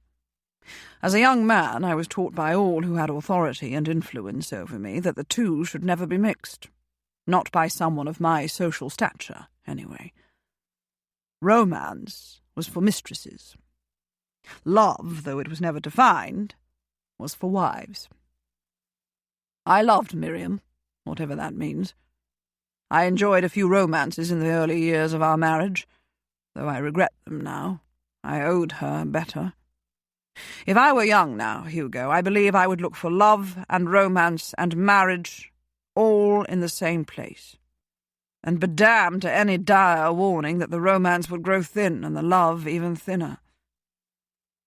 I regret much in my life, but there's no point, is there? At this moment we are both in exactly the spot to which we've brought ourselves through our birth and our life experiences, through the myriad choices we have made along the way. The only thing over which we have any control whatsoever is the very next decision we make. But pardon me. You asked a question. I don't know the answer, I regret to say, and I suspect there is none. Each relationship is unique. You are in love with Lady Muir, are you? I suppose so, Hugo said. And she's in love with you. It was a statement, not a question. It's hopeless, Hugo said. There's nothing but romance to recommend it. That's not so, the Duke said. There is more, Hugo. I know you rather well. And so I know much of what lies beneath the granite, almost morose shell with which you've cloaked yourself to the public view. I do not know Lady Muir well at all, but I sense something I find myself stuck for the appropriate word.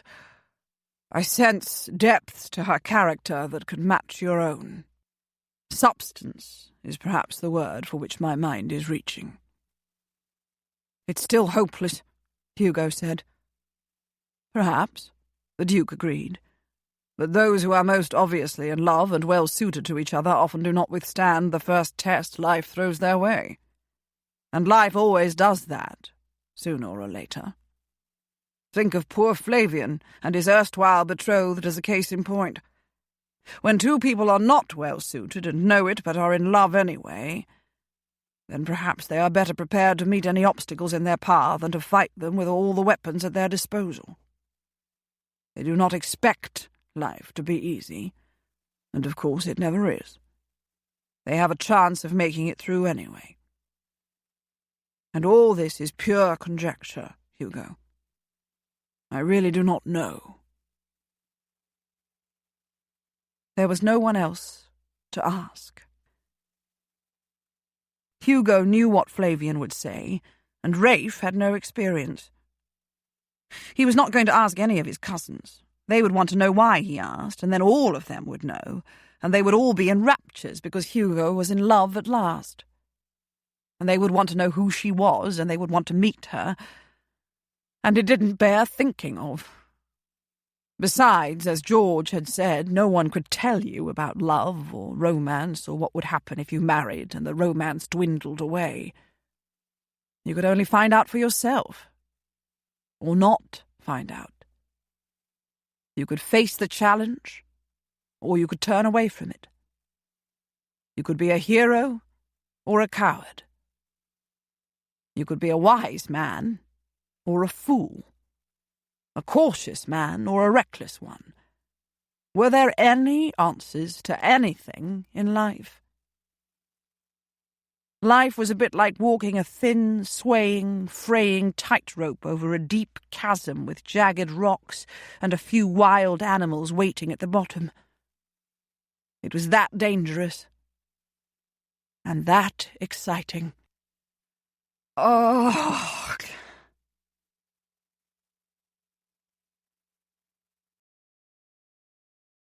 The day was perfect for a garden party. That was the first thing Hugo realised when he got out of bed in the morning and drew back the curtains at the window of his bedchamber. But for once, the sunshine brought him no joy. Perhaps clouds would move in later. Perhaps by afternoon it would rain. It would be too late by then, though, to cancel the garden party. It would probably be too late anyway, even if it had been raining buckets out there already. No doubt the hosts would have an alternate plan. They probably had a ballroom or two hidden away in their mansion just waiting to accommodate the creme de la creme of English society, as well as Constance and him. And they would all be sumptuously decorated to look like indoor gardens. No, there was no avoiding it. Besides, Constance was so excited that she declared last evening she doubted she would get a wink of sleep. And he had not seen Lady Muir for 3 whole days. Not since she went off home from George's with the Portfreys, and he'd had to content himself with a mere brushing of his lips over the back of her gloved hand. So much for a kiss a day. But then he wasn't really courting her, was he? The afternoon was as perfect as the morning, and Constance must have slept last night after all, since she was looking pretty and bright-eyed and was bouncing with energy today. The whole thing was not to be avoided. Hugo's carriage was at the door 5 minutes early, and Hilda and Paul Crane, her betrothed, who arrived at almost the same moment, waved them on their way. They had come to take Fiona for a walk, her first outing in a long while. Constance slipped a hand into Hugo's as they drew near their destination. "I'm not nearly as frightened as I was when we were going to the Ravensburg ball," she said. "I know people now, and they're really quite kind, are they not? And of course no one will have eyes for me when I'm with you, so I'll not be self-conscious at all. Are you in love with Lady Muir?" He raised his eyebrows and cleared his throat. "That would be daft, wouldn't it?" he said. "No dafter than me falling in love with Mr. Hind, or Mr. Rigby, or Mr. Everley, or any of the others," she said. "Are you in love with them?" he asked her. Or any one of them? No, of course not, she said. None of them do anything, Hugo. They live on money that's given them, which is what I do, I suppose, but it's different for a woman, is it not? One expects a man to work for a living. That's a very middle-class idea, he said, smiling at her. It seems more manly to work, she said. He smiled to himself. Oh, she said, I cannot wait to see the gardens and to see how everyone's dressed. Do you like my new bonnet? I know Grandpapa would say it's absurd, but there would be a twinkle in his eye when he said it. And Mr. Tucker would agree with him and shake his head in that way he has when he doesn't really mean what he says. It's a sight to behold, he said. Quite splendid, in fact. And then they arrived. The gardens surrounding the Britling mansion in Richmond were about 1/10 the size of the park at Crosslands. They were about 100 times less barren. There were mown lawns and lush flower beds and trees that looked as if they'd been picked up bodily and placed just so for maximum pictorial effect. There was a rose arbour and an orangery, a bandstand and a summer house, a grassy alley lined with trees as straight as soldiers, statuary, a fountain, a 3-tiered terrace descending from the house with flowers in stone urns. It ought to have looked hopelessly cluttered. There ought to have been no room left for people. But it looked magnificent, and made Hugo think with dissatisfaction about his own park, and with longing to be back there. Had the lambs all survived? Were all the crops in the ground? Were there weeds growing in his flower bed? Singular, flower bed. Lady Muir had come with her family and was there before them. She came hurrying toward them as soon as they arrived, her hands outstretched to Constance. "There you are," she said. "And you did wear the rose bonnet rather than the straw one. I do think you made the right choice. This one has considerably more dash. I'm going to introduce you to people you've not met before, at their request in most cases. You have a famous brother, you see, though they will want to pursue an acquaintance with you for your own sake after they've met you." Her glance moved to Hugo as she mentioned him, and the colour deepened in her cheeks. She matched the sky with her blue dress and yellow bonnet trimmed with cornflowers. "Do come with us, Lord Trentham," she said as she took Constance by the arm.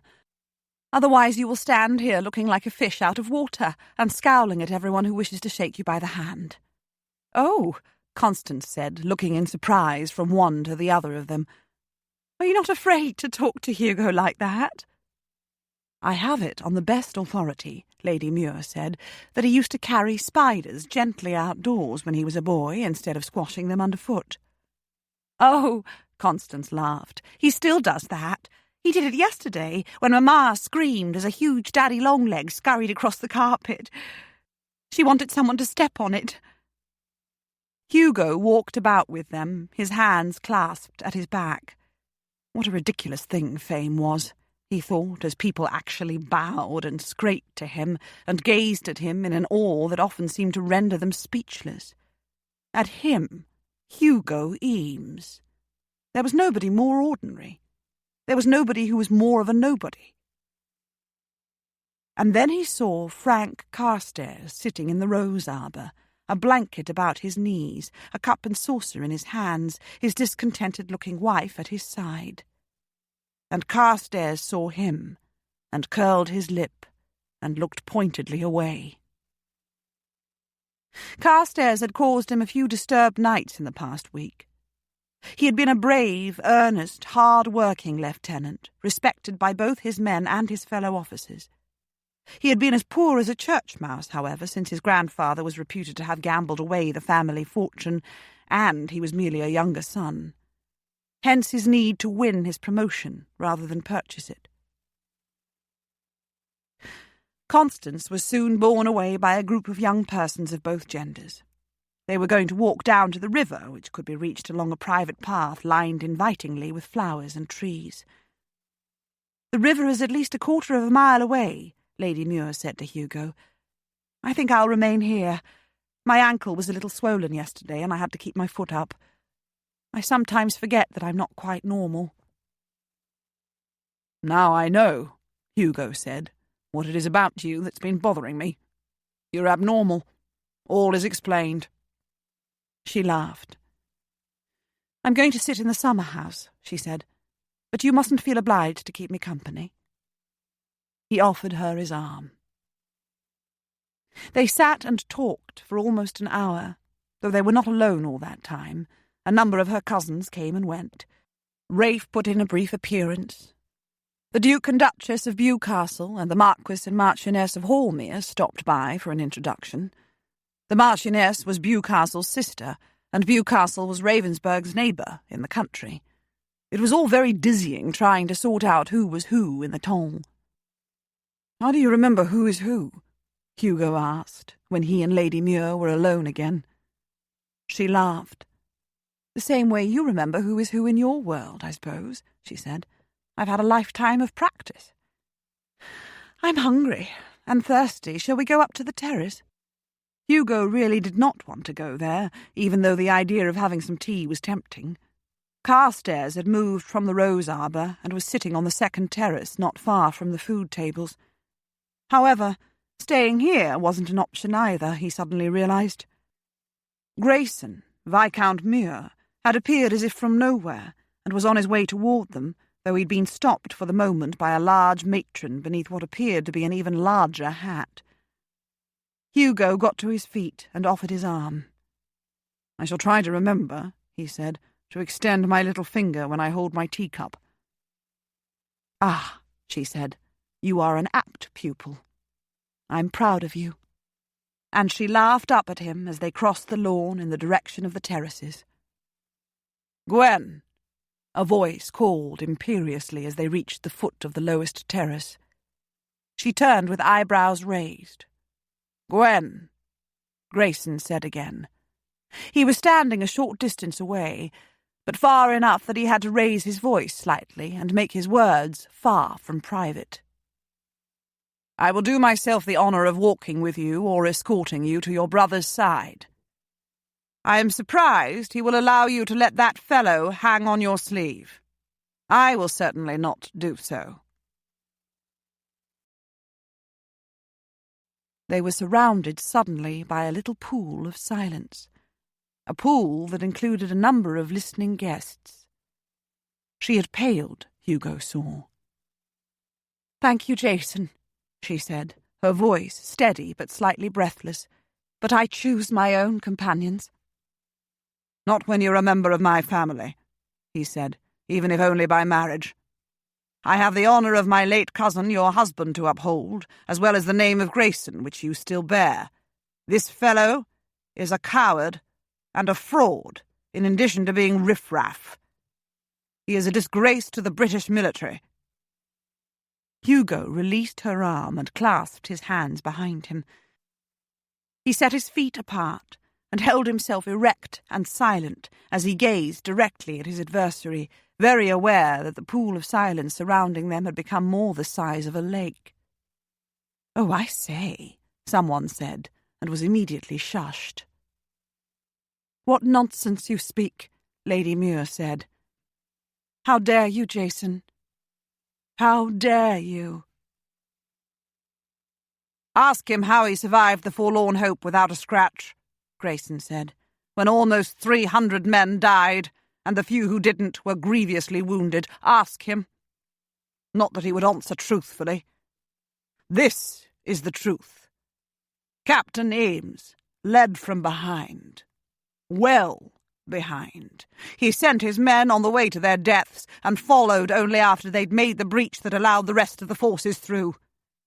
And then he ran up and claimed the victory. There were not many men left to contradict him." There were gasps to break the silence. "Shame," someone said before being shushed. But it was not clear whether he addressed Grayson or Hugo. Hugo could feel all eyes upon him, even though he looked nowhere but back at Grayson. "It's your word against mine, Grayson," he said. "I don't intend to brawl with you." From the corner of his eye he could see Constance. Damn it all, she was back from the river already, and had moved into the circle of listeners. He turned to Lady Muir and inclined his head stiffly. "I will take my leave, ma'am," he said, "and take my sister home." And then a weak, rather reedy but perfectly audible voice spoke up from behind him. "There is one survivor right here to contradict you, Muir," Frank Carstairs said. "I have no reason to love Eames. He took the command that ought to have been mine on that day. And then his bravery showed up my cowardice, and has preyed upon my conscience every moment of every day since. I wanted to abort the charge when the men started to die in droves, but he forced us onward. At least he charged onward himself, and didn't look back to see if we followed. And he was right. We were a forlorn hope, dash it all. We volunteered for death. We were the cannon fodder that would allow the real attack to break through behind us. Captain Eames led from the front. And he earned all the accolades he has received since." Hugo did not turn, nor did he move. He felt stranded in the midst of surely the worst moment of his life, worse even than the day he had gone out of his head. Though no, perhaps not worse than that. Nothing could ever be worse than that. "Dear me," a languid voice said, "I'm for my tea. Lady Muir, Trentham, do join Christine and me at our table. It has the advantage of being in the shade." It was a man he had just met, Hugo saw when he looked away from Grayson at last, the one with the autocratic air and the silver eyes and the jewelled quizzing glass, which was currently trained upon the suddenly retreating figure of Grayson. The Duke of Bewcastle. "Thank you." Lady Muir took Hugo's arm. "We will be delighted, Your Grace, and the shade will indeed be welcome. The sun becomes uncomfortably warm when one has been out in it for a while, does it not?" And suddenly everyone was moving again, and talking and laughing again, and the party had resumed as if nothing untoward had happened. Carstairs was not looking his way, Hugo saw when he looked directly at him, but was talking quite pointedly to his wife. It was the Ton's way, Hugo realized. But doubtless polite drawing-rooms and club-rooms throughout London would buzz with the interchange for days to come. Chapter 19. "I've decided," Lord Trentham said. "I'm not going to court you." Gwen picked up her embroidery without really realizing she was doing so, and began to stitch. She had been about to say, "Is it for certain this time?" but there was nothing in his face that suggested he might be inviting some verbal sparring from her. He had arrived at the house just as she was about to leave with Lily and her mother. They were going to make a round of afternoon calls with Lauren. Neville was at the House of Lords. "Very well," she said. He was standing in the middle of the drawing-room in his usual military stance, though she'd invited him to be seated. He was glowering. She knew he was. She didn't have to lift her head to confirm the fact. "If you would be so good as to escort Constance to the remaining entertainments she's agreed to attend," he said, "I would be grateful to you. But it doesn't matter if you feel you can't do it. She's begun to understand that the world of the Ton is not necessarily the promised land." "I will certainly do that," she said, "and she may accept more invitations too if she wishes. I will be happy to continue to sponsor her. There is no such place as the promised land, but it would be foolish to reject even an unpromised land as worthless without first inspecting it thoroughly. She has taken well with the Ton, and can expect to make a perfectly respectable match with a gentleman of her choosing, if she should so desire." He stood there looking down at her, and she wished she'd not picked up her embroidery. She had to concentrate hard to keep her hand steady, and her green silk thread, she noticed, was filling in the broad petal of a rose instead of the leaf on its stem. The other petals were a deep rose pink. She decided she would not be the one to break the silence. "I dare say," he said, "your family had a thing or two to say about your allowing yourself to be caught up in that unseemly scene yesterday." "Let me see." She held the thread above her work for a moment. "My brother was in favour of slapping a glove across Jason's face and calling him out for the insult he so publicly dealt me and himself. But Lily persuaded him that it would be a far worse punishment for a man like Jason to be soundly ignored. My cousin Joseph also wanted to call him out, but Neville told him that he must stand in line. Lily suggested that we add Mrs. Carstairs to our list of ladies to be called upon this afternoon, since her husband did something extraordinary yesterday, and the lady always looks so desperately lonely anyway.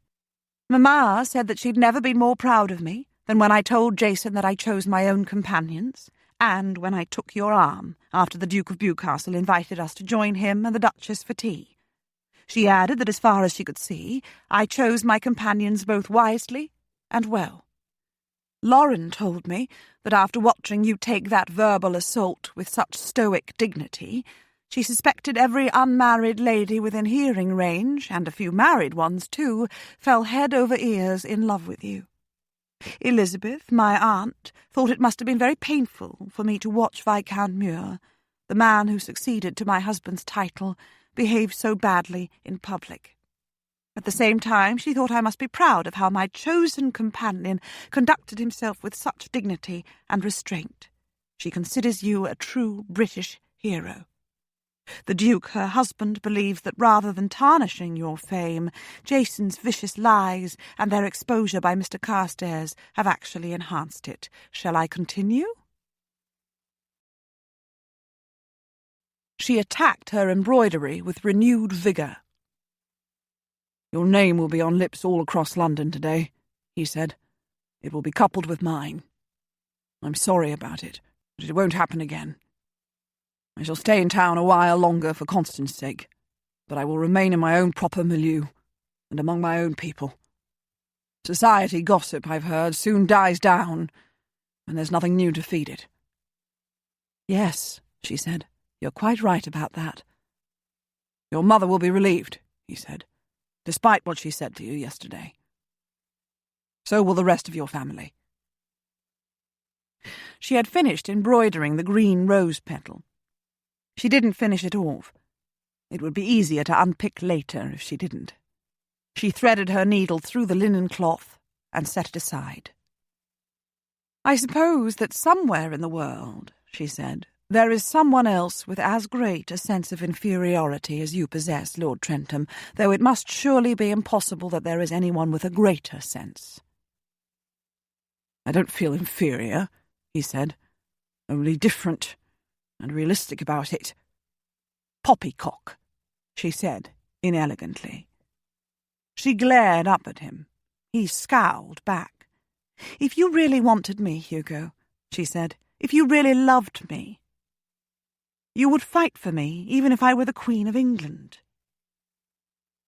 He stared back at her. His jawline was granite again, his lips a hard, thin line, his eyes dark and fierce. She wondered for a moment how she could possibly love him. "That would be daft," he said. Daft, one of his favourite words. "Yes," she said, "it is daft to believe that you could possibly want me. It is daft to imagine that you could ever love me." He resembled nothing more than a marble statue. "Go away, Hugo," she said. "Go, and never come back. I never want to see you again. Go." He went, as far as the door. He stood with his hand on the knob, his back to her. She glared at his back, buoyed by hatred and determination. But he must go soon. He must go now. Please let him go now.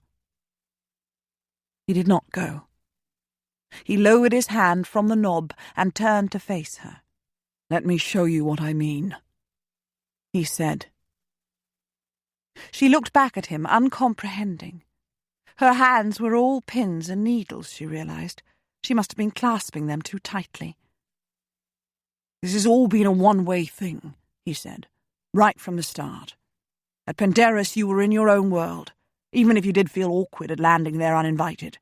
At Newbury Abbey you were in your own world and among your own family, not a single one of whom, I noticed, was without a title. Here, you've been right in the centre of your world, in this house, on the fashionable circuit in Hyde Park, at the Redfield House ball, at the garden party yesterday. I'm the one, each time, who's been expected to step into a world that's not my own and prove myself worthy of it, so that I can aspire to your hand. I have done that. Repeatedly. And you criticize me for not feeling at home in it. For feeling inferior, she said. For feeling different, he insisted. Does there not seem something a bit unfair about it all? Unfair? She sighed. Perhaps he was right. She just wanted him to go and be done with it. He was going to go eventually anyway, and might as well be now. Her heart would be no less broken a week from now or a month. "Come to my world," he said. "I've been to your house and met your sister and your stepmother," she reminded him. He looked steadily at her without any relaxing of his expression. "Come to my world," he said again. "How?" She frowned at him. "If you want me, Gwendolen," he said, "if you imagine that you love me, and you think you can spend your life with me, come to my world. You'll find that wanting, even loving, is not enough." Her eyes wavered, and she looked down at her hands. She stretched her fingers in an effort to rid them of the pins and needles. It was true. He had been the one to do all the adapting so far, and he had done well, except that he was uncomfortable and unsure of himself and unhappy in a world that was not his own. She would not ask how again. She didn't know how. Probably he didn't either. "Very well," she said, looking up again, glaring at him defiantly, almost with dislike. She didn't want her comfortable world to be rocked more than it already had been by meeting and loving him. Their eyes continued to do battle for a few silent moments. Then he bowed abruptly to her, and his hand came to rest on the knob of the door again. "You'll be hearing from me," he said. And he was gone. While Gwen and Lily had been on Bond Street this morning, they had met Lord Murlock and had stood talking with him for a while before he offered to take them to a nearby tea shop for refreshments. Lily had been unable to accept. She had promised her children that she would be home in time for an early luncheon before they all went to the Tower of London with Neville. But Gwen had accepted. She had also accepted an invitation to share his box at the theatre this evening with his 4 other guests. She was still going to go. She was going to do her best to fall in love with him. Oh, how absolutely absurd, as if one could fall in love at will, and how unfair to Lord Murlock if she were to flirt with him as a sort of balm to her own heartbreak, without any regard whatsoever for his feelings. She would go as his guest, and she would smile and be amiable, just that, and no more. How she wished she had not taken that walk along the pebbled beach after her quarrel with Vera, and how she wished that, having done so, she had chosen to return by the same route, or that she'd climbed the slope with greater care, or that Hugo had not chosen that morning to go down onto the beach himself, and then to sit up on that ledge, just waiting for her to come along and sprain her ankle. But such wishes were as pointless as wishing the sun had not risen this morning, or that she had not been born. Actually, she would hate not to have been born. Oh, Hugo, she thought, as she picked up her embroidery again and looked in despair at the lovely silky green petal of her pink rose. Oh, Hugo.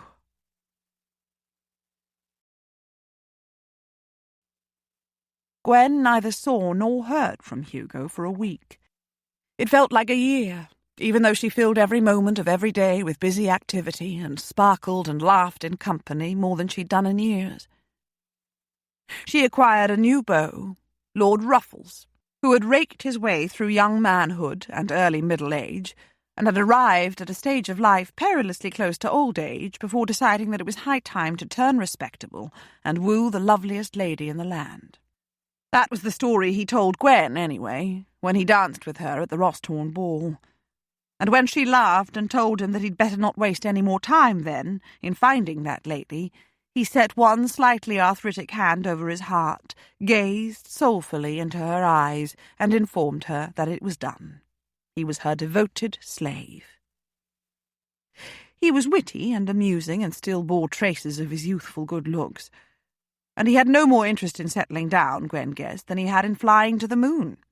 She allowed him to flirt outrageously with her wherever they met during that week, and she flirted right back, knowing that she would not be taken seriously. She enjoyed herself enormously. She took Constance Eames with her almost everywhere she went. She genuinely liked the girl, and it was refreshing to watch her enjoy the events of the season with such open, innocent pleasure. She had acquired a sizable court of admirers, all of whom she treated with courtesy and kindness. She surprised Gwen one day, though. "Mr. Rigby called this morning," she said at the Rosthorn ball. "He came to offer for me." "And?" Gwen looked at her with interest and fanned her face against the heat of the ballroom. "Oh, I refused him," Constance said, as if it were a foregone conclusion. "I hope I didn't hurt him. I don't believe I did, however, though he was understandably disappointed." She said it without any conceit. "I believe," the girl added, "his pockets are rather to let, poor gentleman." "He would have been a very good match for you, nevertheless," Gwen said. "His grandfather on his mother's side was a viscount. He's handsome and personable. He would have treated you well, I believe. But if you don't feel any deep affection for him, then none of those things matter, and I can only congratulate you for having the courage to refuse your first offer." "If he had no money," Constance said, "he might have some relative purchase a commission in the military for him or become a clergyman. Both are considered quite unexceptionable careers for the upper classes. He might be someone's steward or secretary with only a little lowering of his pride. Marrying a rich wife is not his only option." "And that's what he was trying to do with you?" Gwen asked. "Did he admit as much?" "He did when I pressed him," Constance said, "and he was hardly embarrassed at all. He assured me that we had equal assets to bring to a marriage, money on my part, lineage and social standing on his, and he assured me, I believe truthfully, that he had an affection for me." "But you were not convinced it was an equal exchange?" Gwen asked. The girl frowned and unfurled her own fan. "Oh, I suppose it was," she admitted. "But what would he do for the rest of his life, Lady Muir? He would have all my money with which to be idle, but why? Why would any man choose to be idle?" Gwen laughed. "Mr. Grattan is coming to claim his set with you," she said. The girl smiled brightly at her approaching partner. She had not mentioned Hugo. She didn't mention him all week, and Gwen didn't ask. "You will be hearing from me," he had said the last time she saw him. And she had expected to hear the next day, or the day after. More fool she. And then she did hear. He sent a letter, which was beside her plate at breakfast one morning, with a bundle of invitations. "Constance's grandparents will be celebrating the 40th anniversary of their marriage in 2 weeks' time," he wrote. "These are my stepmother's parents, the grocery shop owners. A cousin on my father's side and his wife will be celebrating their 20th a few days later. Both sides of the family have agreed to spend 5 days with me at Crosslands Park in Hampshire in order to celebrate the occasions. If you would care to join us, you may travel in the carriage with my stepmother and sister." There was no opening greeting, no personal message, no specific dates given, and no assurance at the end that he was her very obedient servant, or any such courtesy, just his signature, boldly scrawled, but without any affectation. It was perfectly legible. Trentham. Gwen smiled ruefully down at the single sheet of paper. "Come to my world." "Is it a joke you're able to share, Gwen?" Neville asked from his place at the head of the table. "I've been invited to a 5-day house party in the country in the middle of the season," she said. "Oh, how lovely," Lily said. "Whose?" "Lord Trentham's," she said. "It is in celebration of 2 wedding anniversaries, one on his father's side of the family and one on his stepmother's. Both families will be there, at Crosslands Park in Hampshire, that is. And me, if I care to go." They all looked at her in silent inquiry for a few moments as she folded the note carefully and set it back beside her plate. "He wishes to introduce you to his family," Lily said. "That is significant, Gwen. He is serious about you."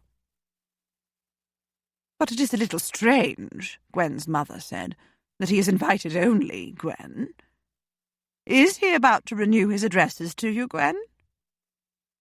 "On the contrary," she said. "When he came here last week, it was to inform me that he had decided not to court me. He was horribly embarrassed by that scene at the Britling garden party, you know, and feared that he'd embarrassed me too." "Yet he's invited you to a house party," her mother said, "and you are to be the only guest who is not a member of his family or his sisters. And why would he come here to tell you that he was not going to court you?" "I invited him to court me," Gwen said with a sigh, "when he came to Newbury Abbey." "There!" Lily exclaimed. "I've been right all along. Admit it, Neville. Gwen and Lord Trentham are head over heels in love with each other." "Who are Mrs. Eames's people?"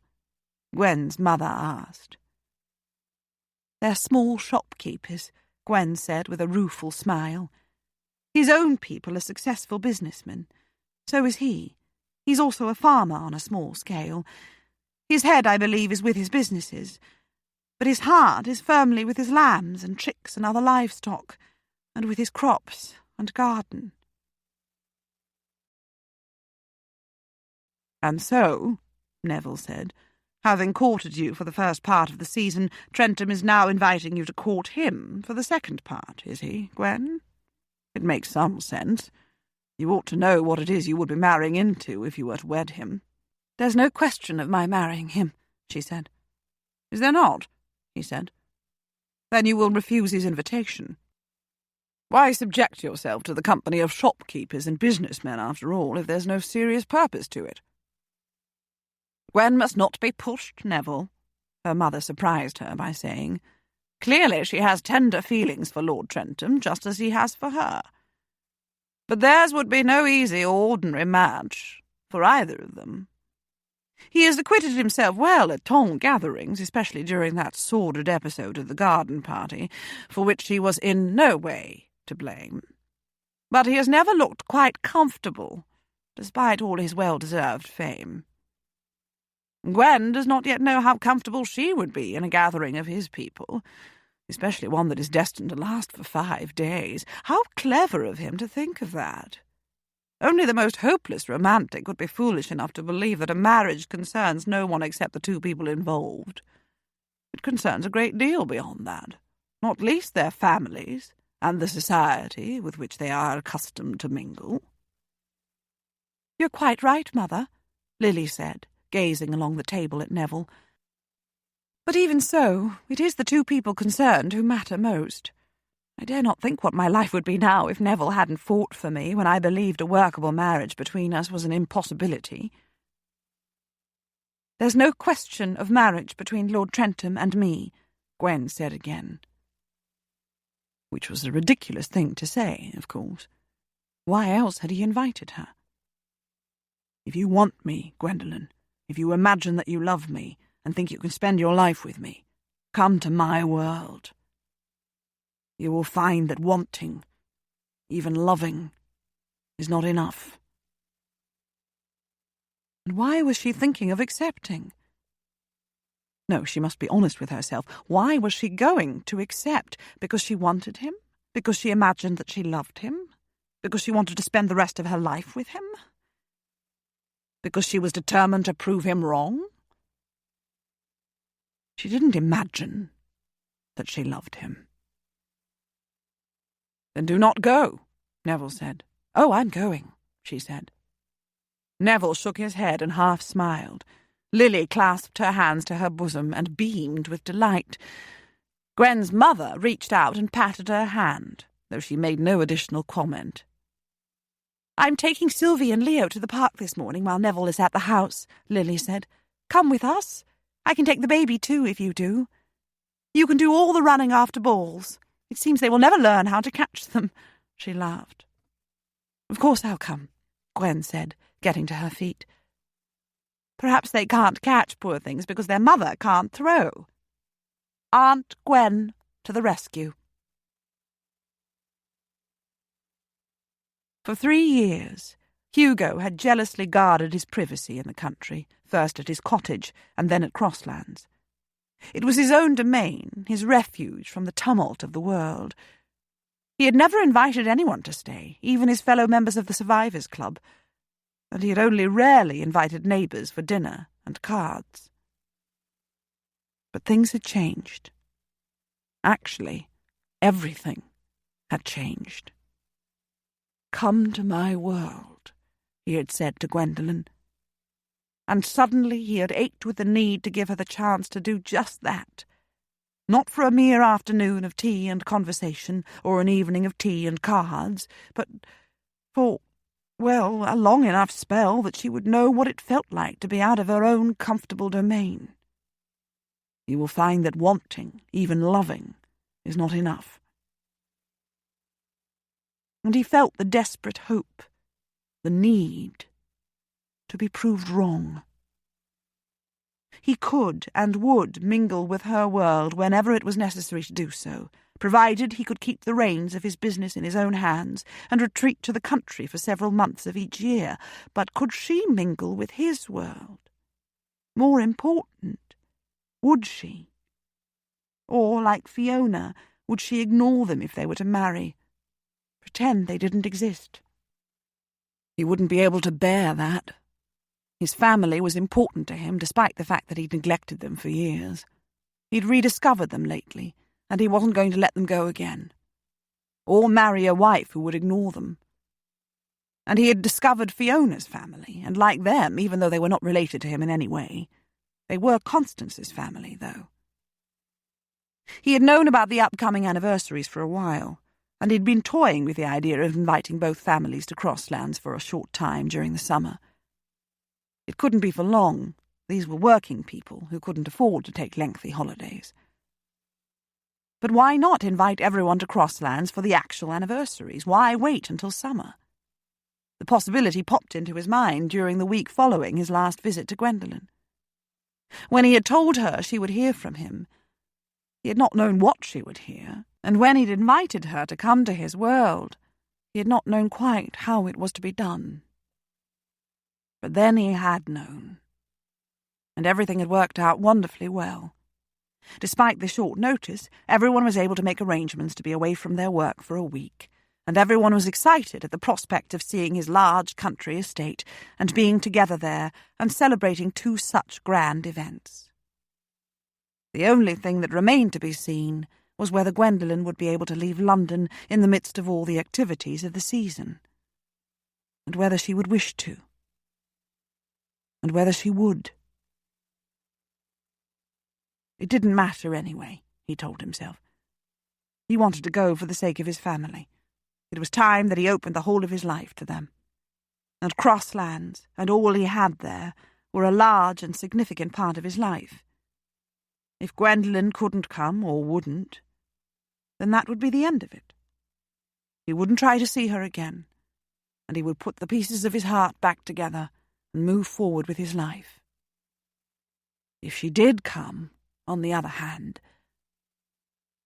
But he wouldn't think beyond that. He had told her that wanting, even loving, would not be enough for them. He wasn't sure he believed that. But he didn't not believe it either.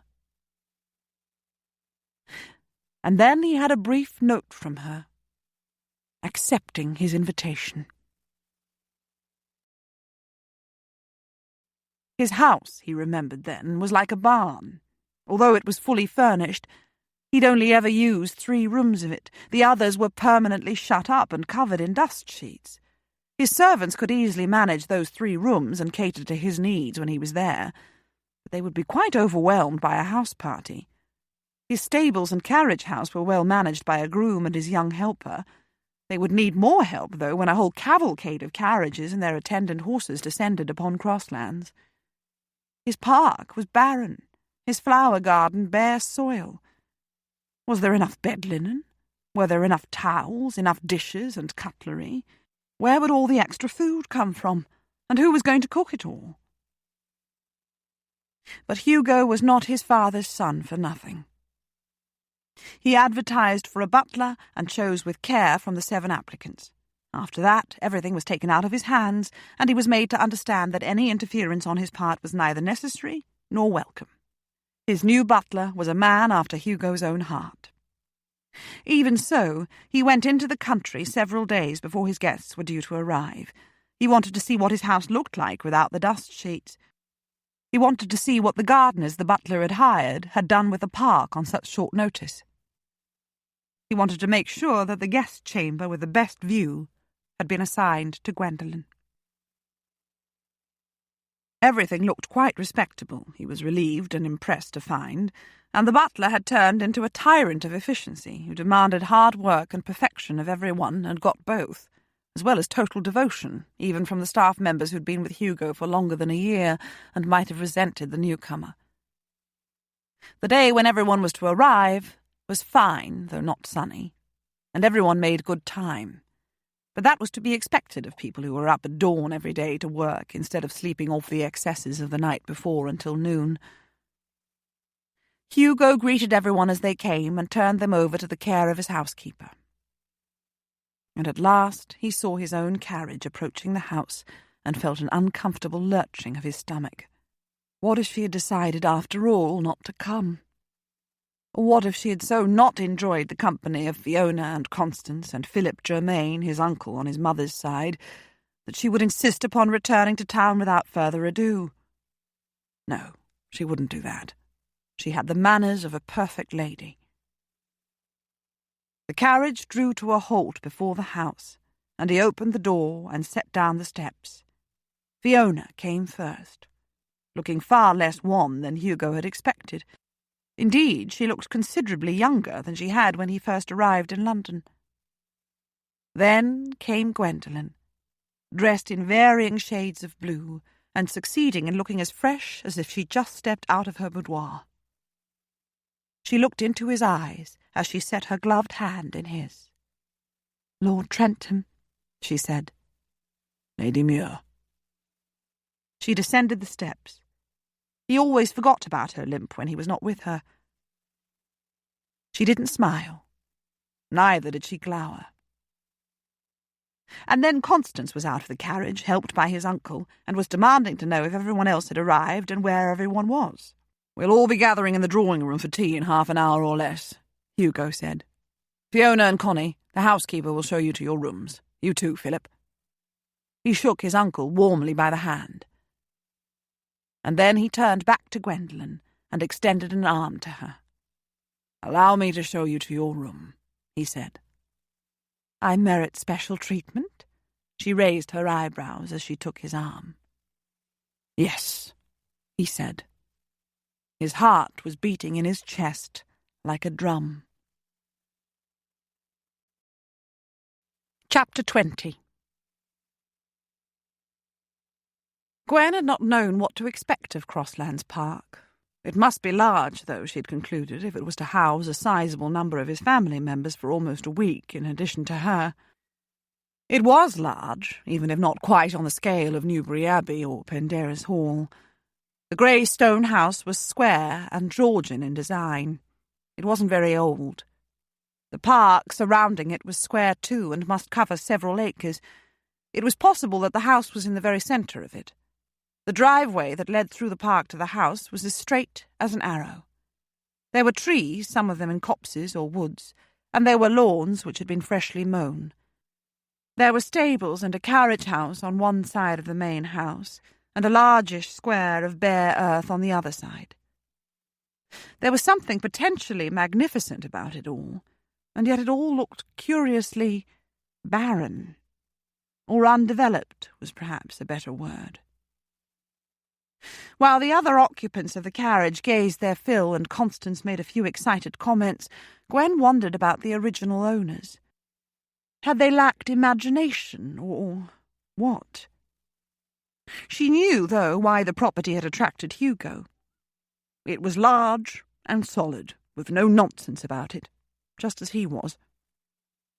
She smiled at the thought, and clasped her hands a little more tightly in her lap. This was her test in his eyes, and her own. Come to my world. She didn't know how it would work out, but she had rather enjoyed the carriage journey.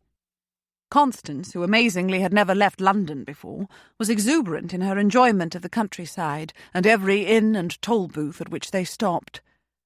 Her mother was quiet but reasonably cheerful. Mr. Germain made interesting conversation. He worked for a tea company and had travelled extensively in the Far East. He was Hugo's uncle, though he couldn't be his senior by many years. What was it going to be like spending several days here? How different would he be in his own world and surrounded by his own people? How well would they receive her? Would she be seen as an outsider? Would she be resented? Would she feel like an outsider? Lily had sat up late with her the night before she left, and she had told Gwen of the struggle she had gone through to transform herself from the wild, illiterate, vagabond daughter of an infantry sergeant, wandering about the world in the train of an army at war, to an English lady under the supervision of Elizabeth, who had still been single at that time. There was only one way to make it possible, she'd said at one point. I had to want to do it. Not because I needed to prove anything to anybody, not because I felt I owed Elizabeth anything, though I did, not to win Neville back.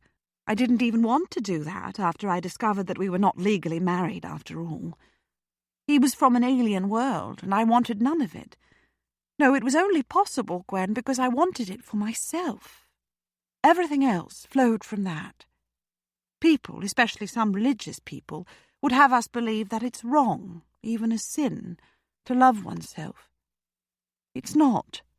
It is the basic, essential love. If you do not love yourself, you can't possibly love anyone else, not fully and truly. Gwen had known of Lily's transformation, of course, and of her ultimate remarriage to Neville. She had not known the inner details of Lily's struggles. She had listened, enthralled, and she had realised why Lily had chosen that particular evening to share her story. She had been telling Gwen that of course it was possible to adjust to a world different from the one in which one had been familiar all one's life, but that there was only one reason that could make the change bearable or worth making. She had to want it for herself. Yet the change in her case would surely not be so very great. Hugo was wealthy. He owned all this. He was titled. This was just a house party, she told herself as the carriage drew up to the steps before the house. But she was nervous. How odd.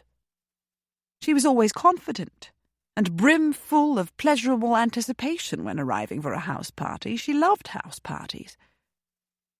Hugo was at the bottom of the steps, master of his own domain. He didn't wait for the coachman to jump down from the box and open the carriage door. He did it himself and set down the steps and reached up a hand to assist Mrs. Eames to alight. And then it was her turn. His eyes locked with hers as he held out a hand toward her. Dark, inscrutable eyes, hard jaw, no smile. Had she expected anything different? Oh, Hugo. Lord Trentham, she said. Lady Muir. His hands closed about hers, and she stepped down onto the terrace. Mr. Germain came next, and he turned to help Constance down. The girl was all chatter and excitement. There was to be tea in the drawing-room in half an hour. The housekeeper was to show them to their rooms so that they could freshen up.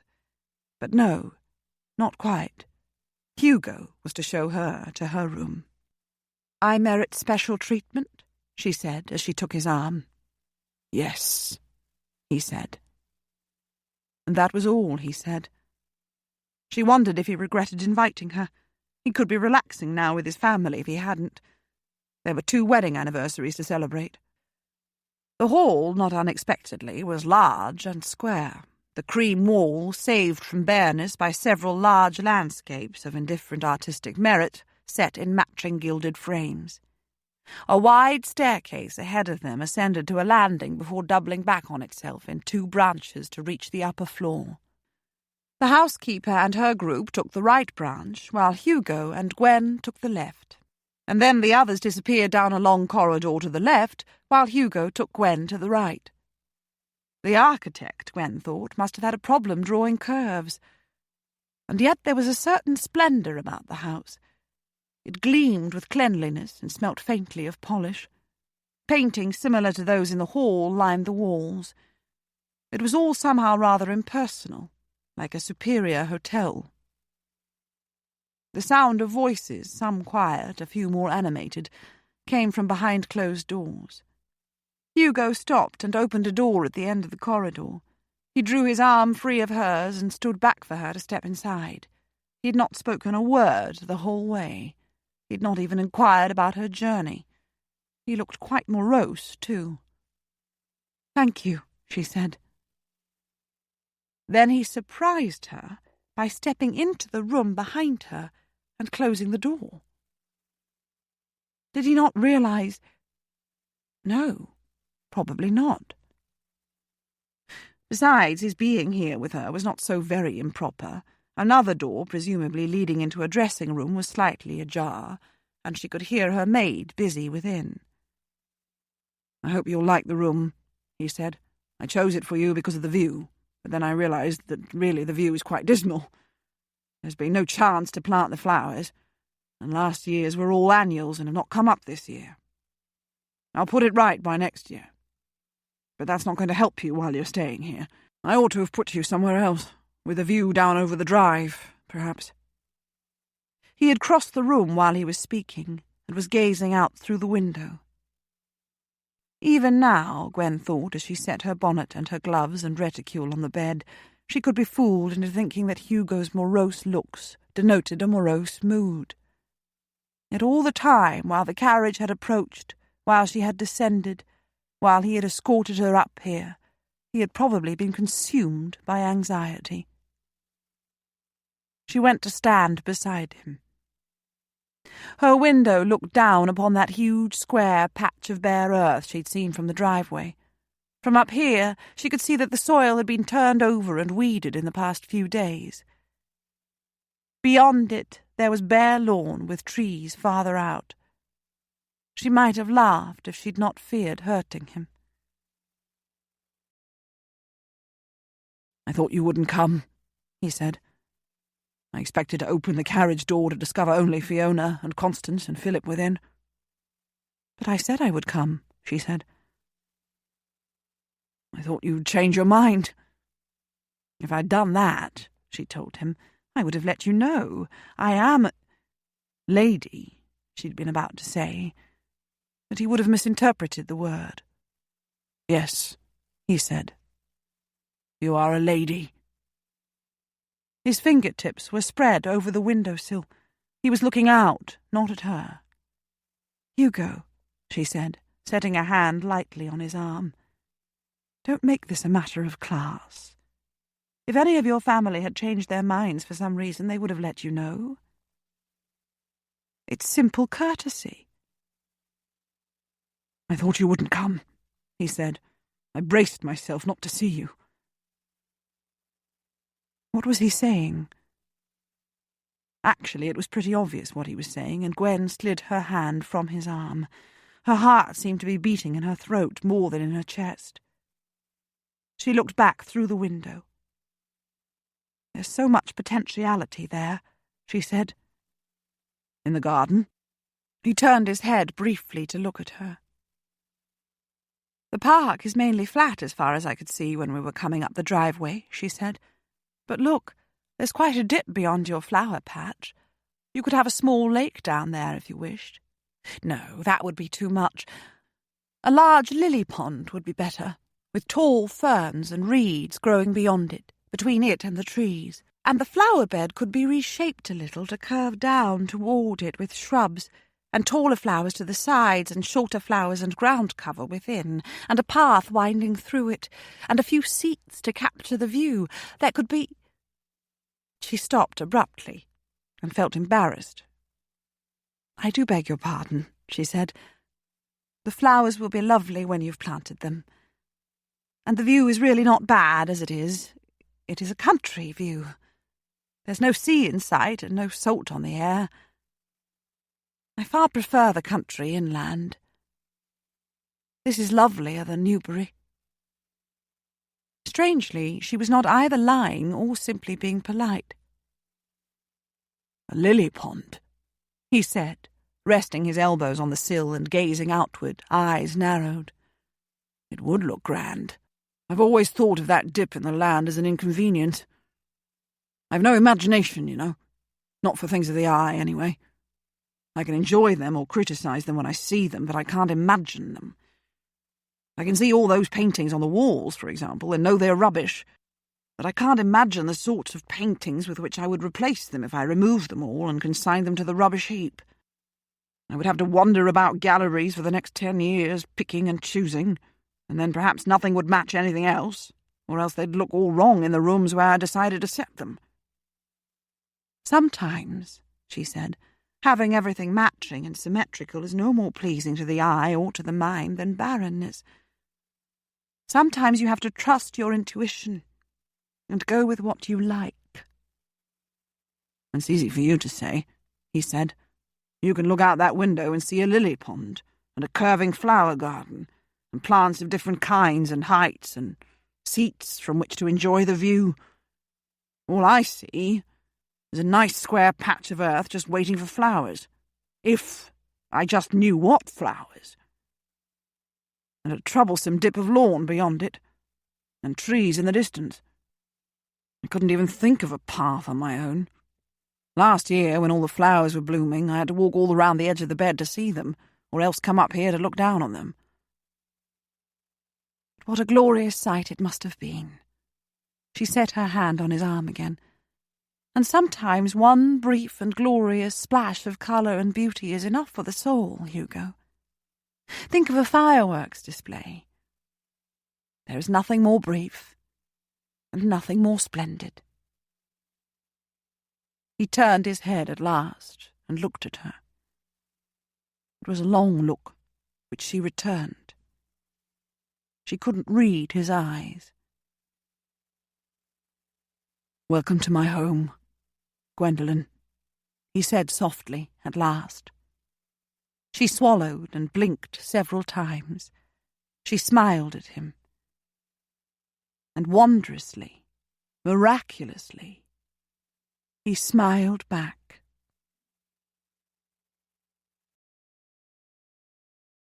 "I must go down," he said, straightening up, "and meet everyone in the drawing room. You'll come down when you're ready?" "I will," she said.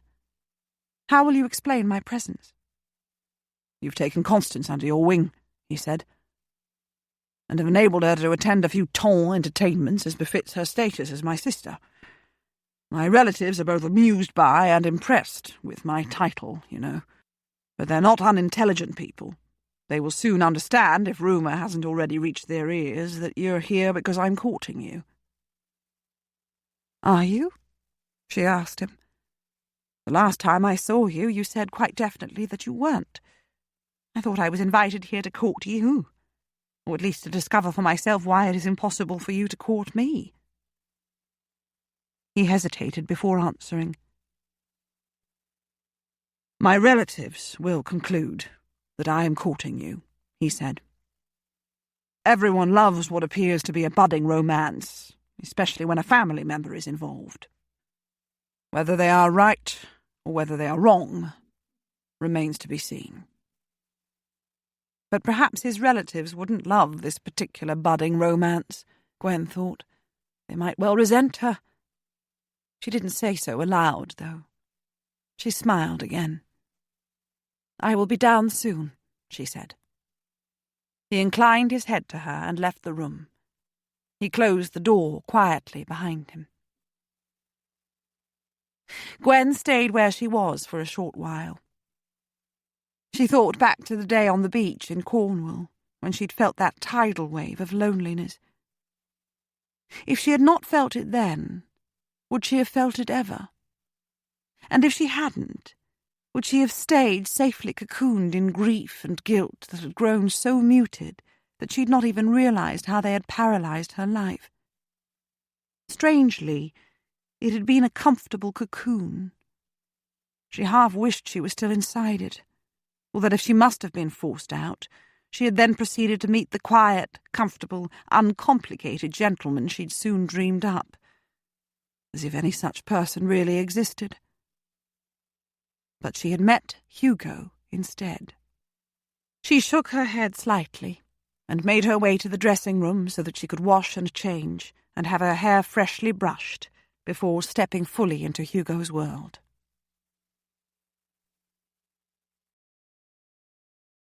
Fiona's parents were feeling somewhat overwhelmed, Hugo soon realized, and sat in a sort of huddle with their own family members. Even Fiona's in-laws must seem like grand persons to them, and he knew they looked upon him in some awe. Too late, he realized he should have instructed his ever-resourceful butler to find someone to look after the two boys during the house party. They were sitting on a sofa with their parents, the younger squashed between the two of them, the elder on the other side of his father. Hugo's own relatives were boisterous, as they usually were in company with one another. But perhaps there was a little self-consciousness added today, as they were in a strange place, and there were other people present who were virtual strangers. Fiona sat by the fireplace with Philip. Her mother was gazing wistfully at her. Constance was flitting about from group to group, her arm through Gwendolyn's. She was introducing her to everyone as the lady who had presented her to the ton, the lady who was her sponsor. It was Hugo who ought to be making the introductions, but he was happy that Constance was doing it for him, and unwittingly making it seem that indeed Gwendolen had been invited for her sake. Ned Tucker stood behind the seated group of his friends from the grocery shop and looked good-humouredly about him. Hugo had wanted to invite him just to discover what, if anything, existed between him and Constance, and her grandmother had made it easy for him. When he had gone to the grocery shop to issue the invitation, Tucker had been with them, and Constance's grandmother had laid a hand on his sleeve and told Hugo he was like one of the family. Hugo had promptly included him in the invitation. And Hugo, observing the groups around him, realized that he was part of the scene too. He was standing there in the midst of it all, like a soldier on parade. He wished he had some social graces.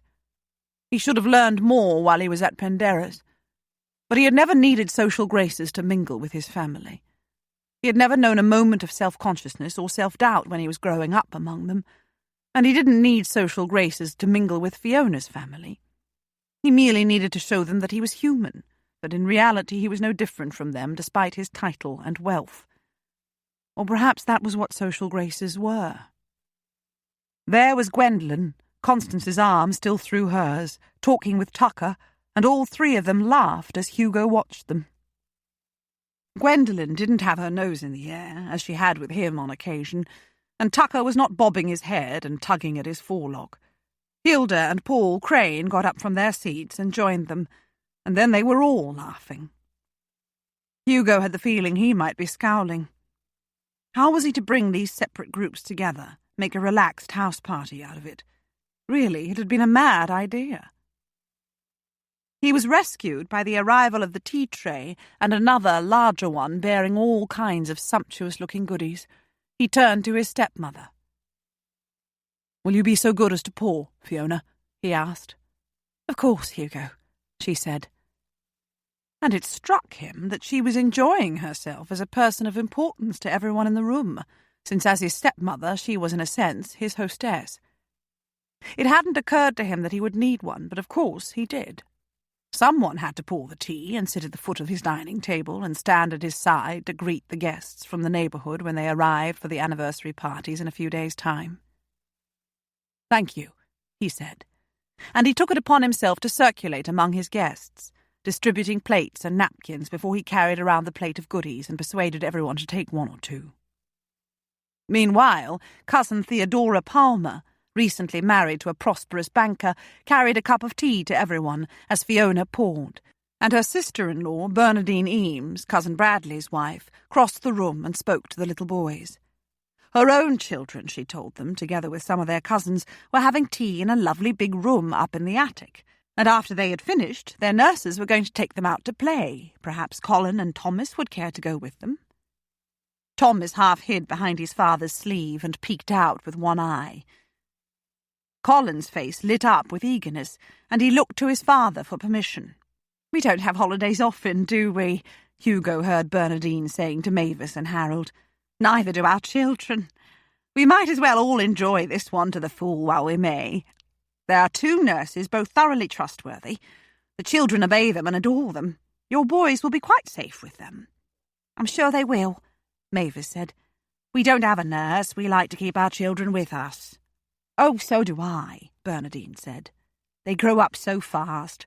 When I had my first—" Hugo opened the drawing-room door, beckoned one of the new servants who was hovering outside, and told him to inform Mrs. Bradley Eames's nurse that she needed to stop at the drawing-room on her way outside with her charges in order to collect 2 more children. Gwendolen was talking with Aunt Rose and Uncle Frederick Eames, and Cousin Emily, aged 14, was gazing at her in awe. Constance was leading her grandparents towards Aunt Henrietta Lowry, his father's widowed eldest sister, matriarch of the family. Rome was not built in a day, Hugo thought, without any great originality. But it was built. And perhaps his house party would not be an unmitigated disaster. He was probably feeling awkward and anxious only because Gwendolen was here, and he wanted everything to be perfect. He wouldn't be worrying if she weren't here, would he? He went to talk to Philip, who was part of neither larger group, but seemed perfectly comfortable anyway as he looked down at Fiona pouring 2nd cups of tea. They made a handsome couple, Hugo thought in some surprise. Philip and Fiona, that was. Now there was a thought. Perhaps he would turn into a matchmaker in his dotage. They must be pretty close in age, too. And then tea was over, and the trays were removed, and Hugo explained that everyone was at liberty to remain where they were, or to remove to their bedchambers to rest, or to wander outdoors for some fresh air. Most people dispersed. Fiona's mother and father circled the room slowly with Aunt Henrietta, admiring the paintings. Constance went outdoors with a large group of young people that included several of the Eames cousins, Hilda and Paul, and Ned Tucker. Gwendolen was talking with Bernardine and Bradley. Hugo joined them. "I'll take all the children to see the new lambs and calves and foals tomorrow morning," he said to Bernardine. "There's some chicks and kittens and pups, too. I think I would have thought I'd died and gone to heaven if someone had done that for me when I was a child." "We all remember your strays, Hugo," Bradley said, laughing. "Uncle used to sigh when you came home with yet another bedraggled wall-eyed cat or skeletal 3-legged dog." "The children will love it," Bernardine said. "Just do not, I beg you, Hugo, allow any one of them, especially one of mine, to persuade you to allow them to take a puppy or a kitten or a lamb or 2 home with them when they go." Hugo laughed and caught Gwendolen's eye. "Perhaps you would all care to come and see the lambs now," he said. They'll still be out in the pasture. Oh, Hugo, Bernardine said with a sigh. The journey was a long one, and the country air is killing me, in a thoroughly good way, I hasten to add. And our children are off playing. I'm for my bed until it's time to dress for dinner. Brad, Hugo said. Another time, perhaps, Bradley said. I ought to walk off that extra cream cake I couldn't resist, but that bed in our room is beckoning very insistently about now. Lady Muir? Hugo looked politely at her. I will come and see the lambs, she said. Ah, Bernardine said. Lady Muir is being polite. You would soon learn to be more selfish if you spent more time with us, Lady Muir. But she laughed as she took Brad's arm and moved off with him without waiting for an answer. Sometimes, Gwendolen said, looking at Hugo, I think I already am the most selfish of mortals. You don't have to come, he said. Don't start. She laughed and took the arm he had not yet even offered her. Chapter 21. Walking into the drawing-room for tea had taken a surprising amount of courage, Gwen had found. She had not known quite what to expect.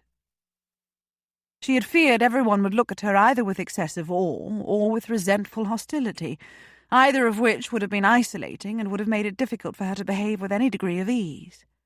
Constance had made it easier, even though she had probably done it quite unconsciously. Although there had been some sign of awe as the girl introduced her, Gwen had detected no hostility, and even some of the awe, she believed, had dissipated during tea. Perhaps, after all, this was going to be somewhat more doable than she'd feared. She didn't care, anyway. She was almost fiercely glad she had come. Even open hostility from every single one of his family members would be worth facing just for this.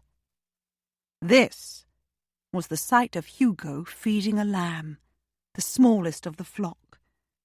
Its mother had died giving birth to it, and the sheep to whom it had been given, though it had lost its own lamb, was not always willing to let it suck. Today was one of those days, and so there was Hugo, sitting cross-legged in the pasture, the lamb half on his lap, and sucking greedily from a bottle with some sort of nipple attached to it.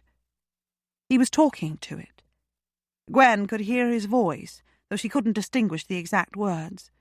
She stood against the outside of the fence, her arm leaning along the top of it, watching them, though she believed he had forgotten all about her.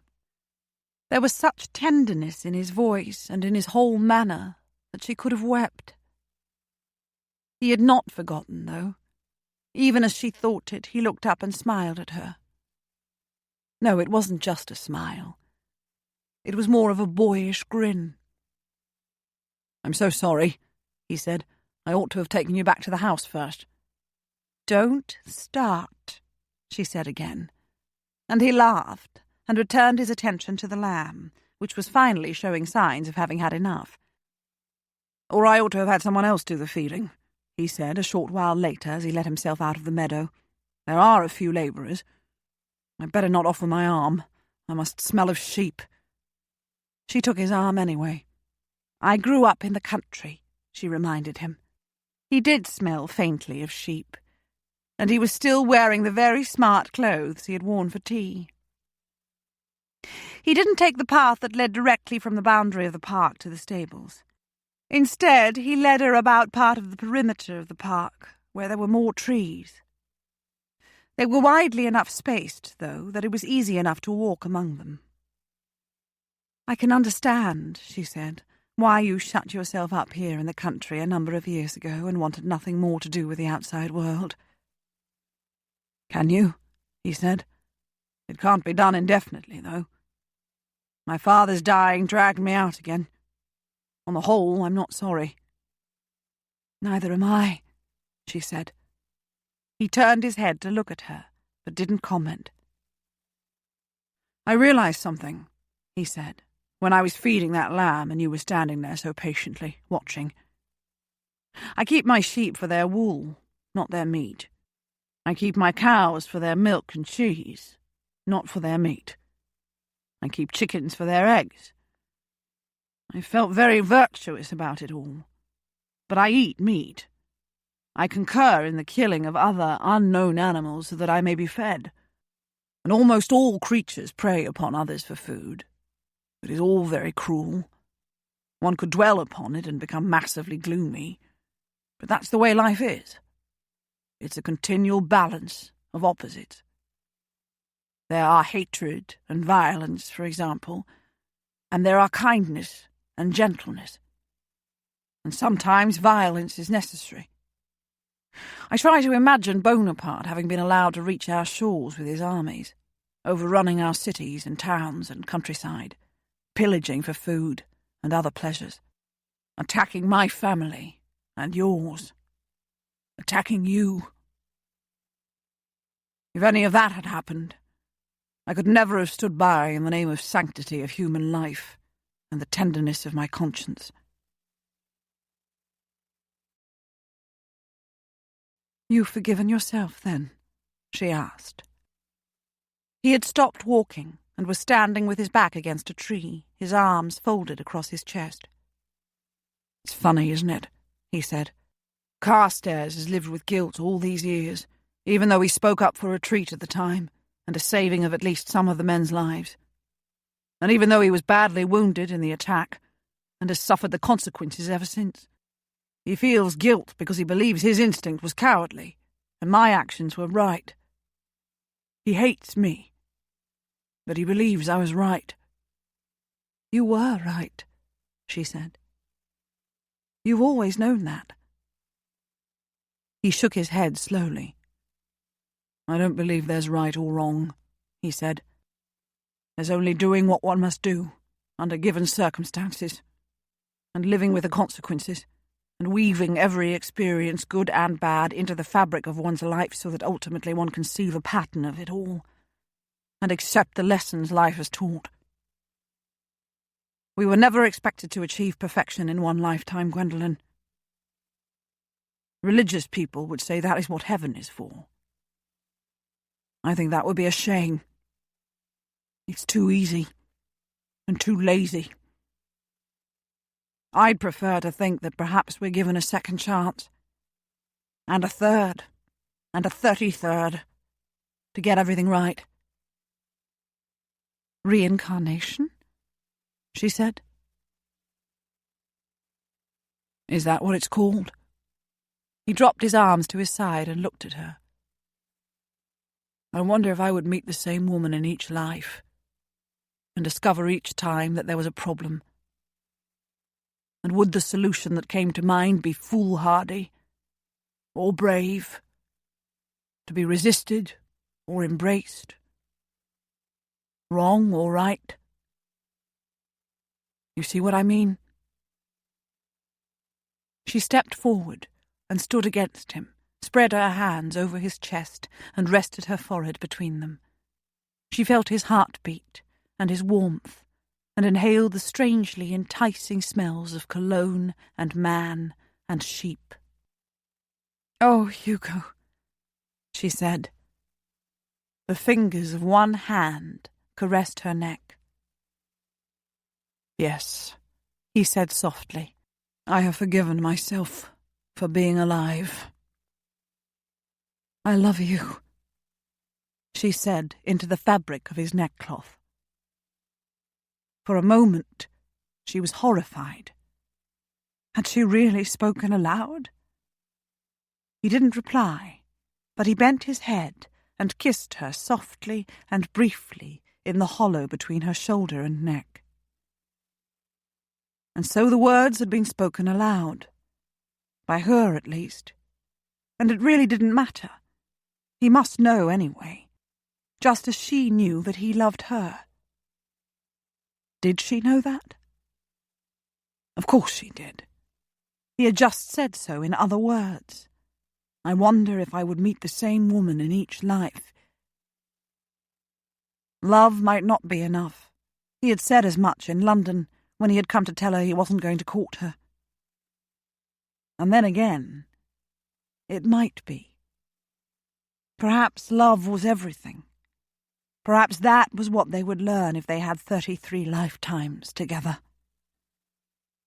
Some people have wilderness walks on their estates, he said. I thought maybe I ought to have one too. But they usually have hills and masses of trees and views and prospects and all sorts of other attractions. I have none of those things. A wilderness walk here would be just that. A walk through the wilderness. It would be silly. Daft? She said, lifting her head and looking up at him. He tipped his head to one side. That's not a very elegant word for a lady to use, he said. She laughed. A definite path meandering through the woods would be pleasant, she said. And there's room here for more trees, perhaps some rhododendrons or other flowering trees or bushes. Perhaps a few flowers that would grow well in the shade and not be too gaudy.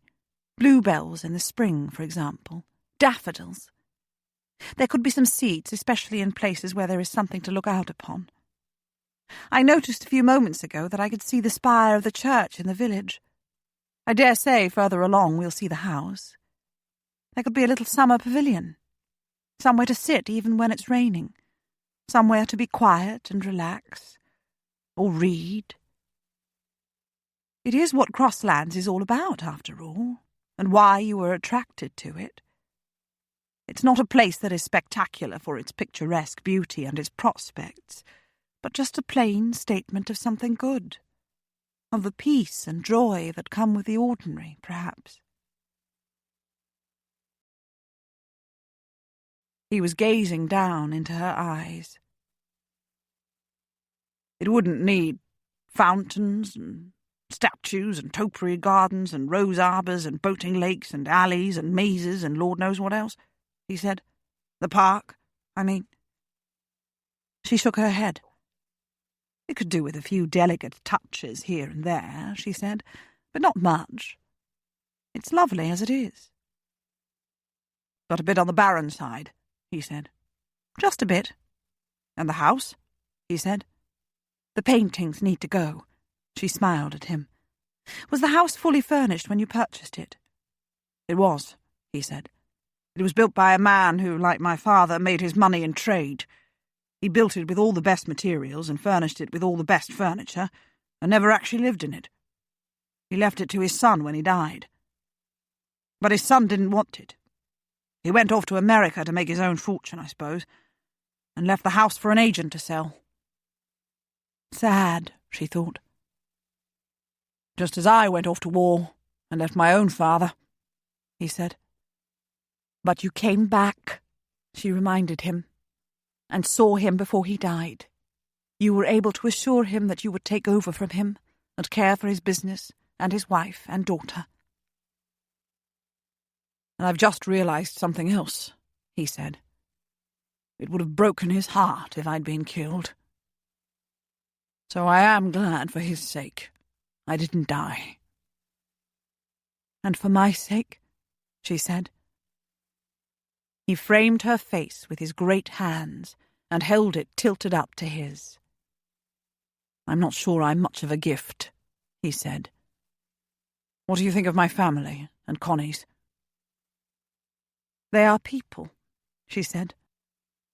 Strangers who will become acquaintances, even perhaps friends, during the coming days. They're not so very different from me, Hugo. And perhaps they will find that I'm not so very different from them. I look forward to getting to know them all. A diplomatic answer, he said. And perhaps a little naive, his expression seemed to say. Perhaps it was. Her life was as different as it could possibly be from that of Mavis Rowland's, for example. But that didn't mean they couldn't enjoy each other's company, find common ground upon which to converse. Or was that a naive belief? A truthful answer, she said. What about Mr. Tucker?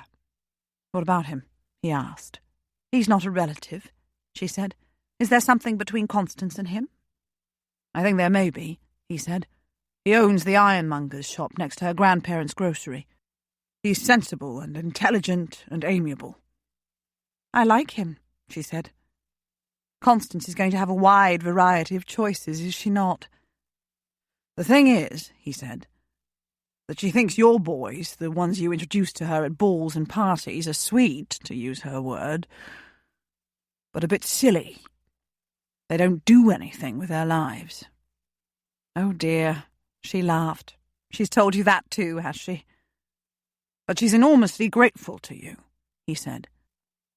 "And even if she marries Tucker, or someone else, not of the tong, she will always remember what it felt like to dance at a tom ball and to stroll in the garden of an aristocrat.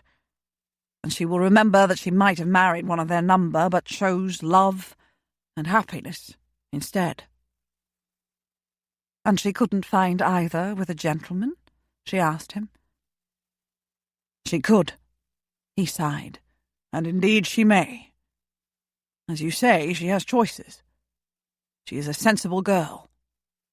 She will choose, I believe, with both her head and her heart, but not one to the exclusion of the other."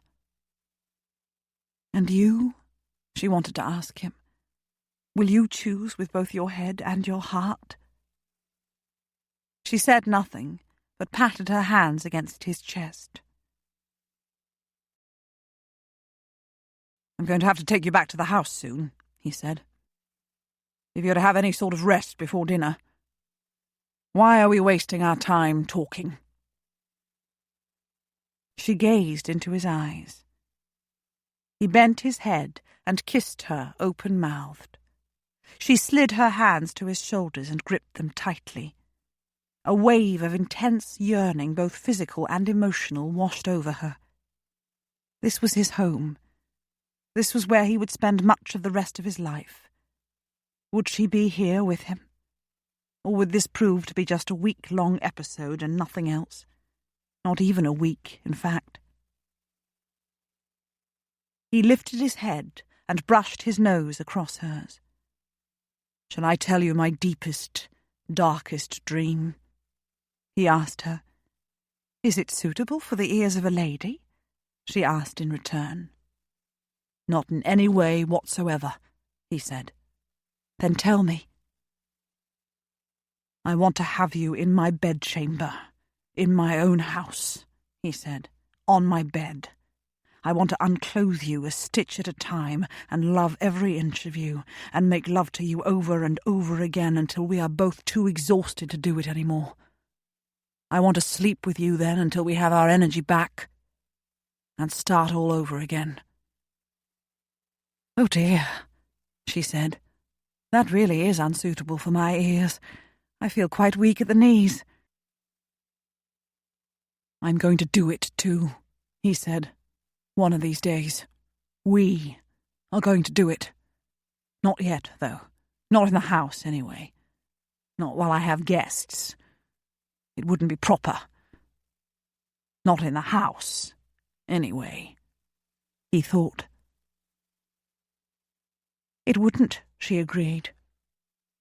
"And Hugo, I can't have children." Now why had she had to introduce reality into fantasy? "You don't know that," he said. "I didn't conceive in that cove at Penderys," she said. "I mounted you once," he said, "and I wasn't even trying. But what if—" He kissed her again, and took his time about it too. She slid her arms about his neck. "That is the excitement of life," he said when he was finished. "The not knowing. It's often best not to know. We don't know that we will ever actually make love all night on my bed at the house here, do we? But we can dream about it. And I think it will happen. There will come the time, Gwendolen, when you will be drenched with my seed. And I think at least one of them will take root. And if it doesn't, at least we'll have fun trying." She felt breathless again, and considerably weaker about the knees, and she could hear the sound of children's voices approaching from a distance. Typically of children, they all appeared to be talking, or rather yelling, at once. "Explorers," he said, "heading this way." "Yes," she said, and took a step back from him. He offered his arm, and she took it, and the world was the same place, and forever different.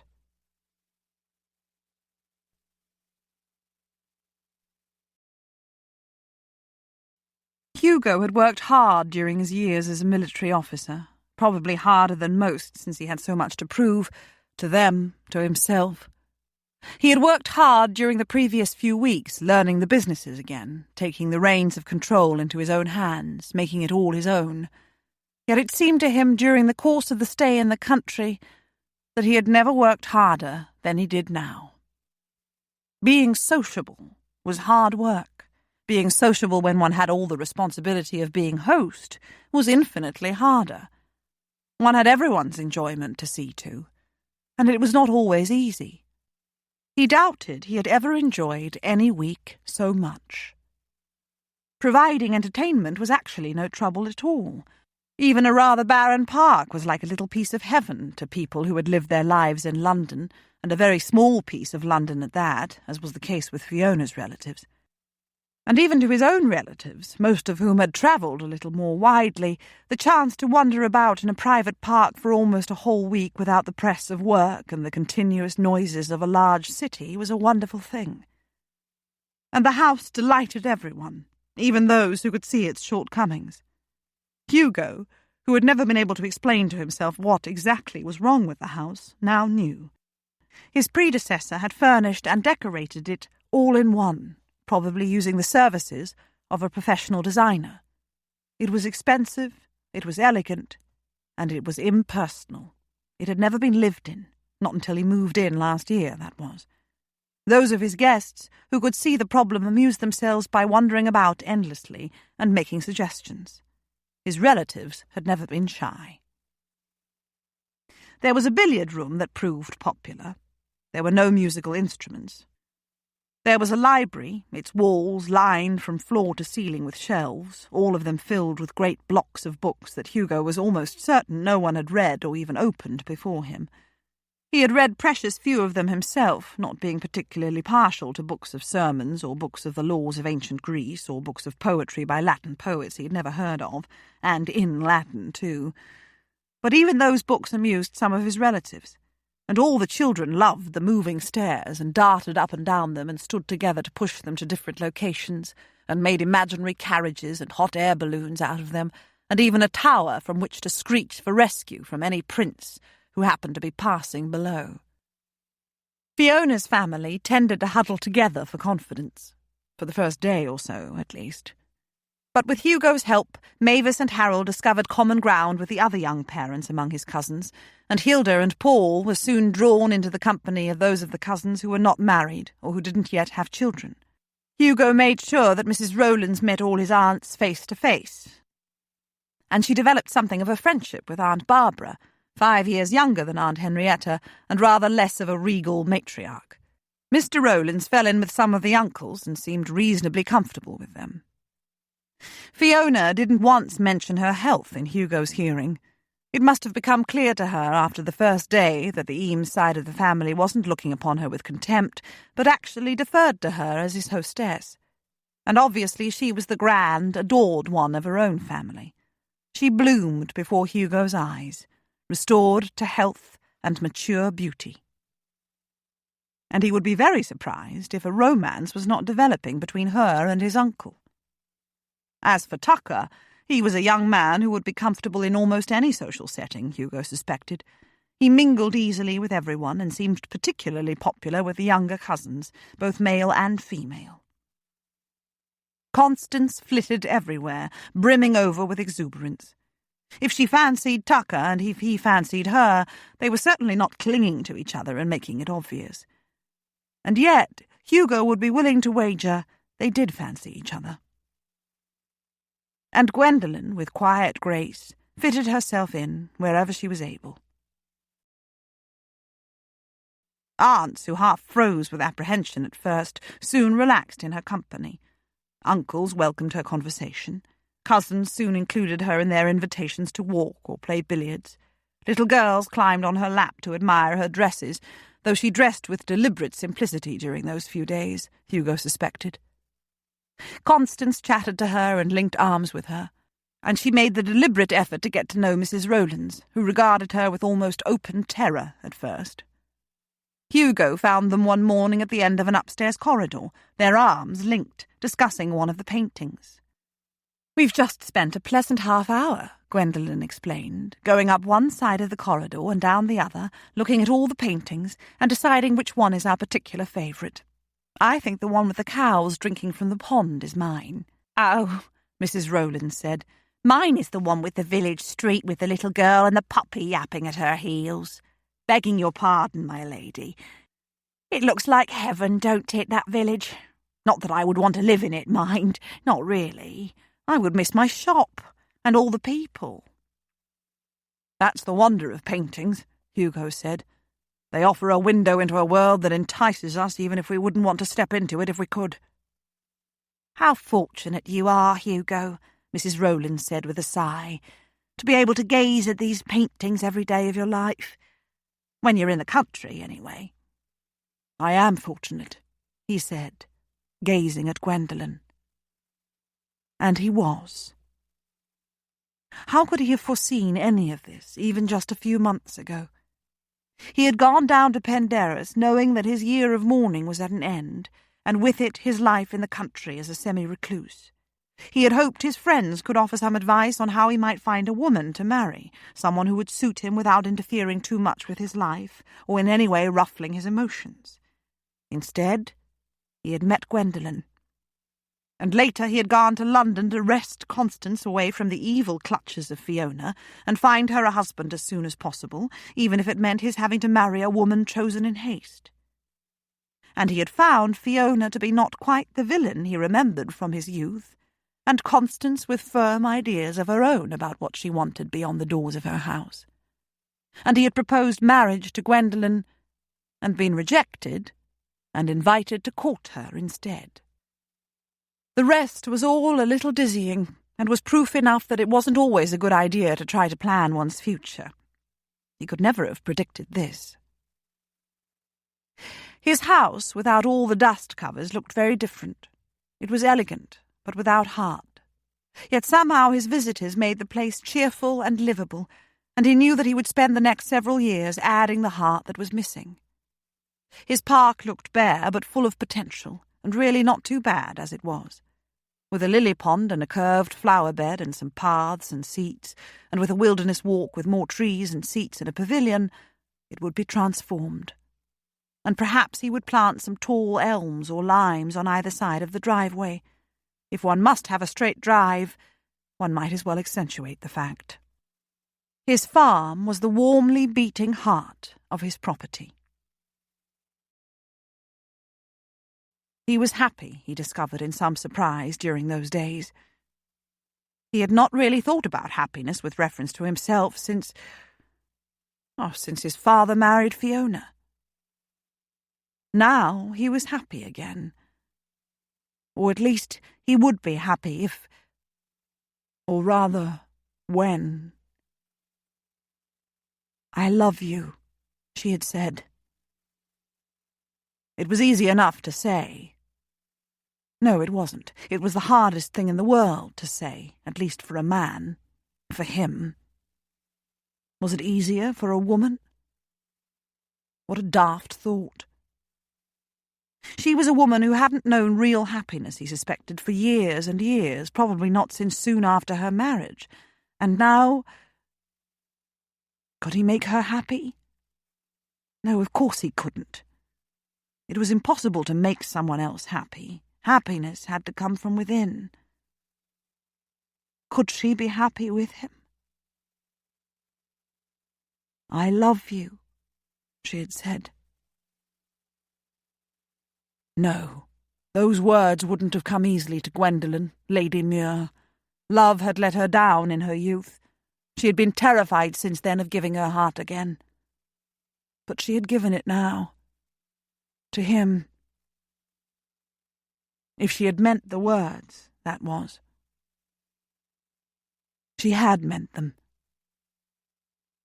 His tongue had stuck to the roof of his mouth, or tied itself in a knot, or done something to make it impossible for him to reply. That was something he must put right before the end of their stay here. Typically, he had talked quite freely about making love to her. He had even enjoyed being quite outrageous. But he had not been able to say what really mattered. He would. He offered an arm to both ladies. "There's a litter of puppies in the loft in the stables about ready to be unleashed upon an unsuspecting world," he said. "Would you like to see them?" "Oh," Mrs. Rowland said, "just like the one in the painting, Hugo." "Border collies, actually," he said. "They'll be good with the sheep, or at least one or two of them will. I'll have to find homes for the rest." "Homes?" she said as they made their way downstairs. "You mean you're willing to sell them?" "I was thinking more in terms of giving them away," he said. "Oh," she said. "May we have one, Hugo? We have the cat to keep the mice out of the shop, of course, but all my life I've wanted a dog. May we have one? Is it very cheeky of me to ask?" "You'd better see them first," he said, laughing and turning his head to look down at Gwendolen. "Hugo," she said softly, "you really must laugh more often." "Is that an order?" he asked her. "It most certainly is," she said severely. And he laughed again. Chapter 22. The anniversary celebrations had been planned for 2 days before the return to London. It would be best that way, Hugo had decided, so that everyone would have the day after to relax before the journey. Besides, it was the actual date of Mr. and Mrs. Rowland's anniversary. There was to be a family banquet early in the evening. Then neighbours from the village and the surrounding countryside, neighbours of all social classes, were to come for some dancing in the small ballroom, which Hugo had expected never to use. He hired the same musicians who always played for the local assemblies. "Don't expect too much," he warned Gwendolen when he was showing the ballroom to her and a few of his younger cousins on the morning of the celebrations. "The musicians are renowned more for their enthusiasm than for their musicality. There'll be no banks of flowers, and I've invited my steward and his wife, and the butcher, and the innkeeper, and a few other ordinary folk, including the people who lived nearby when I had my cottage." She stood directly in front of him and spoke for his ears only. "Hugo," she said, "would you find it a trifle annoying if every time you attended a ton event I spoke apologetically to you about the fact that there were 3 duchesses present, and enough flowers on display to empty out several greenhouses, and an orchestra that had played for European royalty in Vienna just the month before?" He stared at her and said nothing. "I believe you would be annoyed," she said. "You told me to come to your world. I believe I can remember your exact words. If you want me, if you imagine that you love me and think you can spend your life with me, come to my world. I have come, and you do not have to apologize for what I am finding here. If I don't like it, if I can't live with it, I will tell you so when we return to London. But I've been looking forward to this day, and you mustn't spoil it for me." It was a quiet little outburst. All around them cousins were laughing and exclaiming and exploring. Hugo sighed. "I'm just an ordinary man, Gwendolen," he said. "Perhaps that's what I've been trying to say to you all this time." "You are an extraordinary man," she said, "but I know what you mean. I would never expect you to be more than you are, Hugo, or less. Don't expect it of me." "You are perfect," he said. "Even though I limp?" she asked. "Almost perfect," he said. He smiled slowly at her, and she smiled back. He had never had a teasing relationship with any woman, or any sort of relationship for that matter. It was all new and strange to him, and wonderful. "Gwen," Cousin Gillian called from a short distance away, "come and see the view from the French windows. Do you not agree that there should be a flower garden out there? Maybe even some formal parterres for ball guests to stroll among? Oh, I could grow accustomed very easily to living in the country." She came and linked her arm through Gwendolen's and bore her away to give her opinion. "There will be ball guests here maybe once every 5 years, Jill," Hugo called after them. She looked saucily back over her shoulder and spoke to him, loudly enough for everyone else to hear. "I dare say Gwen will have something to say about that, Hugo," she said. Oh, yes. His family had not been slow to realise that she was here not only because she had introduced Constance to the ton. It was a busy day, though looking back later, Hugo realised that he might just as well have lain back on his bed all day, his ankles crossed, his hands clasped behind his head, examining the design on the canopy over his head. His butler had everything completely under control, and actually had the effrontery to look annoyed, in a thoroughly well-bred manner, of course, every time Hugo got under his feet. He'd even produced flowers from somewhere to decorate the dining table, and when Hugo glanced into the ballroom again just before dinner to make sure the floor was gleaming again after being walked over during the morning, he was astonished to see that it was decorated with flowers too, and lots of them. How much was he paying his butler? In all good conscience, he was going to have to double the amount. The dinner was excellent, and everyone was in exuberant spirits. There was conversation and laughter. There were speeches and toasts. Mr. Rowlands, who had got to his feet to thank everyone, impulsively bent from the waist and kissed Mrs. Rowlands on the lips, setting up a boisterous cheer around the table. Then, of course, Cousin Sebastian, not to be outdone, had to get to his feet to thank everyone for their congratulations on his looming anniversary, and he had to bend to kiss his wife on the lips and set up another roar of appreciation. Hugo wondered fleetingly if any ton dinner would include such raucous displays, and put the thought firmly from his mind. Gwendolen was leaning forward in her chair and clapping her hands and smiling warmly at Sebastian and Olga. And then she was turning her head to talk animatedly with Ned Tucker at her right.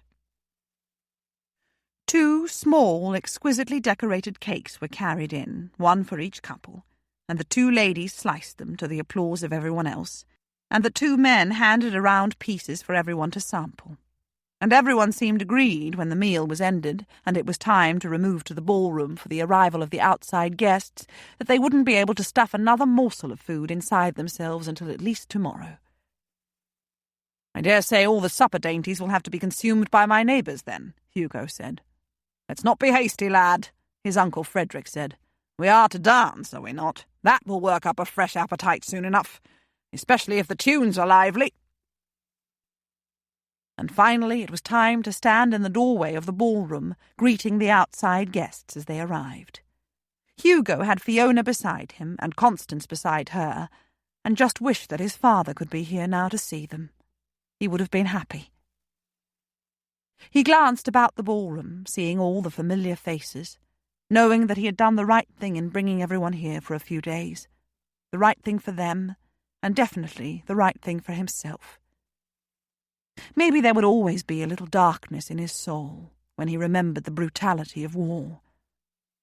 He would far prefer to nurture life than to take it. But as he had explained to Gwendolen in different words, life was not made up of neat blacks and whites, but of a vast whirlwind of varying shades of grey. He would no longer beat himself to a pulp over what he had done. Perhaps in doing it he had averted a greater evil. And perhaps not. Who was to know? He could only continue his journey through life, hoping that along with experience he was picking up some wisdom. If there was some darkness in his soul, then there was also a considerable amount of light. One bright ray of it was at the far side of the ballroom, dressed prettily but simply in a pale lemon silky gown with scalloped hem and short puffed sleeves and modest neckline, and a simple gold chain as her only ornament. Gwendolen.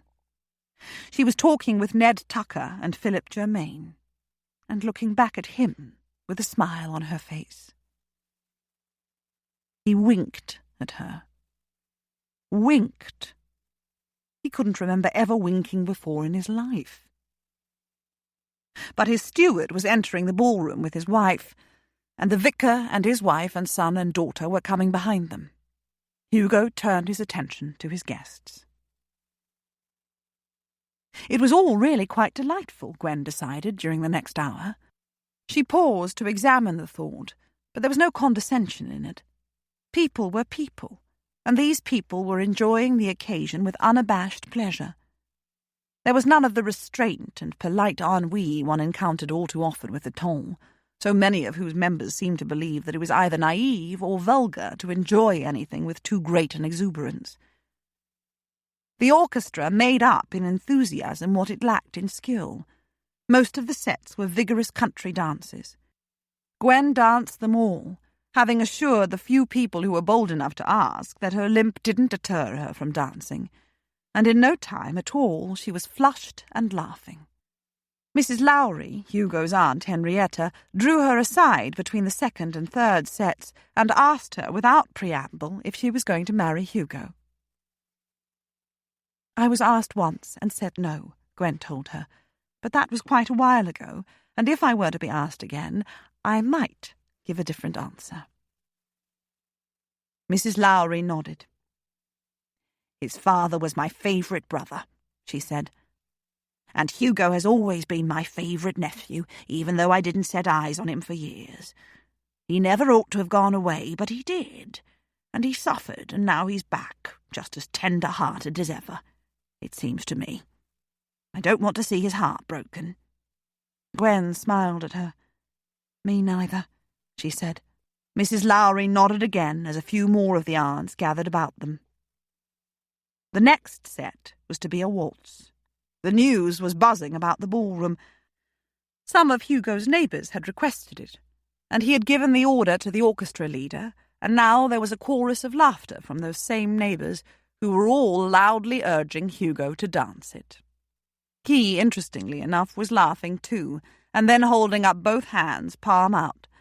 For a moment, as she watched him, something caught at the edges of Gwen's mind, but it refused to come into focus, and she let it go.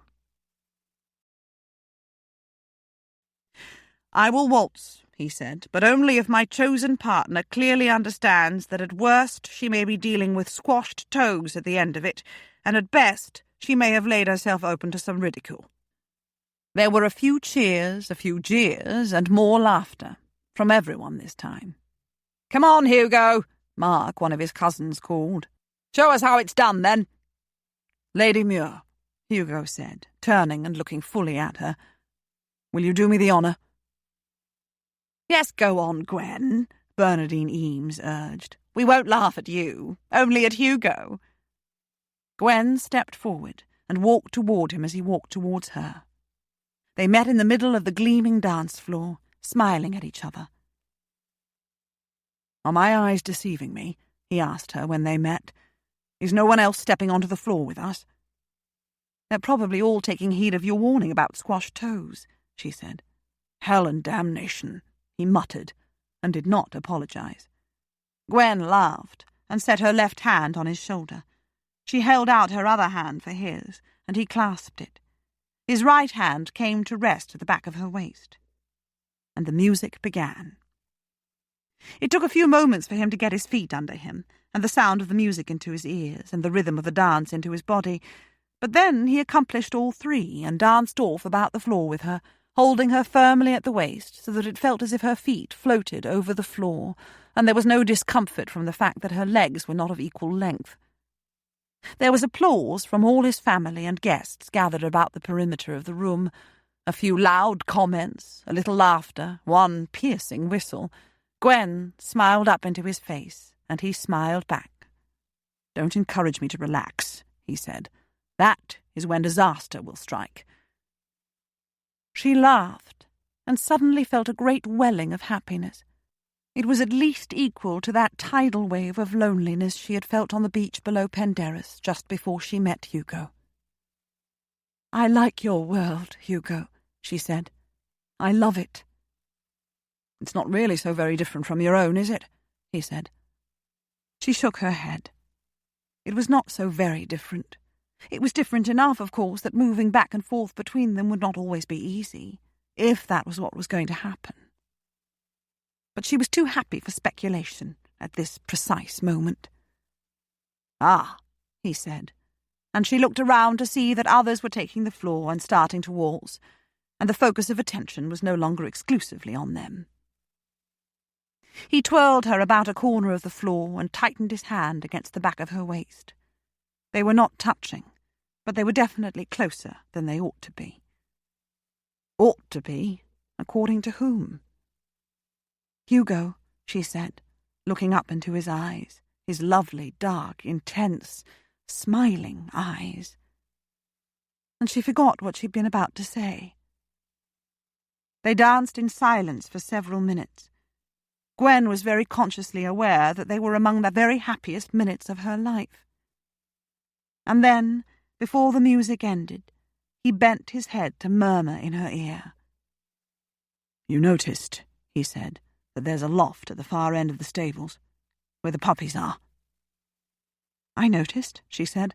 "I climbed right up there with Mrs. Rowlands, did I not, when she chose her puppy?"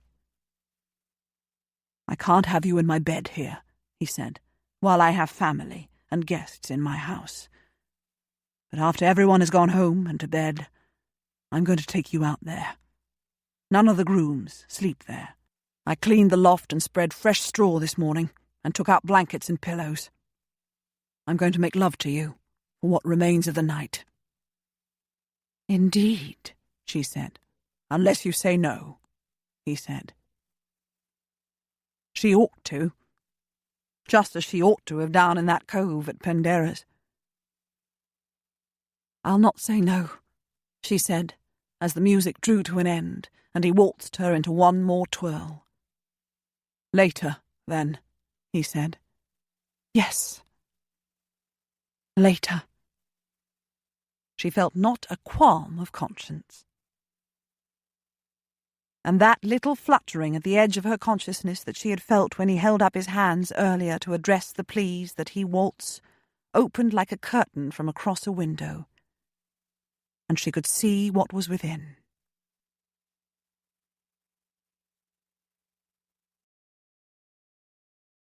Gwen didn't want the evening to end, and yet she did. There was a magnificence to a tombe ball that she would always enjoy, but there was a warmth to this one that made it at least equally enjoyable. She loved the way all the guests at the house had called her by her first name as soon as she'd invited them to do so on the second day here, and she loved the informal, affectionate way in which Hugo's neighbours treated him. He was an angel in disguise, the butcher's wife told Gwen at one point in the evening, forever mending chair legs or clearing blockages in chimneys or sawing off tree branches that were in danger of falling on a roof if the wind ever blew hard enough, or working over a garden for someone who was getting too elderly to do it without a great deal of painful effort. "And him, Lord Trentham," the woman said. "You could have knocked us all over with a feather when we found that out last year, my lady. But he still went on doing it, just as if he was any ordinary man. Not that many ordinary men would do what he does, mind you, but you know what I mean." Gwen did. And at last the evening came to an end, and all the outside guests drove off or walked in the direction of the village, lanterns held aloft and swaying in the breeze. It seemed forever after that before the last of the house guests drifted off to bed, though it was only a little after midnight, Gwen discovered when she reached her own room. But of course, all these people worked for a living, and even when they were on holiday they didn't stray far from their early mornings and early nights. Gwen dismissed her maid for the night and changed into different clothes. She set her cloak on the bed, the red one she'd been wearing when she sprained her ankle, and she sat on the edge of the bed, waiting. Waiting for her lover, she thought, closing her eyes and clasping her hands in her lap. She wasn't even going to start considering whether this was right or wrong, whether she ought or ought not. She was going to spend the rest of the night with her lover, and that was that. And finally there was a light tap on the door, and the handle turned quietly. He too had changed, Gwen saw, as she got to her feet and flung her cloak about her shoulders and blew out the candles and left the room to join him in the long, dark corridor. He was holding a single candle in a holder. He took her hand and bent to kiss her on the lips. They didn't speak as they passed along the corridor and down the stairs and across the hall. He handed her the candle while he drew back the bolts on the door and opened it. Then he took the candle back, blew it out, and set it down on a table close to the door. It would be unnecessary outside. The clouds, which had made a dark night of it when the guests were leaving, must have moved off, and an almost full moon and millions of stars made a lamp quite unnecessary. He took her hand again and turned in the direction of the stables. Still they didn't speak. The sound of voices carried far in the night, and some people wouldn't have been in bed for much longer than half an hour.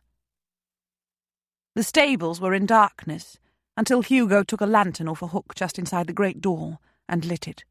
Horses whinnied sleepily. The familiar smell of them and of hay and leather wasn't unpleasant.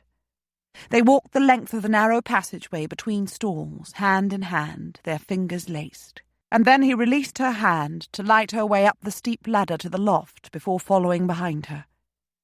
2 or 3 of the puppies were squeaking in their large wooden box, and a quiet woof indicated that their mother was with them. Hugo hung the lantern on a hook beneath a wooden beam and stooped to spread a blanket over the fresh straw. He tossed a few pillows to one end of it and turned to look at Gwen. He had to stoop slightly so that his head wouldn't bang against the roof.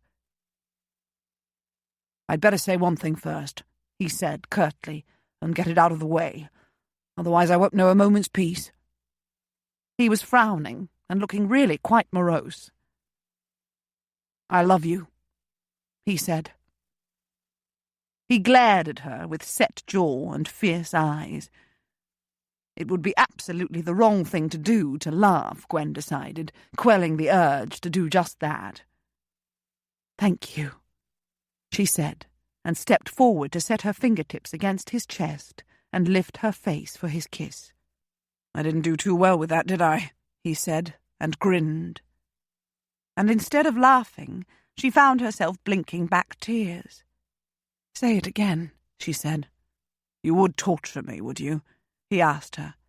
"Say it again." "I love you, Gwendolen," he said. "It's actually a bit easier the second time. I love you. I love you. I love you."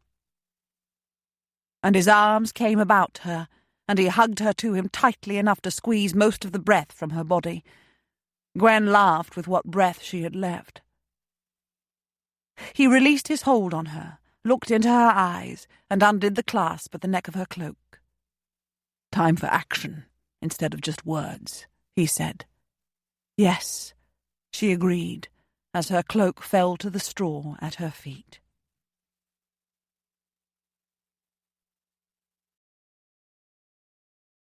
Only one thing had kept their love-making in the cove at Penderys from being perfect in Hugo's memory. He had had his hands all over her on that occasion, and he had ridden her deep and long, but he had not had her naked. He had not known her flesh to flesh, as a man ought to know the woman he loved. No, in the biblical sense, that was. Tonight they would both be naked, and they would know each other with no barrier, no artifice, no mask. "No," he murmured when she would have helped him undress her. No, he would not be deprived of this. And there was no real hurry. It must be at least 1 o'clock already, and the grooms would be here by 6. But that still left plenty of time for a few good lovings and maybe a little sleep in between. He had never slept with a woman. He wanted to sleep with Gwendolen almost as much as he wanted to have sex with her. Well, maybe not quite as much. He unclothed her slowly, her dress, her shift. She was wearing no stays, and on down her body until only her silk stockings remained. He stood back to look at her in the lamplight. She was beautifully, perfectly shaped. She had a woman's body rather than a girl's, a woman's body to match his man's body. He ran his hands down lightly over her breasts and into her waist and over the flare of her hips. She shivered, though not with cold, he guessed. I'm a little self-conscious, she said. I've never done this before. Without clothes, I mean. What? What the devil sort of man had Muir been? You are wearing clothes, he said. You still have your stockings on. She smiled. Come, he said, taking her hand. Lie down on the blanket. I'll take off my own clothes and then cover you with my body, and so restore your modesty. Oh, Hugo, she said, laughing softly. She lay down, and he went down on his knees to draw off her stockings one at a time. He kissed the insides of her thighs, her knees, her calves, her ankles, the arch of her feet as he went. And then, of course, he wanted to release himself and take her then and there. He was ready, she was ready, but he had promised himself that it would be flesh to flesh this time. He knelt back on his heels and pulled off his coat. Do you want me to help? She asked.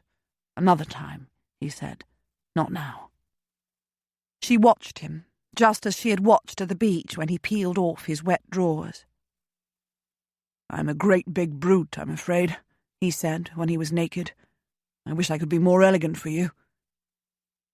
She looked into his eyes as he knelt between her legs again and spread his knees beneath her thighs. There cannot be any other man as modest as you, Hugo, she said. I wouldn't change a thing about your appearance. You are perfectly beautiful. He laughed softly as he leaned over her, his hands bracing himself on either side of her shoulders, and lowered himself so that he could feel her breasts lightly brushing his chest. Even when I scowl, he said. Even then, she said, lifting her hands to cup the sides of his neck. Your scowl doesn't deceive me for a moment. Not for a single moment. He kissed her softly, while his loins burned with an urgent heat. I wanted this to be perfect, he said against her lips, this first loving tonight. I wanted to play endlessly before taking you to the heights of ecstasy and leaping off into the void with you. She laughed again. I think we can dispense with the play, she said, and save it for another time. Can we? He asked. Are you sure? She pressed her lips to his and lifted her bosom to press against his chest and twined her legs about his hips, and he forgot the word play even existed. He found her and plunged into her. And if he had feared that she was not fully ready for him, he was soon disabused. She was hot and slick, and her inner muscles clenched about him and invited him deeper. He withdrew and plunged again, and established a rhythm that would bring them to climax within moments. The haste didn't matter. This was not about stamina or prowess, and memory came flooding back. Not a memory that had ever been put into words, but one he had felt at the centre of his heart. That Gwendolen was the only woman in his life with whom having sex was subordinate to making love.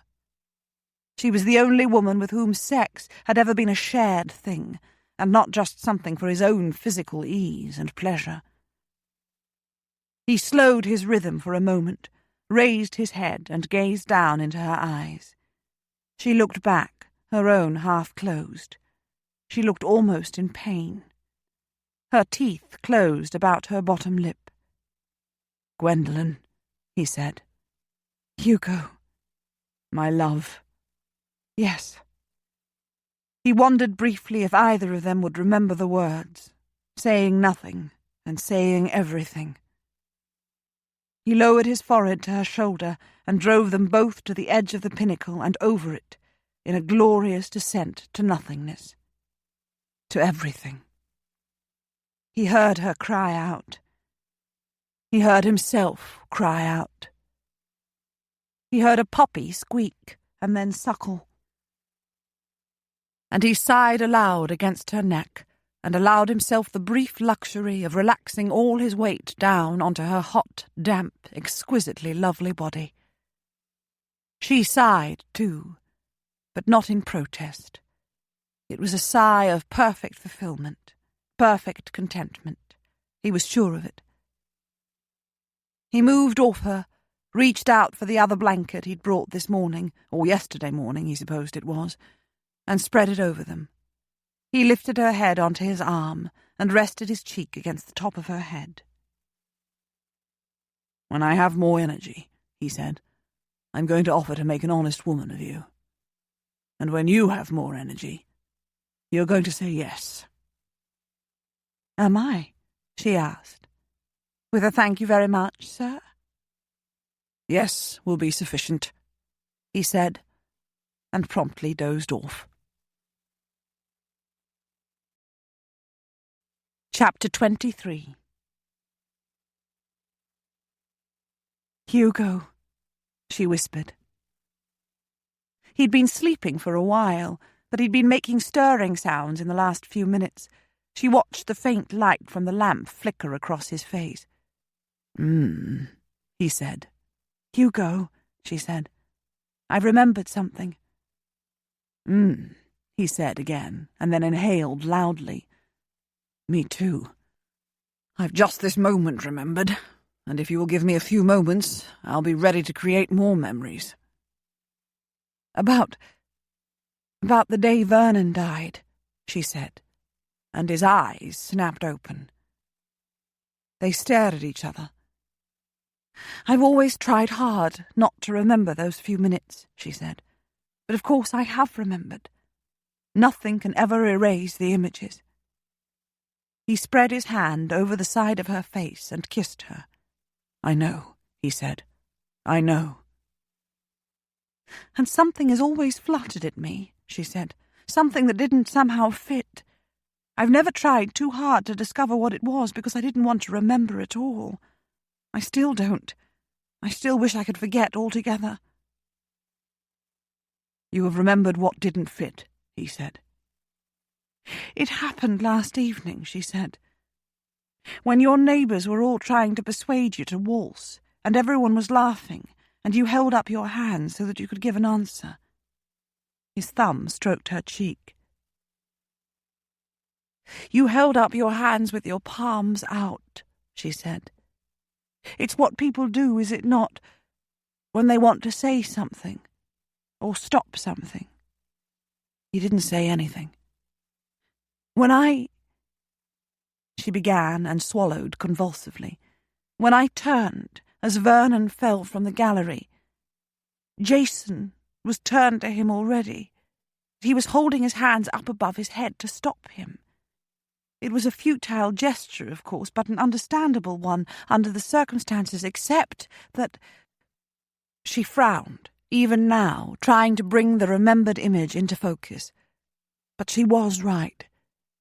"His palms were turned inward," he said, "beckoning, rather than stopping, taunting." "Perhaps I've misremembered," she said, though she knew she had not. "No," he said. "Memories like that are indelible, even if the mind will not admit them for 7 years or more." "He wouldn't have been able to do that," she said, "if I hadn't turned my back, if I'd gone up to Vernon instead of to the library." "Gwendolen," he said, "if nothing had happened, how long would you have remained in the library?" She thought about it. "Not long," she said. "No longer than 5 minutes. Probably less. He needed me. He had just overheard something very upsetting. I would have understood that as soon as I stepped into the room. I would have drawn a few deep breaths, as I had done on other occasions, and gone to him." "He took the loss of your child badly?" he asked. "He blamed himself," she said. "And he needed comforting," he said. "Did he give you comfort?" "He was ill," she said. "Yes," he agreed. "He was. And if you had both lived for another 50 years, he would have continued ill, and you would have continued to love him and to comfort him." "I promised for better or worse, in sickness or in health," she said. "But I let him down in the end." "No," he said. "You were not his jailer, Gwendolen. You couldn't be standing watch over him for 24 hours out of every day. And sick or not, he was not without his wits, was he? You had lost a child as much as he had, more. But he took the burden of guilt upon himself, and in the process robbed you of the comfort you so desperately needed. Even in the depths of his despair, he ought to have known that he was placing an unbearable burden upon you, and doing nothing to fulfill what he had promised you. Illness, unless it is total madness, is not an excuse for great selfishness. You needed love as much as he did. He fell. No one pushed him. He was beckoned and taunted, but he was the one who fell. Deliberately, it would seem. I understand why you blame yourself. I, better than anyone, perhaps, can understand that. But I absolutely absolve you of all blame. Let it go, my love. Grayson can't really be accused of murder, can he, even though his intent was doubtless murderous? Leave him to his conscience, though I doubt he has one. Leave him to his nastiness. And let yourself be loved. Let me love you. He was with us when I fell, she said, when my horse didn't clear the hedge. He'd never missed a jump before, and it wasn't the highest fence he had jumped. Jason was with us. He was behind me, crowding me, trying to encourage my horse to clear the jump, I've always thought. He couldn't have... Could he? She heard him inhale slowly. Is it possible, she said, that I didn't kill my own child? Or is it wishful thinking because I've realized that he wanted Vernon out of the way, even dead? Did he want our child dead too? Did he want me dead? Ah, Gwendolen, he said. Ah, my love. She closed her eyes, but she couldn't stop the hot, scalding tears from spilling over onto her cheeks and diagonally across them to drip onto the blanket and pool at the side of her nose. He gathered her into his arms, spread one great hand behind her head, and kissed her wet cheeks, her eyelids, her temples, her wet lips. "Hush," he crooned. "Hush now. Let it all go. Let me love you. You have love all wrong, Gwendolen. It's not all give, give, give. It's taking as well. It is allowing the other one the pleasure and joy of giving. Let me love you." She thought her heart would surely break. All her life, it seemed, or since her marriage anyway, she had held herself together, tried always to be cheerful, tried not to be negative or bitter. She had tried to love, and she had accepted love in return, provided it was the quiet, steady love of her mother, or her brother, or Lauren, or Lily, or the rest of her family. But it would be like jumping off the edge of the world, she said. "Yes," he said. "I'll be there to catch you." "Will you?" she said. "And you can catch me when I jump," he told her. "You will squash me," she said. And they were both laughing, hugged together in each other's arms, both damp from her tears. "Gwendolen," he said, when they were finally quiet again, "will you marry me?" She held him, her eyes closed, and inhaled the mingled smells of cologne and sweat and maleness, and the indefinable something wonderful that was Hugo himself. "Do you think I can have children?" she said. "Do you think I deserve another chance? What if I can't?" He clucked his tongue. "No one ever knows for sure," he said. "We'll find out as time goes on. And yes, you deserve to have children of your own body. As for me, don't worry. I would 1,000 times rather marry you and have no children than marry any other woman in the world and have a dozen. In fact, I don't think I will marry anyone else if you won't have me.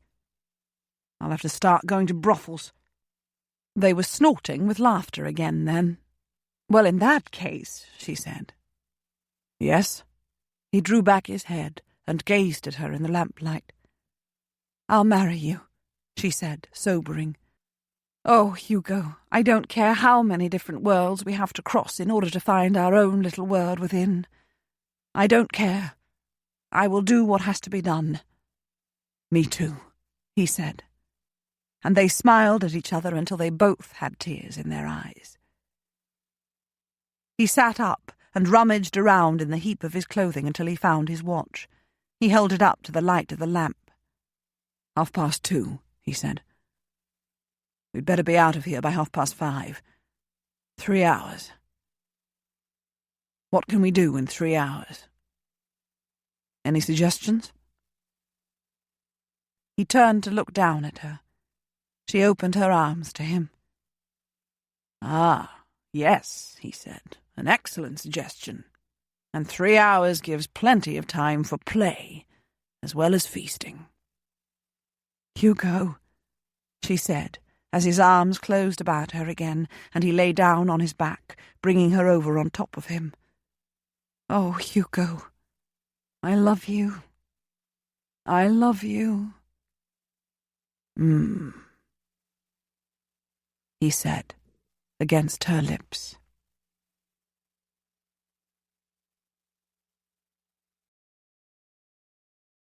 Hugo made the announcement at a late breakfast, with everyone attended.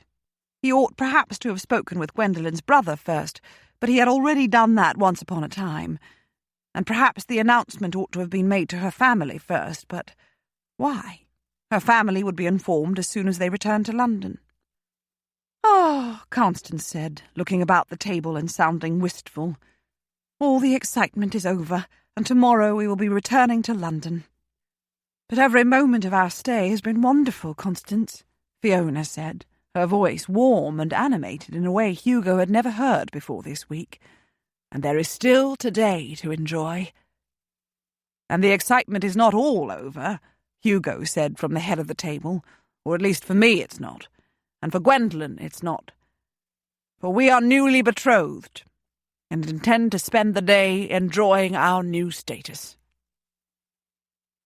She had told him last night that he might make the announcement today if he wished. She smiled now and bit her lip as the room filled with sounds of exclamations and squeals and applause, and everyone clambering to speak at once, and chairs scraping back across the floor. Hugo found his hand being pumped, his back being slapped, his cheeks being kissed.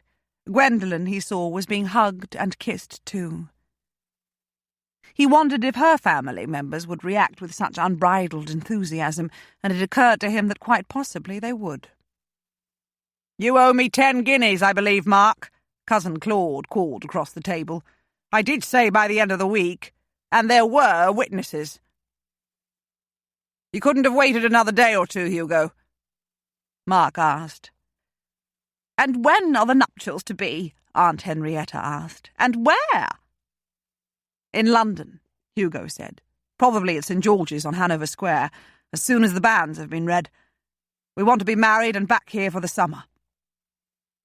They had discussed other possibilities, Newbury Abbey, Crosslands Park, even Penderys Hall, but they wanted both families to attend, and any place outside London seemed impractical, partly because of the number of people who must be accommodated, and partly because his own family members had already just taken a holiday of several days.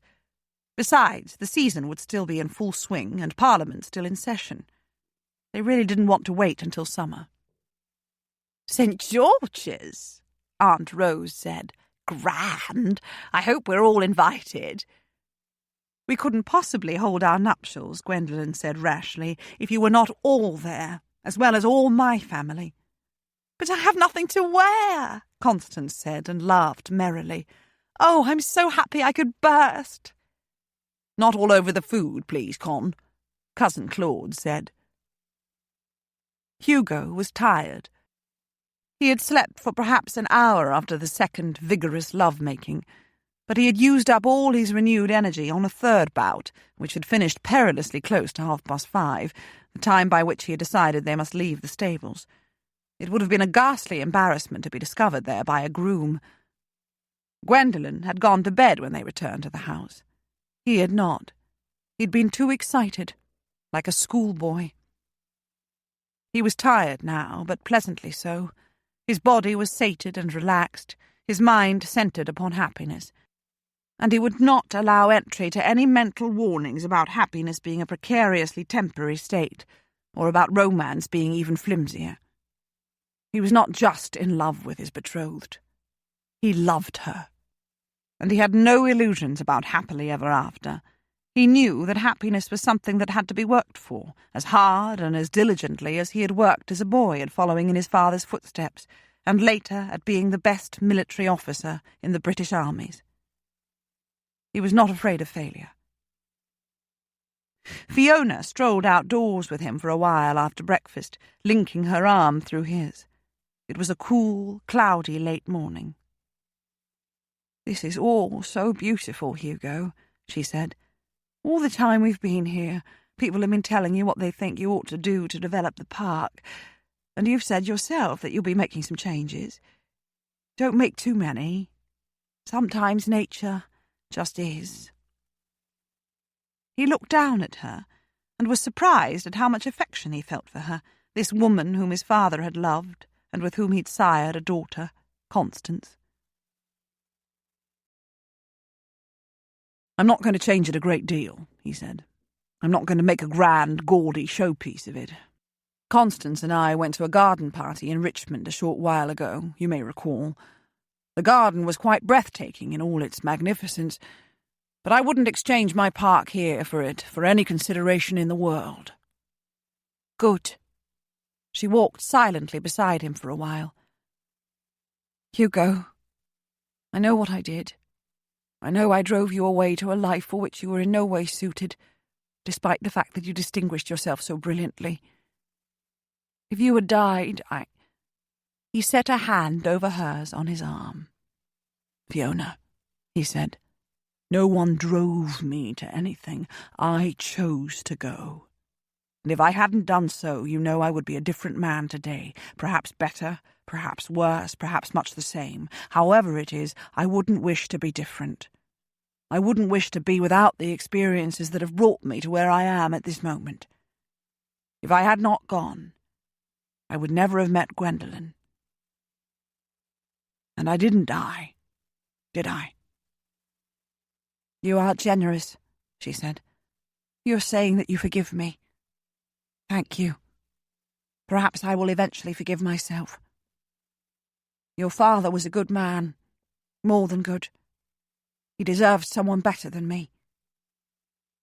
"He chose you," he said. "He chose you because he loved you." "I wanted to ask you," she said. "The reason I sought you out this morning was to ask you—" He bent his head toward her. "Philip, Mr. Germain," she said, "has asked if he may call on me in London. He wants to show me the botanical gardens at Kew and the pagoda there. He wants to take me to the theatre, because I've not been there in years, and to Vauxhall Gardens, because I've never been there. Would it anger you, Hugo? Would it be disrespectful to your father? Would it be distasteful to you, since he is your late mother's brother?" Hugo had watched the partiality Fiona and Philip had shown for each other all week. He had watched with a certain pleasure. Philip had married years ago as a very young man, just before Hugo went off to war, but his wife had died in childbed less than a year later. He'd remained single since then. And Fiona, despite her recent depression and ill health and selfish clinging to Constance, had suddenly bloomed into a greater maturity. She had borne a heavy burden of unhappiness and guilt, but she appeared to be making a great effort to pull her life back together. Who knew if a match between the two of them, if it came to that, would bring them lasting happiness? It was a question that was not Hugo's to answer, but he could wish them well. He patted her hand. "Make sure he takes you to Vauxhall on a night where there are fireworks," he said. I've heard that those are the best nights." She sighed deeply. "I'm very happy for you, Hugo," she said. "When Lady Muir first came to the house to take Constance shopping for clothes, I was all prepared to hate her, but I couldn't quite do it even then. And this week I've seen how completely unaffected her manners are, and how she doesn't condescend to anyone but seems genuinely to enjoy everyone's company, even Mamma's. And I've seen how much she loves you. You looked so gorgeous together when you were waltzing last evening, despite her limp. Your announcement at breakfast was not really a surprise to anyone, you know." He chuckled, remembering how he had steeled himself up to it. The first few drops of rain drove them back indoors. He looked in at the billiards room a short while later and watched a game in progress. When he left, Ned Tucker followed him. "Are you busy?" he asked. "May I have a word?" Hugo took him into the library, reminding himself as he did so that he was going to have to find somewhere to donate most of the ghastly blocks of books. Their absence would leave the shelves half empty, but he would rather that than what he faced now every time he walked into the room. He would replace them gradually with books of his own choosing and Gwendolyn's. Perhaps she would have some suggestions about what to do with the bare shelves in the meanwhile. "It was bad of me," Tucker said, "to accept your invitation to come here when you offered only because I was there when you invited Mrs. Eames's family, and Mrs. Rowlands happened to say that I was like a son to her. You really didn't have a choice, did you? But I ought to have said no. I said yes because I wanted to come, and I've enjoyed myself, and thank you." "I've been more than happy to have you," Hugo said, pouring them each a drink from the decanter on the corner of the desk and indicating 2 chairs over by the window. It was still raining, he could see, though it was drizzle rather than out-and-out rain. The roads should not be too badly affected for tomorrow's journey. "Your sister is enjoying the spring immensely," Tucker said, gazing down into his glass as he slowly swirled his port. "She's been mourning her father for the past year, and before that she was just a girl." Hugo waited. "She's been mingling more with her cousins on her father's side and their friends," Tucker said, "with her own kind. And she's been mingling with the ton, and going walking and riding with a number of gentlemen. I'm sure they're all worthy of her, or either you or Lady Muir or both would put a stop to the association. She's too young and too new to life to make any choices yet. Not that that stops a lot of people. But she's unusually sensible for her age, or so it seems to me. And then there is—" He stopped to take a drink from his glass, his movements a little jerky. "You?" Hugo suggested. "I am who I am," Tucker said. "I can read and write and compute. I own my own small house and shop. The shop brings in a steady income, though it will never make my fortune. But people will always need hardware. I dare say I'll keep the shop all my life and hand it to my son when I die, just as my father did to me. I dabble in a few things out the back, mostly carpentry and some metal work. I've made a few doll houses and kennels and sold them for a nice little profit. I wouldn't mind trying something a bit bigger. A shed, perhaps, though I do like to be able to use some imagination." "A summer house?" Hugo suggested. "A garden pavilion?" Tucker considered. "That would be grand," he said, "though I don't know anyone who needs anything like that." "You are looking at such a person," Hugo said. Tucker stared at him and then grinned. "Really?" he said. "Really," Hugo said. "We'll talk about it sometime." "Right," Tucker said, and returned his attention to the hardly depleted contents of his glass. "I'm not asking for her hand," he said. "Nothing like that. I'm not even asking for permission to court her. I don't think she's ready for courtship from anyone. What I am asking—" He paused and drew a deep breath.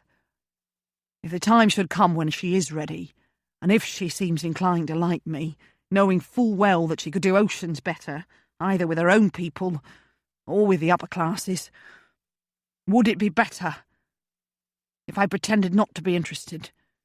even perhaps if I pretended that there was someone else. This was a tricky one. Or perhaps not so very tricky after all. "Do you love her?" Hugo asked. Tucker met his eyes. "Something dreadful," he said. "Then I'll trust you to do what is right," Hugo said. "And I'll trust Constance. I already do. The decision must be yours and hers. And her mother's too, if the time should come. I wouldn't pretend anything, though, if I were you. It is best to be honest and trust her to make a wise decision." "Thank you," Tucker said, and he lifted his glass and drained off the port within it. "Thank you." "Now, where did you want that summer house to go? And how big were you thinking?" Hugo glanced at the window. It looked as if the rain had stopped for the moment, though the clouds still hung low. "Come," he said, "I'll show you. Better yet, I'll go look for Gwendolen and have her come too to show you. Perhaps Constance will want to come with us." Actually, he couldn't wait to see Gwendolen again, to have an excuse to spend time with her. It was just that as the host of a house party, even if it was only a party of his family members, he felt obliged to spend time with everyone but his newly betrothed. Sometimes life was a foolish business, and sometimes it was more wonderful than he could ever have dreamed. Chapter 24. It was raining on the morning of their wedding day, quite heavily. Hugo, who didn't believe in omens, nevertheless thought that sunshine, or at least fine weather, would have been more convenient for all concerned when there was a wedding to attend. But when the sun did come out just as he was leaving the house, and the roads and pavements began almost instantly to dry, he thought that perhaps he did believe in omens just a little bit after all. He had asked Flavian to be his best man, hoping as he did so that he was not about to offend at least half a dozen cousins. But Flavian still felt almost as close to him as his own heart, and he had accepted after only a long enough delay to raise his eyebrows and sigh deeply and deliver himself of a short, languid laugh. "Hugo, my dear old chap," he said, "the world would take one look at you and conclude that you must be the very last man on earth to succumb to something as flimsy as romantic love. But any one of the survivors would have been able to tell the world long ago that if anyone was likely to fall, it was going to be you. And this despite all your very sensible talk early in the year about finding a suitable mate. Yes, yes, I'll be your best man, and I would wager that you'll still be gazing at your bride with the eyes of romance when she's 80 and you're a few years older. And she'll be gazing back at you in the same way. You are enough, almost, to restore one's shattered faith in happy endings." "A simple yes would have sufficed, Flav," Hugo told him. "Quite so," Flavian agreed. All of Hugo's family members were to attend the wedding, of course. So were George and Rafe. Imogen had surprised Hugo by accepting his invitation. She would come to London for a few days and stay with George, she'd said in her letter. Ben was in the north of England visiting his sister. Vincent was not at home, and his family didn't know where he'd gone, but he had taken his clothes and his valet with him, and the man had always proved quite capable of caring for all his needs. No one was worried, yet. Gwendolen's family had all been invited too, as well as a few friends. But it was not to be a typical Tong wedding of the season. The church would not be overflowing with the creme de la creme of English society. Large though the guest list inevitably was, they had both wanted an intimate atmosphere with only those closest to them to witness the occasion. "I think," Hugo said when he arrived at the church and was met by a small crowd of the curious that would inevitably grow larger within the next hour, "I would rather be facing another forlorn hope." "If you'd just eaten some breakfast, as I advised," Flavian said, "you would be feeling vastly better, old chap." "An opinion delivered from the voice of experience?" Hugo asked. "Not at all," Flavian said. "I never reached the altar, or even came within sight of it." Hugo winced. That had been insensitive of him. "For which blessing I will be eternally thankful," Flavian said. "It would be a touch deflating, don't you think, to discover after one's marriage that one's bride had said that she would love one for better or for worse. What she had really meant was that she might love one for better, but would run like hell if ever confronted with the worse. Yes, Hugo thought, it would. And he remembered that when Gwendolen had said those words to her first husband, she had meant them. He reached out and squeezed his friend's arm as they made their way inside the church. "Do not, I beg you, Hugo," Flavian said with a shudder, "turn sentimental on me. I'm beginning to wonder if I wouldn't prefer a forlorn hope myself to being best man to a romantic soul." Hugo chuckled. By the time his bride arrived some time later, but not a minute late, he was feeling far more relaxed and excited and eager to begin his new life, to live happily ever after.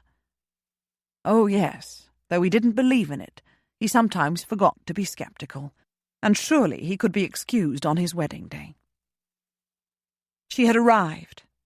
The organ had begun to play, and the clergyman had taken his place. Hugo couldn't decide whether he should stand rigidly facing the altar or whether he should turn and watch her approach. He had forgotten to ask what was the right thing to do. He compromised. He turned and stood rigidly watching her come on the arm of her brother. She was wearing rich rose pink and looked... Well, sometimes English was a total, miserable failure of a language. Her eyes were on his, and he could see that behind the light veil that covered her face, she was smiling. He did a mental check of his own expression. His teeth were tightly clamped together. That meant his jaw was hard. His eyebrows were tense. He could almost feel the frown line between them. His hands were clasped at his back. Good Lord, he must look as if he were on parade, or attending someone's funeral. Why? Was he afraid to smile? He was, he realized. He wouldn't be able to keep all that was within him in place if he smiled. He would feel damned vulnerable, to tell the truth. Vulnerable to what, though? To love? He had already vaulted off the end of the earth and been caught safely in the arms of love. What else was there to fear? That after all she wouldn't come? She was here. That she wouldn't say I do, or I will, or whatever the devil it was supposed to be when the time came? She would. That he wouldn't be able to love her forever and ever? He would, and even longer than that. He let his hands fall to his sides, and he smiled as his bride approached him. Did he imagine a collective sort of sigh from the congregation gathered there?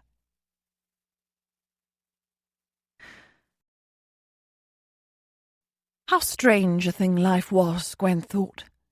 If she'd not read that letter of her mother's aloud to Vera that day in early March, and Vera had not lashed out at her, if she had not gone walking along that rocky beach and stopped to stare out at the distant sea, she might not even have realized how deeply lonely she was. She might have denied reality for a lot longer. And if she'd not climbed that steep slope and sprained her ankle, she would not have met Hugo. She'd never believed in fate. She still didn't. It would make nonsense of freedom of will and choice, and it was through such freedom that we worked our way through life and learned what we needed to learn. But sometimes it seemed to her there was something, some sign, to nudge one along in a certain direction. What one chose to do with that nudge was up to that person. Her accident, Hugo's presence nearby, both coming so soon after her realization that she was lonely, was surely more than just coincidence. And perhaps it really was right that there is no such thing as coincidence.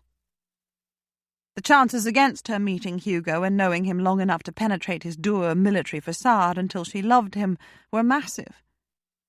But it had happened. She loved him more than she'd known it was possible to love. Her family all approved the match, with the possible exception of Wilma, who unusually offered no opinion at all.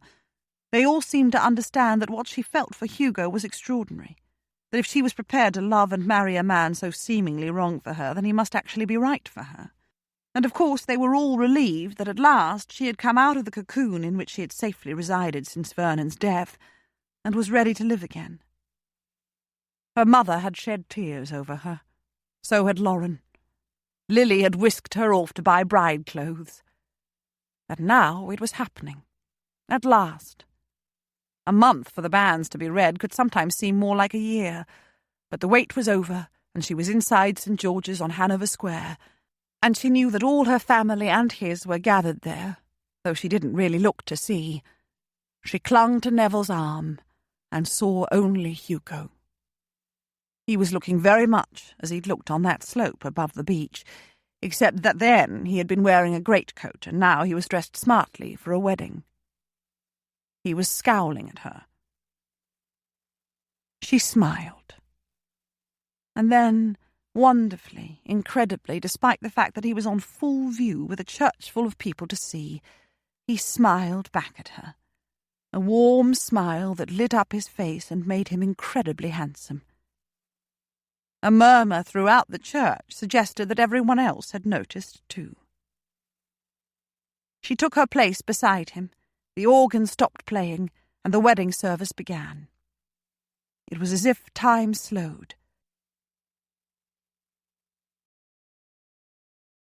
She listened to every word, heard every response, including her own, felt the smooth coldness of the gold as her ring slid onto the finger, sticking for just a moment at her knuckle before he eased it over.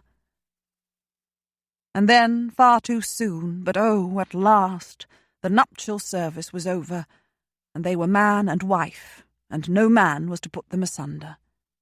He squeezed her hand and smiled at her, looking almost like a little boy brimming over with excitement, and raised her veil and arranged it over the brim of her bonnet.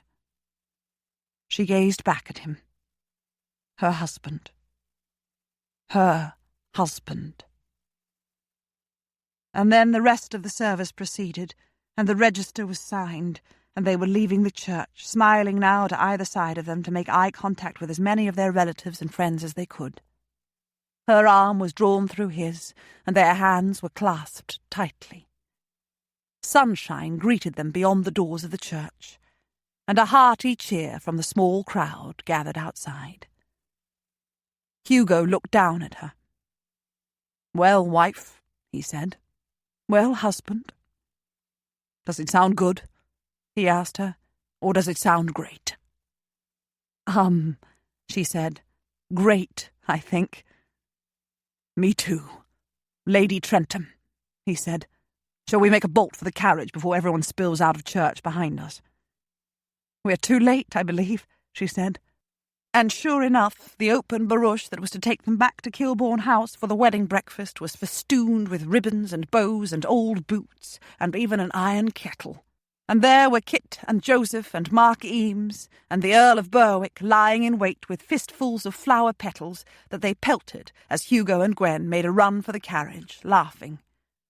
"I hope," Hugo said as he gave the coachman the signal to start, and the barouche lurched into well-sprung motion and rattled out of the square.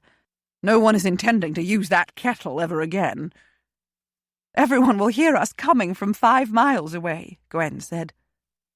"There are 2 things we can do, love," Hugo said. "We can cower down on the floor of the vehicle, and that alternative actually has much to be said in its favour, or we can brazen it out and help take people's minds off the din." "How?" she asked, laughing. "Like this," he said, turning to her, cupping her chin in his great hand and lowering his head to kiss her, open-mouthed. Somewhere someone was cheering. Someone else whistled piercingly enough to be heard above the din of the kettle. "The second alternative, if you please," Gwen would have said, if she'd had her mouth to herself. But she did not. The End. You've been listening to The Proposal by Mary Balogh, narrated by Rebecca Delieu and directed by Jennifer O'Donnell. If you've enjoyed this book and this performance, Recorded Books recommends The Secret Wedding by Joe Beverley, narrated by Jill Tanner. At the age of 17, Christian Hill impulsively defends young Dorcas Froggatt's honour only to find himself blamed for defaming it, and is coerced into marrying her. That doesn't stop him from pursuing a military career abroad, where he swiftly puts his young bride and their surreal marriage out of his mind, changing his name in the process. But eventually, when someone starts making inquiries, his secret wedding with Dorcas catches up with him. Not long after the traumatic marriage, Dorcas was led to believe that her new husband died in battle. Now she's shocked to discover that he's not only still alive, but searching for her. Determined not to sacrifice her independence, she doesn't expect the true dangers she'll soon face and, even less, the true love she'll soon discover with the man who rescued her all those years ago. Recorded Books offers a wide selection of bestsellers, mysteries, classics, histories, and more. So visit us at recordedbooks.com to learn about our latest releases and special offers. And thank you for being a Recorded Books reader.